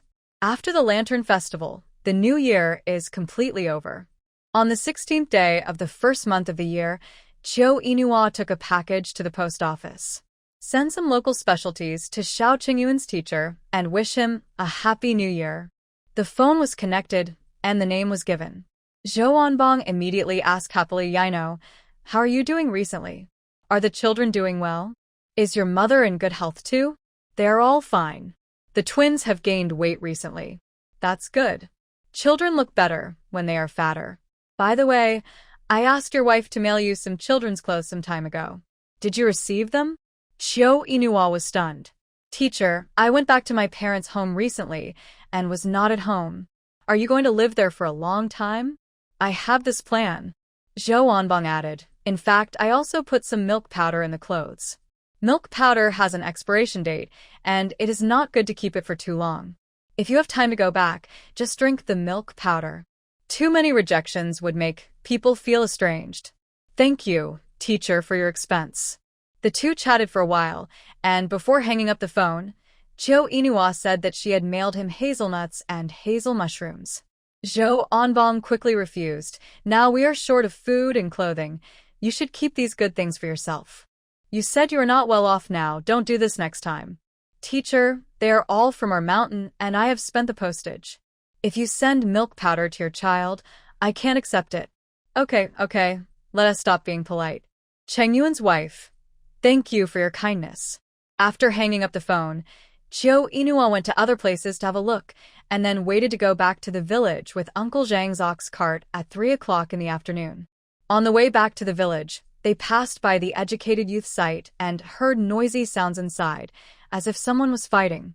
Uncle Zhang was more or less related to the village chief, so it was impossible for him to sit idly by. After all, if the educated youth had any problems in their village, the village chief would also be jointly responsible. After the cart stopped, Grandpa Zhang jumped down quickly. "What's wrong with you guys? Why are you fighting?" Qiao Yinhua looked up. He didn't know the female educated youth who was fighting, but he had met her several times before. She was the educated youth that Qiao Qianjin was concerned about. My goodness, her hair was pulled into a bird's nest, and her pretty face was covered with bruises. If Jinzi saw this, he would be furious. "Qianjia, you little witch, you just hide behind Li Fongfong and show off your power. It feels very fulfilling to watch her stand up for you, right?" Qian Jiqing frowned. "Zhou Shui, keep your mouth clean. And I'll say it one last time. I have nothing to do with your Chen Jiqing. On the contrary, he always comes to bother me. If you can't control him, be careful that I will report him to the commune for harassing female comrades." Qiao Yinua's eyes lit up, and the gossip fire in his heart burned. He wanted to say hello to Grandpa Zhang and go home, but now he couldn't bear to leave. No one can stop her from listening to gossip. Relying on her size, she squeezed to the front. The man in front was too tall, blocking most of her view. Qiao Yinhua patted his shoulder. "Comrade, can you make way?" Luo Fei was stunned for a moment. "Do you know them?" He looked so anxious, as if he was here to stop the fight. She turned around and was about to make room for her. Unexpectedly, Qiao Yinhua waved her hand quickly. "I don't know them. I just came here to join in the fun." In fact, there were people in the 3 layers of the venue who came to watch the fun, but no one was as frank as Qiao Yinhua said. Luo Fei's mouth twitched fiercely. Yes, you have nothing to do with this man, and you have nothing to do with that man, but these men all want to have something to do with you. Qian Jiqing, give me a clear answer, choose one. If you choose Yang Zhen, I will give him to you." Qian Jia's face was extremely ugly. "Stop talking nonsense. I haven't even said a few words to him." "Qian Jiqing, you are really amazing. Not only did you Yang Zhen to be sincere, but even the little gangster Qiao Qianjin in the village is concerned about you. You have played all the men in the world with you." Qian Jiqing's face turned pale, and her body was shaking slightly. "Don't slander me." Li Fongfong held her hand tightly. "Zhou Jiqing, you have to provide evidence when you speak. Our Jia doesn't know that Qiao Qianjin at all. Defaming a woman's reputation, especially in this era, is malicious." Although she didn't like Qian Jiqing very much, it was not okay for Zhou Jiqing to drag her family's gold into the water. Qiao Yinhua immediately stood up. "Zhou Jiqing, my Jinzi and Qian Jiqing are just nodding acquaintances. You can't say anything careless." Zhou Jiqing looked at Qiao Yinhua. He didn't know her at first, but it was hard not to recognize her with this figure. After all, no one in their Pingan village is so fat. During this period, she had heard about Qiao Yinua's affairs to some extent. She subconsciously didn't want to offend this fat daughter-in-law who could go against her aunt and sister-in-law. After all, her arms and legs were small. What if they were broken? I saw it last time. During the autumn harvest, Qiao Qianjin ran over to ask her if she was tired and wanted to help her with the work. "Sister Qiao, you have to keep an eye on your brother. Maybe one day, he will be seduced by the little goblin." Qiao Yinhua frowned. It was true that no one else could do such a cheap thing except her brother. But Zhou Jiqing was quite smart. He tried to pull her into his trench so that he could share the same hatred with her. "Comrade Zhou, you really have a problem with your thinking. How come you change the meaning of solidarity, friendship, and mutual assistance when it comes to your words? My brother is kind, brave, and upright by nature. Is it wrong for him to help Comrade Qian when he sees him in trouble?" Failed to pull Qiao Yinhua into her team and asked her to speak for Qian Jia. "I know you two are in the same group." Zhou Shui seemed to suddenly realize, "I was wondering why she spoke for you," as soon as she came over. "Qian Jia, you shameless and cheap woman, I don't know how many men you have deceived to work hard for you behind your back. Everyone, think about it, whose man is so frivolous that he always gets close to Qian Jia.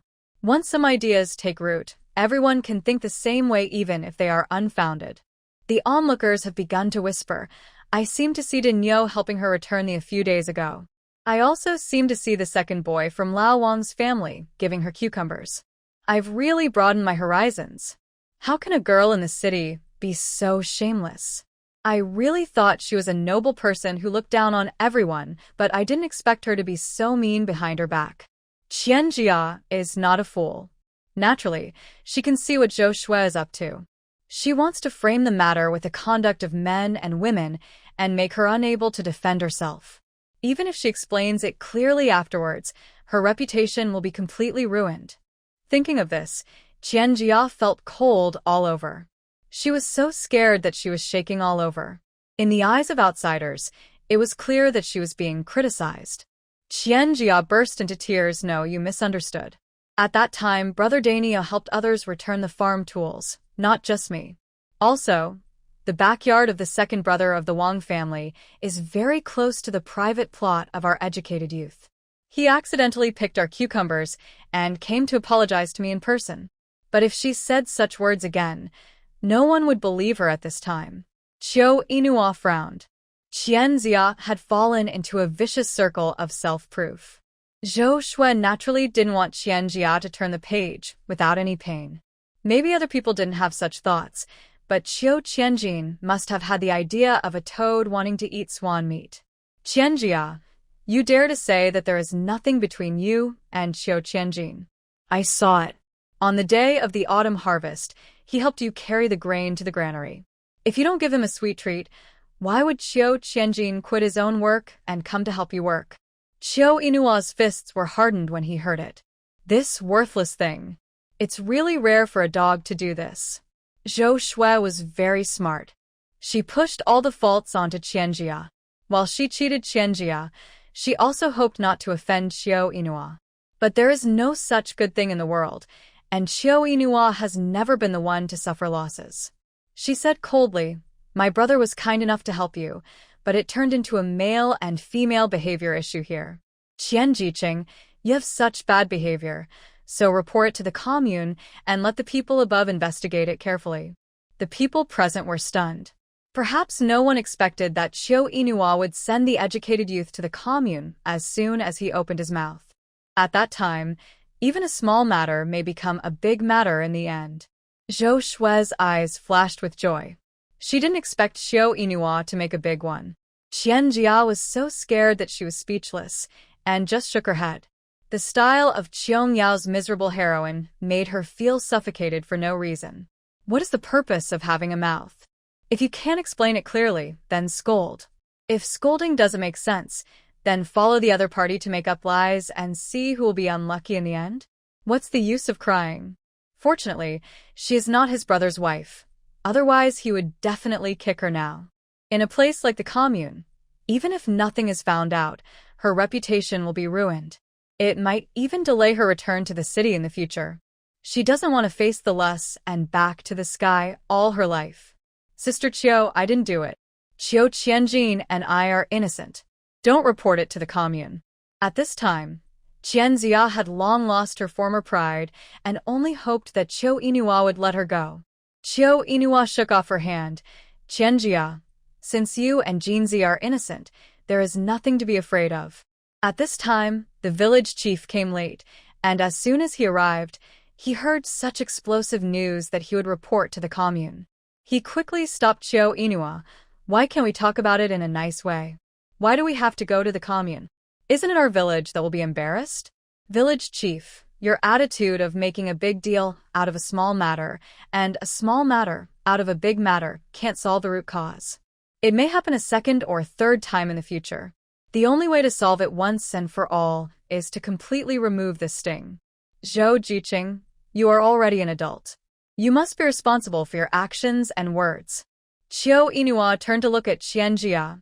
Qian Jiqing, since you and my family's gold are innocent, you don't have to be afraid of the people from the commune coming to investigate. After all, whether this matter is a big deal or not, your reputation will not be very good. If you step back now, those who bully and humiliate you will not stop, but will only make more and more. Zhou Shui felt a little uneasy when she heard this. How happy she was that Qiu Yinhua made a big fuss just now. How much she regretted it now. She is just talking nonsense. Once the commune investigates, they will find out the whole story, and she will be the one who will be in trouble. Qianjia also came to her senses and immediately understood what Qiu Yinhua was planning. Yes, Sister Qiu, you are right. I did nothing and I have nothing to fear. I am not afraid of investigations at all. When the people from the commune come, I should be afraid of those who deliberately framed me. The village chief's brows jumped when he heard this.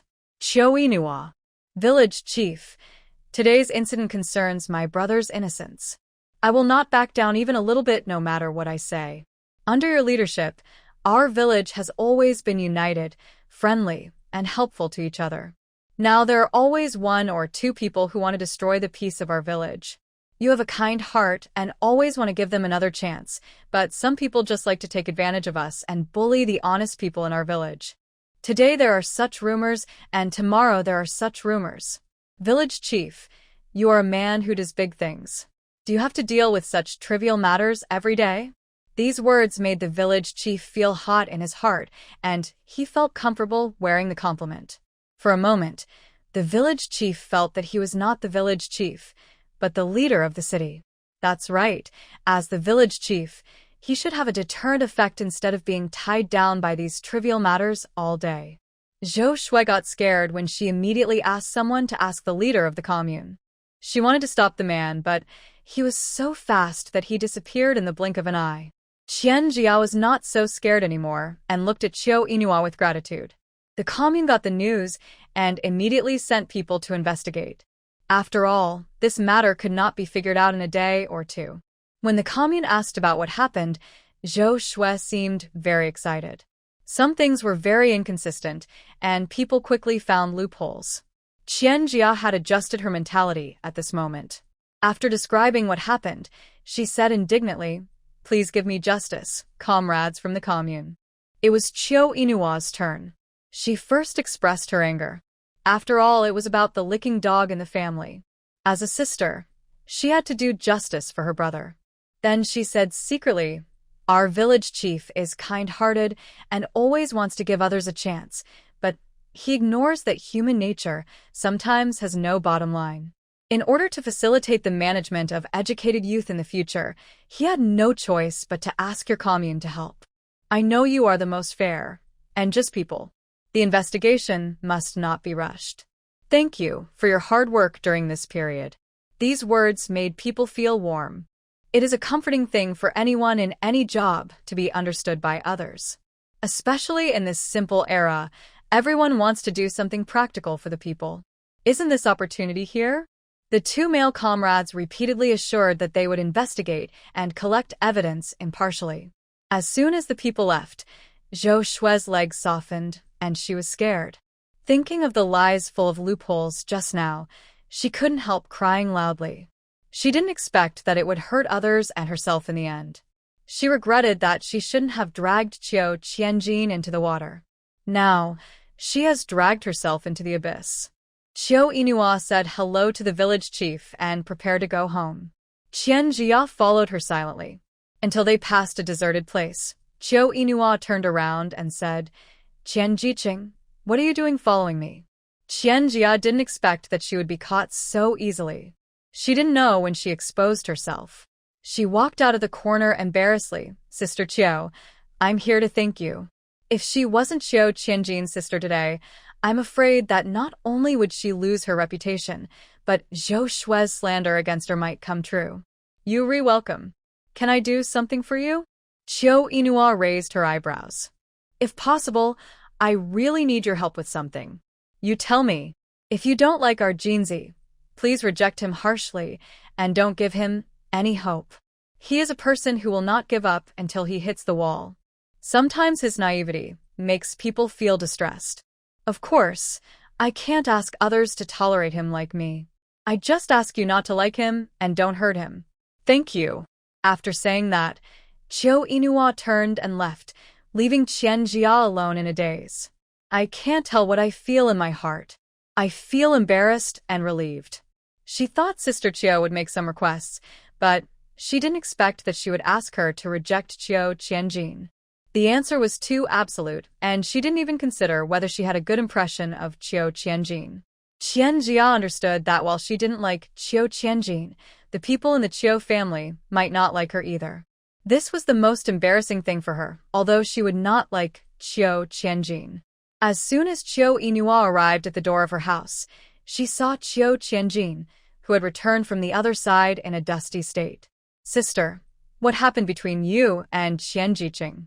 He had just gone up the mountain to pick up branches, and before he could get down the mountain, he saw Dongzi running up the mountain in a hurry and told him about the bad things that happened at the Educated Youth Point. She was afraid that Qian Jiqing would be wronged, and even more afraid that her sister would be bullied, so she ran down the mountain in a hurry. Who knew that when she arrived at the Educated Youth Point, there was a lot of noise inside, but the matter had been resolved.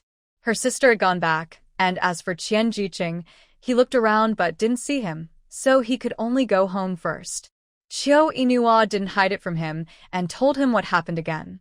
I suggest you not to go to Qian Jiqing in the near future, so as not to give people a chance to talk about you and bring her unnecessary trouble. Chiao Qianjin was furious. What's the matter with that Zhou Shui? There should be a limit to her nonsense. I just saw that Qian Jiqing was not feeling well, so what's wrong with helping her? Why did you help Qian Jiqing and not others? Chiao Qianjin was stunned. I help whoever I want to help. Why do they have any right to control me? So, Jinzi, your behavior has caused trouble to Qian Jiqing and caused others to misunderstand you. You should understand that people's words are scary, and this world is unfair to women after all. Chiao Qianjin was silent for a long time before saying, I know, sister. The brother and sister returned to the house in silence. Chiao Yinhua looked at the dried peaches on the Kong table and took one and put it in her mouth. The sour taste rushed straight to her head, almost making her shiver. Mom, where did these dried peaches come from? Why are they so sour? They were given by Taolin Village. Their village is rich in hairy peaches. If they can't eat them, they are dried into peaches. The peaches are sour. I just ate one, and it almost made my teeth sour. Since dried peaches are so sour, why don't you make them into canned peaches? Cheng Hongying sneered. What are you thinking? How much sugar does canned peaches need? After taking a small bite of the dried peach, Chiao Yinhua suddenly fell into deep thought. Even if a lot of sugar is used and the price is expensive, I'm afraid there will be many people rushing to buy them. After all, there are still many rich people in this world. For a Northeast kid born in the 1980s, there is nothing that canned yellow peaches can't solve. She can completely seize the opportunity and let canned peaches enter the public's vision earlier. The country does not allow private transactions, but it does not say that collective transactions are not allowed. Thinking of this, Chiao Yinhua couldn't sit still and began to go back to her room to make various feasible plans. The next day, she slept until she woke up naturally, had breakfast, left the twins to Cheng Hongying, and then went out alone. After not seeing him for several days, Cheng Hongying began to wonder, has something happened to you? Why are you running out every day? I'm going to investigate. What investigation? It's a secret. I will tell you in a while. Because Chiao Yinhua repaired the tractor, she, a person from another village, had a very high status in Taolin Village, and basically she would answer any questions she had. After a week of hard work, Chiao Yinhua came home early. As soon as she entered the door, she was slapped by Cheng Hongying. Chiao Yinhua, you're going to die. Are you crazy? You don't even want such a good job. She beat and scolded. I must have owed you in my last life. I'm worried about you in this life. It hurts, Comrade Cheng Hongying. You are too cruel. Stop hitting me, or your hand will hurt. You are so talkative. I'll let you talk nonsense again. Why are you so disrespectful to me all day? Tell me, why did you refuse such a good job in the tractor factory? Too tired. In front of others, Chiao Yinhua can say calmly that she has to take care of the children.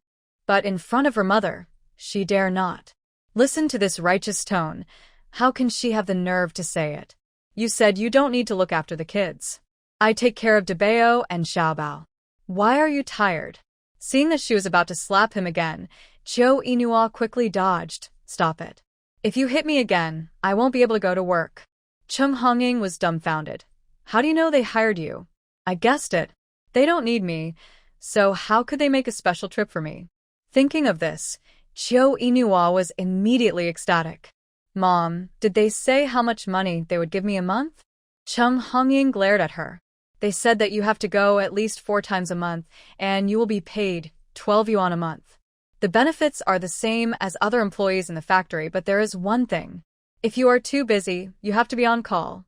The extra time will be compensated to you in time. The more she talked, the angrier she got. You said 30 yuan a month, what a good job, but you turned it into 12 yuan after all this trouble. But I only go 4 days a month. If you calculate it this way, am I getting a big bargain? Yes, you are the smartest. The person said that if you agree, you'll report to the tractor factory now. 3 tomorrow.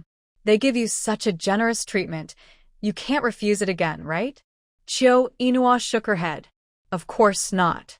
If you refuse again, you will break my dog legs. Chung Hongying could only comfort herself in her heart. Forget it, 12 yuan a month is not a small amount.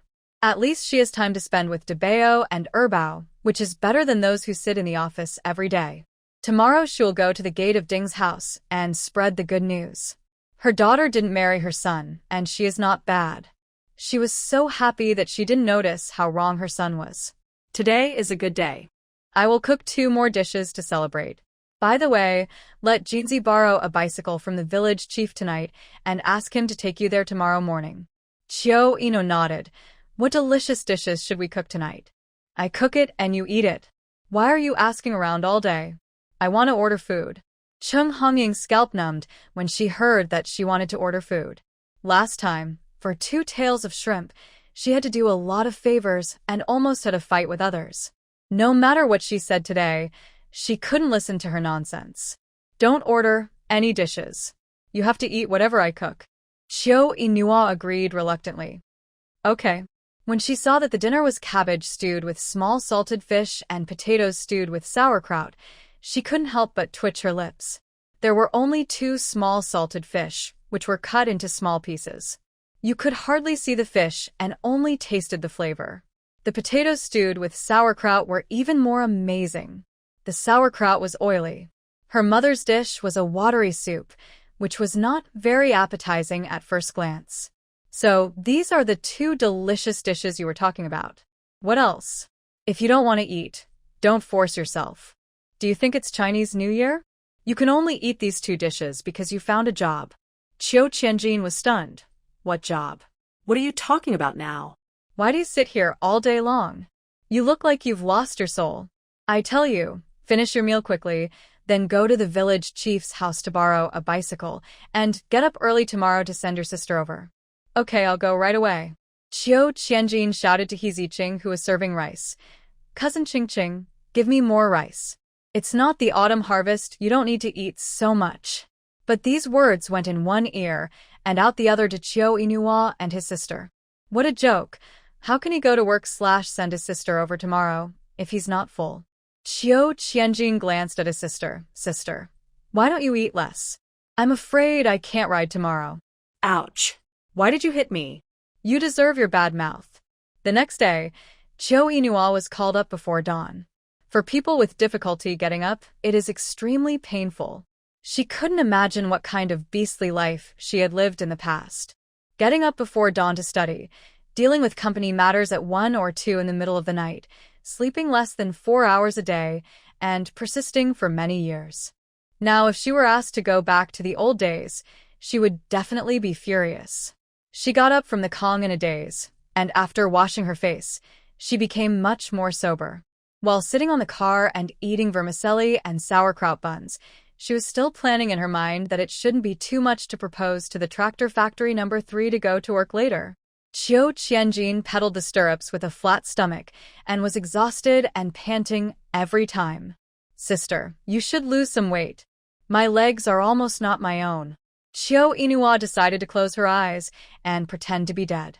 After all, she still needed someone now. About an hour later, the brother and sister arrived at the tractor factory number 3. After reporting Director Liu's name, the brother and sister were respectfully invited to the factory director's office. Looking at the chubby Chio Inua, the most beautiful part of her body was probably her bright eyes. Her eyes were full of light, and she was not nervous when she saw him, but introduced herself generously.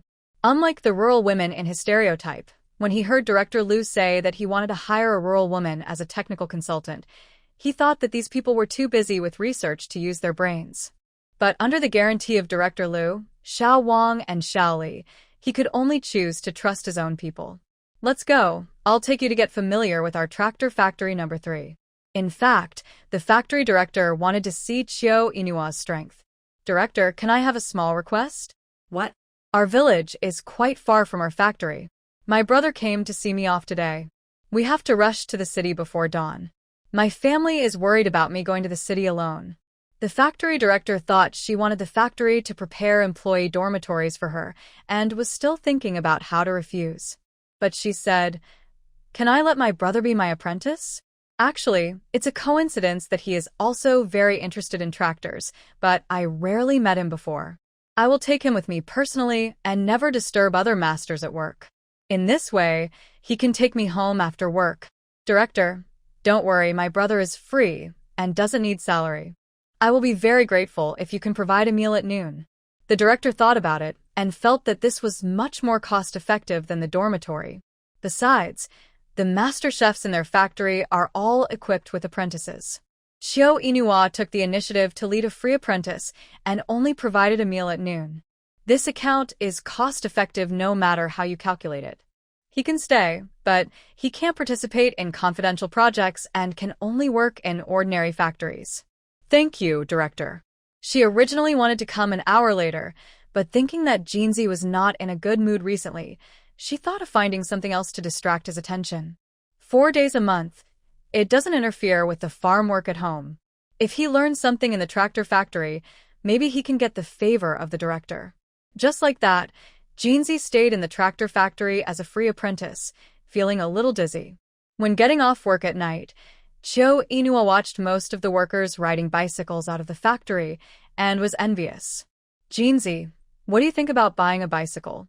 Chio Qianjin almost missed a step.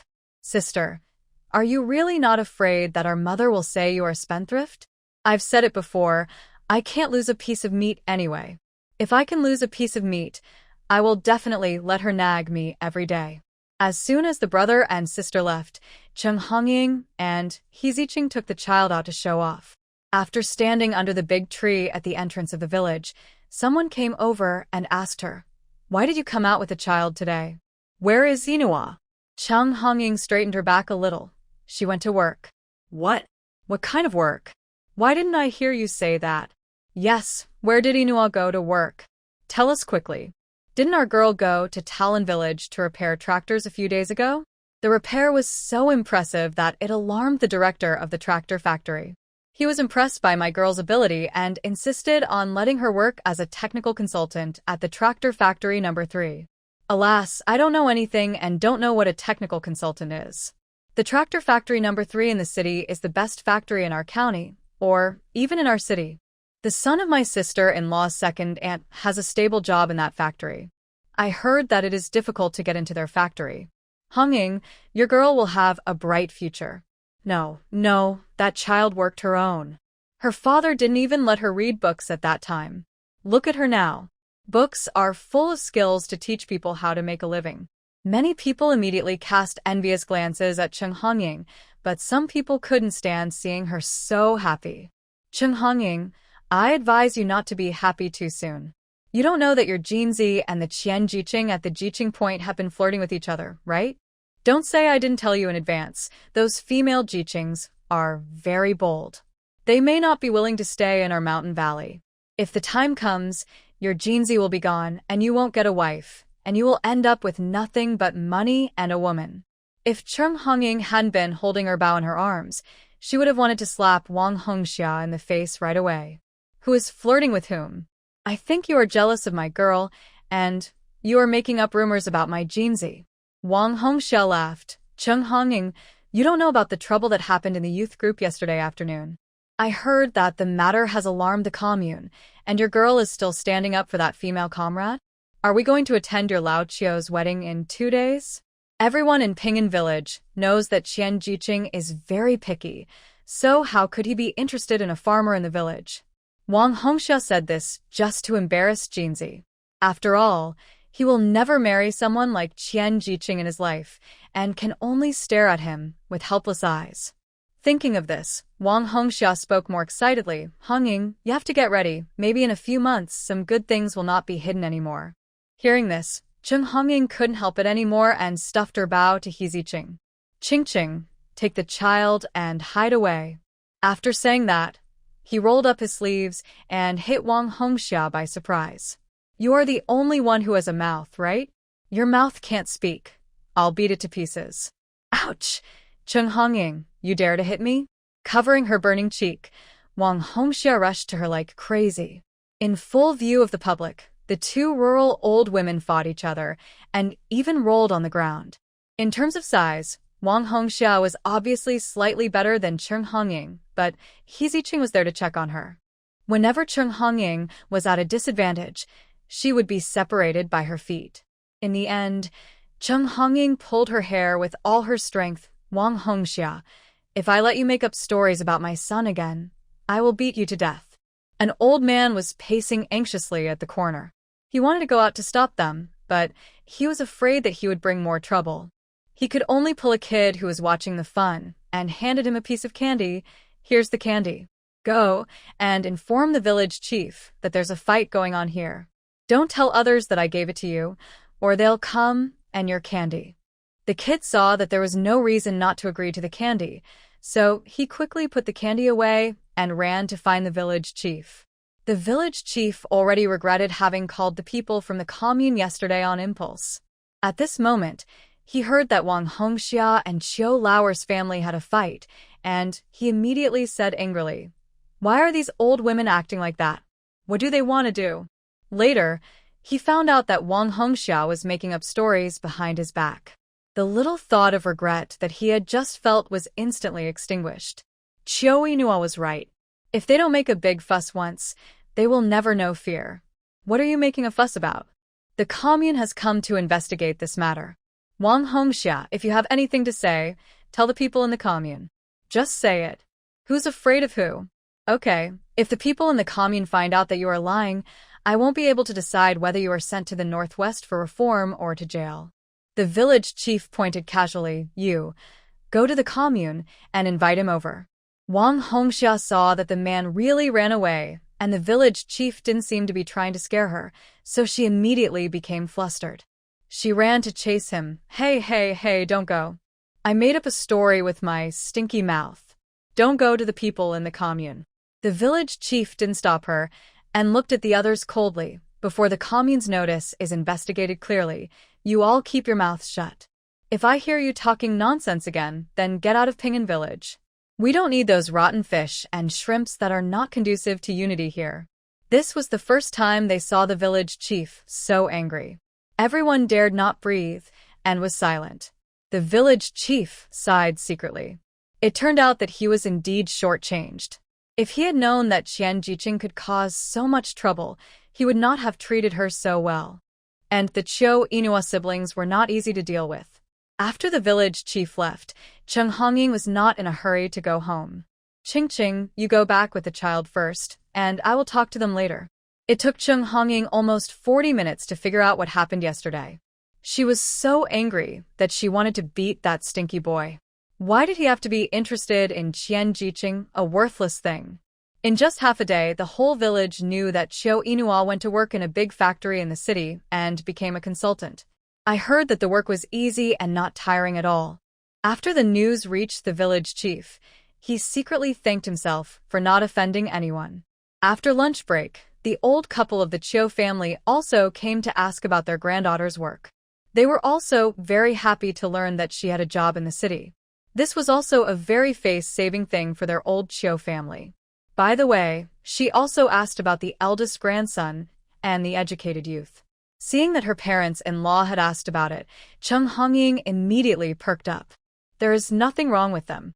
I saw that Qian Jiqing was not feeling well that day, so I asked him to go over and help. After all, it is not easy for the girl, so we should help as much as we can. The old couple must not know that Jinzi likes Qian Jiqing, otherwise they will not know how to live in the future. She only hopes that Jinzi can find a daughter-in-law who understands her, and they can live a good life together. Grandma Chiu looked at the second daughter-in-law suspiciously. Why did I hear that the female educated youth looked down on our Jinzi? Tell me the truth, what's going on? Cheng Hongying waved her hands quickly. It's really not true. How can I lie to you too? Besides, our Jinzi is not bad at all. If there is anyone who looks down on her, it should be that bad boy who looks down on her. She felt guilty when she said this, but the two old couples of the Chiu family nodded in agreement. That's true. Our Jinzi has good looks and is one of the few high school students in our village. Their educated youth is just a city dweller. If you really compare them, they are not as good as Jinzi. If you look down on her, then don't look down on her. The second brother's wife, Jinzi, you have to be careful. Those who are not good-looking and have bad personalities cannot enter our house. In the eyes of the old couple of the Chiu family, Chiu Qianjin is a treasure, and she is more than enough to match a fairy. Before leaving, Grandpa Chiu complained to Cheng Hongying, "You are such a mother. You just do your own housework, but you have to help others with other people's work. You are not afraid of tiring our gold. Now you are in trouble for no reason." Yes, it's all my daughter-in-law's fault. I will pay attention to it in the future. After sending the old couple of the Chiu family away, Cheng Hongying worked in a depressed mood until her son and daughter came back. Mom, I'm going to the village chief's house to return the bicycle. Cheng Hongying was annoyed when she looked at Chiu Qianjin with a cold face, then go and return it. What are you doing here? Wait for me to return it. Chiu Qianjin was startled and didn't know how he had provoked his mother again. He pushed the bicycle away quickly. Seeing him leave, Cheng Hongying asked her stiffly, "How was your first day at work?" "It was okay. By the way, the factory director and I propose to let Jinzi be my apprentice. He will learn from me in the future. He will work the same days as I work. He won't get paid, but he can get 2 meals. This way, he won't interfere with the farm work at home." Originally full of anger, she was shocked to hear what Noir said. Is it true?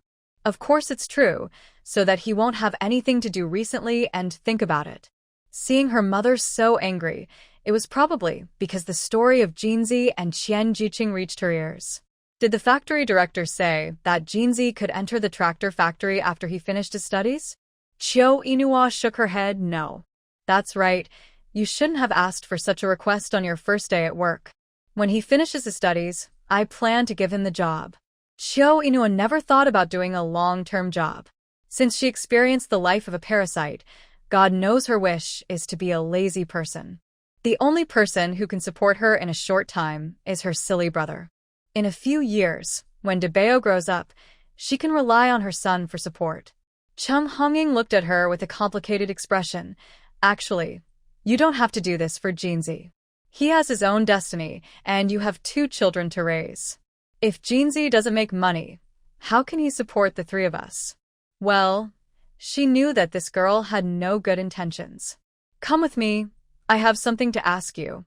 After they entered the house, Cheng Hongying asked, "Why did you help Qian Jiqing yesterday?" From the perspective of outsiders, Jinzi must have something with Qian Jiqing. Chiu Inua looked at her steadily. We can use 100 ways to prevent them from being together. There is no need to ruin a woman's reputation. Her eyes were too bright and clear, reflecting her reflection clearly.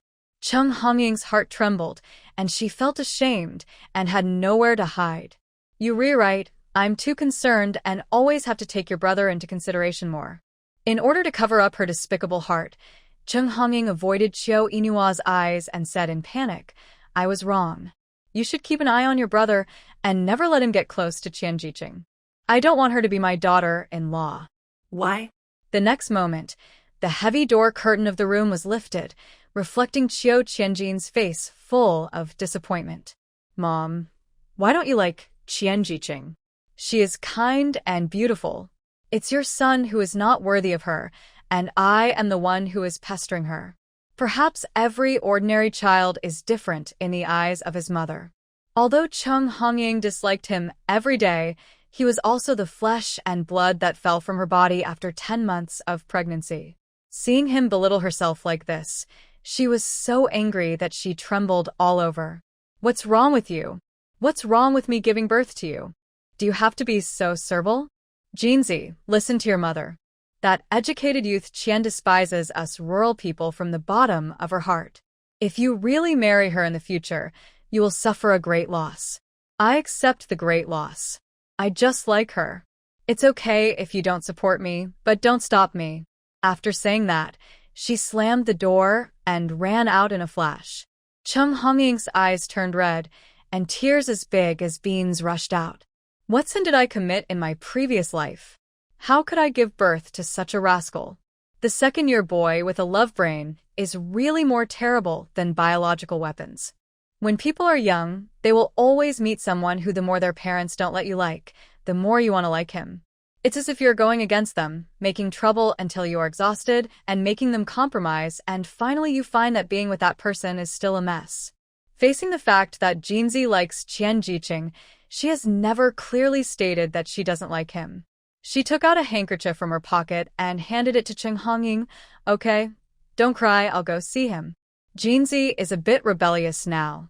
The more you forbid him to do something, the more he will go against you. Don't let yourself get hurt. Should I go and tell him now that I support him and Qian Jiqing in dating? It's still unclear whether they like him or not. The more she thought about it, the angrier she became and the more distressed she felt. The precious child she held in her hands was worthless in the eyes of others. Qiu Yinhua sighed, turned around and walked out of the house. After walking 100 meters east from the house, she saw Jinzi secretly wiping tears on the hillside. He was just a little brat, mentally immature, and such a trivial matter was worth his tears. Coming to his side, Qiu Yinhua sat down. Do you see the gap between you and her? Even if our mother loves you and thinks you are the best son in the world, she still has self-knowledge. Qiu Qianjin was so angry at her sister that she wanted to cry again. Am I still your brother? How dare you hit me like this? Our mother considers the problem from your perspective and is definitely more inclined to you. Even if Qian Jiqing is outstanding and good, she can't surpass you. She hopes you can find a girl who can live with you steadily. So, you are here to persuade me to give up? Qiu Yinhua shook his head. I am here to persuade you to work hard and make progress. Since that day, Jinzi changed his previous laxity and studied hard with his sister. It took him more than a week to learn about tractors. He looked more serious than anyone else, but his brain was not very bright. All this was made up by another female, educated youth.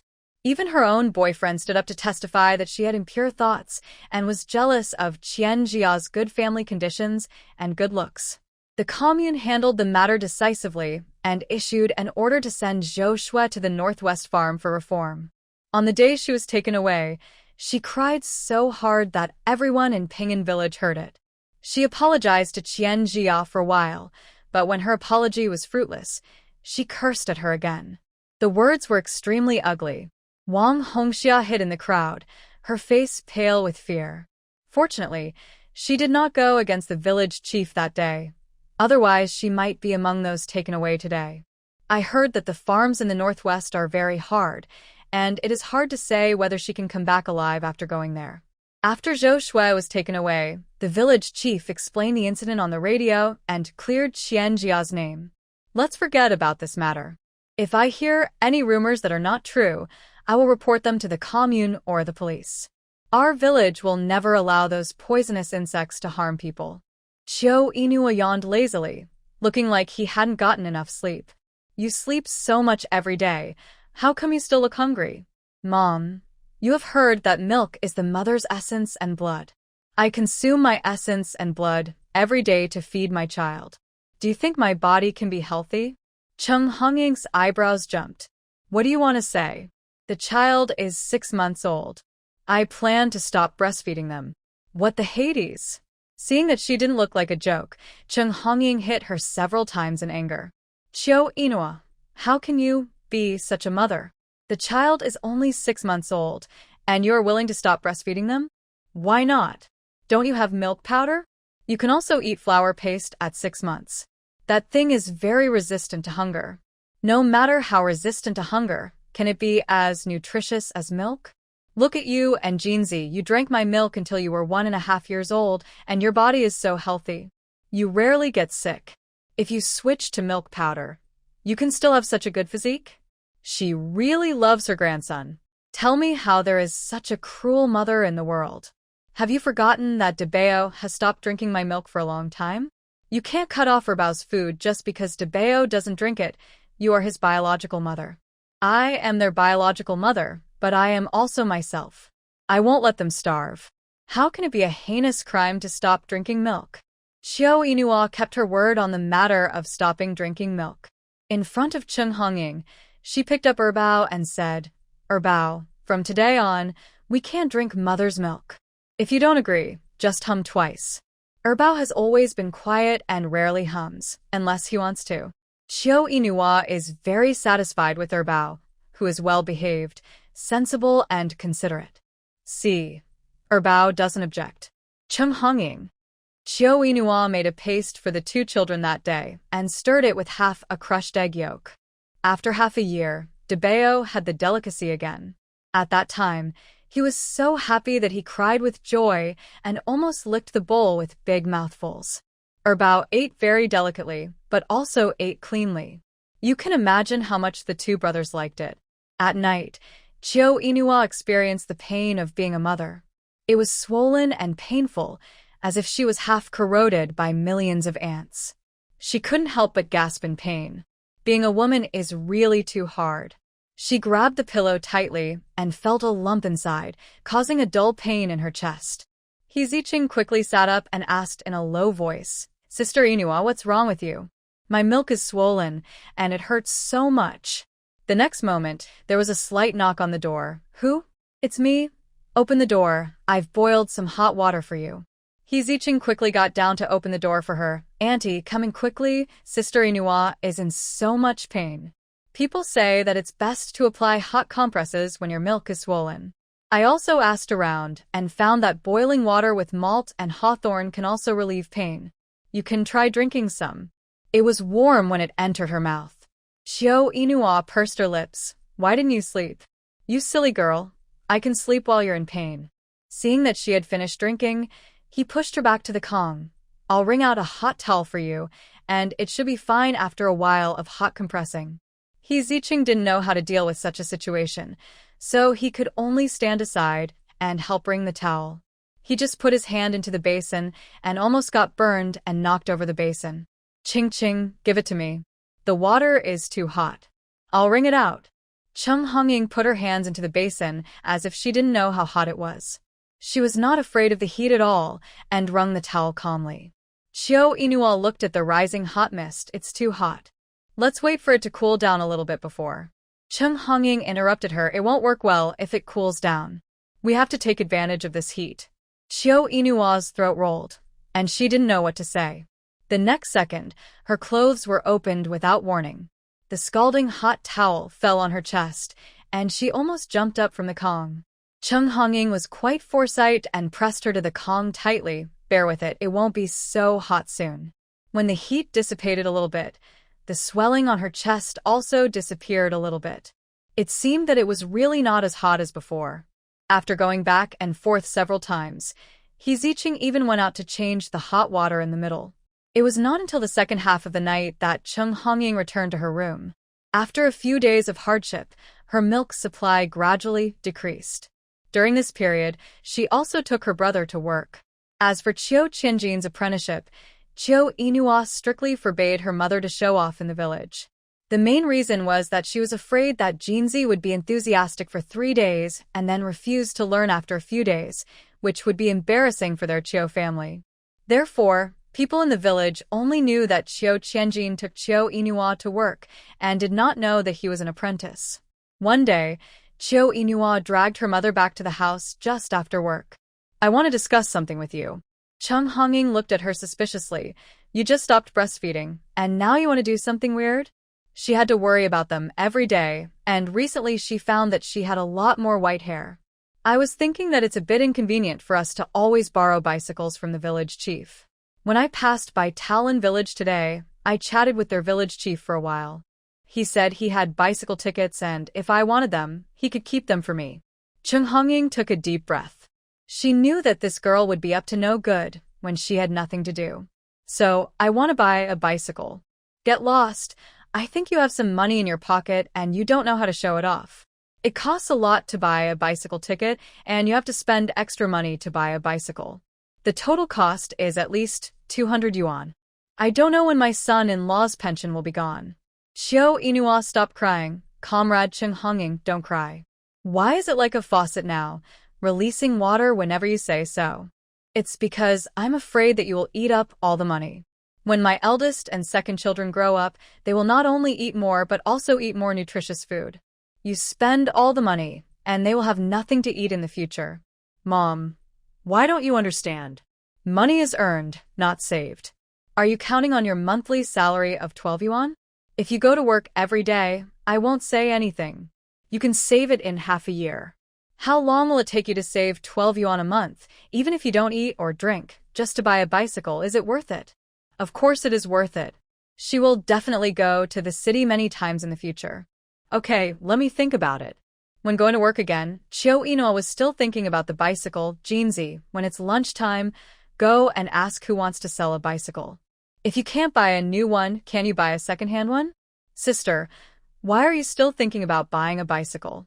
It's not the right thing to always borrow from others. I don't think the village chief and the village chief's wife said anything. Qiu Inua shook her head. It's different. Don't take everything for granted. Our family has to borrow 4 times a month, and other families want to borrow too. The things that the village chief bought for himself ended up being used by the public. If it were you, would you be willing? Jinzi thought about it carefully, and it was really true. Or, let's go for a walk in the future. Dream on, don't even think about it. It was estimated that he would have to go out before dawn and walk for nearly 2 hours. It would be better to kill her. Patting her brother, who was pedaling with a bulging belly, she said, "Go ask at noon today. It's 60% to 80% new, and the price is under 150 yuan. If you think it's good, just buy it. You read too impatient. By the way, you have to sign a sales contract with the owner after buying the car, so as not to cause unnecessary trouble later." Oh. Qiu Inua arrived at the unit and first went to the workshop director to register, and then went to her own workshop. She looked at the work done in the past week, and then communicated with other technical workers. Then she took the gold to tinker with a scrap tractor. "Sister, isn't this car scrapped? I'll tinker with it and see if I can repair it and reassemble a tractor with these scraps that the tractor factory doesn't want." If she could add a tractor to the village chief would probably listen to her plan patiently even if he was not interested. As long as the village chief is a good official who wants to make achievements, it is impossible not to be tempted. Thinking of this, Qiu Inua became more motivated. The Qiu siblings tinkered with it for the whole morning, which naturally attracted the attention of other people in the workshop. The tractor factory is the best factory in their county, and the food is not bad. Every time he goes to work, Qiu Qianjin will not eat in the morning, just waiting to eat at noon. In the evening, the siblings will definitely eat a full meal before leaving. Although Qiu Inua felt embarrassed, he did not stop them. After all, it was not easy in this era of lack of food and clothing. Occasionally, when they come across good dishes in the cafeteria, they will spend some money to take them home to treat the 2 women at home. "Sister, there is braised pork and stewed potatoes in the cafeteria today." Qiu Qianjin was almost moved to tears. It was right to go to work without eating in the morning. Look at your ambition. In this era, everyone likes fatty and greasy things, and leaner meat is not popular. So when it comes to braised pork, Qiu Inua chooses the lean ones. Qiu Qianjin was also used to his sister's picky eating habits. Every time, he would take the initiative to separate the fat from the lean and put the lean into her bowl. "Okay, it's all lean. Eat quickly." Seeing him eat one bite after another of fat meat, Qiu Inua was so sick of it. I wanted to remind him that eating too much fat would easily lead to high blood lipids. But think about this hungry age, everyone's stomach is empty. How can there be high blood lipids? Eat slowly. I'm too hungry. I didn't eat in the morning. I worked all morning on an empty stomach. By the way, after you finish your meal, go and ask about the bicycle. Don't delay it. Okay, I know, don't worry, you are still worried about me doing things. At this time, several tables not far from them were full of people. Except for a few technicians who sat together to get to know each other on the first day, Chiyo Inouye ate with her brother the rest of the time. After all, she is and it is not good to get too close to any gay man. Except for work, she has almost no communication with other people in her spare time. Master, I saw that the brother and sister seem to have taken away all the parts we scrapped. Master, you didn't care much. Maybe they want to repair them again. Director Liu became interested and asked, are there any repaired parts? I've been busy all morning, but I didn't see any that can be used. The young apprentice was curious, but why did they take away the scrapped parts? Xiao Zhao sneered. Even our master couldn't repair the parts. How could she fix it? Master Yu first looked at Director Liu, then glared at his apprentice. Comrade Chiyo must have outstanding abilities to be favored by Director Liu. If you spread this, people would think that I, the master, am dissatisfied with him. Director Liu said with a smile, well, everyone knows what kind of person you are, Master Yu, Xiao Zhao, and we also know that you are angry that they may have questioned your master's ability, but you can't deny that there are always people better than you in this world. Xiao Li's eyes were bright, and he lowered his voice and said, do you think Comrade Chiyo wants to reassemble a tractor? Everyone looked at each other, and several of them were itching to try. Even Master Yu's apprentice was excited. Xiao Wang suggested, how about we go and have a look in the afternoon? Okay, let's go and have a look after lunch. After lunch, Chiyo Inouye first went to other production workshops to check the data, and then checked the assembly of new parts. If you have any questions, you can always go to the workshop next door to find me. Don't bother Xiao Li and others. This is also the main purpose of her being invited. Director Liu and Xiao Li are all doing research. Time is precious and naturally cannot be wasted here. Okay, Master Chiyo. Chiyo Inouye returned to the workshop next door. After a while, several apprentices of masters from other workshops came, saying that they came to learn. She was not unhappy, but greeted them in. When Chiyo Qianjin came back, he saw his sister teaching others hard, and the corners of his mouth twitched fiercely. Does his sister know that teaching apprentices will starve the master to death? Especially someone else's apprentice? Chiyo Inouye looked up at him. How is it, did you find out? Everyone couldn't help but look at Chiyo Qianjin, full of envy. How could she have such a powerful sister? They have been here for an afternoon, and they have learned more than what they have learned in a month with the master. They used to look down on Chiyo Inouye because she was a woman, but after seeing her real ability, they now think that they are narrow-minded. No, bicycles are in short supply, and no one wants to sell them. Chiyo Inouye was not disappointed. Take your time to find out, we are just talking about the key points, come and listen. Chiyo Qianjin immediately prepared the small notebook his sister bought a few days ago, holding a pencil with a studious face. Go ahead. The others felt annoyed that they didn't prepare notebooks and pens. Master Chiyo, can we go back to get the notebooks and pens? Chiyo Inouye certainly treated those who were eager to learn with special favor. Okay, I'll give you 5 minutes. After 5 minutes, whether everyone is here or not, I will start to talk. As soon as the voice fell, several figures disappeared like lightning. Seeing them leave, Chiyo Qianjin immediately reminded them, aren't you afraid that you will starve to death if you teach them? Of course not. They can learn everything I know. It may take many years. Why does he feel that his sister is showing off? Chiyo Inouye doesn't mind telling them everything she has learned, but she is afraid that they can't understand it. This era of slow development requires many new things. Soon, they came like a gust of wind. Everyone took out their little notebooks and looked at her breathlessly. Okay, next we will talk about the drive shaft of the power output. The lecture lasted until the bell rang for the end of work. Chiyo Inouye looked up and saw many masters from other workshops standing by. Let's stop here today. When I come to work next month, you can come anytime if you have any questions. Why next month suddenly? Can I come again this month? Yes, I have something to do at home. Chiyo Inouye had asked for leave from the factory director before. He wanted to go back to his home in the city to take back the milk powder that the teacher had mailed to the twins and pack up all the things that could be brought back from home into the space. By the way, see if Ching Ching's scandal has passed. When everyone dispersed, one of the apprentices stayed behind. Master Chiu, I know a man who wants to sell a bicycle. I heard that it is 80% new. I wonder if you are interested? The person who spoke was Xiao Zhao, Master Yu's apprentice. After a whole afternoon of study, he felt that Chiu Inua was quite real. Really? Yes, Xiao Yang from the second workshop. He just bought a bicycle a year ago and maintained it very well, just like a new one. Since he cherishes it so much, why would he want to sell it? I heard that his daughter was sick, so he wanted to sell the bicycle for his daughter's medical treatment. He was very anxious. Chiu Inua stuffed the lunchbox in his hand into his brother's arms. You go get the food. I'll go and take a look, and we'll meet at the entrance of the cafeteria later. Chiu Inua followed Xiao Zhao and went to the employee family building at the back. Passing by the bicycle pavilion downstairs, Xiao Zhao pointed at Xiao Yang's bicycle. Master Chiu, that's Xiao Zhao's bicycle. It's well maintained, right? The body of the bicycle was shiny, and even the wheels were clean, which showed how much the owner usually cherished it. Chiu Inua was quite satisfied and couldn't help but urge, let us go upstairs and ask. Xiao Yang is a young man. He has an old mother with poor mobility and his wife died in childbirth, leaving behind a daughter. After 2 years, he thought that life would gradually get better. The family also bought 2 big items.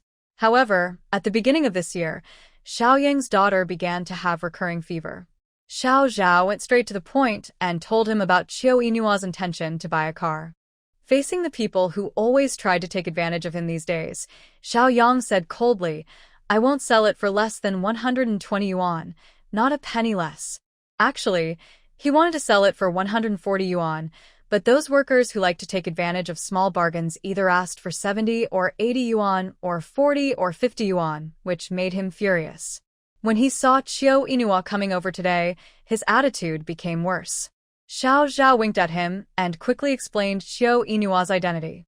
Upon learning that she was the only female technical consultant hired by their factory director some time ago, he immediately said badly in his heart and apologized quickly. By the way, he also mentioned that the workers who lived nearby wanted to buy it at a low price. Master Chiu, I'm not targeting you. I'm just afraid that you will bargain for dozens of yuan again. Chiu Inua waved his hand, I understand. Can we go take a look at the car now? Of course, no problem. When she was in college, Chiu Inua's most commonly used means of transportation on campus was shared bikes. So she knows how to ride a bike, but the current 28-inch bikes are too high, and it's a bit difficult for her to ride on them. But it's okay to ride on tiptoe, and it's quite smooth, which shows that the owner often lubricates it. Chiu Inua didn't waste time and made the decision directly. Can the payment be settled today? Of course. Xiao Yang was very happy. 120 you won't bargain? So can you make it cheaper? Xiao Yang was scared and shook his head quickly. I'm just surprised that you don't bargain. Master Chiu's price really can't be cheaper. I want to use the money to take my children to a big city for medical treatment. Chiu Inua expressed his understanding. Please write me a sales agreement and print your handprint so that we can avoid some unnecessary trouble later. It's my duty. It's my duty. It took less than half an hour from looking at the bike to buying it. When Chiu Inua pushed the bike away, Xiao Zhao was still confused. Master Chiu, you bought the bike too quickly. The key is why do you carry so much money when you go out? Isn't this for buying a bike? It was 30 yuan less than she estimated, and she immediately felt that she had made a fortune. When Chiu Qianjin saw her sister pushing a bike to find him, he was so shocked that he forgot to share that today's dinner was his sister's favorite chicken stewed with mushrooms. Xiao Zhao, thank you so much for today. When I come back to work next time, I will treat you to dinner. Master Chiu, don't bother, I just happen to know. Before it got dark, the brother and sister hurried home. The 28-inch bike is relatively large and not easy to ride. She has to ride for a while and walk for a while. When they returned to the village, it was completely dark. I'll take you home first and then I'll return the bike. Chiu Inua was not hypocritical. After all, there were no street lights in the village, and she had been groping in the dark all the way back. When she was almost at the door of her house, Cheng Hongying rushed over and asked, "What's wrong with you two siblings? Why are you coming home so late today?" Seeing the brother and sister each pushing a bicycle back, Cheng Hongying almost burst into curses. How could she have given birth to such a spendthrift ancestor, who said he wanted to buy a bicycle in the previous class and just rode the bicycle back in this class? How much money would it cost? Thinking of this, she angrily hit Qiu Inua again. "You don't want to show off the little money in your pocket, right?" Qiu Qianjin shrank his neck and quickly pushed the bicycle and turned around and ran. "I'm going to return the bicycle to the village chief." If those 2 hits landed on his shoulders might be broken, and it hurt just to watch. You can run away from the monk, but you can also run away from the temple. You are also a troublesome thing. Can you stop your sister? Qiu Inua cried out in pain. "Comrade Cheng Hongying, stop hitting me, or the chicken stewed with mushrooms in the lunchbox will spill out."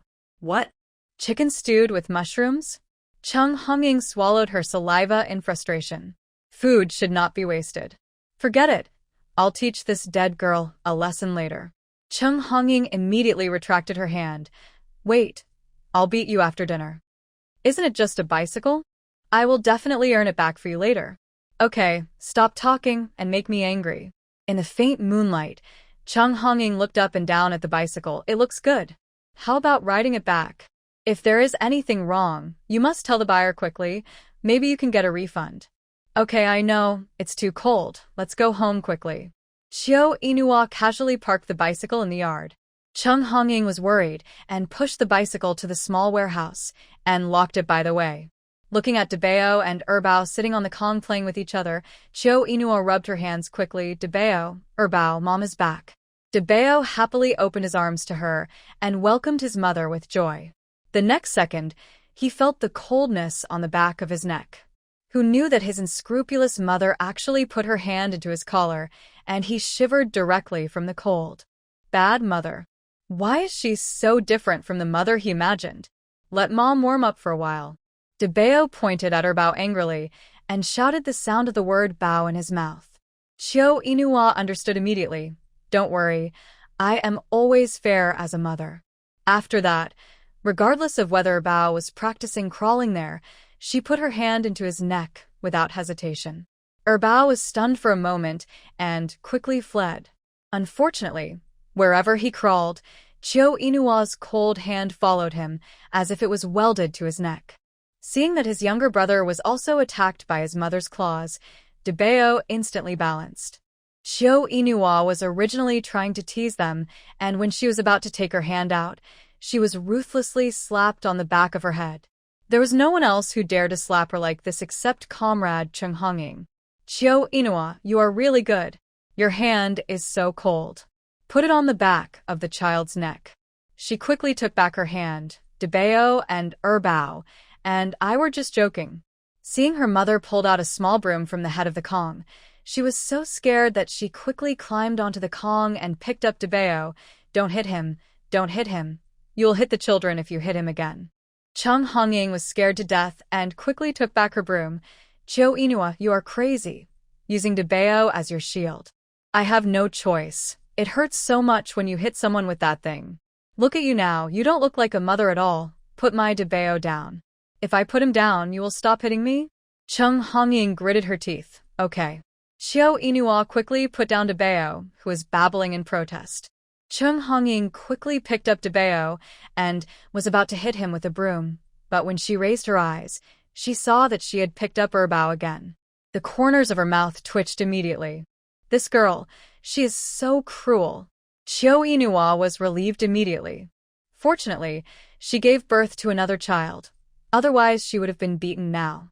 Qiu Inua was reluctant to put down Erbao until she finished her meal, brushed her teeth, washed her face, and went to bed. Before going to bed, Debao was still babbling and complaining, which made Qiu Inua bite his pink little face. "Shut up and go to sleep. This child has been nagging since he was a child. What will happen in the future? What little girl can stand it?" The next day, Qiu Inua was awakened by the noise in the yard and finally covered her head with the quilt in a huff. When she heard someone enter the house and rummage through the cabinets quietly, she guessed who it was. Qingqing, who's making so much noise outside. It's Dongzi and the others. They heard that our family bought a bicycle, so everyone wants to come over for a ride. Qiu Yinhua covered her ears. Qiu Qianjin, that brat only knows how to show off. Sister Yinhua, it's getting late. You should get up. It's already 8 o'clock. Didn't you say before that you would get up early to exercise and lose weight? Thinking of her own lofty ambitions, Qiu Yinhua suddenly felt like a deflated ball. I'm not mentally prepared yet.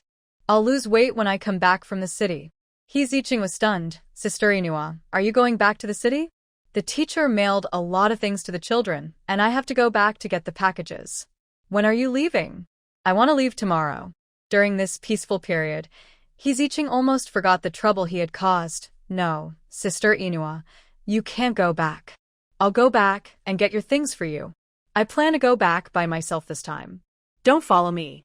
No, how can I implicate you? Qingqing, maybe things are not as bad as you think. I will go back to the city to pack up and come back in a few days. He Ziqing wanted to say something else, but Qiu Yinhua said, you stay at home to help me take care of the children so that I can rest assured. Don't think about the worst. It's not time to fall into the trap. Be obedient. If something bad happens, I will push it to you and make sure I won't get hurt. Qiu Yinhua persuaded for a while, and then got up from the bed. There was no trace of Jinzi and others outside the yard. They were probably riding bikes outside. Thinking that he would go back to the city tomorrow, he decisively asked Ms. Cheng Hongying to order food. Mom, I will go back to the city tomorrow and come back in a few days. I will eat dumplings on the horse and noodles on the horse. Do you want to make me some dumplings stuffed with sauerkraut to see me off? Cheng Hongying's temples suddenly ached. It's not a festival. Why eat dumplings? You're just going back to the city, not coming back. Why are these two so troublesome? The younger one brought a bunch of bad friends back to show off their bicycles. Her eyelids were about to cramp, but she still led them to ride bicycles outside. The older one, on the other hand, started ordering dishes as soon as he woke up and ordered dumplings. She really owed them 2 siblings. Qiu Yinhua sighed. How could she get to this point today, and she had to look at other people's faces to eat dumplings? You are leaving tomorrow. Have you bought the tickets? Qiu Yinhua was stunned. Can I buy them at the train station tomorrow? What are you thinking? If you buy them tomorrow, you won't be in time. I bought tickets on the spur of the moment when I came. How many people can come to our small broken county? Most of them must be going to the provincial capital. Let Jinzi buy 2 tickets for you in the afternoon so that you won't be unable to buy them tomorrow. Cheng Hongying is now very self-aware. Her son is terribly stupid, but fortunately, he doesn't have any bad intentions. Her daughter is lazy and greedy, but her mind is terribly clear, so she can't be relied on to buy tickets. Just buy 1 ticket, I'll go back by myself. What the Hades? You're not taking Qingqing back with you? Well, I'm going back to clean the room, and by the way, I'll pick up the things that the teacher mailed to the children. It'll only take 2 or 3 days to go back and forth. It's time to bring back those milk powders. If it's too late, they might expire. It's okay for adults to drink expired things, but Debao and Erbao can't. Qiu Yinhua rolled her eyes. Adults can't drink expired things either. You're going to bring so many things back. How can you not bring Qingqing? Debao and Erbao can crawl and sit now. How can you handle it all by yourself? Are you expecting Jinzi to help you? Debao and Erbao are very energetic now, and she really can't handle it all by herself. It's not good to have no one to watch over them when cooking. It's okay for Jinzi to watch one, but she's definitely not as good as Qingqing when she watches 2. You can't go back alone, so you can take the gold with you and ask him to help you get some things. Okay. Qiu Yinhua compromised. When he comes back later, let him buy the ticket. Don't forget to make dumplings with sauerkraut filling in the evening. Seeing her mother picking up the firewood stick, Qiu Yinhua was so scared that she ran away. Qiu Qianjin came back after a round of boasting and learned that his sister was going to take her to the provincial capital and went to buy tickets happily. In the evening, Qiu Yinhua ate dumplings stuffed with sauerkraut. Although there was less oil and water, it was still the dumplings she had been thinking about. The next day, Chiu Inua did not expect that she would leave so miserably. Debeo was laughing so hard that his teeth were almost gone, and he was still waving his little hands hard. Erbao did not even look at her, and sat on the Kong. Who knows where his soul went? There was no chicken flying and dog jumping as imagined. Chiu Inua was so angry that she kept humming. These two sons were raised in vain. It would be great if she had a daughter, pink and tender, and would call her mother softly. Just thinking about it made her feel beautiful. The two took the train for half a day.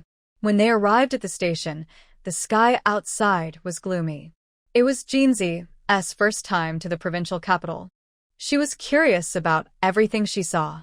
She looked here and there and had too many questions. Sister, is there a department store right outside my brother-in-law's house? Then you're overthinking it. Although they live in the provincial capital, it's in the suburbs, which is far away from the department store. It takes more than an hour by car. Jinzi couldn't help but sigh. After all, it's the provincial capital. It's really big. The small Western-style buildings here are particularly magnificent. He didn't even dare to think about being close to the prosperous area. How good it must be there. It must be a world he has never seen. Sister, can you take me out for a walk when you have time? Chiu Inua was not vague. Okay, I'll take you to see the world before I go home. It was dark when they got home. She took the hazelnuts from her home to Aunt Yang's house next door and introduced her younger brother to them. She went back to her hometown and brought back a strange man. It was not good for strangers to see her. The story was passed around and no one knew what would happen in the end. Yino, you're back at the right time. In order to prevent the house from being damp, I would occasionally light the stove for you to get rid of the cold. Look, I just lit the stove today. I guess it's not out yet. Let's go and take a look. After that, Aunt Yang brought 2 more honeycomb coals from home. You only have firewood, not this kind of honeycomb coal. I'll give you 2 pieces first. Thank you, Aunt Yang. I'll return it to you after I buy coal tomorrow. I saw that you didn't bring the children this time. Are you planning to leave again?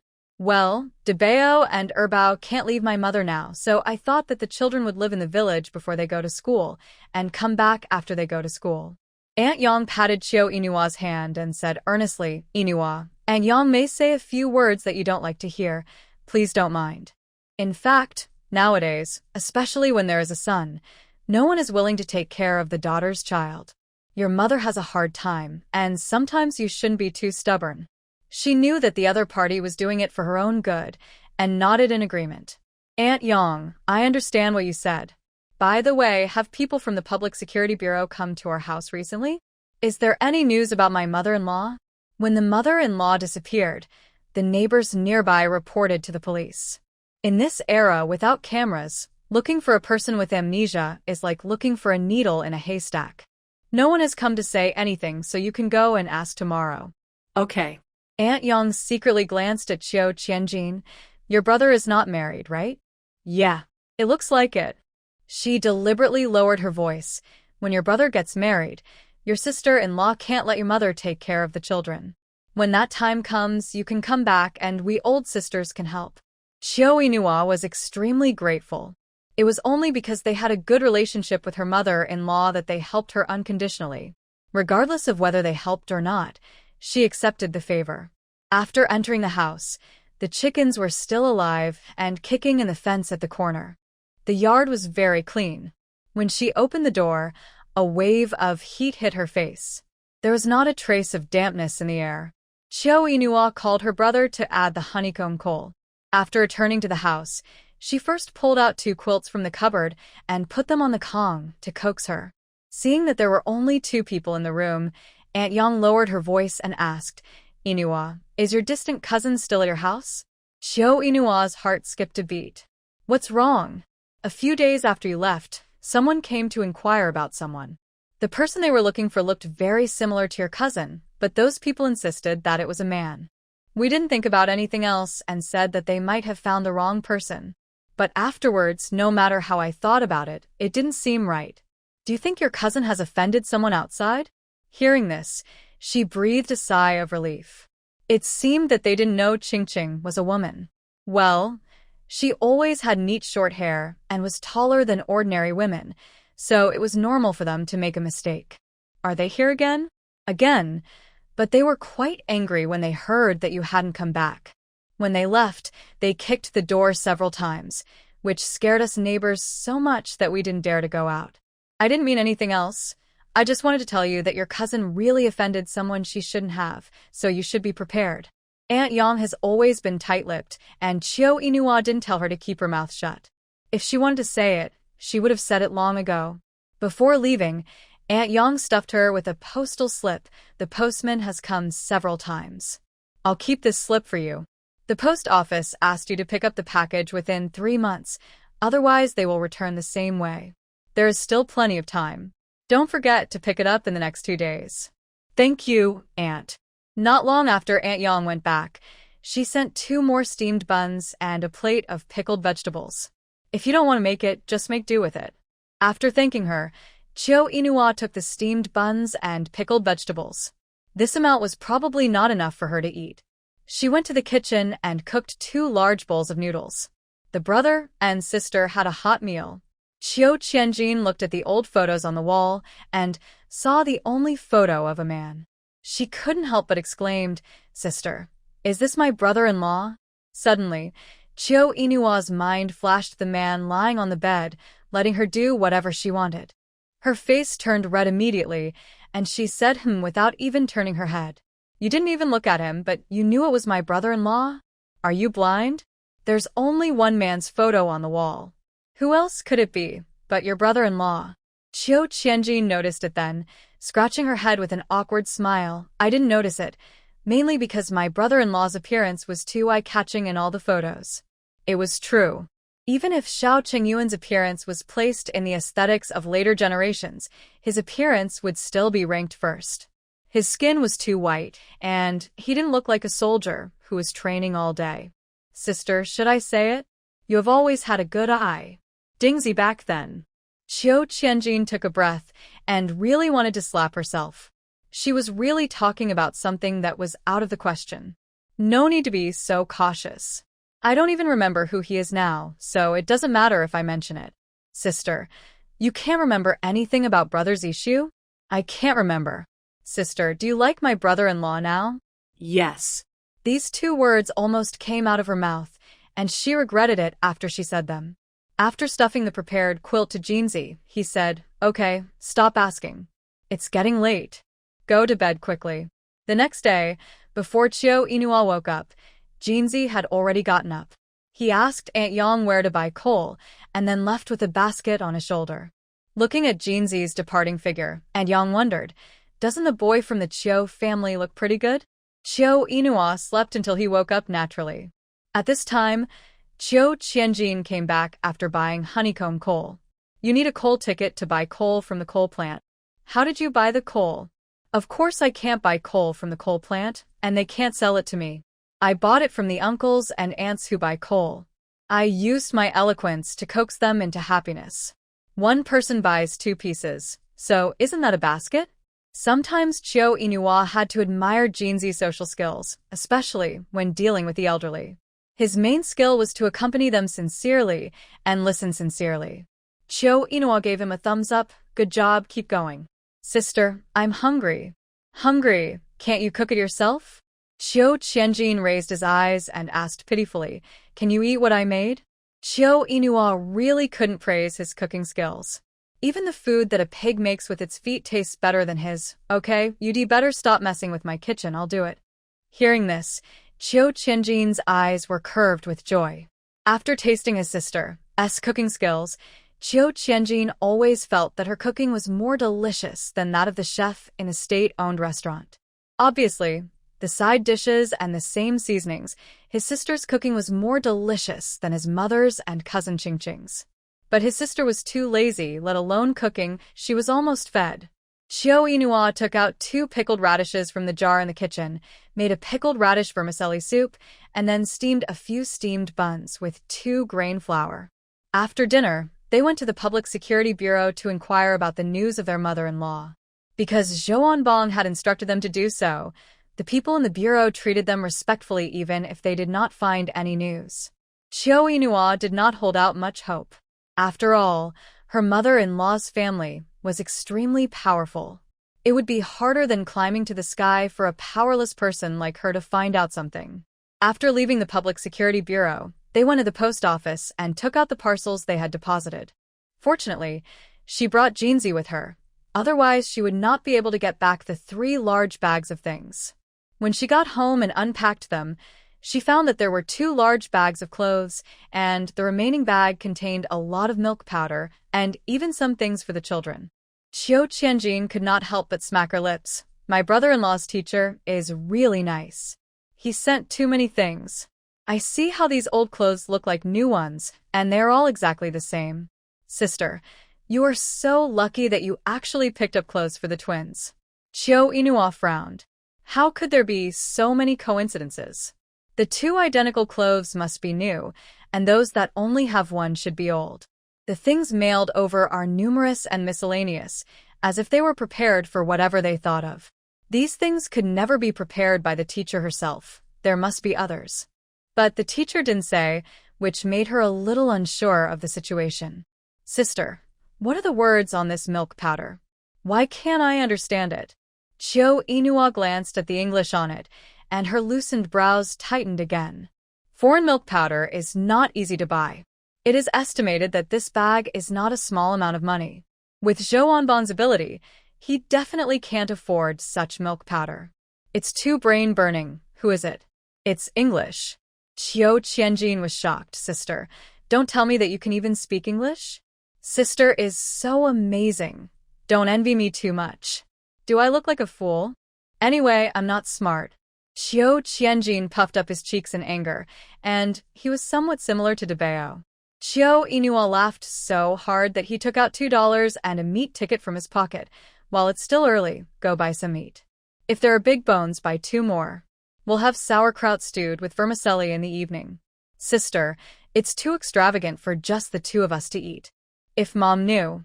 You're stupid. Why do you have to let her know? Just tell her whether you want to eat or not. Qiu Qianjin swallowed her saliva greedily. Yes, wait for me, I'll go buy it now. Do you know where the grocery store is? I know.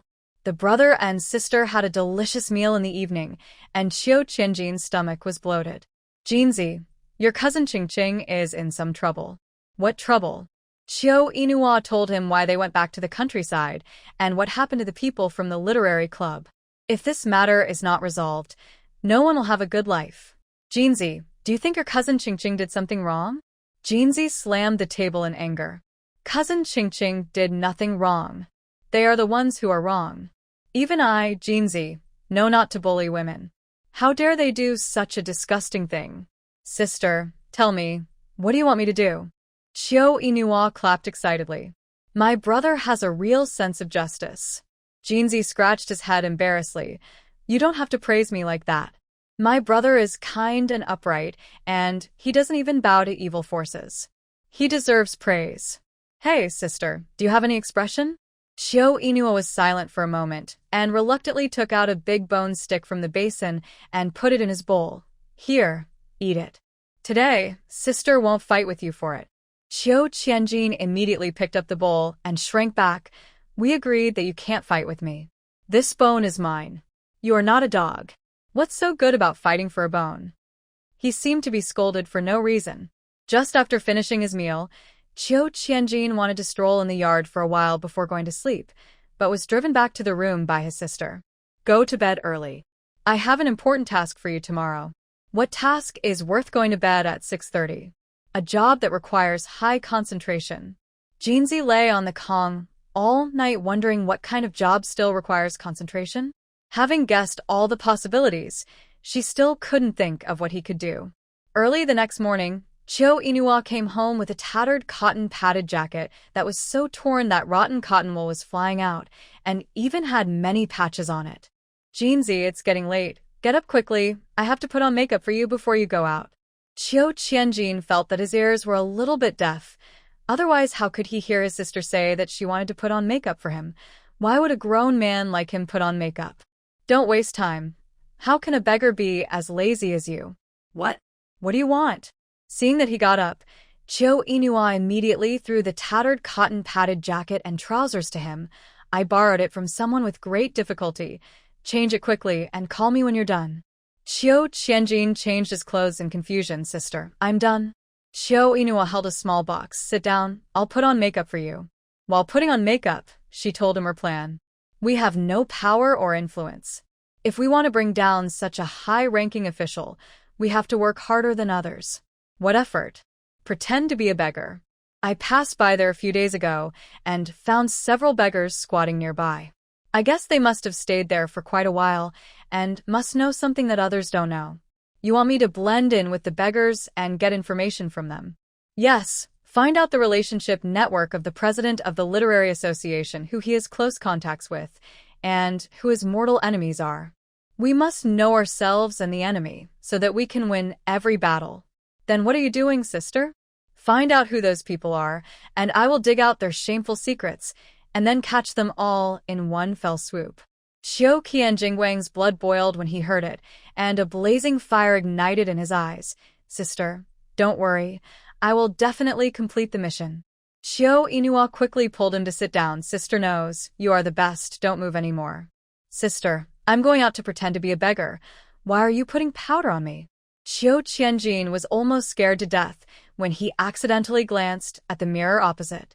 How come the skinny and emaciated man in the mirror looks so much like him? He covered his face and didn't even have time to scream, and was beaten by his sister so hard that he didn't even dare to touch his face. Sister, your beating hurts now. Can you be gentler? Don't ruin the makeup I worked so hard to put on you. You must be more careful today. Don't touch your face or get it wet. What kind of evil magic is this? Why do I feel like I don't look like myself? That's what I want. Even if you reveal your identity, at least people won't suspect you. By the way, go out later and avoid the neighbors. Oh. The spring breeze in March is like a pair of scissors. Xiao Qianjin wrapped his small cotton jacket tightly, and the whole person looked more hunched. At 7 o'clock in the morning, no one came to work at the literary meeting. Xiao Qianjin wandered around, trying to find a good place to settle down, but was soon excluded. The place was so small, and suddenly there was another person to divide up the food that belonged to them. Who would be willing? So Xiao Qianjin nestled in the corner, watching the people coming in and out. He didn't get any useful information all morning, and he was even more anxious. At noon, everyone was hungry and strolled around with broken bowls. Xiao Qianjin sneaked out and came back in a short while. He specially found an old man who had been basking in the sun with his eyes closed. Uncle, I just met a nobleman. The money he gave me is just enough to buy 2 steamed buns. I'll give you one. Suddenly, the old man opened his eyes, grabbed the steamed bun without saying a word, and ate it up in a hurry. It was not enough to finish one, and he was ready to grab another steamed bun from Xiao Qianjin. He hit himself subconsciously and said angrily, "How can you still rob it? If you don't look like my grandfather, I can't give you the steamed bun just now." The old man snorted coldly, "Give me the steamed bun, even if you look like my grandfather." Xiao Qianjin choked and stopped talking. Knowing that he couldn't the steamed bun, the old man closed his eyes and went to sleep again. Xiao Qianjin was so angry. It was all over. A steamed bun was wasted. He sat down next to the old man and ate the steamed bun to vent his anger. The old man squinted his eyes, looked at the steamed bun through the gap, and saw that it was getting smaller and smaller, and couldn't help but drooling. Xiao Qianjin glanced at him. "Forget it. Since I look like your grandfather, I'll give it to you." As soon as he finished speaking, the old man snatched the steamed bread with one hand and slapped him lightly with the other hand. "Stinky boy, don't be disrespectful to me." Xiao Qianjin cried out, and the next second, before he could cry out in pain, the old man covered his mouth. A foul smell hit him, and he was so sick that he almost vomited. "Don't move, the president of Wenhui has come out. If you offend him, you will die without knowing how you died." Hearing that the beast had come out, Jinzi didn't move either, and stared at President Chen with a pair of big eyes. The man was pot-bellied, a little bald, and had a pair of eyes full of hostility. From a distance, he looked mean. Xiao Qianjin knew that the other party was not someone who was easy to mess with, so he immediately lowered his head. Seeing that he didn't struggle anymore, the old man also started to gnaw on the half-steamed bread. Until President Chen walked away, Qiu Qianjin pretended to be trembling and moved to the old man's side. That man looks like an important person. The momentum of his walk is scary. The old man smiled coldly. If his family didn't have connections, how could he have become the president? What connections? The old man saw him moving towards him and kicked him mercilessly. Don't try to get close to me. If you want to find out something, go find someone else. Qiu Qianjin's heart skipped a beat, and he immediately concealed the panic on his face. Uncle, what are you talking about?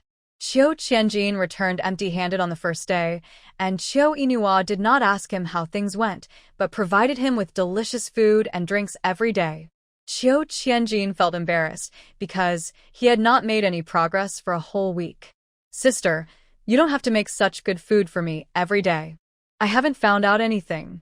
Don't worry, don't be too eager for quick success, or you'll be taken advantage of by someone with ulterior motives.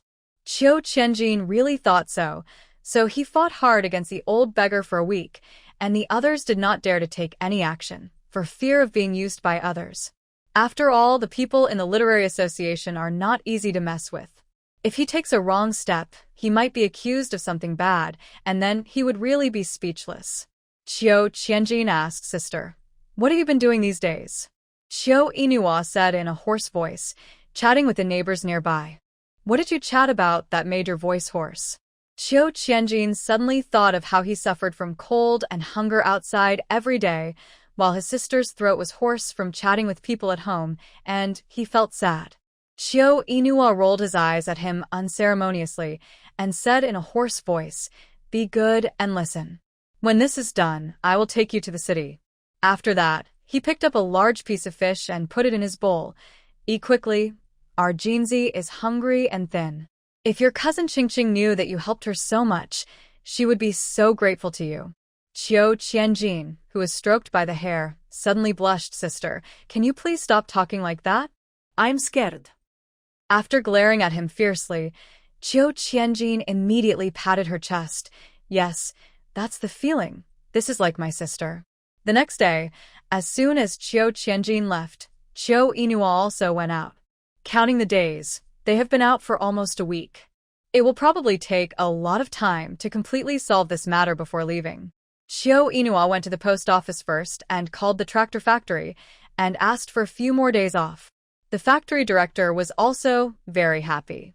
There are no new parts developed recently, but we can still handle it. If you have something to do, take a break first. When you come back, you have to make up for the working days. That's for sure. I'm sorry to bother the factory director. After hanging up the phone, Qiu Yinhua sent a telegram to her family and asked about it. It cost 3 cents per word, which was really not cheap. She typed 2 words and came back late. After feeding 2 steamed buns every day, Qiu Qianjin finally touched the old beggar's heart. I've been here for several years. Who do you want to find out about? Qiu Qianjin became suspicious and patted the old beggar hard. Uncle, what are you talking about? I don't want to find out about anyone. Think about it. Seeing that the other party really didn't plan to say anything more, Qiu Qianjin immediately gave in and pulled the old man to sit in an inconspicuous corner. He lowered his voice and said, Uncle, I won't beat around the bush with you. Actually, I want to find out about Chairman Chen. What kind of person is he? Who is in his family? Do you know where he lives? And are his family members easy to get along with? The old beggar looked at him suspiciously. Why are you asking about him? To be honest, the matchmaker in our village introduced my sister to someone, saying that the other party is the chairman of a prestigious literary association, and he is very handsome.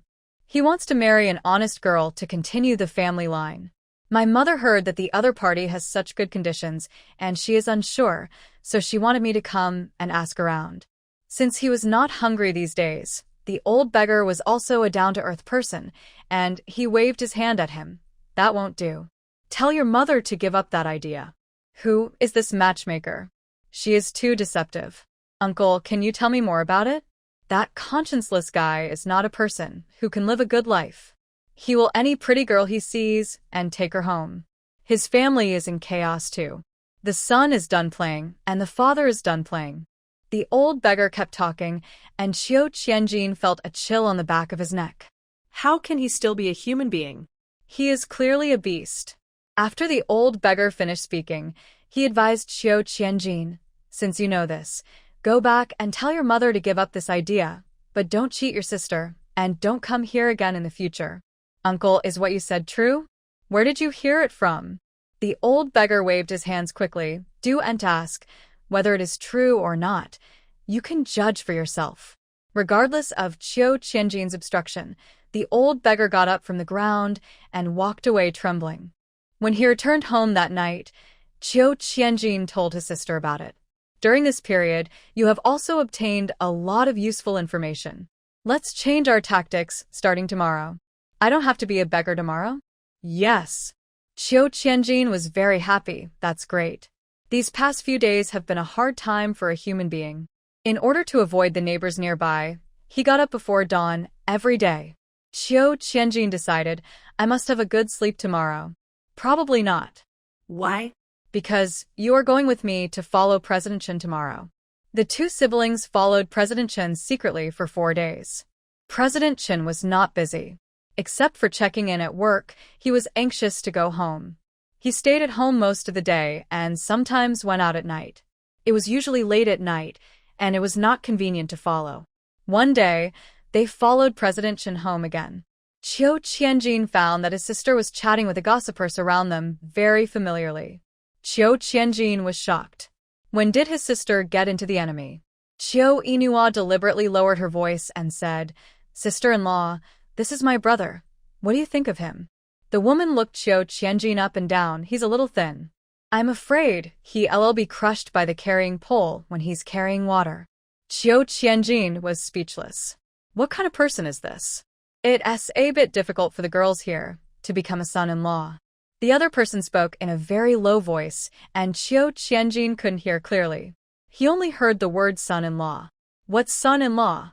Sister, who are you talking about? Qiu Yinhua glared at him. Shut up. Just stay over there for a while. Oh.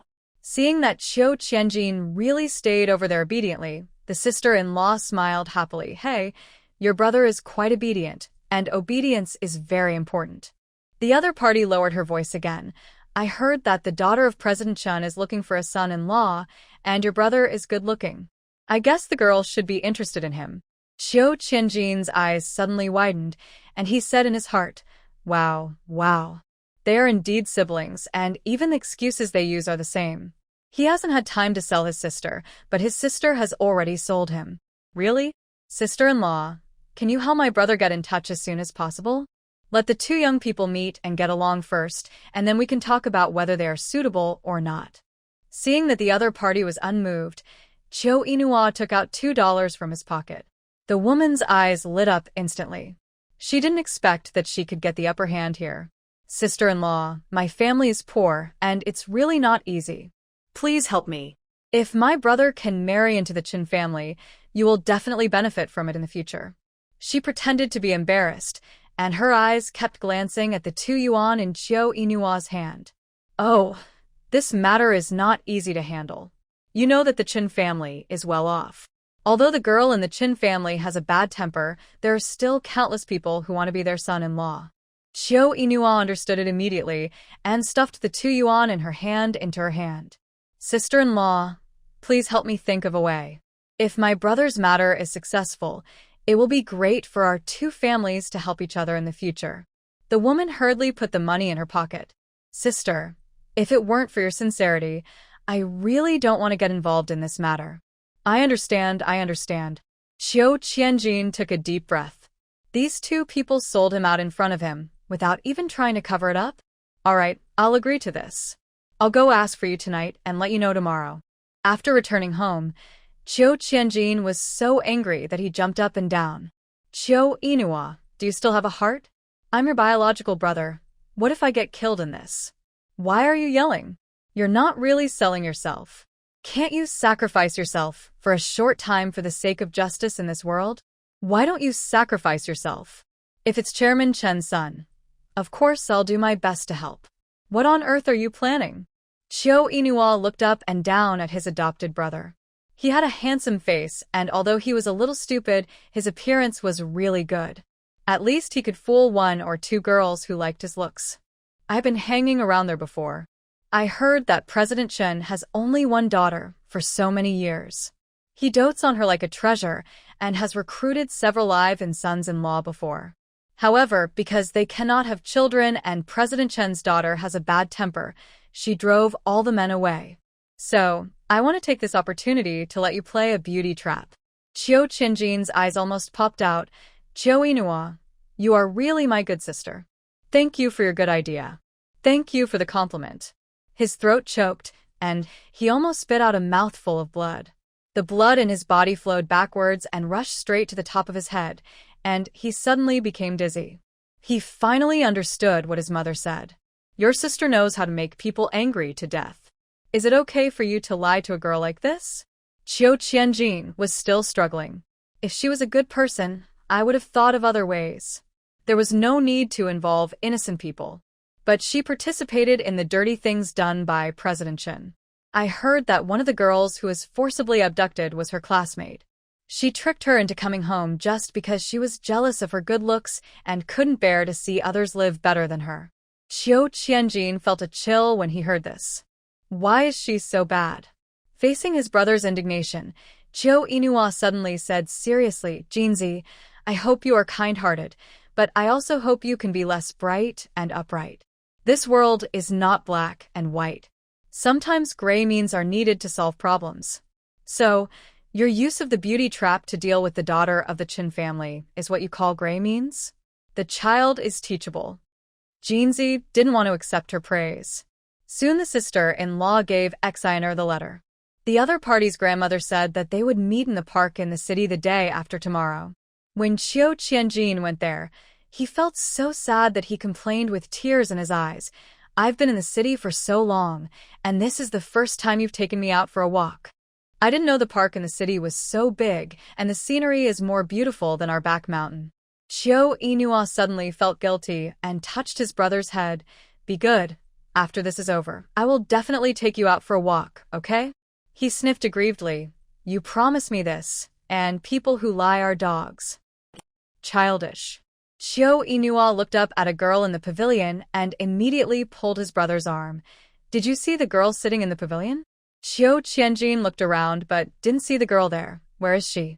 That one. Following the direction of his sister's finger, there are only 3 men. How can there be a girl? Qiu Inua rolled his eyes in an inelegant manner. Those 2 men are together, and the one left alone is Chairman Chen's daughter, Chen Baozhu. Qiu Qianjin's legs softened, and he almost sat on the ground. The big and strong figure, as solid as a hill, turned out to be the legendary Chen Baozhu. With this appearance, the market is still so good? Are you kidding?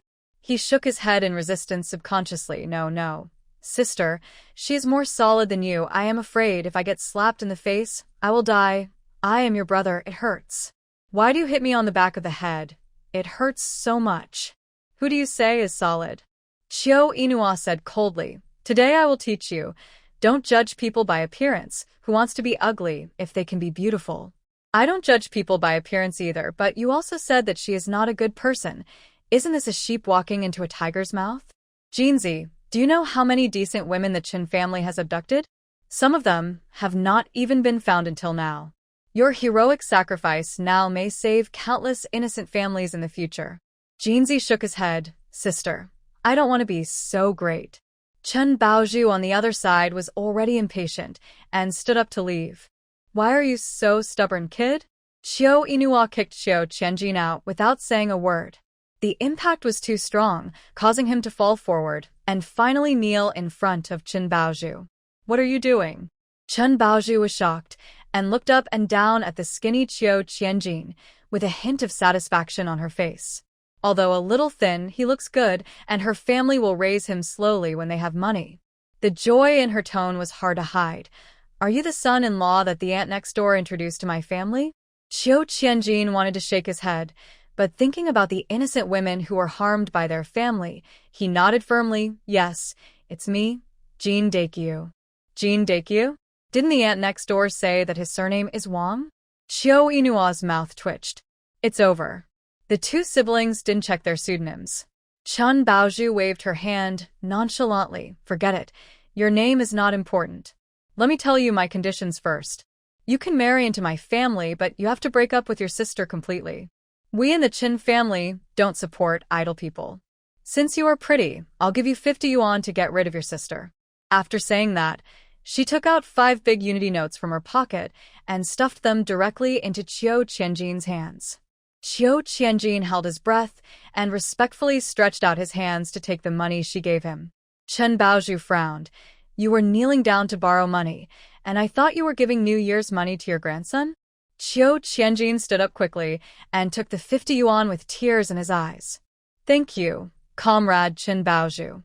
Seeing his weak and pitiful appearance, he was so different from the previous husbands who married into the wife's family, and it was pitiful to look at him. Thinking of this, Chen Baozhu was about to take him away. Jin Daikyu, from today on you are mine. Come home with me. I have so many delicious foods at home. I promise that I can make you plump and white in a few days. Qiu Qianjin retreated, with a look of horror. President Chen robbed a woman, and as his daughter, he would not rob a decent woman or a man, right? What's the matter? You don't want to go home with me? Chen Baozhu raised his eyebrows, his face full of fat showing deep displeasure. Aren't you going to be our son-in-law? Wait a minute. Qiu Qianjin felt that his brain was overloaded and started to smoke, and he knelt on the ground again. Comrade Chen Baozhu, wait a minute, my sister told me that if you want to marry a girl, you have to pursue her well. Don't you want to enjoy the process of being pursued by a man? Chen Baozhu was stunned, with an indescribable yearning on her face. She had never been pursued by a man in her life, and she stared at the skinny monkey kneeling in front of her, and her heart felt a little sweet. He is really different from other men. He immediately helped Qiu Qianjin up. If you have anything to say it nicely, don't kneel all the time. I accepted your suggestion. How do you want to pursue me? Qiu Qianjin had a sad face. How could he know how to pursue? How about, let's go to the movies together tomorrow? In fact, Chen Baozhu knew that her appearance was not as good as others, so her previous husbands didn't like to go out with her. The first time she met someone who took the initiative to watch a movie with her, she laughed so hard that her fat was shaking. A thick slap hit Qiu Qianjin's back hard, almost making him blood. Okay, I'll prepare 2 pork elbows tomorrow, and we can eat while watching the movie. Qiu Qianjin swallowed his saliva helplessly, and that was it. He actually had a little more expectation. Chen Baozhu went home happily, and happened to see Chairman Chen and a few familiar uncles coming to visit their home. Where have you been running off to act wild again? President Chen frowned. You said you've been here for so long, but you still haven't said you'll give me a grandson. I've spent so much money on you. Chen Baozhu didn't like to hear her father nagging her. It'll be soon. I met a good man this time. You can just wait to have a grandson. Who did you meet this time? Anyway, it's a good man.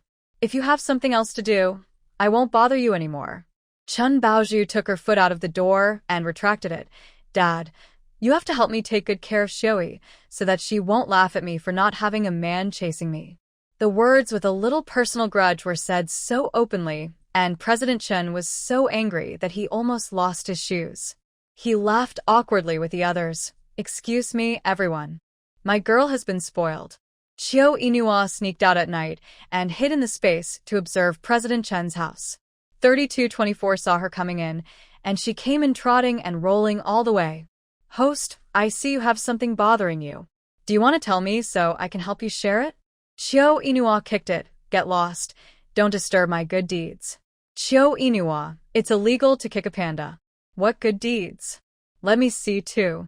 Qiu Inua said while observing. If Debao comes in, please tell him that he has been dealing with the affairs of the president of the Literary Association recently, and tell him not to worry. He should go back in the next few days.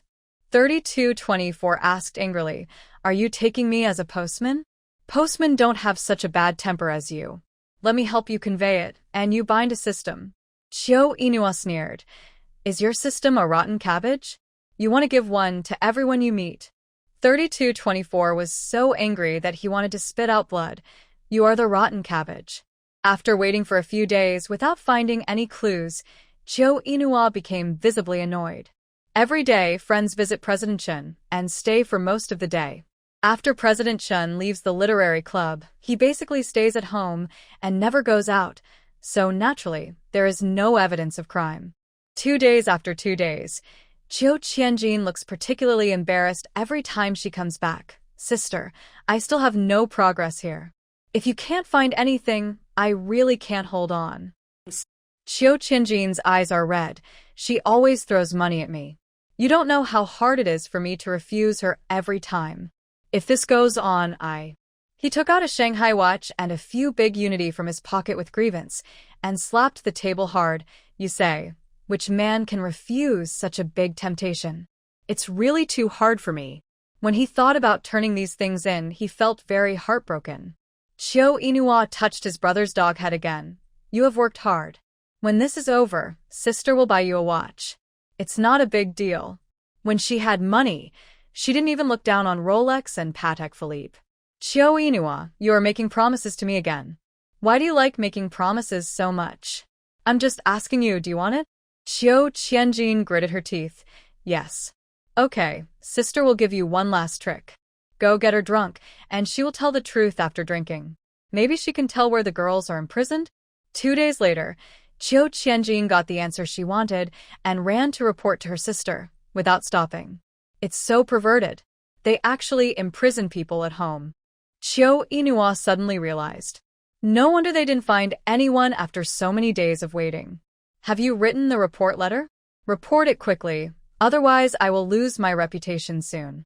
Chiu Inua shook her head. I decided to send the evidence to President Chen's opponent. It is safer to let others take action. Let's just wait for the mantis to stalk the cicada and the oriole to come behind. When it comes to being ruthless, no one can compare to his sister. Why don't we just write a letter of denunciation? During the investigation, we knew that the Qin family had a guarantor. It is estimated that sending a letter of denunciation may alert the enemy, but sending it to the Qin family's rivals is estimated that they want to see the Qin family fall more than anyone else. It may delay it for 2 more days. The siblings submitted the evidence anonymously to the Qin family's rivals and began their anxious wait. The first day was calm. The second day was still calm. On the third day, the Qin family suddenly became lively. On the afternoon of the third day, the neighbors nearby were all saying that the president of the Literary Association had fallen. On the fourth day, the siblings went to the Public Security Bureau. When Chiu Qianjin took out the stolen goods, he almost cried. After all, these good things did not belong to him. Sister, I feel bad. Chiu Inua said indifferently. Well, I heard the sound of your heart breaking, so pitiful. The vice president of the Wenhui, an energetic old man, asked his subordinate, who had just entered the room, How is it? Have you found out who wrote the anonymous letter? The young man shook his head. No. This letter doesn't even have a stamp. Someone must have deliberately put it in the mailbox. Vice President, we have already brought down the Qin family. Why bother about the person behind it? That's true, but I always feel uneasy, because I haven't found out who the other party is. With such a pair of eyes hiding behind them, it is inevitable that people will be nervous. Although he can't do something as unscrupulous as President Chen, he is not a clean person, so he is naturally worried about being caught by others. The vice president asked another person in the office, Chen Ke, what do you think of this matter? Chen Ke pondered for a moment. I think the person behind this must have a grudge against President Chen, so he wants to use us to get rid of him. We don't need to be suspicious. Okay, let's put this matter aside for now. Let's use this time to remove all the minions of President Chen. As for the person behind this, we'll talk about it later. Thinking that President Chen was stepping down like this, the 3 people in the room sighed. Who would have thought that he would do such a thing in his own home? Now not only the whole family is involved, but even those close friends can't escape the sanctions of the law one by one. This matter is particularly big, and it even affects President Chen's backstage. Those people are overwhelmed. How can they take care of President Chen? As soon as President Chen's matter was over, Chiu Inua prepared to take his brother back to the village. In the days after writing the report letter, Chiu Inua had packed up almost everything at home and sorted out some daily necessities for Jinzi to carry back home. He threw all the things that were difficult to organize into the space. Only at this time could Chiu Inua care about the benefits of the space. In Ping'an village, 200 kilometers away, Debeo could also feel that his mother was constantly putting things into the space. Occasionally, when Grandma and Aunt Qingqing were not around, he would go into the space to take a look. This was amazing. The jars for pickling sauerkraut at home were all in, not to mention the chickens happily drinking spiritual spring water. His space has been used as a warehouse, and the happiest one is probably Manhwa. At this time, she is having a lot of fun chasing the chickens. It seems that his mother will be back in a few days. So angry, they can obviously use the space together, but they have never met each other once. Fearing that Grandma would come in, Debeo did not dare to stay for too long, and immediately slipped out of the space. Looking at his sleeping native brother, Debeo stretched out his little hand and touched his head, and couldn't help sighing. When will he grow up? In this way, he can do what he wants to do, and he won't be restricted everywhere. Thinking about it, his eyelids began to feel sleepy, and he yawned all the time. Until his breathing became even, Erbao next to him opened his eyes. A pair of cold and calm eyes that didn't match his age, 3,224 suddenly flashed. "Big brother, I beg you to take action."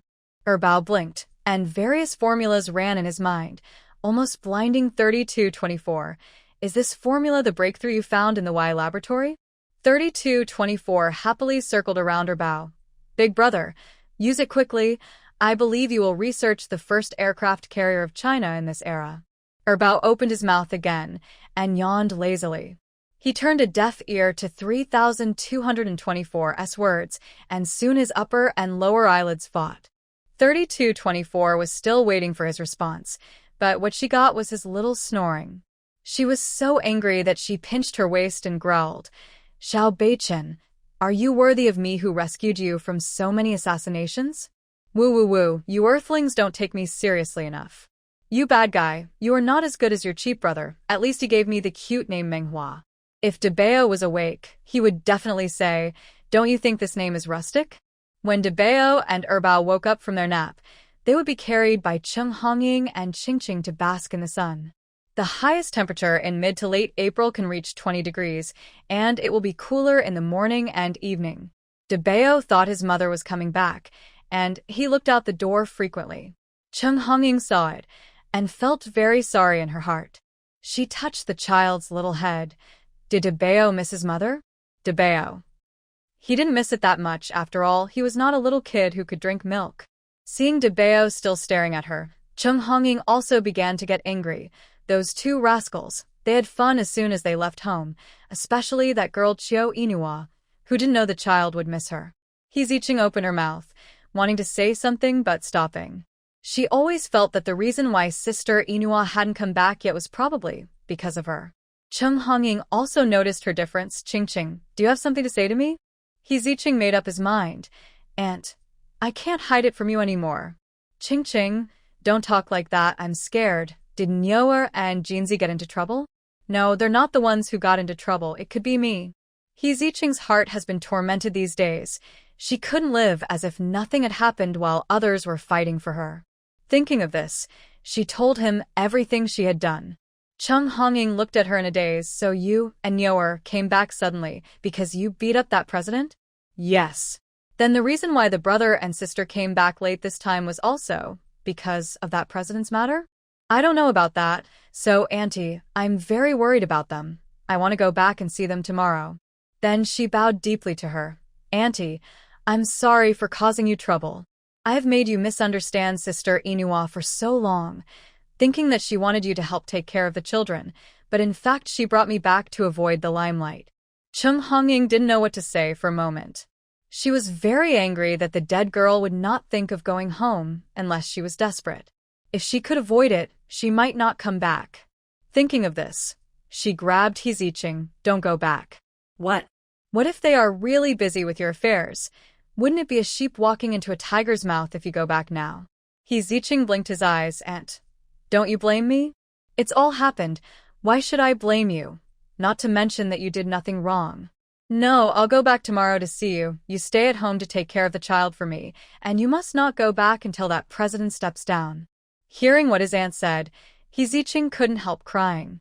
Why are you crying? I didn't say anything about you, and besides, that girl is willing to help you, which proves that you are a good person. At this time, Chiu Inua's voice came from outside the door. Debeo, Bao, Mom is back. Hearing the familiar voice, Debeo immediately waved his hands excitedly. The mom he called out in a hurry was so clear that even Chung Hongying and Qingqing were stunned. Hey, Qingqing, did our Debeo just call Mom? He Ziqing nodded happily. Yes, I heard it too, very clearly. Chung Hongying hugged Debeo and kissed him hard, almost making Debeo faint. My Debeo is smart, and now he can call Mom. It's worth it that Grandma has been teaching you how to call Mom. Debeo regretted it. The old lady's mouth was too scary, and she kissed him so hard that his saliva came out. Mom. Chiu Inua paused as she pushed the door open. Her eyes lit up, and she pushed the door open with force. Debeo, my good son, you actually learned to call Mom. The next second, Debeo fell into Chiu Inua's arms, with a frightened expression on his face. With lingering fear, Chiu Inua grabbed onto her clothes and called out Mom again in a wrong tone, looking so pitiful. The first time she was called Mom, Chiu Inua's heart was trembling. An inexplicable feeling of being touched was running through her body. It turned out that this was how it felt to be called Mom. Debeo, call me again.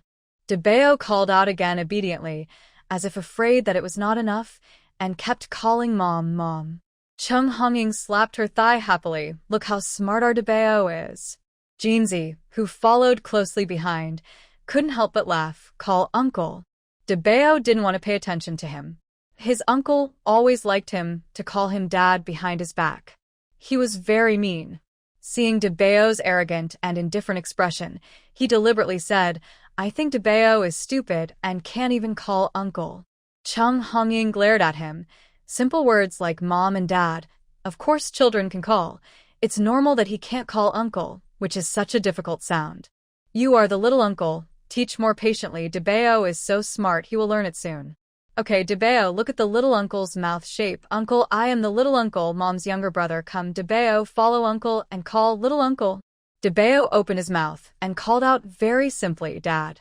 Everyone was stunned and looked at each other.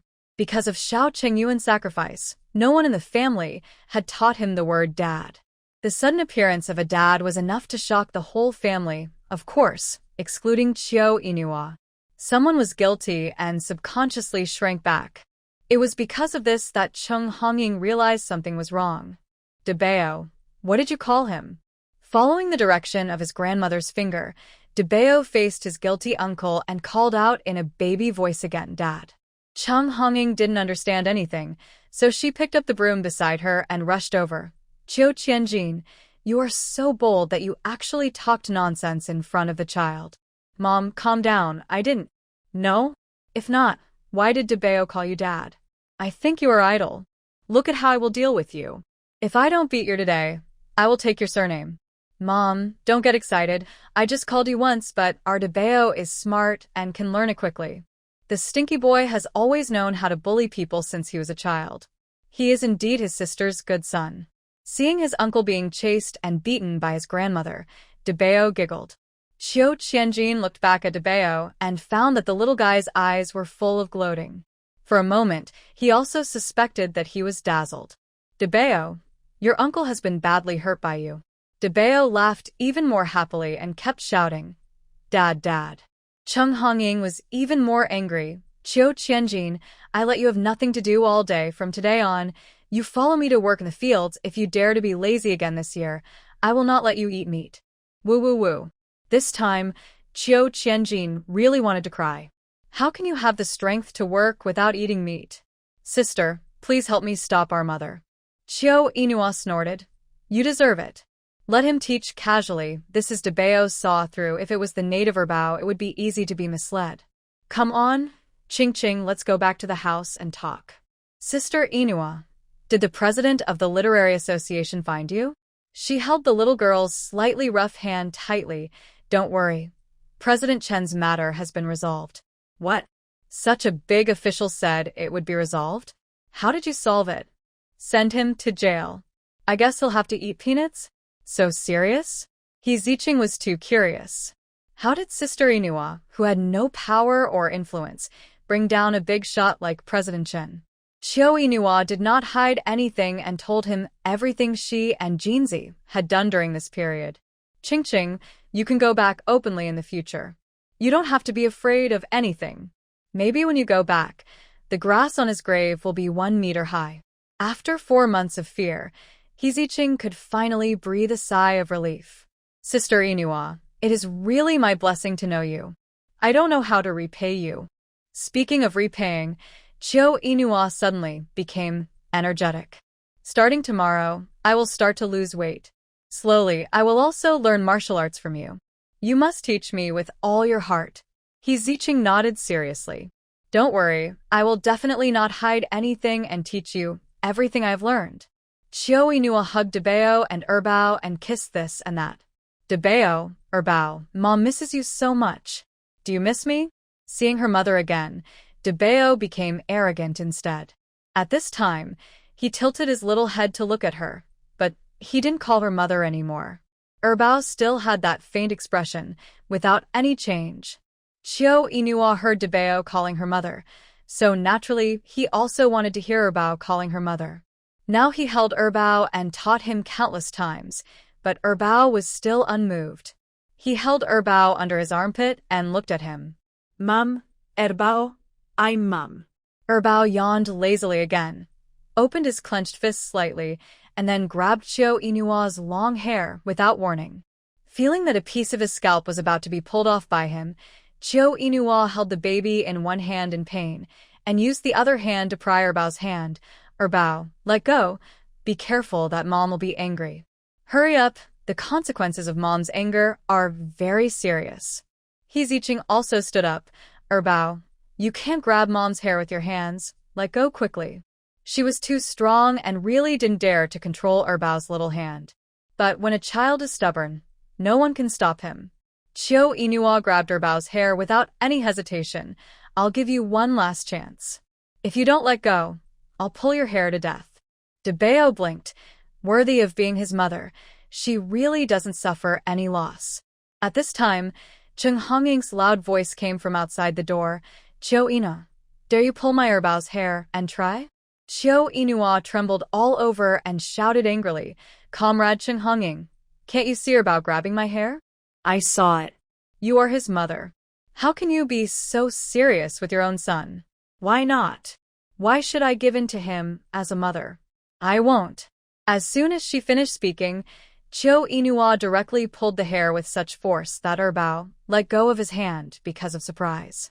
Chiao Inua stopped while she was ahead, and she also let go of her hand. The second before Cheng Hongying suddenly jumped up, she stuffed Erbao into her arms. It's their first time as a human being. Why should I give in to him? If he doesn't discipline him strictly since he was a child and makes more mistakes in the future, isn't it my responsibility? I'll say a few words to you, you little chatterbox. Why are you so good at talking back? Cheng Hongying became even angrier. The key point was that Chiao Inua, this dead girl, spoke so logically that even she felt as if it was the case. Because what I said is the truth.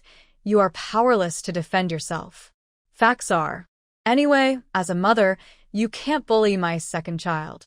If I don't teach him now, the society will naturally teach him in the future. Our family is so poor. Can you protect him for the rest of his life? Cheng Hongying choked. It is undeniable that she agreed with her daughter's words from the bottom of her heart. If there is anything, we can teach him slowly. But you can't pull his hair just because he pulls your hair, right? Okay, I'll pull your hair next time. Chiao Inua, why are you so irritating? Cheng Hongying slapped her in the face, without any hesitation. What sin did I commit in my previous life to raise you and your brother, two such idiots? It hurts, Comrade Cheng Hongying, I tell you, I won't be able to recover from this slap without having stewed potatoes with beans. Cheng Hongying's mouth twitched, and she started to blackmail again. She was really afraid that this girl would order dishes at random. I hear you talking nonsense. Why don't you put some more meat? It would be nice if it's bacon. I remember there was a piece of old bacon hanging on the beam of my grandmother's house. Do you want to borrow 2 tails of it? Chiao Inua, shut up. Shut up if you want to. Don't forget the potatoes and beans stewed in the evening. Chung Hongying was furious and threw a small broom at him. I told you not to talk nonsense again. You are so old. Why are you so greedy? I will lose weight tomorrow, so of course I have to have a good meal tonight. I have never heard of such an outrageous request. If you have the ability, lose weight now and don't eat at night. Qiu Qianjin shouted in the yard. Mom, cousin Qingqing, comes and help. There are a lot of clothes that Debao and Erbao can wear in the luggage, as well as some food and daily necessities. Soon Chung Hongying's exclamation came from outside the yard. These clothes are so good, and they are given to us? How come they look like new? What is this thing? How can there be that thing on a cup? It looks like a woman's thing. Mom, my sister said that this is a milk bottle with a. In the future, you can put the milk powder here and feed the eldest and second babies. It's very convenient. I heard that this is a foreign product. Doesn't it look magical? Magic, really magical. I didn't expect there are such things in the world. Chung Hongying rushed back into the house. Girl, isn't the gift from my son-in-law's leader too expensive? I see that those clothes look like new. I guess they were given to us only after wearing them twice. Should we give us some gifts in return? Qiu Inua thought about it and nodded. Okay. What should we give? If the gift is cheap, they might be impolite. If the gift is expensive, they can't afford it. Thinking of this, Chung Hongying was worried. Our family is so poor that we can't afford to give the best gifts. Just like before, we can give some local specialties such as black fungus. Oh, and pine nuts and chestnuts. Go to other people's homes in the village and collect some and mail them to the teacher. Okay, it's not a valuable thing for us. Maybe my son-in-law as teacher will like it? Okay, I won't talk to you anymore. I'm going to sort out all the clothes. The clothes need to be washed. I think they are clean. Why wash them? There are bacteria on them that you can't see. It is very likely that they will enter through the nose and mouth. When the eldest and second children get sick, you won't get angry and anxious. It's better to wash them. You have many problems, so just wash them. Chung Hongying has never been careless about her grandson's affairs. Even though she thinks her daughter has a lot of things to do, she is still willing to do it, for fear that the child will get sick because of this. In a short while, the large yard of the Qiu family was full of children's clothes, shoes, and various washing supplies. They almost boiled the 2 milk bottles in boiling water and put them outside to dry. Many neighbors gathered to watch. Qiu Lao, what's wrong? Your family has become rich. Why do you buy so many clothes for your children? How can we afford them? These are all old clothes that my son-in-law's teacher sent to me by others. Why don't other people's old clothes have any patches? Maybe they wear them with care. The clothes were intact as if they were new, and everyone was jealous. Wang Hongxia, who was hiding in the crowd, popped her head out. Your grandson can't wear so many clothes. The son of Widow Li at the east end of the village is not so lucky. He has such good clothes to wear. I think you should give some clothes to him. As soon as Wang Hongxia said this, she immediately aroused the sympathy of others. Aunt Wang, you are really kind-hearted. The boy in Widow Li's family seems to be only a few days younger than Debao and Erbao, and he looks skinny. The child has a miserable life. His father died before he was born. Second Aunt Qiu, please help them. Some people like to be generous to others and talk without feeling any pain in their waists. Yes, there are so many clothes, and it doesn't matter if 2 or 3 pieces are given away. Anyway, they are given by others. I think you should be more generous, Second Aunt Qiu. Chung Hongying frowned. Although she admitted that Widow Li had a hard life, why should she give out clothes? What's more, these clothes were so new, and Debao and Erbao and her family had never worn them. Chung Hongying sneered. Why don't you use your own clothes to help Widow Li? Second Sister Qiu, look at what you said. We don't have any at home. If we did, we would have sent them to Widow Li a long time ago. Bring your clothes here. I can even help you make them smaller and give them to Widow Li. When the man heard that his own things were going to be touched, he suddenly became silent. Second Sister Qiu, why are you still scolding me? I just said something out of kindness, and I didn't mean anything else. Qiu Inua also stood at the door and listened for a long time, and found that it was Wang Hongxia who instigated the trouble. She was the #1 gossiper in Pingan village, and many families' fights could not escape her instigation. Xiao Inua pushed the door open and came out, deliberately raising her voice and saying, "Aunt Wang, you are really conscious and can come up with such a good idea. I think the most urgent need for Widow Li and her son is not those 1 or 2 pieces of clothes, but their food problem. I think this is a good idea. You have great love in your heart and cannot bear to see the sufferings of this world. Why don't you pity them and donate some money to help them tide over the difficulties?" Wang Hongxia immediately stretched her neck and shouted, "Why should I donate money? Just now you righteously asked our family to give 2 pieces of clothes. Why are you not happy when it's your turn to donate money? Aunt Wang, this is not right. Can clothes and money be the same? So, my mother asked you to donate 2 pieces of adult clothes, but you refused. You always talk about others, but you don't have a mouth to talk about yourself. Can they be the same? If you donate 2 pieces of clothes, I can donate 2. Don't I have it?" Xiao Inua suddenly realized. "Oh, I understand. You can donate clothes because you don't have any, and you can't donate money because you have some. It turns out that your love is just to open your mouth, let others do it, and keep a good reputation for yourself. I can also be so hypocritical. Aunt Wang, Aunt Lu, Grandma Juzi, yes, and Uncle Yang, Uncle Mao, donate whatever you have at home. As long as everyone gives a little love, the world will become a beautiful world." The people who were suddenly named were shocked. They just came out to watch the excitement. Why did they have to take things out in the end?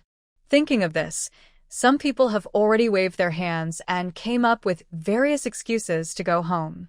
"Everyone, don't leave. Didn't you support Aunt Wang just now? I thought everyone was as kind-hearted as Aunt Wang. I didn't expect that you all went home when I asked you to take some things. Your awareness is not good. You are not as high as my Aunt Wang. You can donate your love by opening your mouth." Xiao Inua chattered without letting Wang Hongxia get a word in. Cheng Hongying breathed a sigh of relief. Normally, this girl would always make her so angry that she was fuming. But now, watching her irritate others, why did she feel so comfortable? Wang Hongxia was also anxious and could only wave her hands desperately to tell the villagers, "I don't think so, I just have good intentions." Uncle Yang was a well-known stingy man, and he said angrily, "You should say less in the future. We just came out to watch the fun. What's wrong with you? Do you still want to starve us? You are kind-hearted. Why don't you donate your family's money, like Inua said?"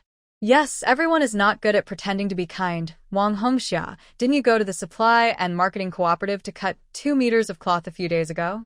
Why didn't you give it to Widow Li and her son? Come on, she can be willing to give things to others. I guess she is not willing to give away the feces in her toilet, and she has to keep it for fertilizer for her own family. She just doesn't give away what she has, and she talks nonsense about what she doesn't have." At this moment, Wang Hongxia was backfired, and she couldn't resist the spitting of so many people. In the end, she could only run back home with her head in her arms. Others were afraid that Xiao Inua would think of the matter of everyone giving a little love, so they said goodbye and went home. Cheng Hongying was very satisfied with her fighting ability. In the afternoon, she actually went to her mother-in-law's place to exchange other things for 2 tails of bacon. In the evening, she made the potatoes and beans that Xiao Inua wanted to eat. The salty bacon was just the right flavor. The best thing was the steamed small flour rolls on top, soaked in the soup, and one bite would make people feel dizzy. Since Debeo started eating complimentary food, he has begun to learn to play tricks and eat the adults' meals. Cheng Hongying crushed the stewed potatoes that were already mushy and mixed them with porridge. Debeo and Erbao also like salty food very much. They kept smacking their lips until the end of the meal, looking forward to the next bite. The mother and her 2 children ate in a similar way, which made Cheng Hongying's eyebrows jump. She advised them kindly, "Debeo, Erbao, don't eat like your mother. Others would think you are a starving ghost." The next day, Xiao Inua got up at dawn. Although she is usually lazy and gluttonous, she is a person who must do it once she makes up her mind. It was with this tenacity and perseverance that she managed to get through it. Otherwise, she would have been driven out of the company by those ruthless shareholders. There would be no Chiyo group, no Xiao Inua. Now it's just getting up early to exercise, which is not a difficult thing. Her weight is considered a big base, so she can't do too strenuous exercise at the beginning. First walk for half an hour, and then insist on jogging for an hour. After all this tossing, it was dawn. Just as she was about to run home, she met Wang Hongxia. Enemies are particularly jealous when they meet. The two of them disliked each other, snorted coldly at each other, and then turned their heads away. A little after 7 in the morning, Qiu Yinhua returned home panting. She was really exhausted. With a weight of 149 kilograms, it was definitely a weight-bearing exercise. Cheng Hongying raised her eyebrows. You really got up? What? Do you still think I'm just talking? Qiu Yinhua sat down to rest for a while, watching her mother busy with breakfast, opened her mouth to speak, but was interrupted by her mother. Shut up and don't order any food. Qiu Yinhua touched his nose. How do you know I want to order food? You stick your ace out, I know what you're going to do. You don't have to know me so well. I just want to tell you that I'm losing weight recently, so you should prepare something light. Cheng Hongying sneered. What are you thinking? When has our family ever eaten anything but light food? It's because you just order food randomly. Otherwise, who else can be like our family? Sooner or later, this family will be bankrupted by you. She was powerless to refute. In her previous life, she was not picky about food, and even the cook at home had to worry about what to cook to make her eat more. But since she came to this era of scarcity, she found that she really wanted to eat everything. Sure enough, people have to be hungry to not be picky about food. Go wash your face quickly, and the meal will be ready soon. Qiu Yinhua washed up as quickly as possible, drank a bowl of brown rice porridge in the morning, and ate a few green vegetables. Cheng Hongying pursed her lips. How about eating the small steamed buns left over from last night? No, it will be too much. I'm going back to my room to read now. Don't disturb me. Qiu Yinhua decided to put aside all distractions, read books while starving, and set a small goal for herself to lose 10 to 15 pounds in the first month. Just thinking about it, she felt that her beautiful jawline was almost slimming down. Qiu Yinhua, you are really my ancestor. How can you get into trouble for going out for a run so early in the morning? The next second, Cheng Hongying rushed in, pointed at her, and spit at her. Where did you go for a run? Why are people in the village saying that you ran out of some man's house this morning? You didn't even pull up your pants. The last time she heard such an outrageous thing was in her previous life. When she was browsing a certain audio platform, a marketing account made up such a bloody story. At that time, she silently complained that the person who made up the story seemed to have a serious illness. How could anyone believe such an outrageous thing? In order to catch people's attention, marketing accounts know how to make up nonsense. The whole village is guessing which man's house you ran away from. You say this group of conscienceless people are so mean. Qiu Yinua's mouth twitched. They believe it too? Is it a matter of belief or not now? Everyone likes to be interested in other people's affairs. Even if you are innocent, you jump into the Yellow River. Do you think you can still be innocent? If you are not innocent, then you are not innocent. I am upright, and they can only use words to slander me. People's words are scary, do you understand? I am thick-skinned, so no one can hurt me. Cheng Hongying has never seen such a stubborn person who doesn't listen to good or bad words. She sighed and said, if the news of Ayuan's death spreads to the village in the future, who knows what they will say about you? They might say that you couldn't stand the loneliness and wanted to have an affair. I'm afraid that someone will make up nonsense and your reputation will be completely ruined. Thinking of this, Cheng Hongying felt a headache and pinched her again. Think about it quickly. Who did you meet when you were running? Let me find the person behind it, and I will definitely skin him alive. After careful recollection, Qiu Yinhua met many people when running, but the only one she had a grudge against was Wang Hongxia. This matter was probably related to her. She liked to seek truth from facts. Go and ask around. Is it Wang Hongxia who said this? Did you meet her while running today? Yes. Then it must be her who didn't run away. She's just a witch and mean. Go and ask clearly first. If it's her, I'll naturally find a way to deal with her. Qiu Yinhua pushed her mother out of the house. I'm waiting for your good news. Cheng Hongying thought about it. Who can get the upper hand from this girl? Diligence brings early spring, and the farming work is busy in April. The crops have been planted long ago, And in the countryside, there is no time when they are not busy except in winter. Chung Hongying used the gaps between work to start asking her good sisters for news and finally found the source. Sure enough, it was Wang Hongxia's lies. This shameless old man, talking nonsense. Isn't he afraid of retribution? Looking back to find He Ziqing, who was clearing weeds in the rice field, she was surprised. Qingqing, why did you pull so many weeds? This work efficiency is much better than any other idiot in the family. If they can be as capable as Qingqing, does she still have to work so hard to earn those 10 work points? Qingqing, don't be too tired. Take a rest. I have something to go home for. I will come back with you later. Although He Ziqing's household registration is not here, but now he is under the name of their Qiu Lauer family, so the daily work points will increase. Chung Hongying is a little uncomfortable. Pushing open the door of her house, she suddenly smelled a sweet smell. Chung Hongying secretly said that it was bad and ran to the kitchen while slapping her thigh. Sure enough, she saw Noir boiling mung bean water. It's killing me. Why are you boiling that stuff? Isn't this a waste of my sugar? You all drank it. How can it be considered a waste? Can't you just boil some plain water? The weather is so hot. Make some mung bean soup. You work so the farm. How can you be reluctant to give up this little thing? Chung Hongying's heart tightened, and she felt a little happy. Made it for us? You, Qingqing, and Jinzi have worked hard recently. The weather is so hot. Boil some mung bean water to cool you down. Chung Hongying wanted to scold her for being a spendthrift, but then she thought that she was feeling sorry for herself and finally swallowed her complaints. Next time, just make some plain water. No need to boil mung bean water. Not only is it troublesome, but it also wastes sugar. The last sentence is the key point. How could Qiu Yinhua not know it? But she had learned to pretend not to understand and changed the subject deliberately. You rushed back because you found out who was spreading rumors about me behind my back? Chung Hongying slapped her thigh fiercely. It was that old woman Wang Hongxia who said that. I asked several people, and they all said they heard it from her. Qiu Yinhua snorted and laughed. Okay, I know. When will you be back, so I can find the time to cook? It has to be at least 12 o'clock. Just make something simple and don't make it too good. Otherwise, what will we eat during the autumn harvest? You're planning to just let it go before you even tell me? How is that possible? What do you want to do? Chung Hongying really wanted to know how this girl was going to deal with Wang Hongxia.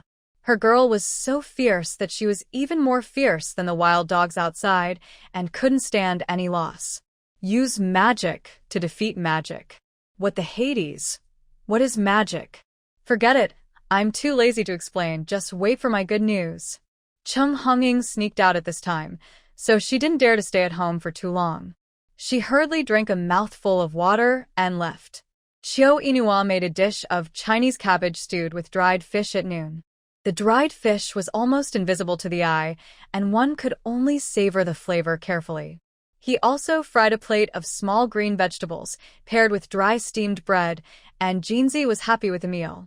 After taking a short nap at home, they went to work together at 1:30 in the afternoon. Chung Hongying didn't want Qingqing to go. After all, farm work in the fields was too tiring, and there was no leisure at home. You listen to your aunt and stay at home to look after the children. No matter how much you do, the village will only give 2 people work points. Since the secret was revealed and Chung Hongying did not blame her, He Ziqing worked harder. Aunt, I'll do more for you and you'll do less. It's pretty good for the 3 of us to easily get the full work points of 2 people. You are such a considerate child. When you are tired, we can rest together. Chung Hongying felt that giving Qingqing 5 yuan was too little. If their family got more grain this year, she could give Qingqing more grain. I heard that there is another cousin in the city. 2 o'clock in the afternoon is the time when the sun is the strongest and the hottest time of the day. Qiu Yinhua took out the ice mung bean soup from the well and said hello to the sleepy Debao. I'll go to deliver the mung bean soup to your uncle and others. You take good care of your brother.